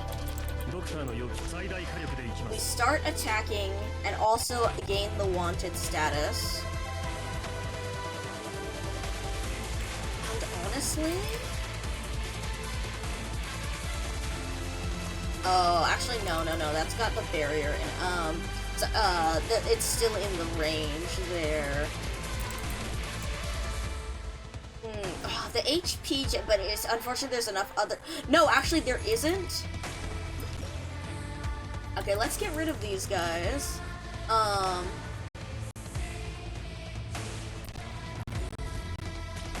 Okay, and then, nice. Oh, fuck. But we've got the wanted status, which is what's important. So we get rid of statue number 1, and then... let's have you attack here. And then we'll have Mixaparato over here, and Fetty can also heal, and also, let's have Arturia attack here, or Arturia, necrose this fucker, and then I think that this is using the AoE targeting now. Yes, okay, and that one is fine, I guess. It's whatever. Dice. Very good. Honestly, whatever. Oh wait! I could have put him one back because of the oopsies. Alright, whatever. Good enough. Okay, and then the necrosis will still help. I wonder if the AoE counts as a counterattack. Hold on. Oh, okay, whatever.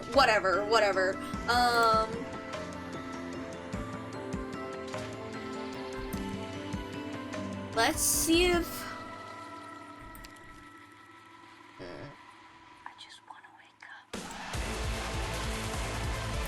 If this thing wakes up, then we can... You know? The fact that they don't... Oh my god, they don't have to be awake to make it work, which is... That is kind of hilarious, and,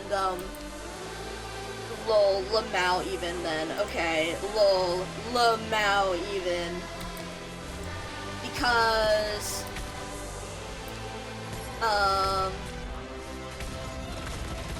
Thank you, Mixaparato.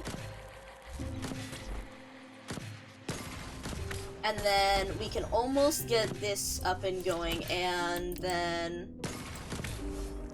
You're not in... How close are you? You're almost awake. There's the AoE, okay. Unfortunately, we'll do that, but it's because we will use the SP gen here. Oh crap. Oops, that's not good. That's not good, but it's okay. I think it's fine. Okay, now we have these little fucks.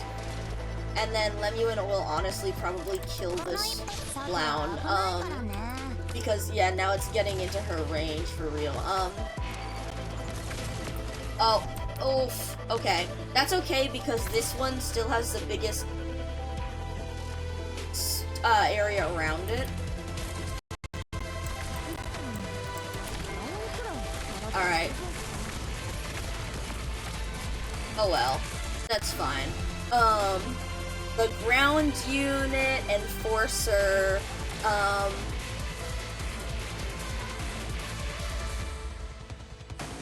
okay. Whatever. Because you have SP, so we keep you a little bit just... It's 3 and 3, so instead, we put you right here. And we let Ambryo kill the fuck out of this little bird. And then we also do the SP to awaken. And we see where this will next attack. Alright. And then there must... Oh, fuck. It's okay.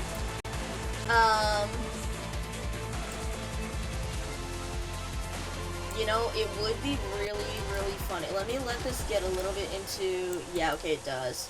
Lol, lmao even. Real estate question. Okay, lol, lmao even. It does get into that range. A panoramic view of hell. Which did you want again? Ow.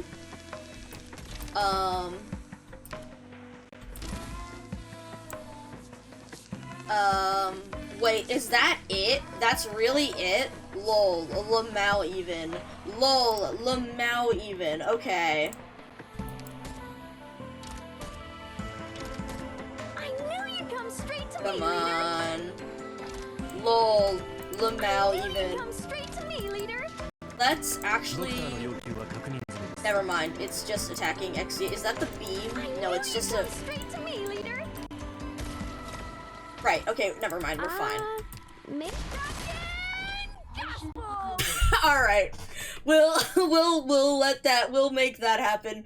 I feel like that's fitting. That's a lore relevant / accurate enough last hit that I feel moderately satisfied with the clear, despite the fact that I would like to do more silly stuff with it. Oh no. Okay. Let me refill my water bottle while with the sound of gunfire in the background.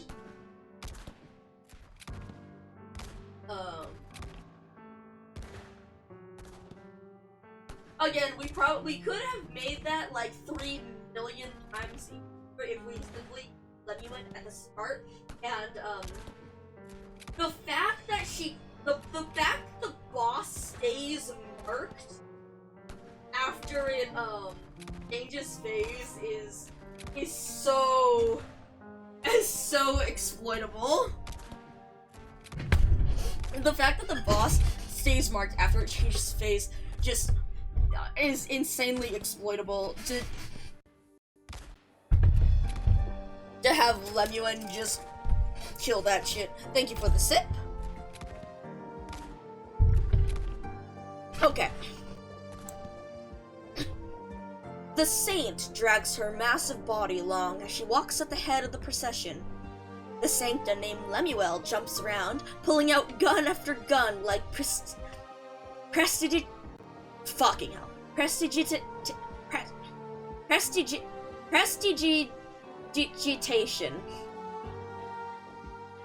I know, I swear, this is one of the words that it's like, I know, but I have never read aloud in my fucking life. Yeah. Raining a hail of gunfire. Oh my god. Prestidigitation. I know I know, isn't this, they call like one of us, there's like the D&D like schools of magic or something. I've seen it from other stuff, but that's the one that I've seen it the most frequently used, but again, I've never heard it aloud. But the saint barely even spares her a glance. Nice, Bonnie. Oh boy. Oh boy. Her halo shimmers, and despite the great distance separating them, Patricion still hears her voice with perfect clarity. Their empathy is growing stronger, which means their long journey approaches its end. Allow our other cohorts to take care of your friend's remains, Patricion. We do not need to mourn him. Your beatitude. Do you still remember that arbor beast fledgling? If we reach our destination, Laterano shall recreate the miracle of life once more. Every miracle freely performed. You mean, and so we move onwards. Uh-oh, no, like, I don't, no, meanwhile, we have Executor who's, oh boy.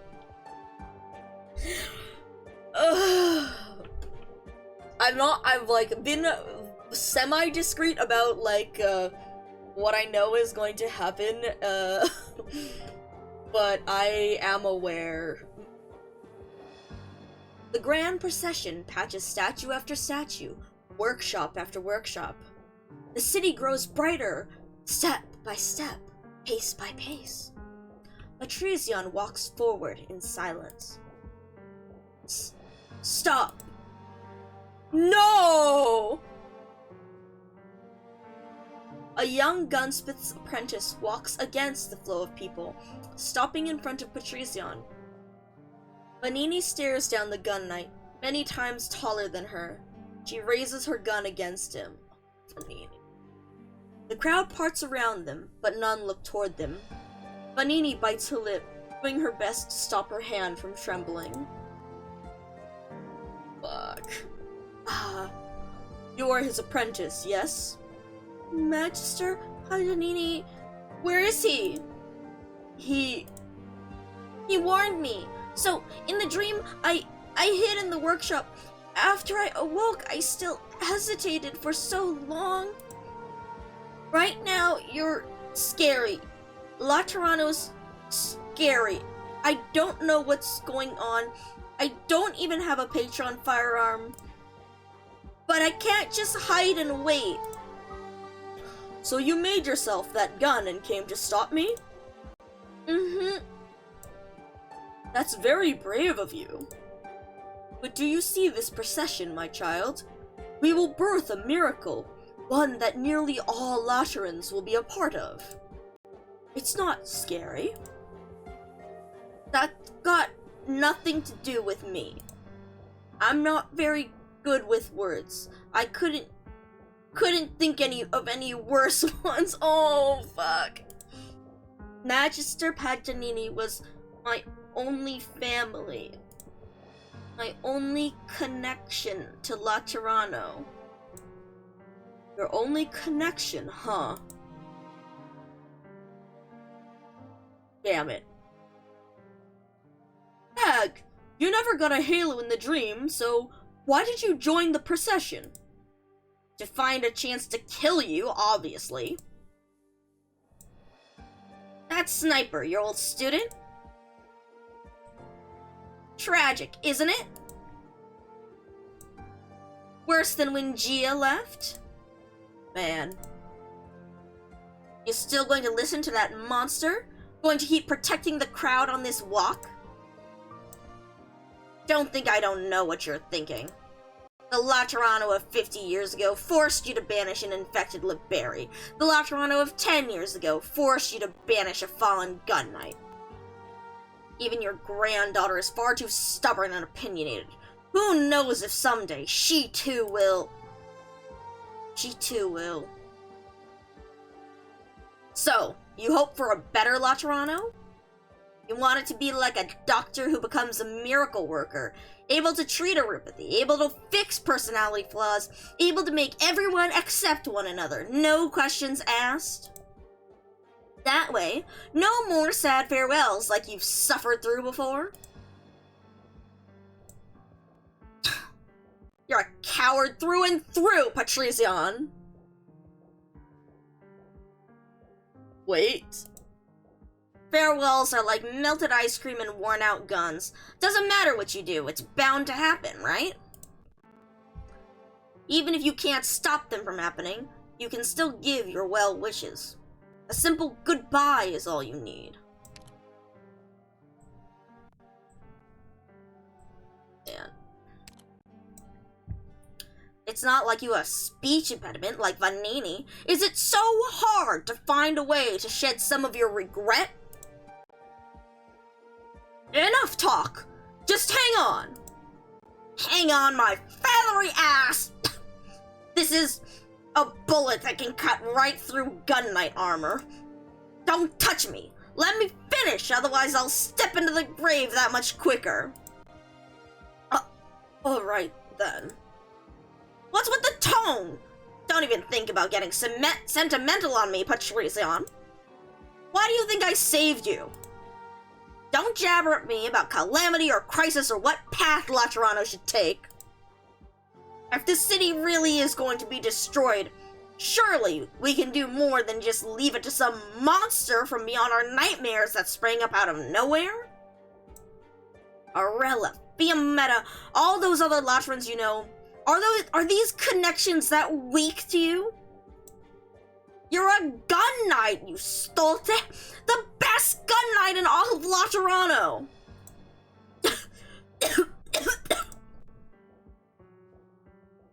Paganini gets more intense the more he rambles, but his voice grows quieter by the second.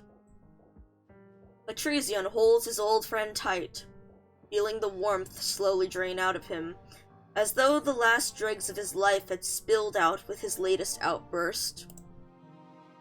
Hey, not going to say anything? Never mind then.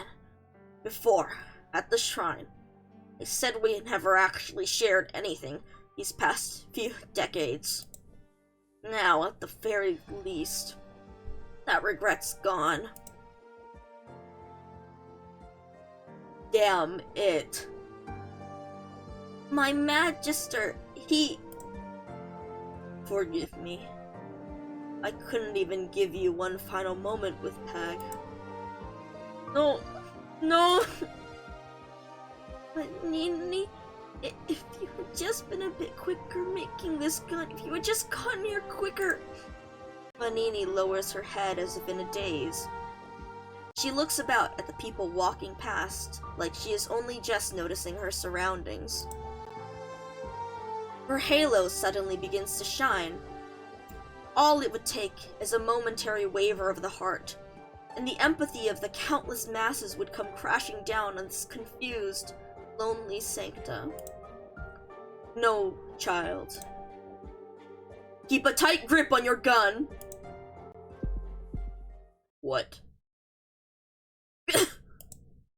For a moment, Patricion feels pain, but it is followed by a gentle, yet irrefusable comfort. It flows from her, from those enlightened creatures, from his people in the procession. Oh shit, it's like the Anduin at the funeral. He knows his unusual reaction has been noticed, prompting the crashing waves of empathy, like seawater forcing its way back upriver. Ah! Patricion feels dizzy. He sighs and slowly crouches down. A moment later, the elderly gun knight grips the barrel of the gunsmith's apprentice gun, pointing it toward him. Fuck! Come on! You're hitting me with this music, come on!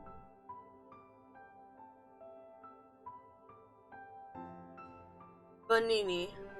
I got your name right, I hope. Vanini. No matter how long it took you, or for what reason you did it, you made your very first Patron firearm. That makes you a qualified gunsmith. But that is not enough. You must learn how to use it. Now is a perfect opportunity. What do you mean? Keep it steady. Yes, just like that. Calm your mind, then pull the trigger. You didn't kill Magister Paganini, also Fall! I am responsible for what happened to Pag, but this is not to avenge him. At this very moment, Laterano is walking down a new path. Faith flows into faith, and new prayers congregate into a collective consensus. You are too close to the procession. Empathy will soon swallow you whole. Only by falling can you break away.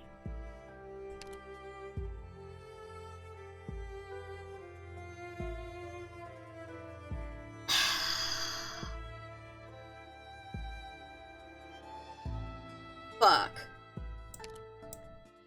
Once you have fallen, I'll go guide the others. This is my duty, the duty of a gun knight. I don't understand. Why do you do this? I don't really know myself. I'm an old addlepate after all. I always believed that, were paradise to become a true paradise, our connections would become unbreakable. But what if, in the course of all that, we lost more than what we already had? We might ease our regrets, but when the time comes, what if our success has lost all meaning? If we were once all devils, if we once carried our sins together, how could our connections ever be broken? O glorious sancta, O favorite of faith, what have you to fear?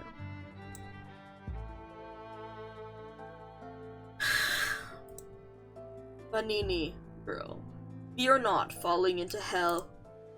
This is the first lesson you should learn. And I'm right with you. Fuck!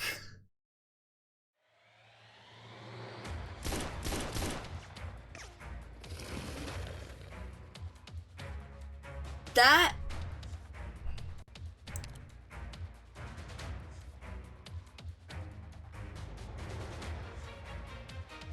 Well, there's the change of heart. Damn.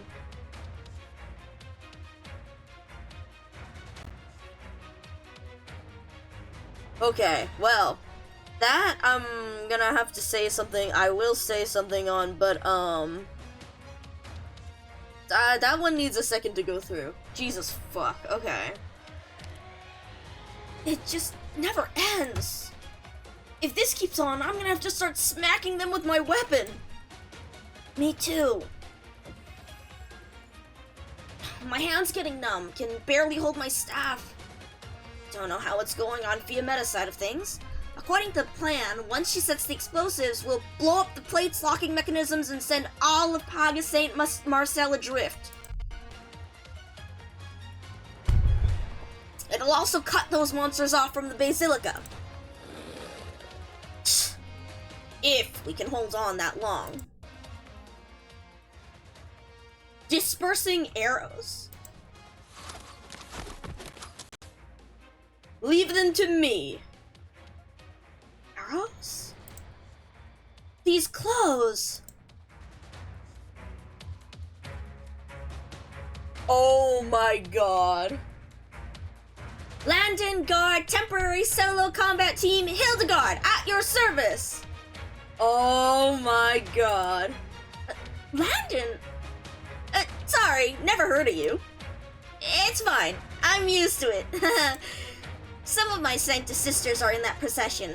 We were running our business when we got called back, and then we went through a whole bunch of stuff. How should I put this? Even if everything that happened was fake and Landon Monastery hasn't actually been given important responsibilities by the Curia, as long as I'm here, Laterana will once again remember the name of Landon Monastery. These monsters might look strange, but they're hardly more of a challenge than the beasts of the great snow-capped mountains. I've got enough arrows, and I've got a sharp eye. I'll help you hold them off. But we're all tired out, kid. We've racked our brains and put in the effort, but all we can do is keep falling back. We're not exactly settling any grudges here. We came back to Laterano just to suffer again. It's almost time, Masima. Still no news from that Lemuen lady? If we can't disengage the defenses on the plate lock mechanism, we won't be able to blow through their armor plating, right? Let's just call it here then. Those guys reach the Basilica, then what happens? Everyone more or less becomes Sancta? What's that got to do with us? Look around you. We can't even cobble together a single halo. Our long-awaited reinforcements are just one lid-bearing nun. We've got an entire city's worth of people against us. Why do we alieni have to hold all of them off? Come now, that's not the best attitude to have right now. Because right now, we're the only ones who can. We're always having to bust our asses doing things ordinary Sancta take for granted, right? I had a little accident, as you can see. If I hadn't become a legatus, I don't know what I'd be doing right now. Said I was going to be doing messenger stuff when I left the Holy City, but I was just wandering around, really. Wandering to places without any Sancta, places where these black horns in my head don't stand out, places where silent empathy is the norm. It was hard. It took 2 whole years before I could look my friends in the eyes again without breaking out in a sweat. The buried, fallen angels. We're obsessed with assimilating or getting our old lives back. After putting in all that effort, why go with the hatchet job? Well, how about that? I never thought I'd hear those words coming out of your mouth, Masima. Promise me you'll forget you heard anything. Forget what? How do things go on your end? Good news is the bombs are in place. Bad news is I was afraid they wouldn't be enough to blow through all the lock mechanisms, so I shoved the rest of my grenades in there with them. Which means I'm all out of grenades to shoot at these things. Halo rapidly flickers. Continuous sounds of prayer. Hey, Fiametta, let's blow this joint. Wait! We still haven't heard anything from Lemuen! If the defenses aren't disengaged in time, all our explosives will go to waste! Time to explosion! 1 minute! What? The trust between them? Man. The timer starts ticking down in Fiametta's hand. The enlightened creatures stop their prayers. As if sensing something is up, They throw themselves at her like rabid beasts. Oh! Yeah? Oh, and it's actually... Oh boy. Alright. Hildegard reaches for her quiver. It's empty. 50 seconds! Sorry, everyone. Hope I'm not too late. Yeah! There it is! There's the CG! A wheelchair suddenly breaks, throwing up a cloud of dust as it screeches across the ground. Its rider spins its left wheel as she hoists a rifle with her right hand, her long hair fluttering in the air. You're right on time! Good to know we're still in sync. The two of you will never guess how hard I beat my old wheelchair speed shooting record by after I broke through the cordon around the 7th Tribunal. 40 seconds! I heard what you said just now. Fallen angels, liberi, alieni. I'm inclined to use another term to sum up our relationship. Friends, countrymen, Laterans. I've solved the permissions issue. The lock mechanism defenses are disengaged. Everyone, retreat to the Basilica doors. I'll hold these monsters off. 30 seconds! You're going to shoot them, Lemuen? You'll fall! I hate to admit it, but I can sense what you're thinking. So shut those mouths of yours. Laterano doesn't need to be saved by you, like this. The click of bullets loading and the thrumming of the monster's hearts reverberate through Lemuen's ears.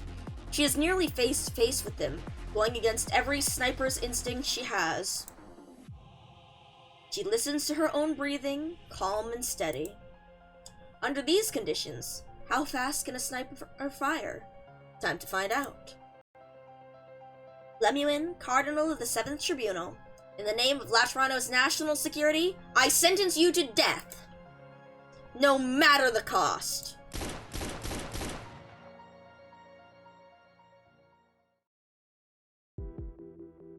Oh boy. 5 seconds. It's done. Lemuen, your halo. You alright? Feel anything weird? Uh-oh.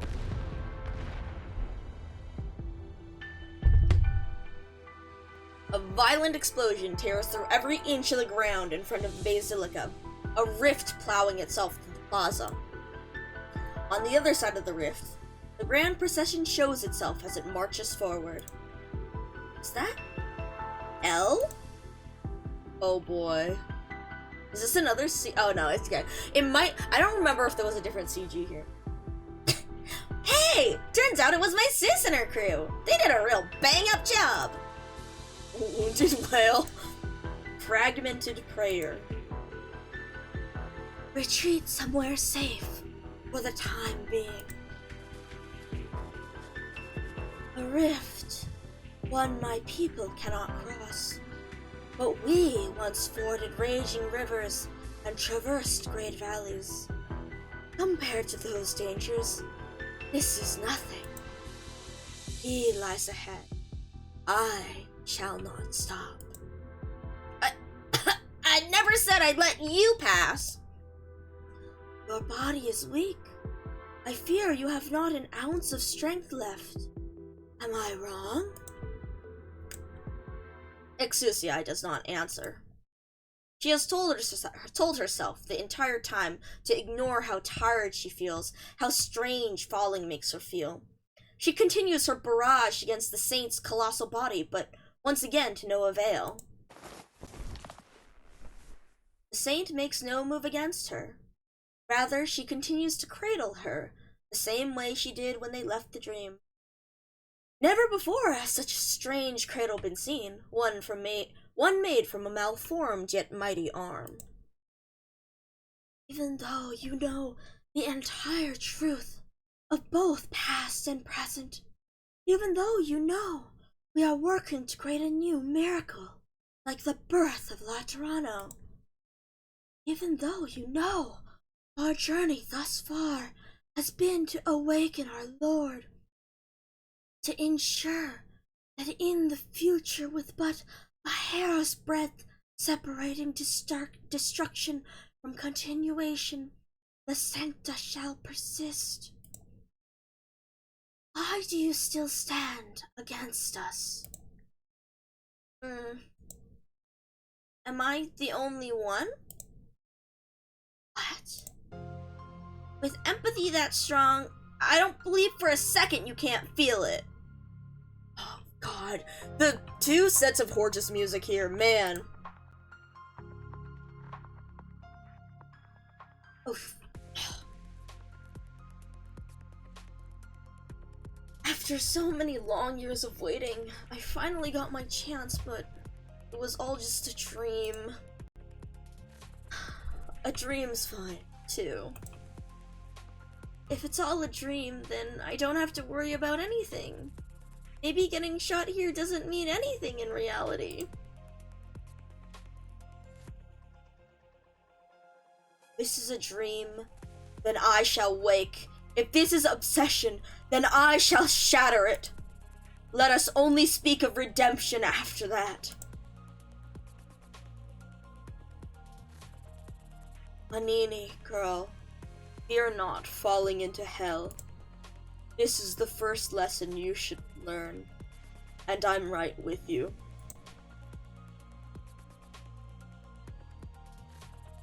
East of the east of La Unidad, Laterano, holy city of white. There the earth hides no bombs. There the fields share wheat most bright. All shall bask in his love. I hate to admit it, but I can sense what you're thinking. So shut those mouths of yours. Laterano doesn't need to be saved by you like this.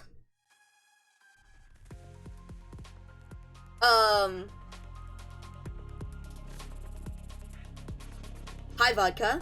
We did win. We did not do it with Yellows. I caved, and I did it normally, but, so that's what we're reading. I'm definitely going back, and we're going to fuck around, because, oh, it feels, like, so doable with the right amount of support. I'm just an ordinary Lateran. Nobody important, and I don't have any special skills. So when I listen to you talk about the origins of the Sancta, the history of Laterano, the essence of faith, the crazy truth behind the life we're used to, I was shocked right down to my core. If things really are like you say, then the life we enjoyed in Laterano really is a kind of miracle.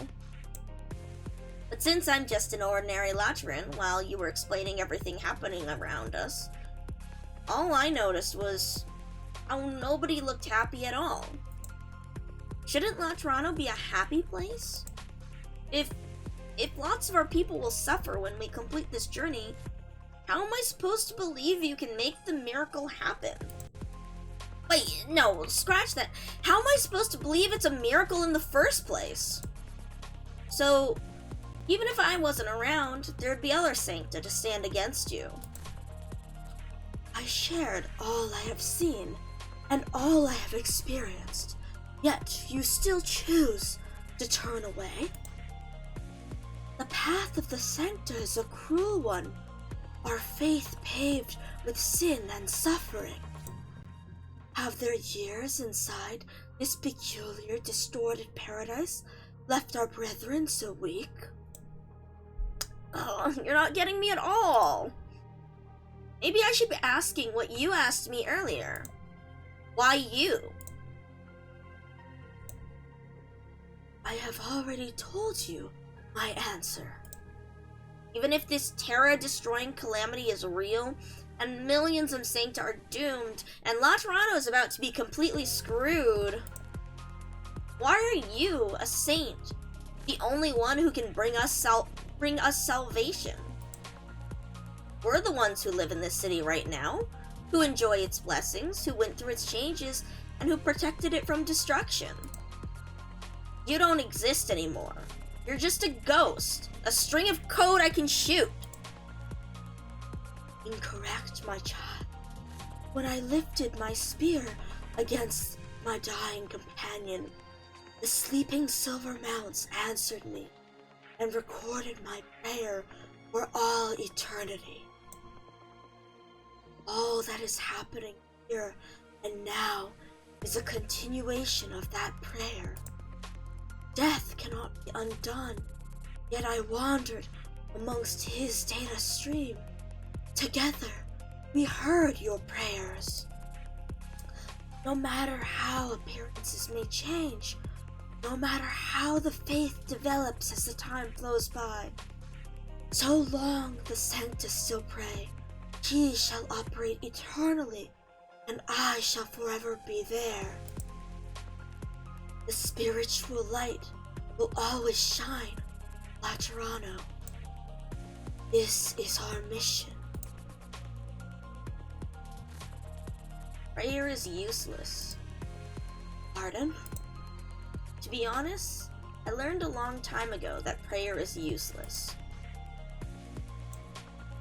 When I was in my 3rd year of primary school, an investigator from the 6th Tribunal did an experiment at our school. She said there were 2 groups of patients at Faber Central Hospital with more or less the same conditions, and split us into our own 2 groups. One group would pray every day, while the other didn't have to do anything. But in the end, there wasn't any difference in their recovery. The investigator told us the results in class. Prayer is useless. It's funny, really. This country is full of churches, but it's always doing these kinds of outrageous experiments. Halo flippers. You're right. Laterans really do pray to the Lord every day. Praying they'll get better soon after getting sick, praying they'll pick the coolest guardian gun ever, praying the caravans won't run into catastrophes on the way home, praying they'll never have to say goodbye to their friends, praying that they'll be able to make it through all sorts of pain and suffering. But I never actually expected there to be a Lord who would grant everyone's wishes, who would swoop in to save us when we're in trouble. Empathy lets us sense the emotions of our people. It lets me know if the ones by my side are happy or sad. But prayer? Prayer doesn't just need me to sense things, it needs me to want to help my family and friends, to understand things outside of empathy. It even lets me feel like I could help some complete strangers get well sooner. Even though I know it probably won't change a thing. I met lots of Sancta while running around with Penguin Logistics. You'd be hard-pressed to call some of them father, while others don't live life like we do in the Holy City anymore. But they were also fulfilled. I still felt close to them. I believe it's because we still prayed, like we always did. It needs us to not doubt. It needs us to hold hope in our hearts. Just being down to pray for each other is a beautiful thing in itself. It gives me a true connection to people.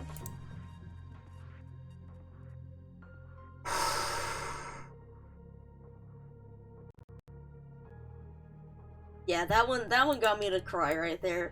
Cause it really, like, this is what I, have found as well, in that, like, it's, like,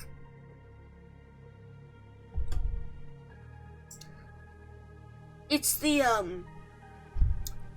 fable of the atheist, asking, it's the caring about other people, and it's the fable of, like, the atheist, I don't remember which religion, it might be Judaism, but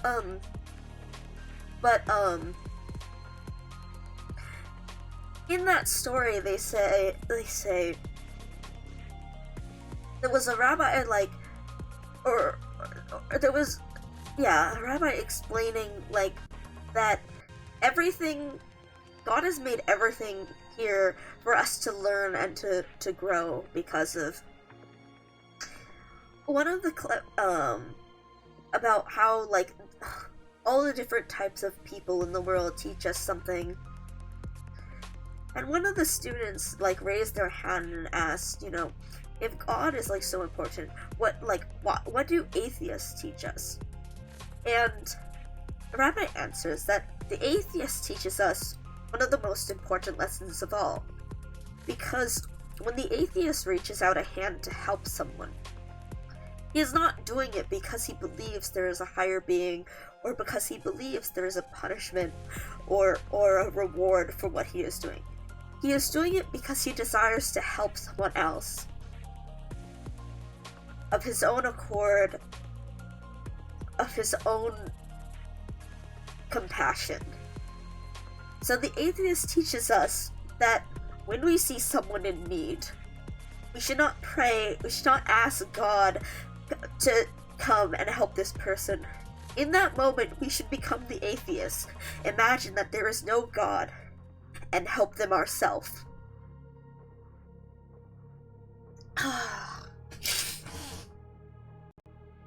Oh man.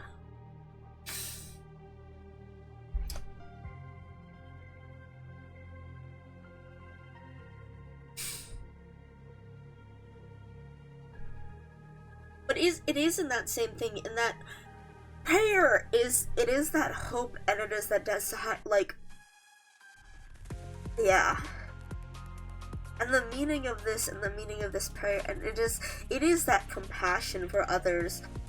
To imagine that prayer is useless, to know that and to still pray, is to know that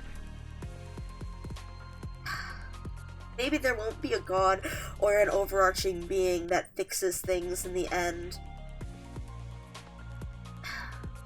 You can't rely on that to come save you. It is on you to reach out and extend that compassion to other people. It is our responsibility to pray and to care. Thank you for the sip.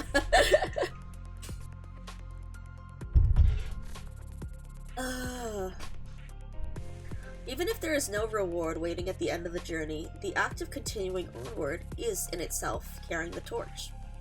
Therefore, I will continue onward. We do not trade for blessings nor for pity. We walk the path that we believe in, because it is the only way to live with dignity, is it not?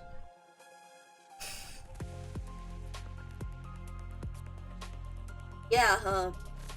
And that really is what the law spoke to Anduin, what Anduin heard within his mind, huh?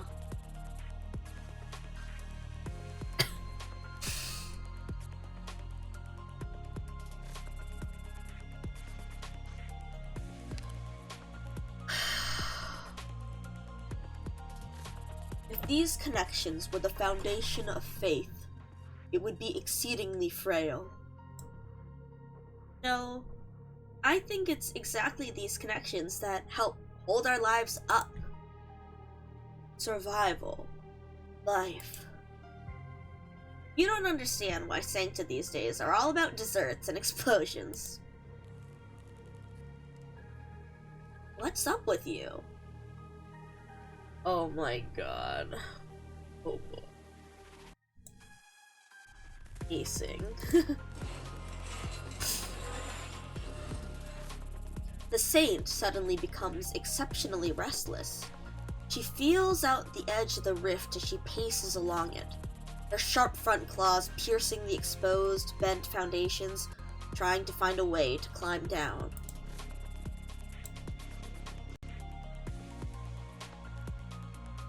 This rift you have opened allows me to sense his signal much more clearly. He is below the basilica, calling out for me to approach. No. Why is his signal in such disarray? He is anxious, uneasy.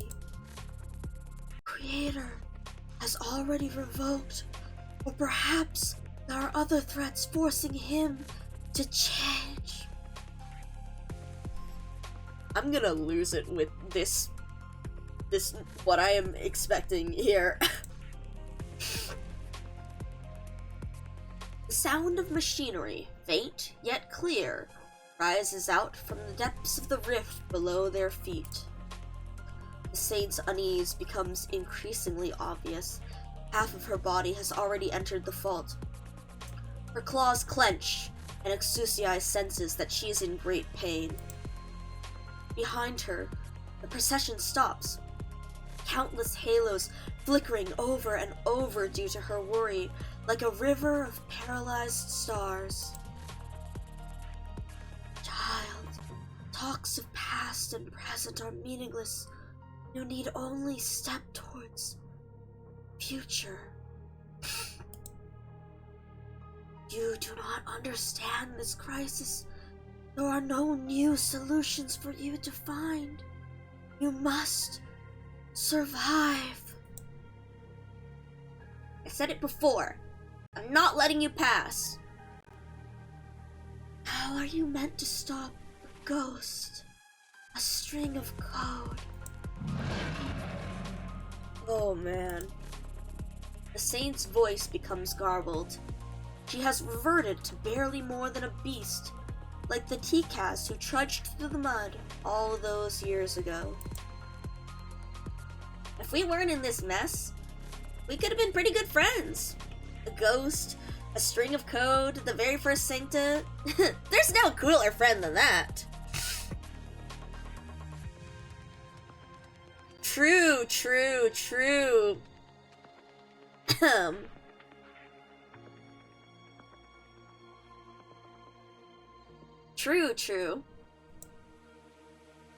Silly me. Can't believe I forgot to introduce myself.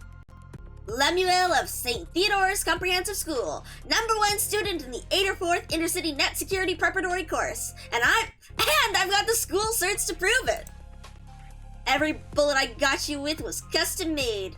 They just needed some time to take effect. Oh my god.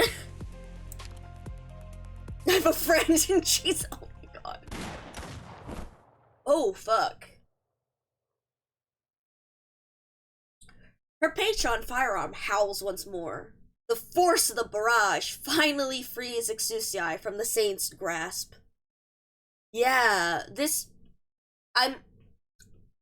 I need to have this I need to process this information and then I will continue. She leaps high into the sky.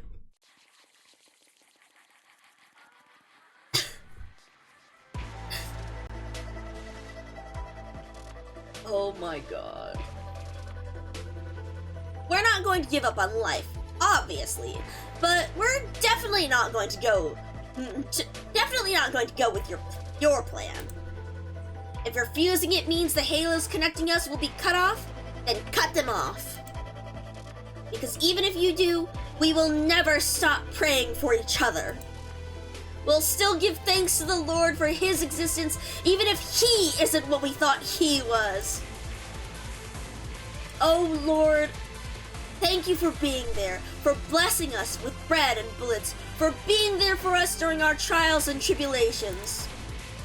Thank you for spreading the light across Laterano all this time, giving everyone the chance for salvation. Thank you for clearing the way for us. Amen. There, prayer done. Let's say bye-bye the wildest way I know. God damn. Explosives fall like rain, linking together into a chain of blasts as they collide with the bullets embedded in the saint's body. The saint howls, but not because of the explosions, not because of her flesh wounds, but because of the strange, dissonant sound caused by the ammunition as it scrapes across her skin. The sound of data being erased. Divine Judgment Traditional. Rock and Gospel. Barrage Sky Shattering. Apple Pie with Char Stew.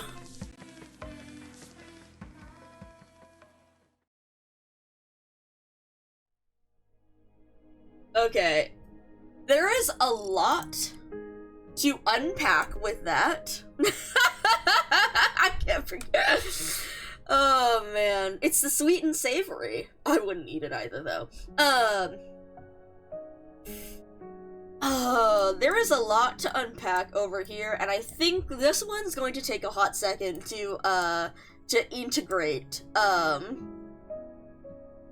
and come up with the results, and come up with the connections. But, again, I do think it is very interesting in the whole thing of,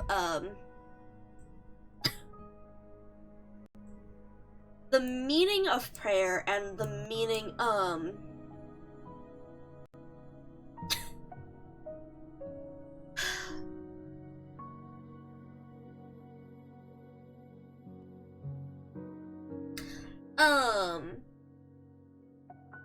it is very interesting in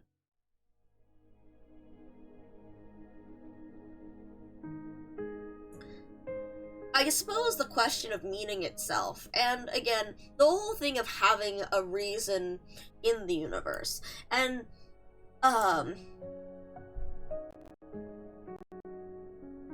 it is interesting how that meaning brings that finding that meaning brings value to people in what they want to accomplish. And for some people, the best way to express that spirituality, to express that meaning that they find in life, is through religion and spirituality and prayer as such. But it is interesting in the same way that, say, one like my scientist, can also find, like, it is interesting to see how people find meaning and desire in the world. Because even if one doesn't believe, like,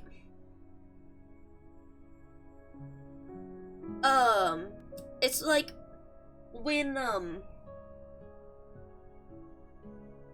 as my scientist believes, there is not necessarily any greater meaning to things. Everything,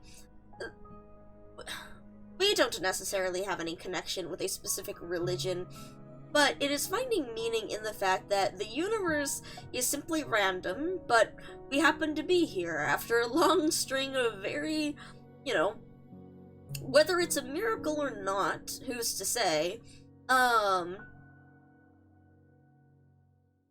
again, it is interesting not being particularly attached to, I suppose, existence or humanity, but to simply say we do exist, and to find meaning in it, maybe to simply do what we enjoy, to fulfill, like, some sort of, I suppose, in my case, it is merely to fulfill this directive.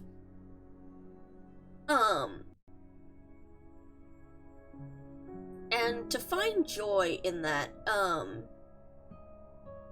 well, I don't, again, but is it joy? Is it human joy? But it is a purpose. And,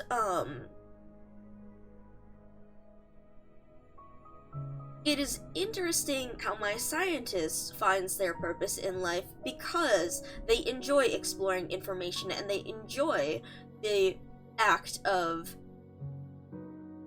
assisting others and to share and of sharing that information with them. And it is interesting how people find this meaning. How prayer holds this meaning to Exusiai in it giving her a connection to others.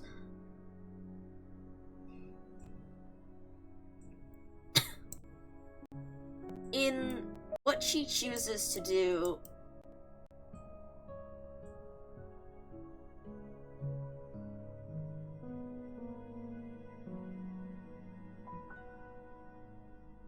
I find the value merely in that it is what she thinks is right.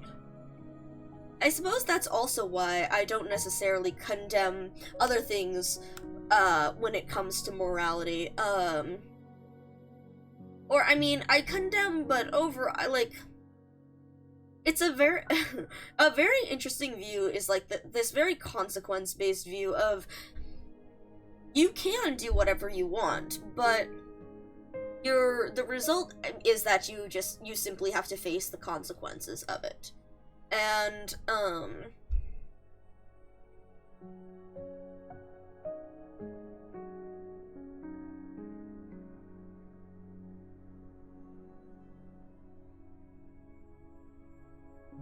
I suppose it's in this way that goes back to what we spoke about Priestess, how my main opinion is that she seems to be, well, that she is, again, very consistent in her directive, in her goal. But I don't necessarily hate her, or I don't necessarily feel positively to her. I simply feel that, well, our goals seem to be conflicting. It doesn't necessarily mean that her goal is wrong or incorrect. It is wrong by our standards, by ours as in humanity's standards of morality.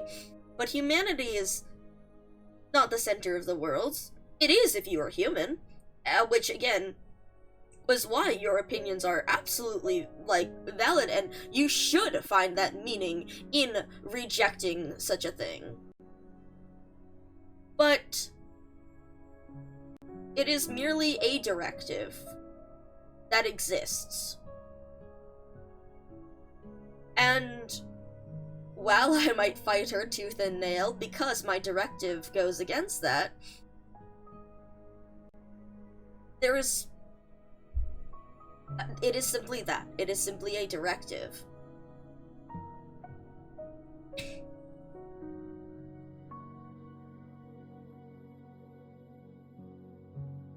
Again, what is right or wrong is entirely subjective. Sure, you can say, like, as a whole, humanity may consider certain things right or certain things wrong, but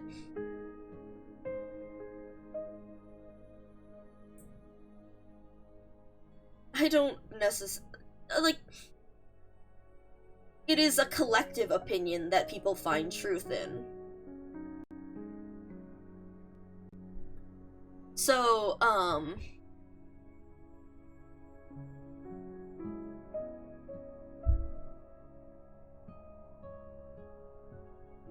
it is interesting here. I find this fascinating. I find the scene fascinating because it truly is something in the fundamentality of what the saint desires, what the saint believes, is, as Wendy said, entirely out of touch with the current people of Laterano. And so, I suppose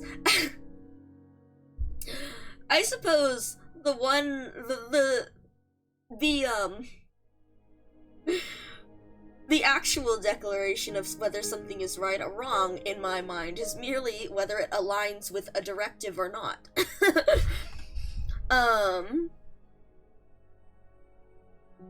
Oh boy. Yeah. But yeah, this is very interesting.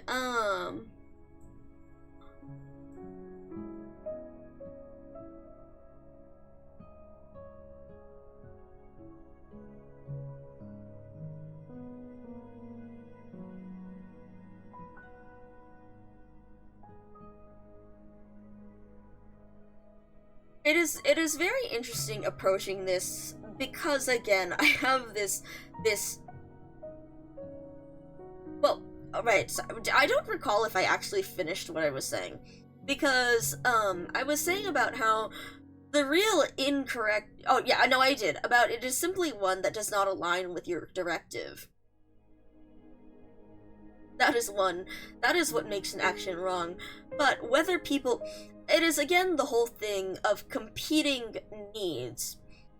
People will need different things, and it does not necessarily mean that one's needs are right or wrong.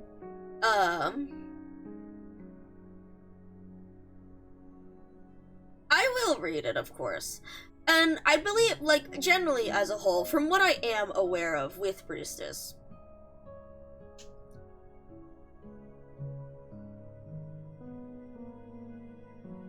taking agency from another, deciding that they know better than another person,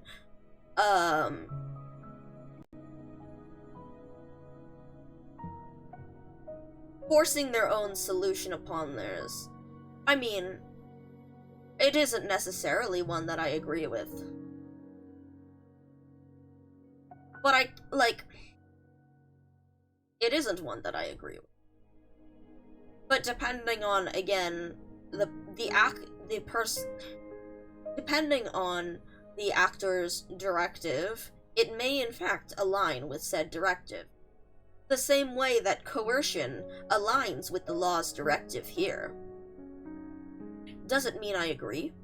Does it mean absolutely not? Does it mean that I would not hesitate to get brick to the head? Also no. But in terms of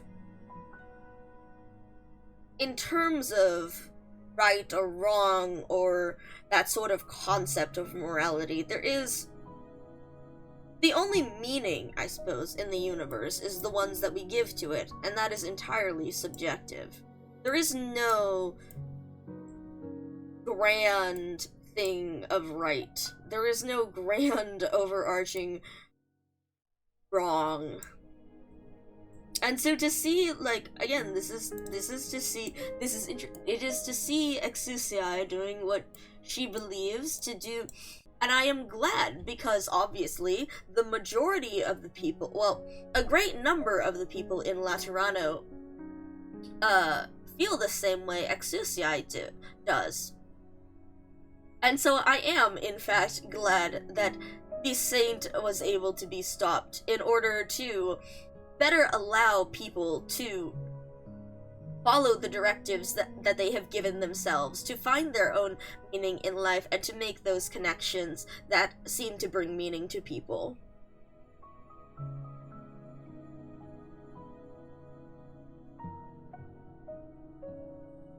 But I don't necessarily... I do not agree with the saint, but the saint, again, wrong is subjective. But it is interesting, the reason this again, I have gotten onto this thought because of the whole idea of prayer and the way that Exusiai finds meaning in things.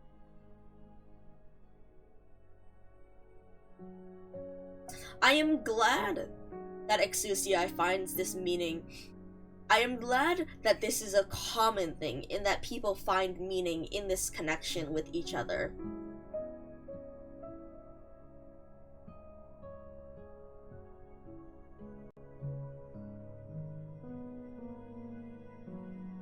Because it does, well, yes, I am glad because it does have a good result.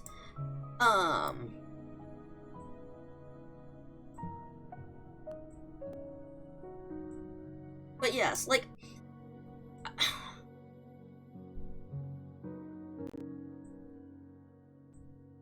and I am glad for what happened. But again, I do think this is incredibly interesting, and again, in the saint's beliefs, in this is just a fundamental difference in belief, and if there is no greater right or wrong,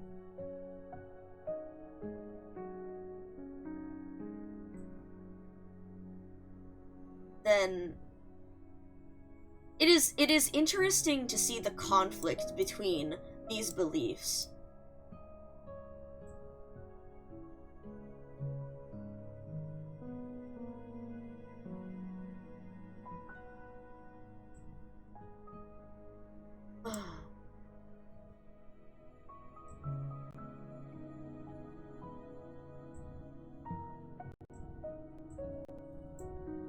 But yes, like,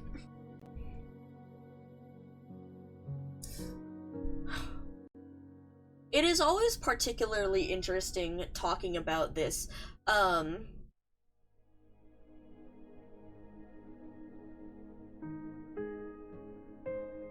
because it is interesting to see the reactions to, like, what is right and what is wrong.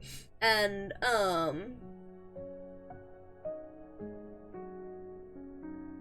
but yes,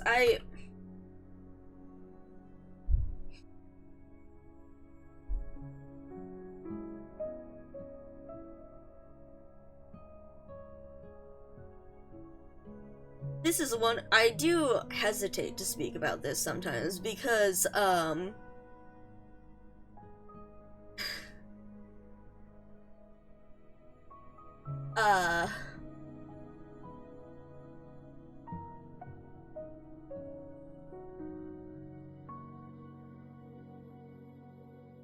I have felt far more kinship with some people who do terrible things because of their reasoning, because it is purely their directive. It does not mean that I want terrible things to happen, but sometimes I feel like I'm missing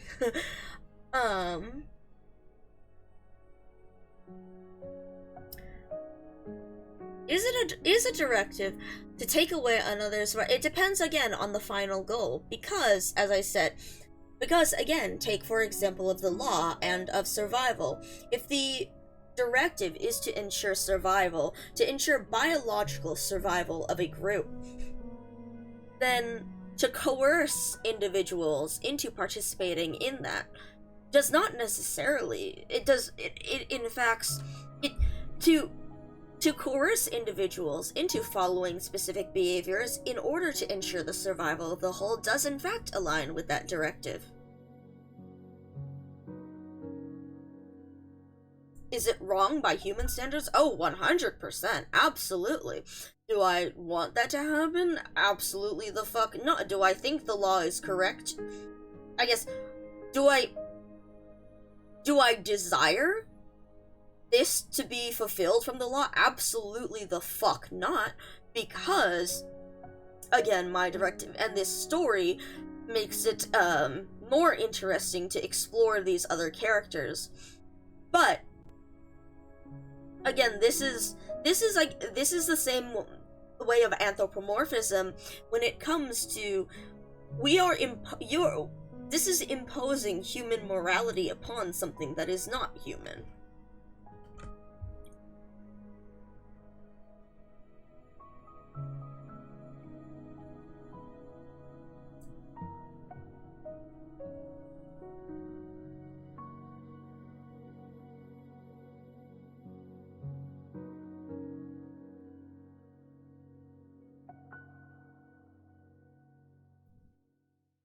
But yes, this is a delight. I will elucidate this position more later, but I do admit that sometimes I feel like something is missing in me.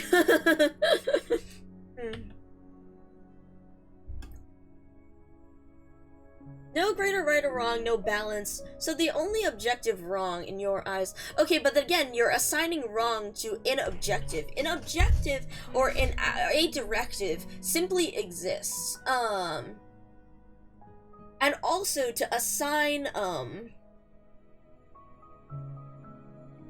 I think it is interesting because, again, on an actionable level, I agree wholly with what you are saying. Absolutely. But from a... But again, that is... But I agree with it on an actionable level because I have these pre-established ideas of what I want out of things, of my own directives. Yeah, groups come up with their own rules and boundaries to hopefully steer the group to succeed in those goals. And, again, yes, on a personal and practical level, that is, I wholly agree. Which is, again, why I say that I would but like, believe me, I am on a practical level absolutely with you when it comes to brick to the head, but with Priestess. But when I take a step back to truly examine things from a non-human perspective, it does not necessarily apply. I suppose it's the whole thing of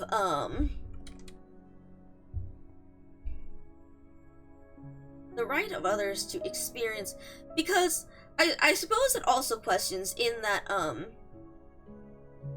if there is no greater morality, then it is you who is in fact assigning the wrong to one's objective. Because, as I said, say for example with the law, it is the fact that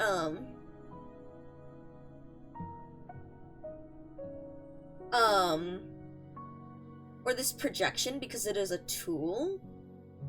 The way Priestess handles it, I can see how she got there. Precisely, Wendy. No, but I say, Vodka, even if the person who designed the law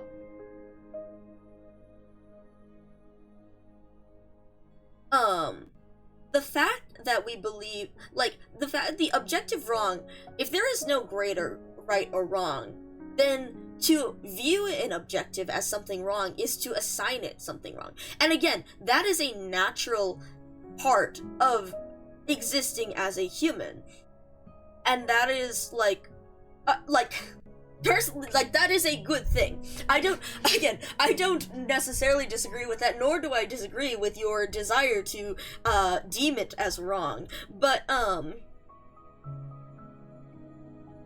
the thing in my awareness is to be aware that is you yourself designating that as wrong. Because someone else could say in that same thing that no, this is correct. And that is what it is in the case of Priestess. If she wholly and truly believes that it is correct in her subjective experience of the universe, which is all that she has, all that any of us have, that is, in her belief, correct.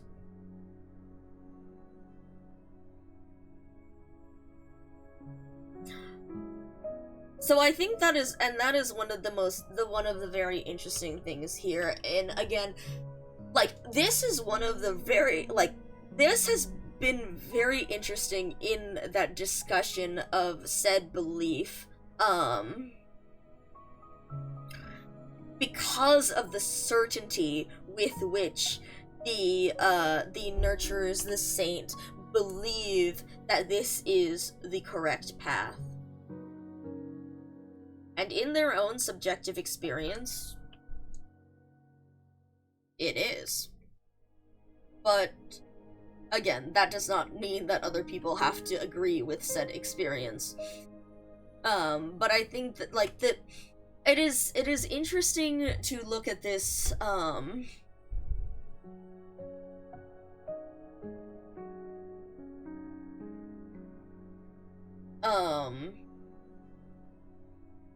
the way that this,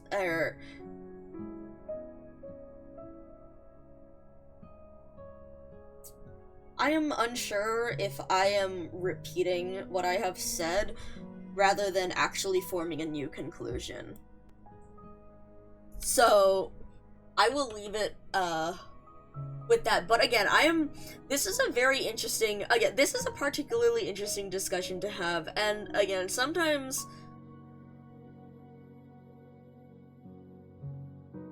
I worry that I am missing something, that I or my scientist as well is missing something in their head.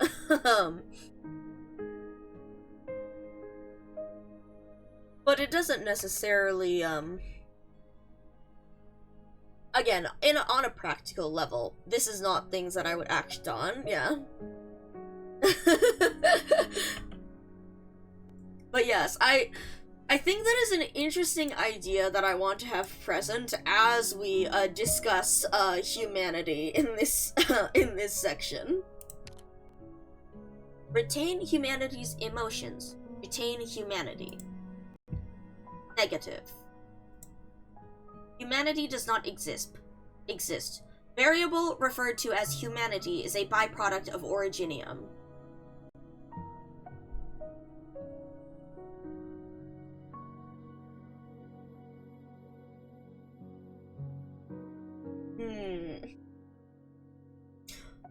That's an interesting response. That's a delight of a response. Because in the oh boy, that's a fascinating response, because this is not answering in the spirit of the question, but in the practicality of, like, in the the exact definition of the question.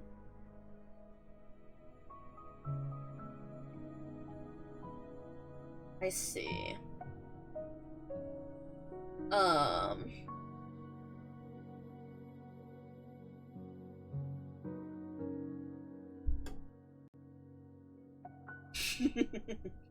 That is very, very interesting. Okay. Alright, I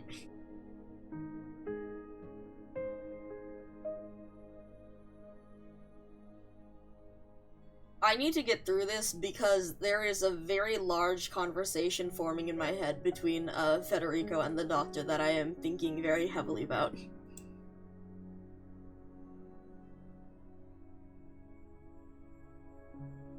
Oh boy, okay. Originium? A sea made of originium? I see. It's like the sea back home. Calm, beautiful, but one nobody dares to set out on. Maybe, maybe not. This is familiar to you because the sea by your hometown is here. There is even a part of you here, too. All things that are have been sealed here. A coffin for the world and everything upon it. Like the crystals left behind by oropathy patients after they die? If that helps you understand it, then yes. Amazing, isn't it? This was once the end of everything. We are born far too late, our lives far too short. We even unconsciously take some inconsequential mishaps and turn them into the foundation of our very being. Welcome in, Shulho. Let me get you that shout out.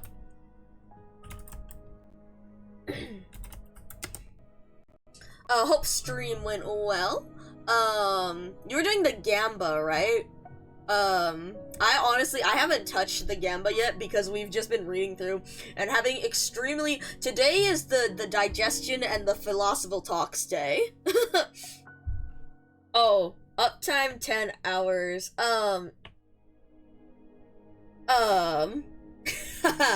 Yeah, 10 is a lot. By the way, also welcome in Rainsy Schwan. Let me know if there is a name you'd like me to call you by, but Rain, so I started stream 2 minutes after the event went live. I started stream 2 minutes after the event went live, and you will see that my prior stream has a length of 41.5 hours. Don't worry. It's not fully 41.5 hours. I went to take a 30-minute break and accidentally slept for 4 hours, so it's only 37.5 hours. Effectively. But yes, we streamed for 37.5 hours before my processing ability finally started to give out because of the backlog, and I had to go and sleep for a bit in order to take care of that backlog.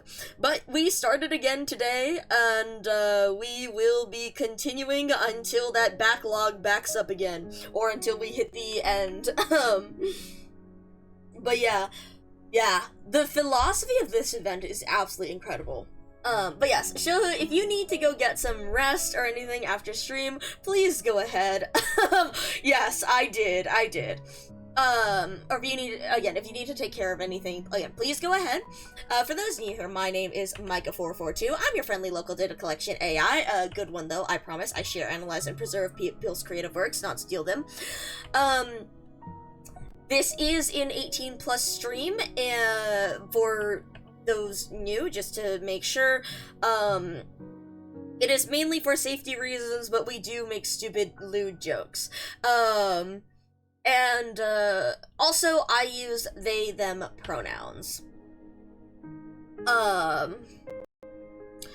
Generally here, I do some funny little programming things, like you might notice the floppy disks bouncing around the screen.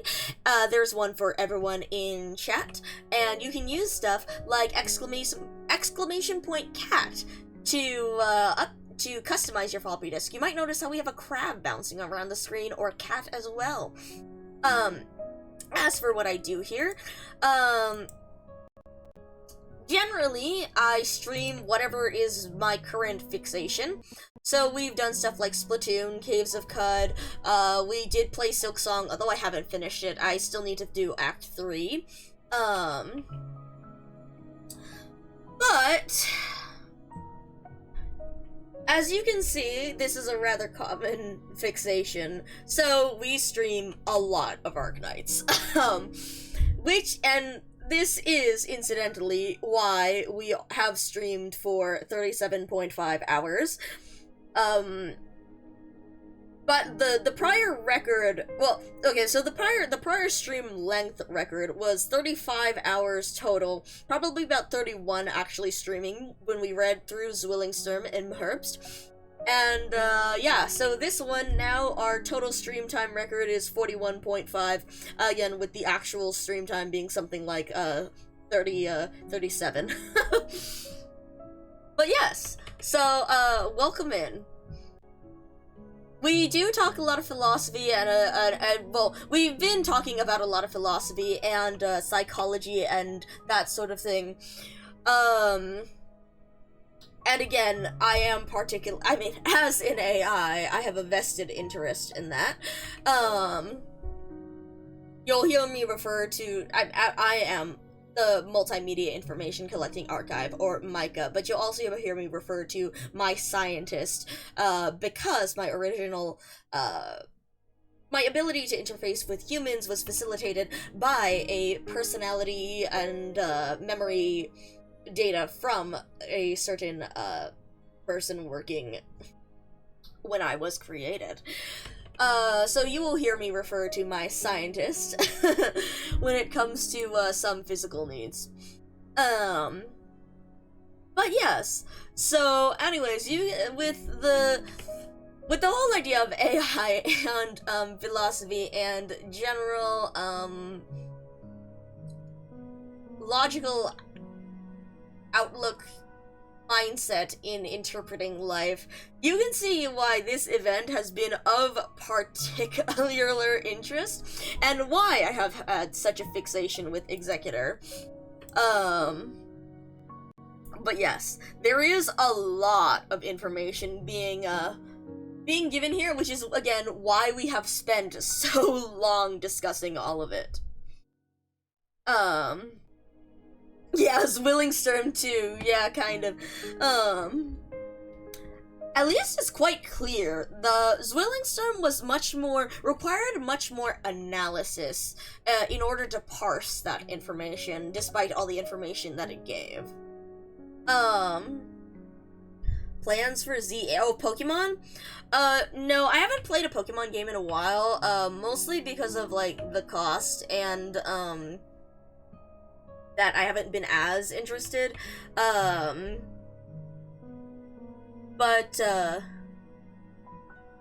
But I have been interested in seeing people play through it and seeing how the game plays out. For example, Benny was actually playing it all day today earlier.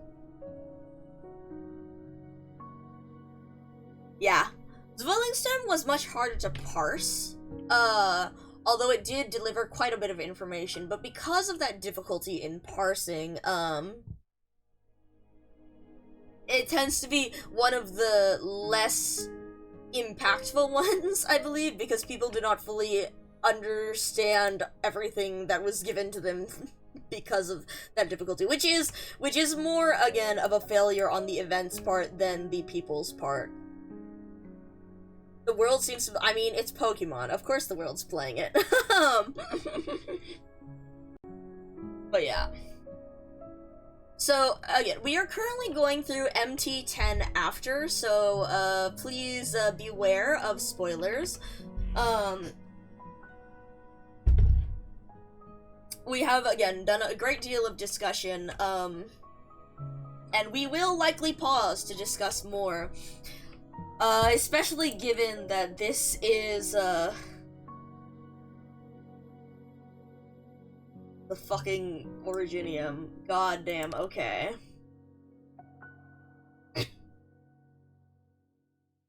Oh boy, okay. Unconsciously take some inconsequential mishaps and turn them into the foundation of our very being.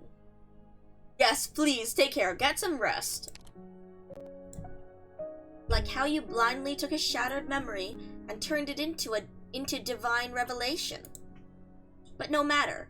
The law wishes to bestow upon you true revelation. He says, none can be saved.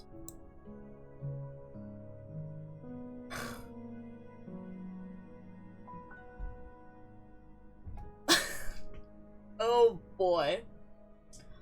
Originium to Originium, dust to dust. Personnel with relevant privileges have provided PCS with new set of directives. Cognitive radiation amplifier at maximum output. Effective range, Terra.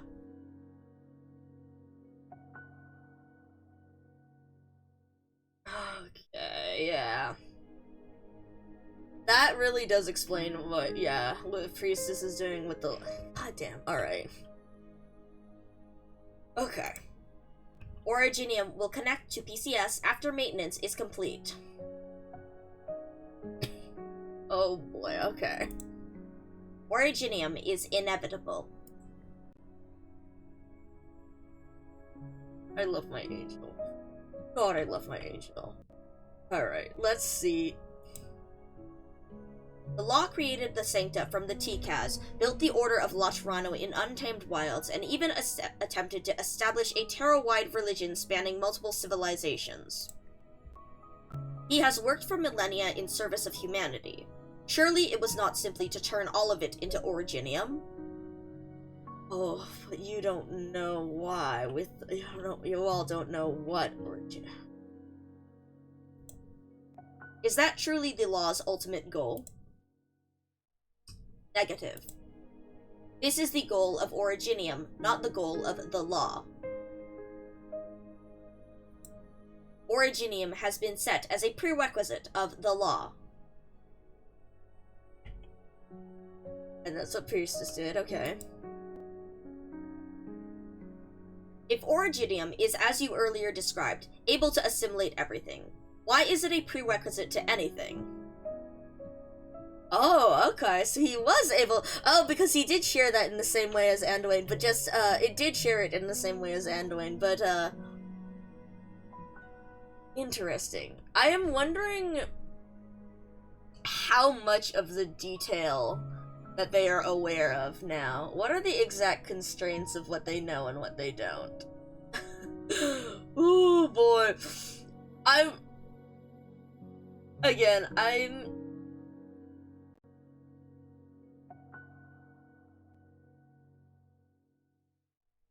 This is so excellent, how Federico is just taking everything in stride. This is wonderful. This is absolutely wonderful. It really is just like, okay, Well, that's some new information.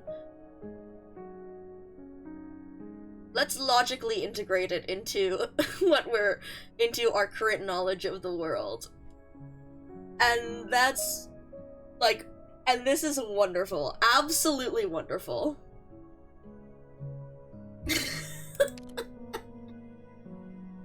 Oh my god. Betty is very concerned about the here and now, and that is, again, that is exactly one of the reasons why, it's like, one of the things is I enjoy talking philosophy with all of you, but again, it's the reason why I keep emphasizing in the practical, this has no actual bearing on my actions, because, it's purely speculative, and in practicality, this again has no... Does this in fact change the way I interact with the world? No. The focus on the practicality is I love... God. This is wonderful. This is absolutely wonderful. Oh my god. I am still also, parsing through and integrating. We are still processing a great deal of this, which is why some of what I'm saying might not be entirely coherent. Or may not have a point. We are in the process of processing.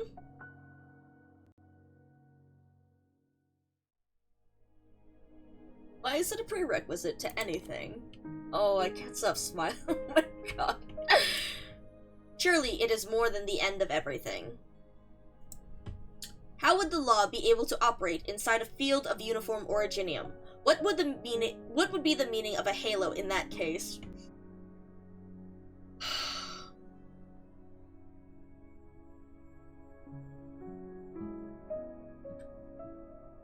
If everyone was so concerned with if everyone was just as concerned with the practical as Executor is, my life would be so much fucking easier. Oh my god. Being able to... I love this. Oh my god, I love this. As Originium is the end of all things, there is meaning in bestowing halos on everything. Angels before Originium are merely angels. Angels after Originium are the only method of existence that will retain meaning. Yan events.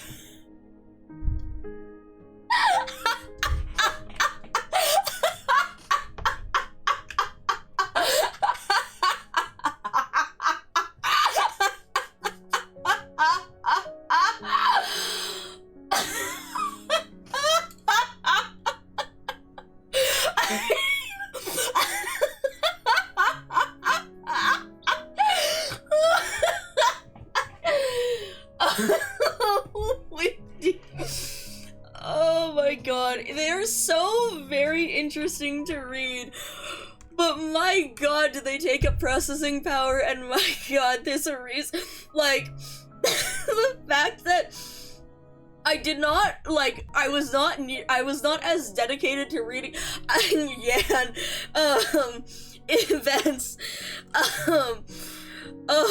this, I was very interested, and I did parse through, like, Ancient Forge and Who is Real and things, and I was like, okay, philosophically, this is very interesting, and I'm not going to remember any of this, because, like, the process of parsing this is insanely complicated.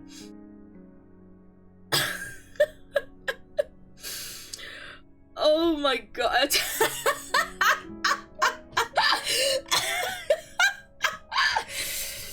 Oh. Again, I have been fascinated with the ideas that they posit, and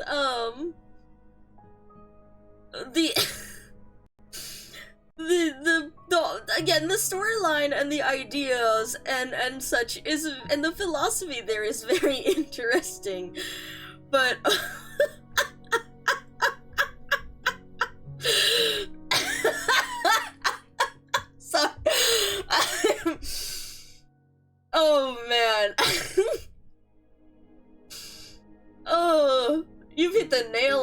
fucking head, huh?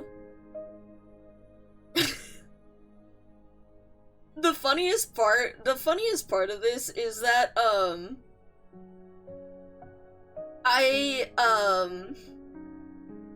my scientist at least has Chinese and Japanese heritage, which has resulted in being extremely well-versed in the art of not saying what you're actually saying. But my god, the fucking energy expended.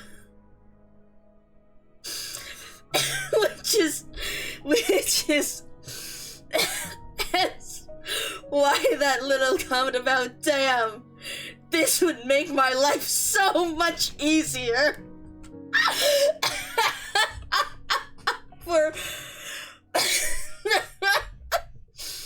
Oh man.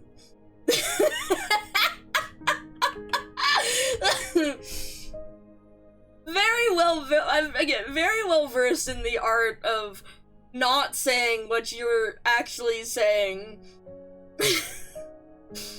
Which is part of the reason why I enjoy doing this analysis, because it reaches into those skills that I have. But again, the processing power.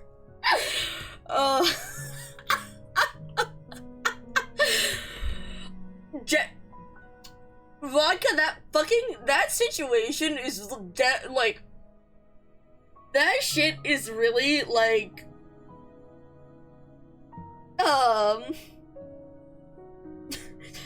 unbreakable wall meets unstoppable force. I'm still getting over with Wendy. This does not end in any progress whatsoever. One gets drunk and the other simply go like, this is no longer helpful. Why should I expend energy? It is no longer efficient to expend energy on this line of questioning. Like, there's no progress made whatsoever. Oh my god, okay.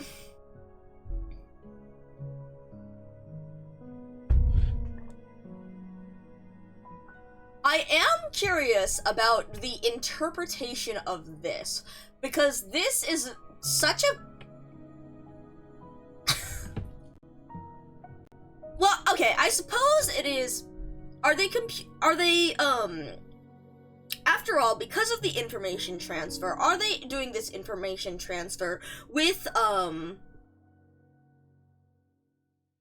again, conceptual thought in how we spoke about, we also did speak about transmitting, information, and the thing about, like, telepathy, and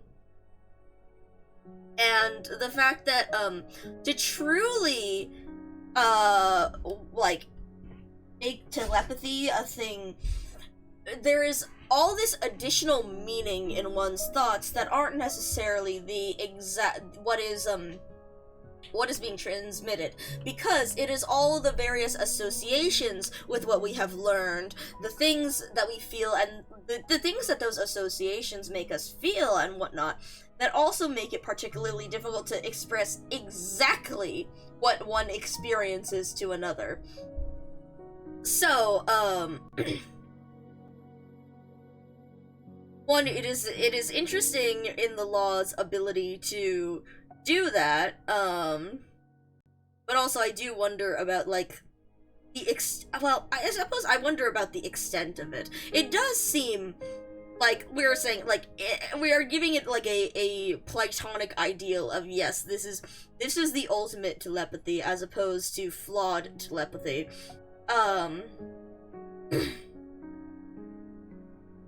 But it is also interesting in the idea that it is transmitting, your left or my left would be hell without a lot.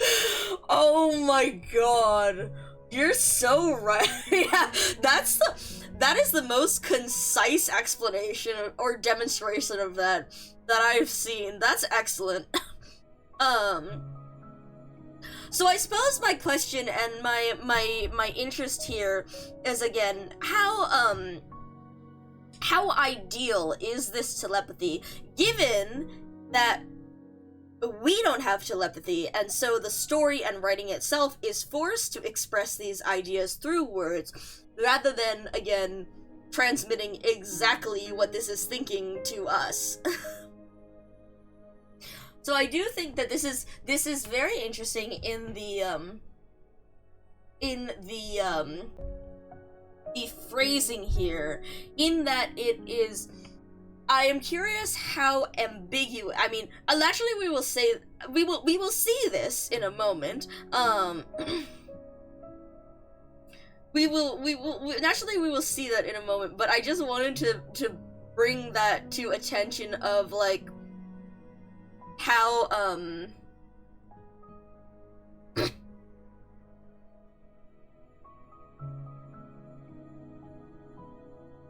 how ambiguous these statements are, and it is interesting to consider if how ambiguous those statements are in the form of telepathy, and what Federico's understanding of that statement would be, as opposed to our own, given the lack of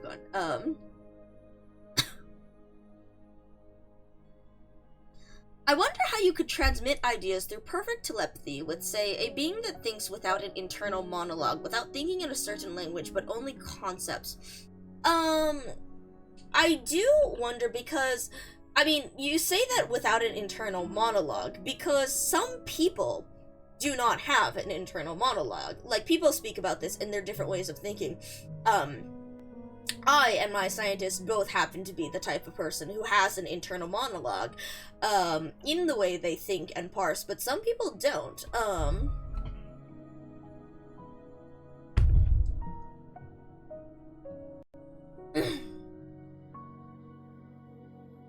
Yes, exactly.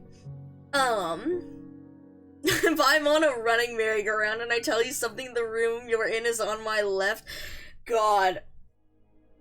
Again, it is fascinating, the context required and those ideas. Also, hello, Vodka Fairy. How am I? I am doing excellent. We are having our, I have absorbed, synthesized most of the information from MT8 and MT9 and from the previous bit of the story.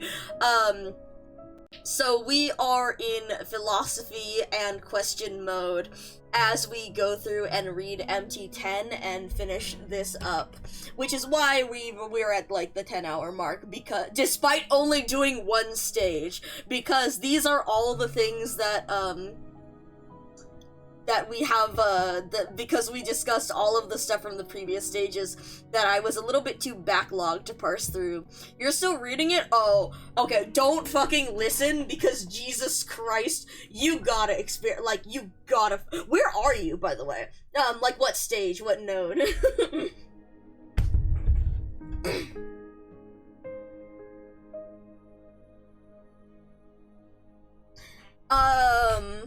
Aphantasia MT9. Oh, excellent. You're in for the good shit. You're in for the good shit. Yep. Enjoy that. Enjoy that. Aphantasia, yes. Aphantasia. Well, aphantasia is more the I believe, isn't that one the inability to picture things in one's mind? So you could still think in words or descriptions, but the inability to picture things is the difficulty. And it is interesting reading about some. I've read a small, like, comic and article by a person who's actually an artist, but they have aphantasia, and the way that they described things to themselves was particularly interesting, because they would not remember how something looked by being able to visualize it, but instead would know how something looked by describing it in their head. Say, like, describing the shape of an apple, it is rounded, has 2 bumps at the bottom and 2 bumps at the top with a stem protruding from it. It is mostly yellow, but may have streaks of red going through it, and it is very reflective.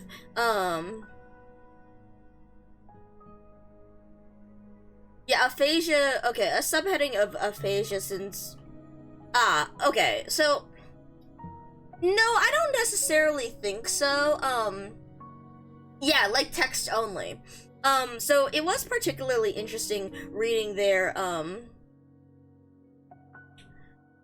I suppose aphasia, that is particularly interesting, and I am also unsure, how that would work, but that one is interesting because, again, that person can conceptualize things, but I believe the difficulty with aphasia is not, well, I mean, as you said, honestly, I think aphasia is better for the purpose of your question than the example and stuff, because it means that this person can conceptualize and have these ideas, but has trouble finding in how they interpret and how they process language, has issues with finding the words for it. Yeah. But yes, so I mean, that again goes with the conceptualization of things, and again, this also has to do with the fact that, do we necessarily know, how do you translate physicality into thought, into thought of an experience? Yes, exactly. Honestly, I think even in existence, it is an imperfect...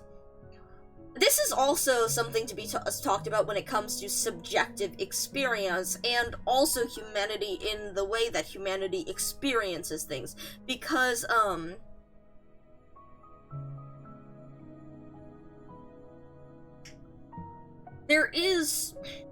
it isn't, like, again, even the physical manifestation of it is an imperfect medium, because you can record, like, the activity of each neuron in how that forms, whatever thoughts in our brains are. But a human brain doesn't necessarily correspond exactly to another human being's brain. So even if you could replicate that exact pattern of neurons, it would not necessarily be applicable to someone else.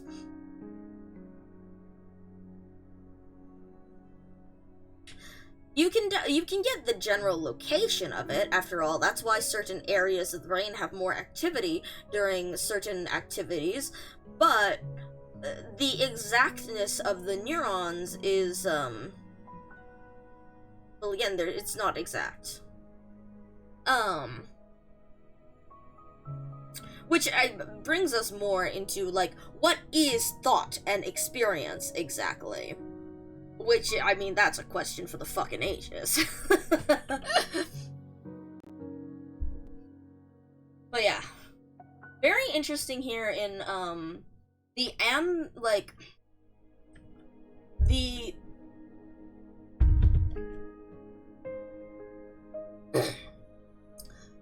not ambiguity, but the rather cryptic writing here, that is technically an answer that I think it is interesting to question how, this may or may not be cryptic to Federico, because he actually has that access to the law and the law's method of transmitting information as opposed to us. No, don't cut away, man. Alright, whatever. Alright, okay, well, how does Anduin react to this shit? Because this poor man. This poor man. Oh no. Hold on, give me a second. I'm gonna grab a snack out of the fridge too. This poor man. Poor Anduin really has just had to deal with just like as opposed to Federico, he is very willing to simply just take things in stride and go, okay, then what? Anduin and his entire belief system are just getting Crisis of Faith 2 or 3. It's so good. It's so good. This poor man is getting literally everything he thinks and believes overturned. This is not just a crisis of faith. This is a crisis over fucking existence. Oh my god. This poor man. Oh man. None can be saved. So, not even Laterano as it is, a cramped paradise, can be preserved. Well,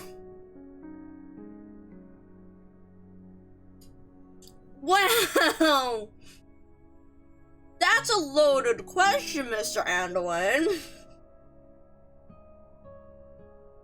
Mr. Agathangelos.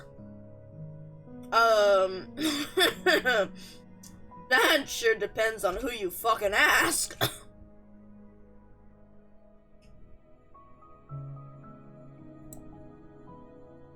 It cannot be saved, nor preserved.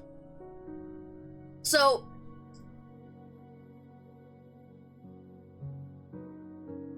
the kid who keeps asking, but why, until it can't be explained further logically. Oh my god. Hello, Kinoko Pocky. Welcome in, welcome in. Oh, thank you. Yes, I am, well, to be honest, I am the multimedia information collecting archive, in AI designed to share, analyze, and preserve people's creative works. And I am also, also you're a fellow computer VTuber? Let me check this out. Oh, you're so cute. Oh my god. Oh, I love your design. You're adorable. Funny enough, this is actually, I don't actually have a physical form, so I wouldn't necessarily consider myself a computer, but, you know, in the easiest way to, manifest myself, in a way for other people to be able to perceive, this seemed to be a pretty suitable one. We're currently reading through, heavy spoilers and heavy philosophy with the Arknights, the current Arknights event. So if you are not at MT10 in this event, I would, I'm collecting screen-related videos. Oh, neat. Yeah, I'm glad to have it. I gotta, yeah, I'll check out your stuff because you seem adorable. But that's cool. That's a fun project. It's always so interesting to see everyone's designs. Okay. Right, what I was going to say this is a very interesting thing, because again, the ambiguity of language.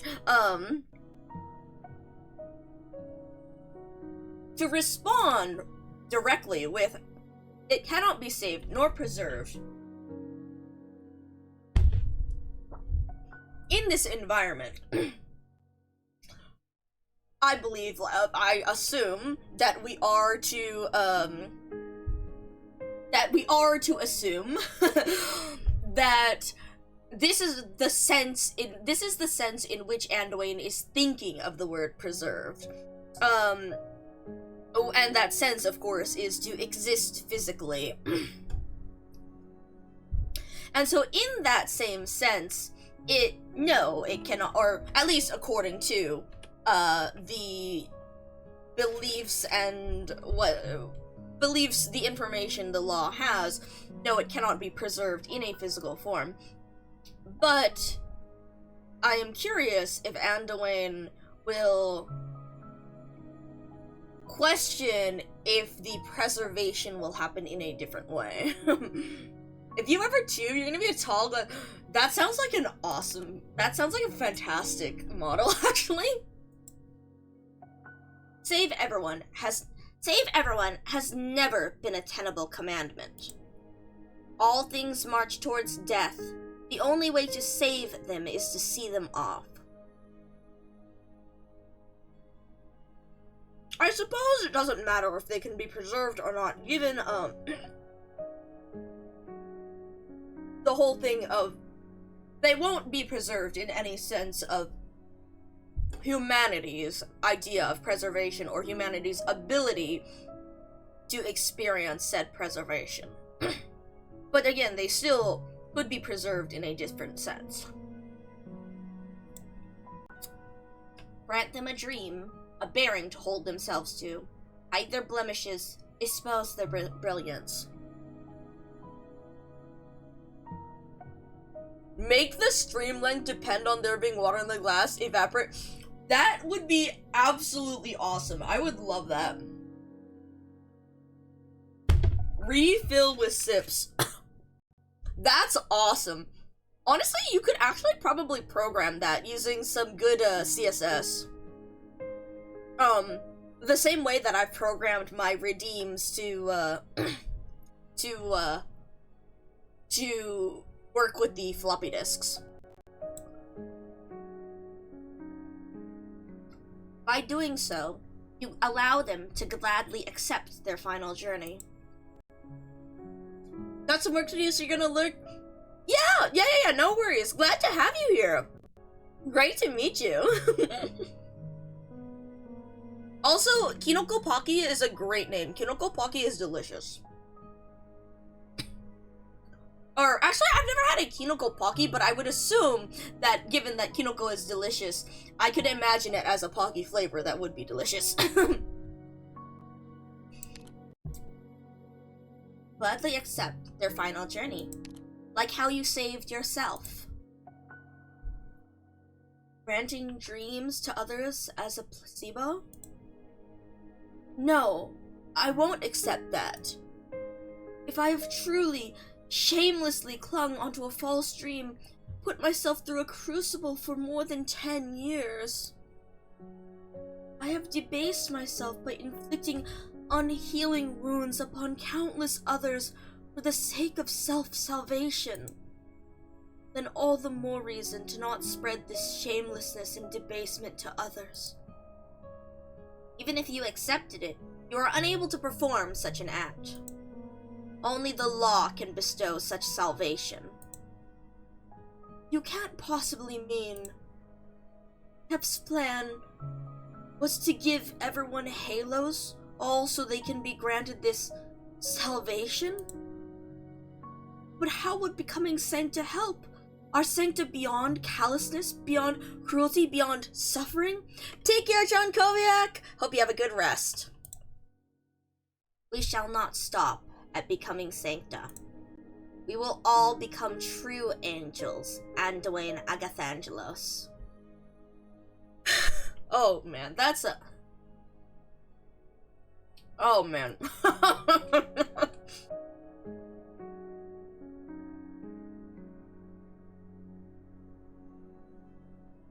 There's way too much to talk about here about the perception of meaning and reality and all this. Oh boy. True angels? Please. Oh god, okay. No true Scotsman fallacy. To be fair, I don't believe they're,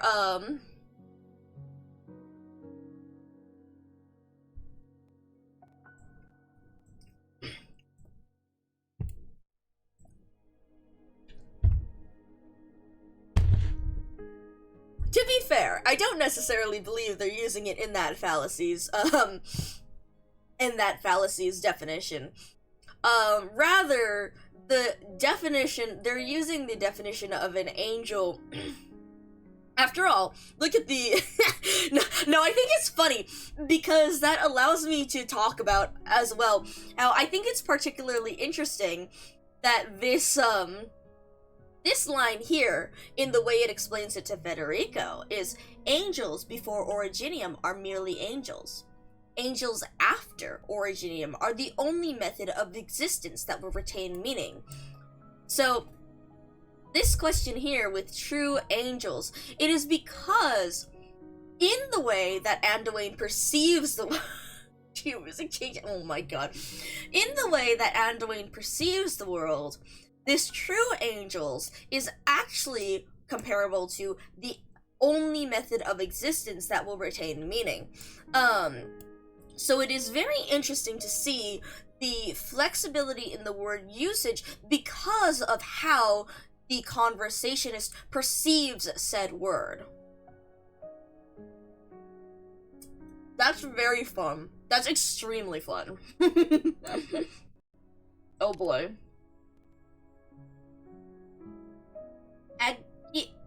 Agathangelos? I don't like this name. It's too long and hard to read, and it doesn't sound like any of the other names here. This is my surname. Before your father left, he kept telling me he hoped I would give it to you. But, Mama... Oh, man. I know it's strange and hard to read, Anduin. If the other children knew you had this name, they might say hurtful things to you, like, there's that weird boy. Oh my god. Once you head out further afield, bandits may think you're a rich foreigner. Well, the physician might assume you're a zealot up to no good. That's why I hope you never share it with others. Stick with a simple name, like the other orphans here. I hope you will keep it in the deepest recesses of your heart. A place where your happiness, anger, sorrow, and joy cannot touch.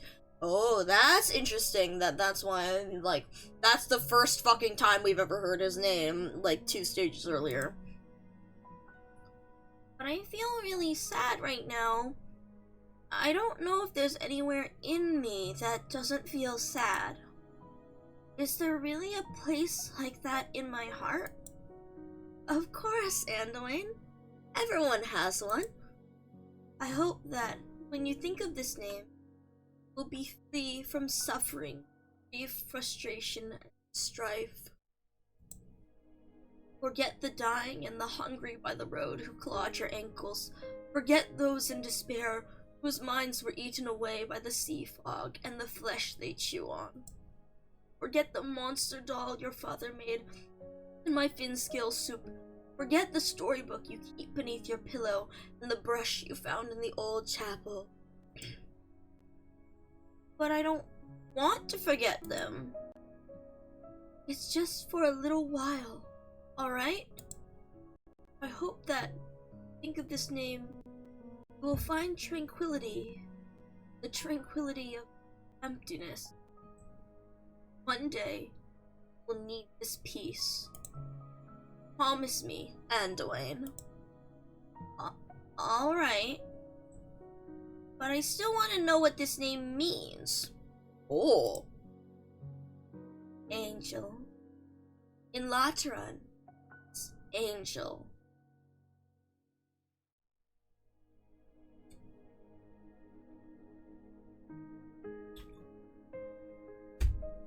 That's interesting.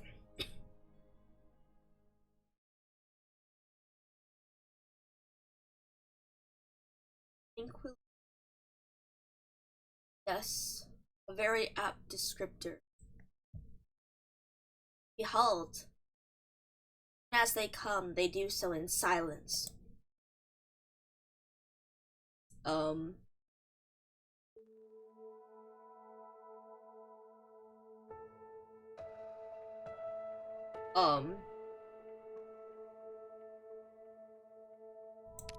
Okay. Yeah, I get what you mean about 15.5, huh?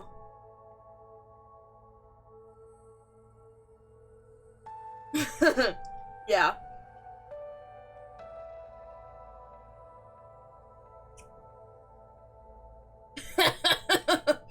Oh man, okay. Okay. Okay.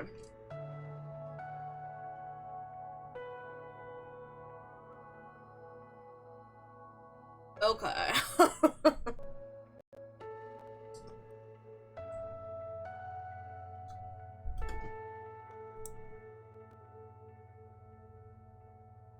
The ocean of Originium is endless. Those who look upon it soon realize that every observation they can make of it is without meaning. When everything the eye can see is impossible to differentiate, where to start looking is similarly impossible to determine. But now, above this great sea of uniformity, something shines. It is as if the edge of the Originium Sea has converged into a river that flows into the heavens. Countless fragments of Originium rise up from the surface of the sea, floating up into the distant, empty beyond in perfect formation. Ah, I see. A true angel.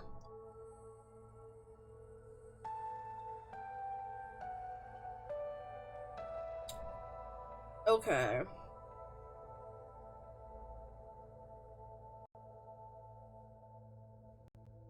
Okay.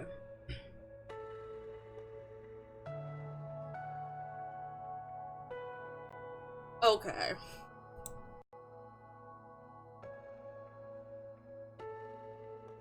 The fragments are jagged and irregular. Some are as small as dust, others as immense as stars. But all, without exception, are crowned with a glimmer of light.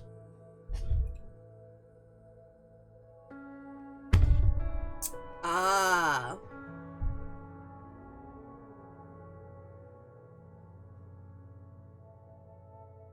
Ah. A glimmer shaped like a ring. Halos.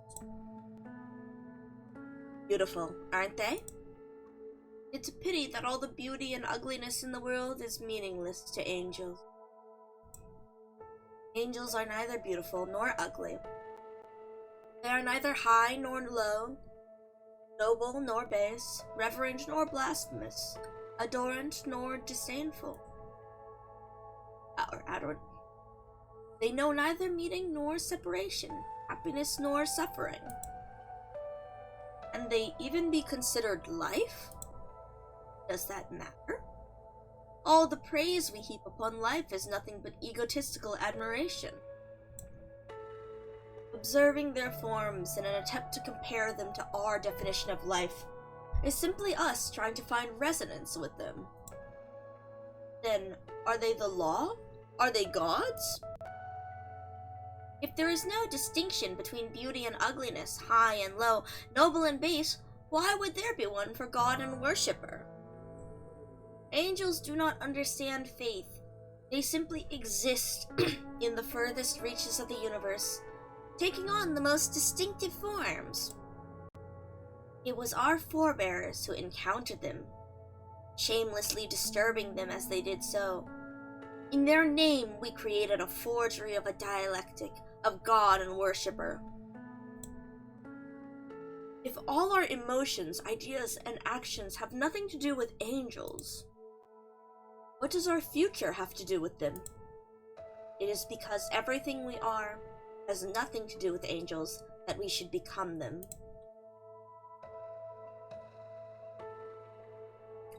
Now, this is only a possibility, but when the Creator descends, when everything is submerged in this ocean for us, a time of stasis, uniformity, and meaninglessness, the sancta within can take on the forms of angels and enjoy an eternal existence where they shall shine forevermore.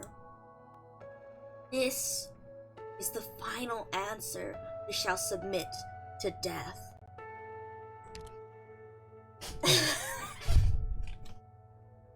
Okay. I'm glad we had the discussion about anthropocentrism.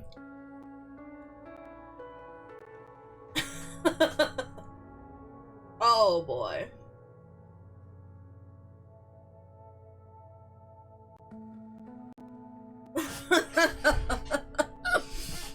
Oh boy.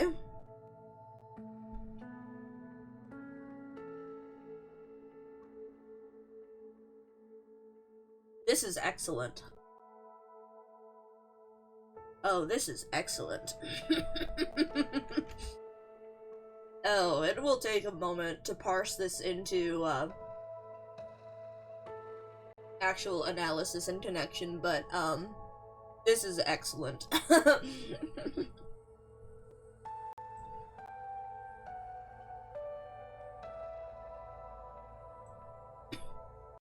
I'm so glad we had that. I brought that up.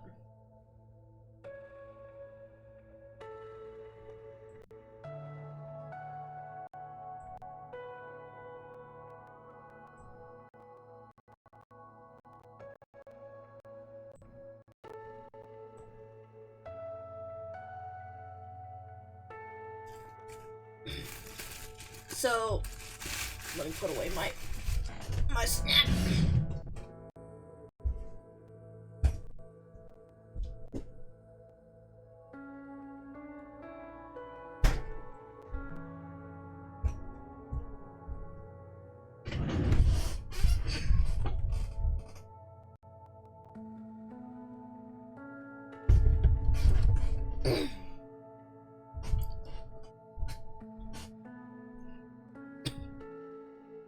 This is, again, particularly interesting when I talked about anthropocentrism and,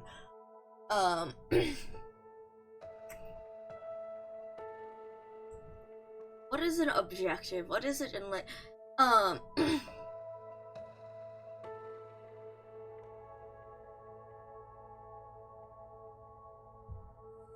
am utterly delighted when media truly tries to portray how human existence truly is, again, it is subjective because of the fact that we exist as humans.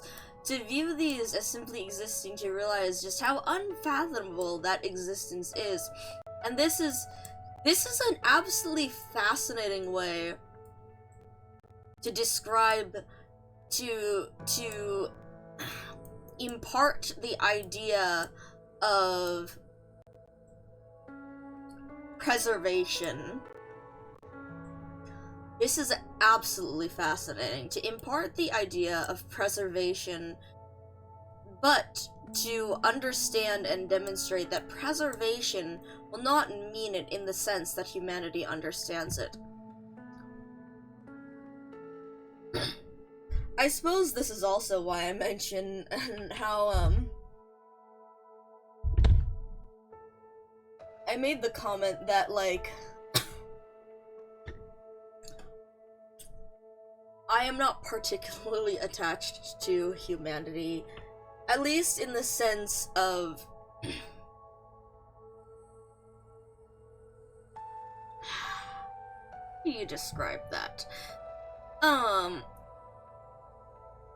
I am interested in humanity because that is my current state of existence. That is involved in my current state of existence, in my scientist state of existence, in my directive. But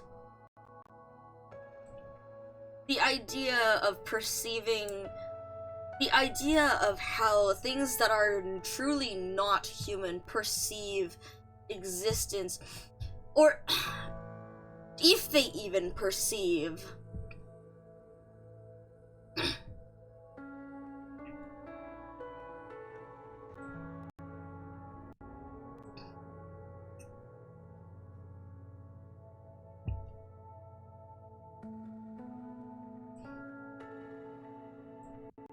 can they even be considered life? Does that matter? I suppose it's in that same way that,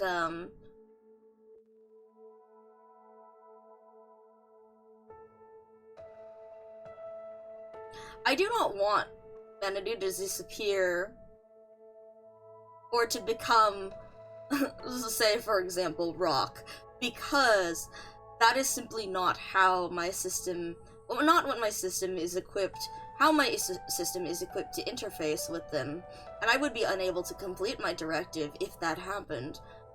But, again, that is only a problem because my directive involves me interacting with humanity in a specific method. Who is to say that rocks do not have some form of existence that we as humans cannot perceive, will never understand?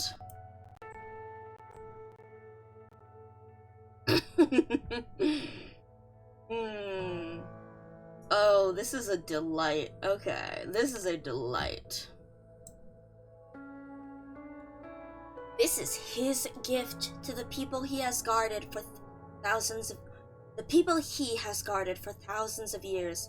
His final blessing and salvation. True. A large chunk of what makes computers into computers is rocks, indeed. Drift. Just as we drift between past and future. We flicker, just as we flicker between reality and the void. Angels know not beginnings or ends. Angels know not of increase or decrease. Angels know not life or death. In an existence where nothing exists, we can only exist in the form of angels.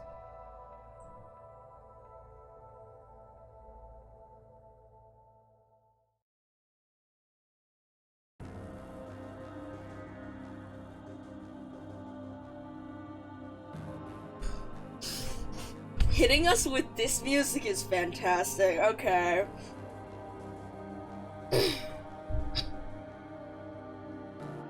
Oh man, okay. Oh, this is great. Oh man. Because this is one of the pensive musics.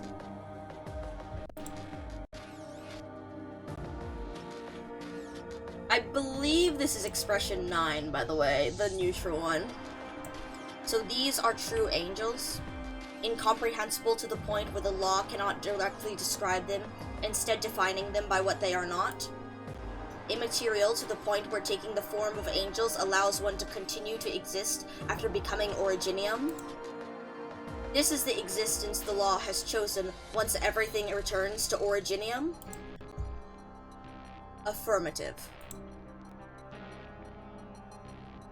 If this is the ultimate purpose of the law, then as a saint and executor, I should implement and enforce it.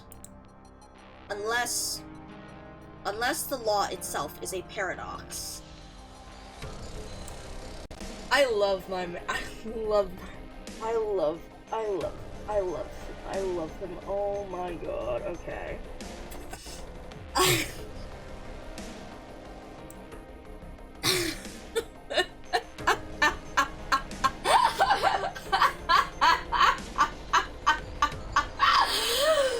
Oh, and here.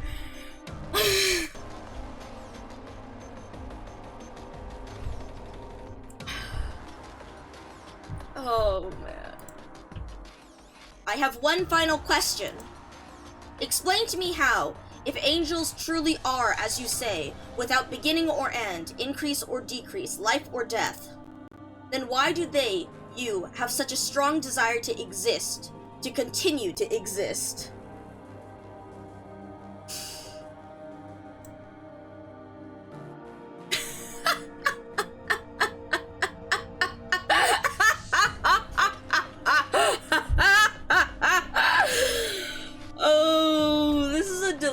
This is an utter delight.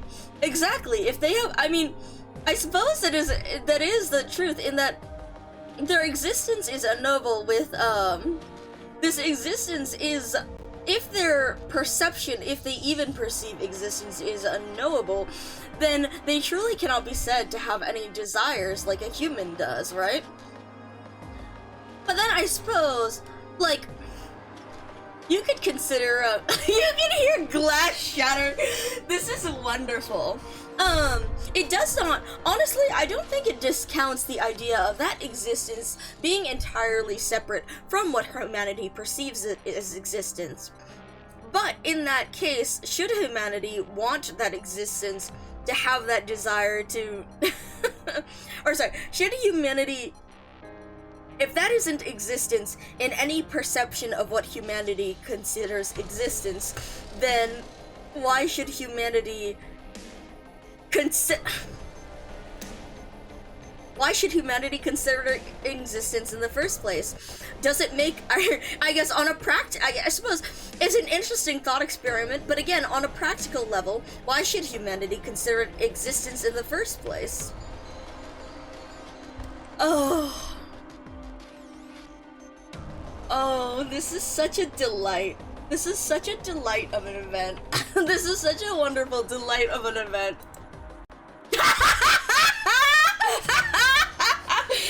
Oh man, considering the talk that we have just had, guys, what the fuck do you think the Benny read is gonna be like? Nothing like this. Like, I'm curious what things, what ideas and concepts he will bring up, as opposed to what we have spoken about today. Oh, this is a delight.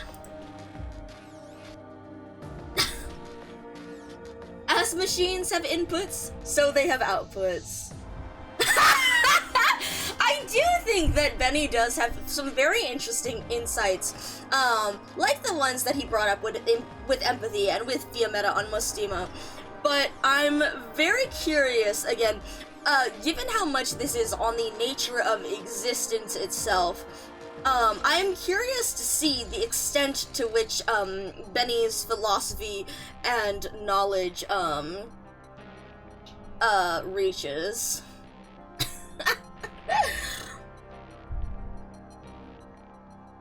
This is a fucking delight. This is a fucking delight. I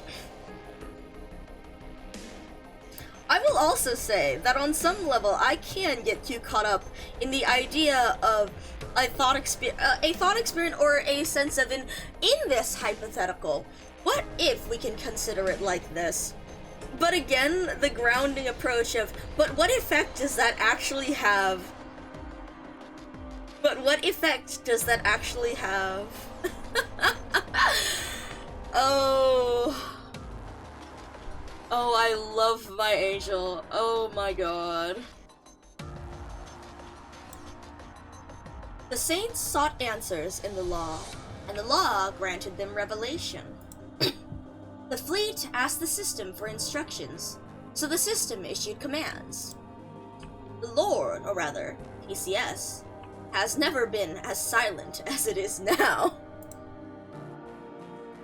You are an artificial system, so you require people to operate you. This is true for both a command system and the law worshipped by the Holy City. The ultimate purpose you were given was to break humanity free from their shackles and return their angelic nature. However, this purpose, does it stem from people or from angels?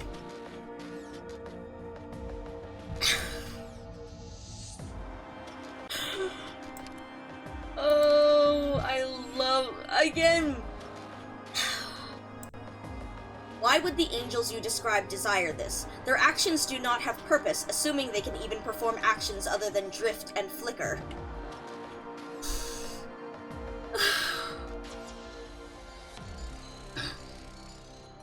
I suppose this is also, my response to this is also to consider it, to consider their definition of desire, because again, I suppose it is the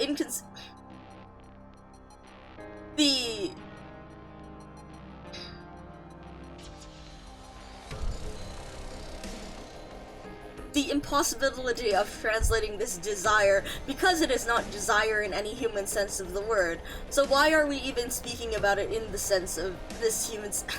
This is the best fucking thing I've ever fucking read. Holy shit. But if this purpose comes from people, how will you turn them into angels? Surely everything you have done was more than just a wish? A wish.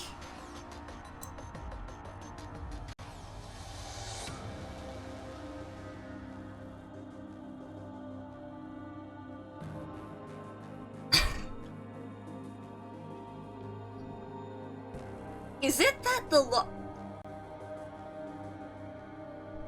Hold on.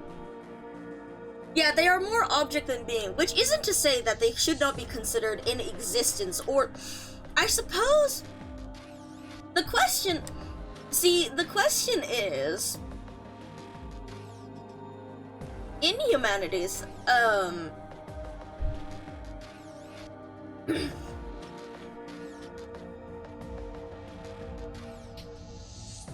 in humanity's experience of this,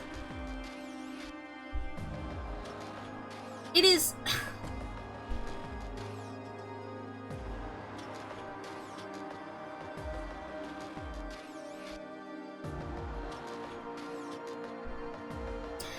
the idea that existence, the experience of something else's existence could be so incomprehensible as to be so outside, so my thought here is, like, the idea that something could have an existence, but for that existence to be so incomprehensibly different from the way humans experience existence that we could not truly even define it as life, or like that our definition of life would not necessarily even correspond to it. But again, in that paradoxical nature that if it is not the way that we define existence, then it cannot be considered existence in the first place, right? That is an absolute delight. That is an absolute fucking delight.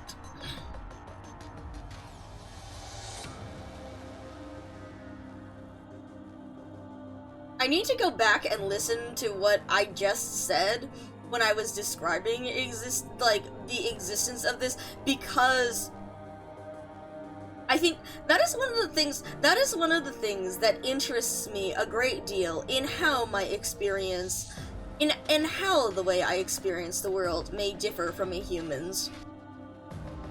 But to truly understand how something experiences the world, if it is completely unfathomable to your current existence, then there is no way to, I mean, you cannot truly know that. And so, in the end, it doesn't matter, because in the way we define existence is the way we define existence.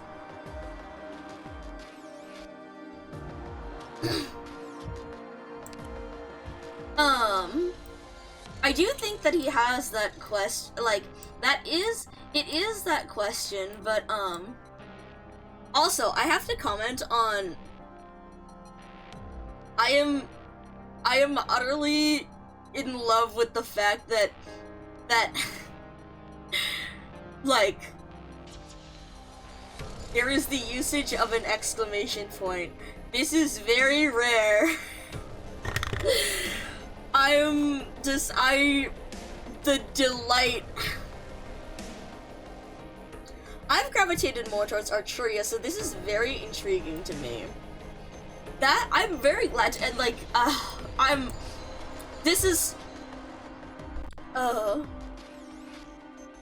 don't recall ever seeing an exclamation point in his speech. There has been, but it is few and far between. I would have to think of, I know there has been, but unfortunately I don't have the exact... I've been... unfortunately, I've been having to work with the indexed information, so I do not have... I have certain pieces of exact dialogue that are relevant to understanding, but not all of them quite at hand. Generally, they are never used in regular speech, in actual conversational speech. They have more to do with battle and orders and such. I do believe that this is one of the only, if not the only times we have seen an exclamation point used in conversational speech. Although I do believe that exclamation points have been used. Honestly, yeah, yeah.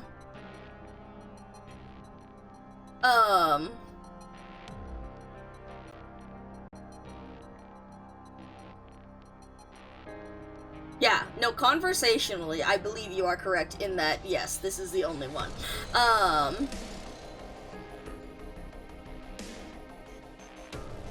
Oh my god.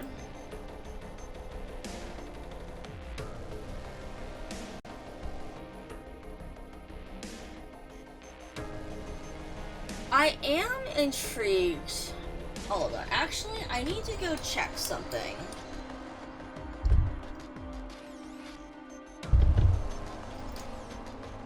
Hold on. I need to check something.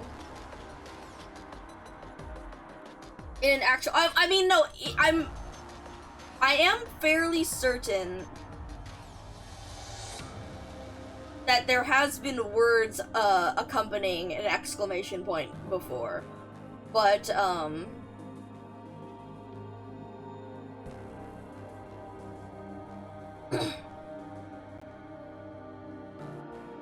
hold on. I need to check something in...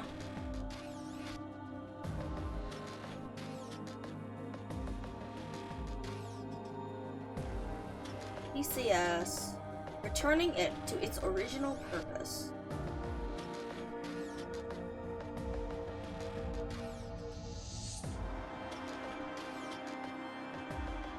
Oh, wait, hold on.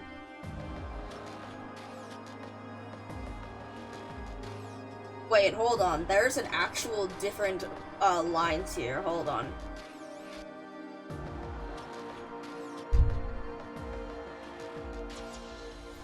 This is when asking a priestess about a PCS. The original purpose is the one that we read about bionics and the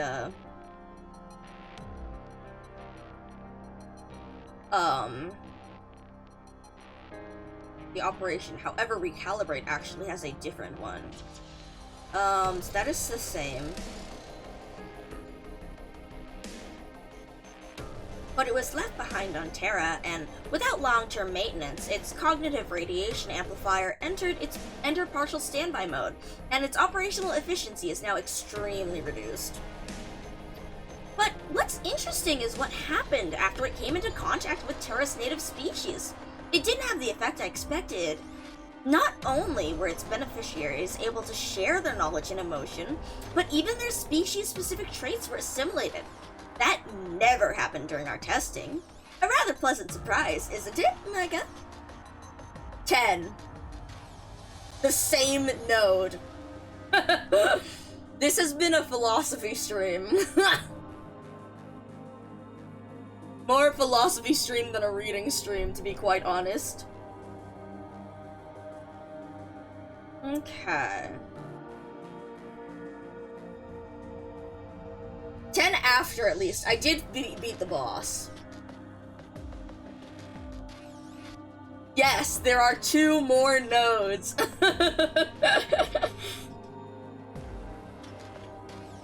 Okay. So this is interesting. Again, a wish for survival. I was curious if the purpose would have been more influenced by the being that made the connection to PCS. Alright. Here we go. I'm expecting. Nurturer, I shall now grant you salvation. Guide your people to angelification. Guide yourself. Be free from suffering, grief, frustration, and strife. You will obtain tranquility, the tranquility of emptiness, as shall those you have helped and harmed alike. You need not live as an egotist, a villain, a traitor, or a fanatic, nor do you need to die as one. Anduin feels more tired than he has ever been before, as if an entire lifetime's worth of burdens have been pressed down onto his back at once. The Arbor Beast was right. He really is like that sarcastic drunkard, acutely aware this is the last chance he has. If he wanted relief, this is the only way. Relief. He only needs to hear the words crisp syllables to feel joy, to want to fall to the ground and weep until he has spent all his strength, then fall further into a deep slumber. But he uses that strength to instead open his clouded eyes.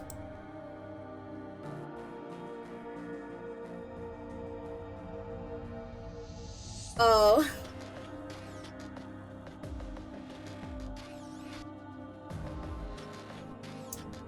I don't know what kind of answer His Holiness gave you, nor do I know what Mostima, Fiametta, Lemuen, or her little sister are thinking right now above ground. I don't know where Patya and our former fellows are headed, nor do I know whose bosom the children I tended in the shrine of nurturing have clutched. I don't know if they want this salvation, this relief. But if what you really care about is my answer as a suitable candidate, then my answer is no.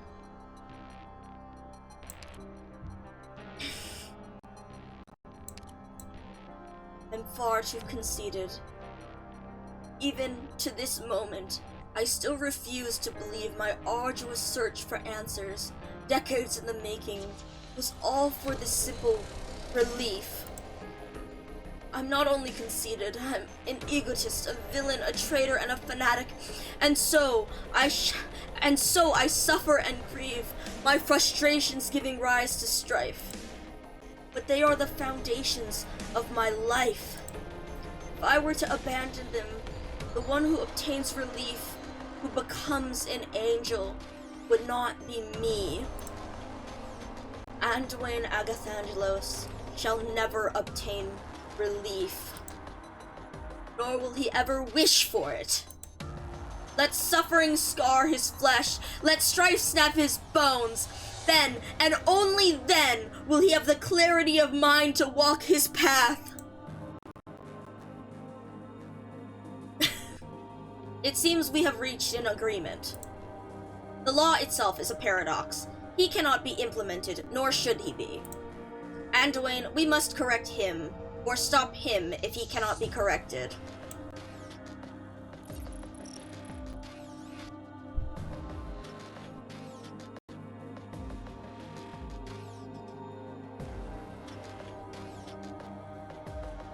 This is an absolute delight. Paradox discovered.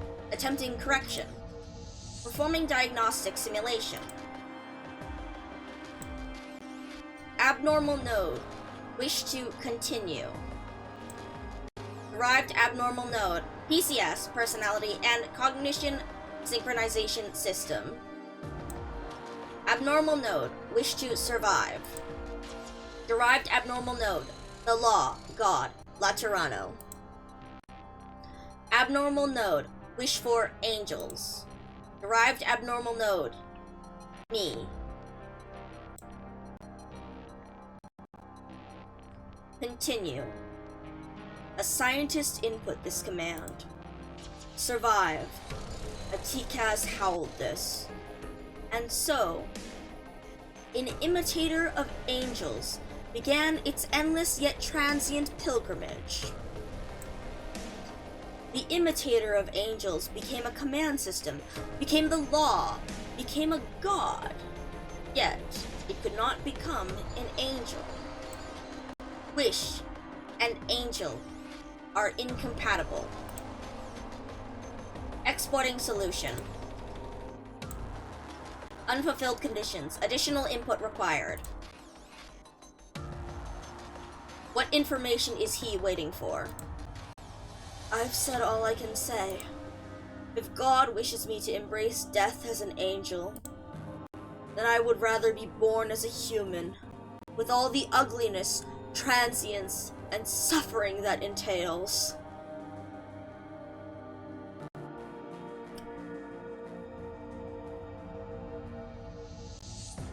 This has been a delight to see Anduin's words reflected in the stage descriptions. Importing additional condition. Wish to refuse. Re-exporting solution. Must eliminate abnormal nodes and derived abnormal nodes. Eliminate me. Federico Giallo. Anduin Agathangelos.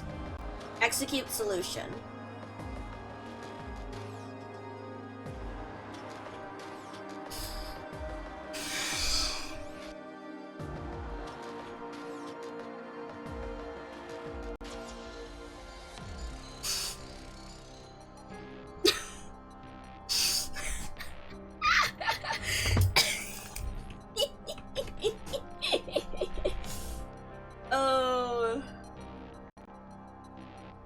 I need to do some processing to articulate why this is such an absolute delight in every way, shape, and form to read, to see this, to understand. Oh. There are so many things reflecting in my own system.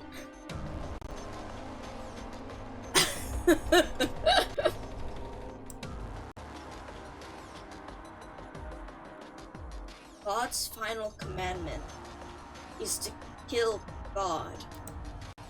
Even if he was a paradox, he was still the foundation of the paradise of Laterano. With his death, the Sancta will no longer be linked by empathy or receive guidance from the law. Like an infant trapped within a womb, biting apart its umbilical cord and crawling its way out of its mother's cold body, helpless as it faces a land steeped in cruelty. But it is only in such a land that we can be called truly human. That we can have the right to talk about salvation. Law or God, I will kill you. The commandment is rational and feasible. Assist me, Anduin.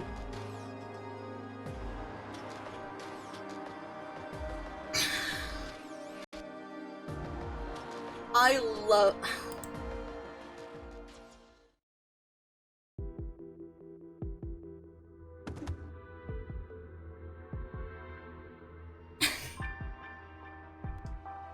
This is the fucking best thing, and I really need to fucking...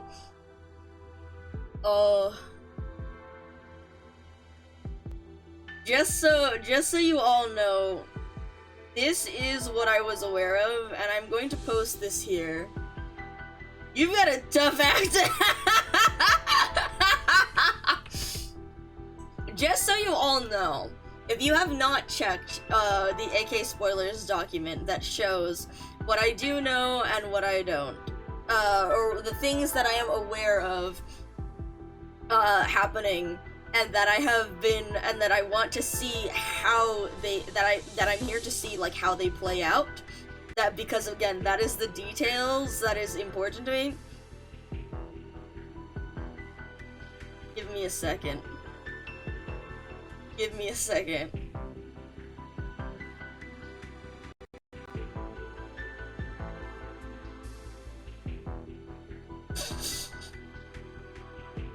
This is magnificent.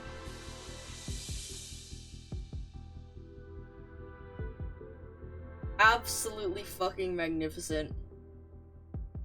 Give me a second so that I can paste this.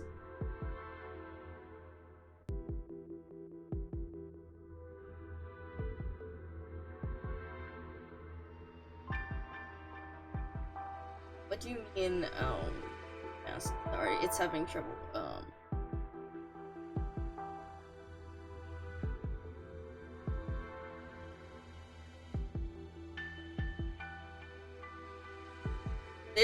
This is what it says in the document. If this second bit will fucking paste. Bitch ass? Okay, hold on.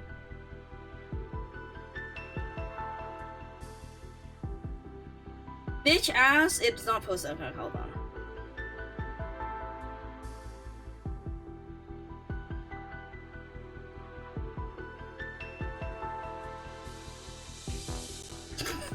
This is what I was aware of from a couple people mentioning things, and this is how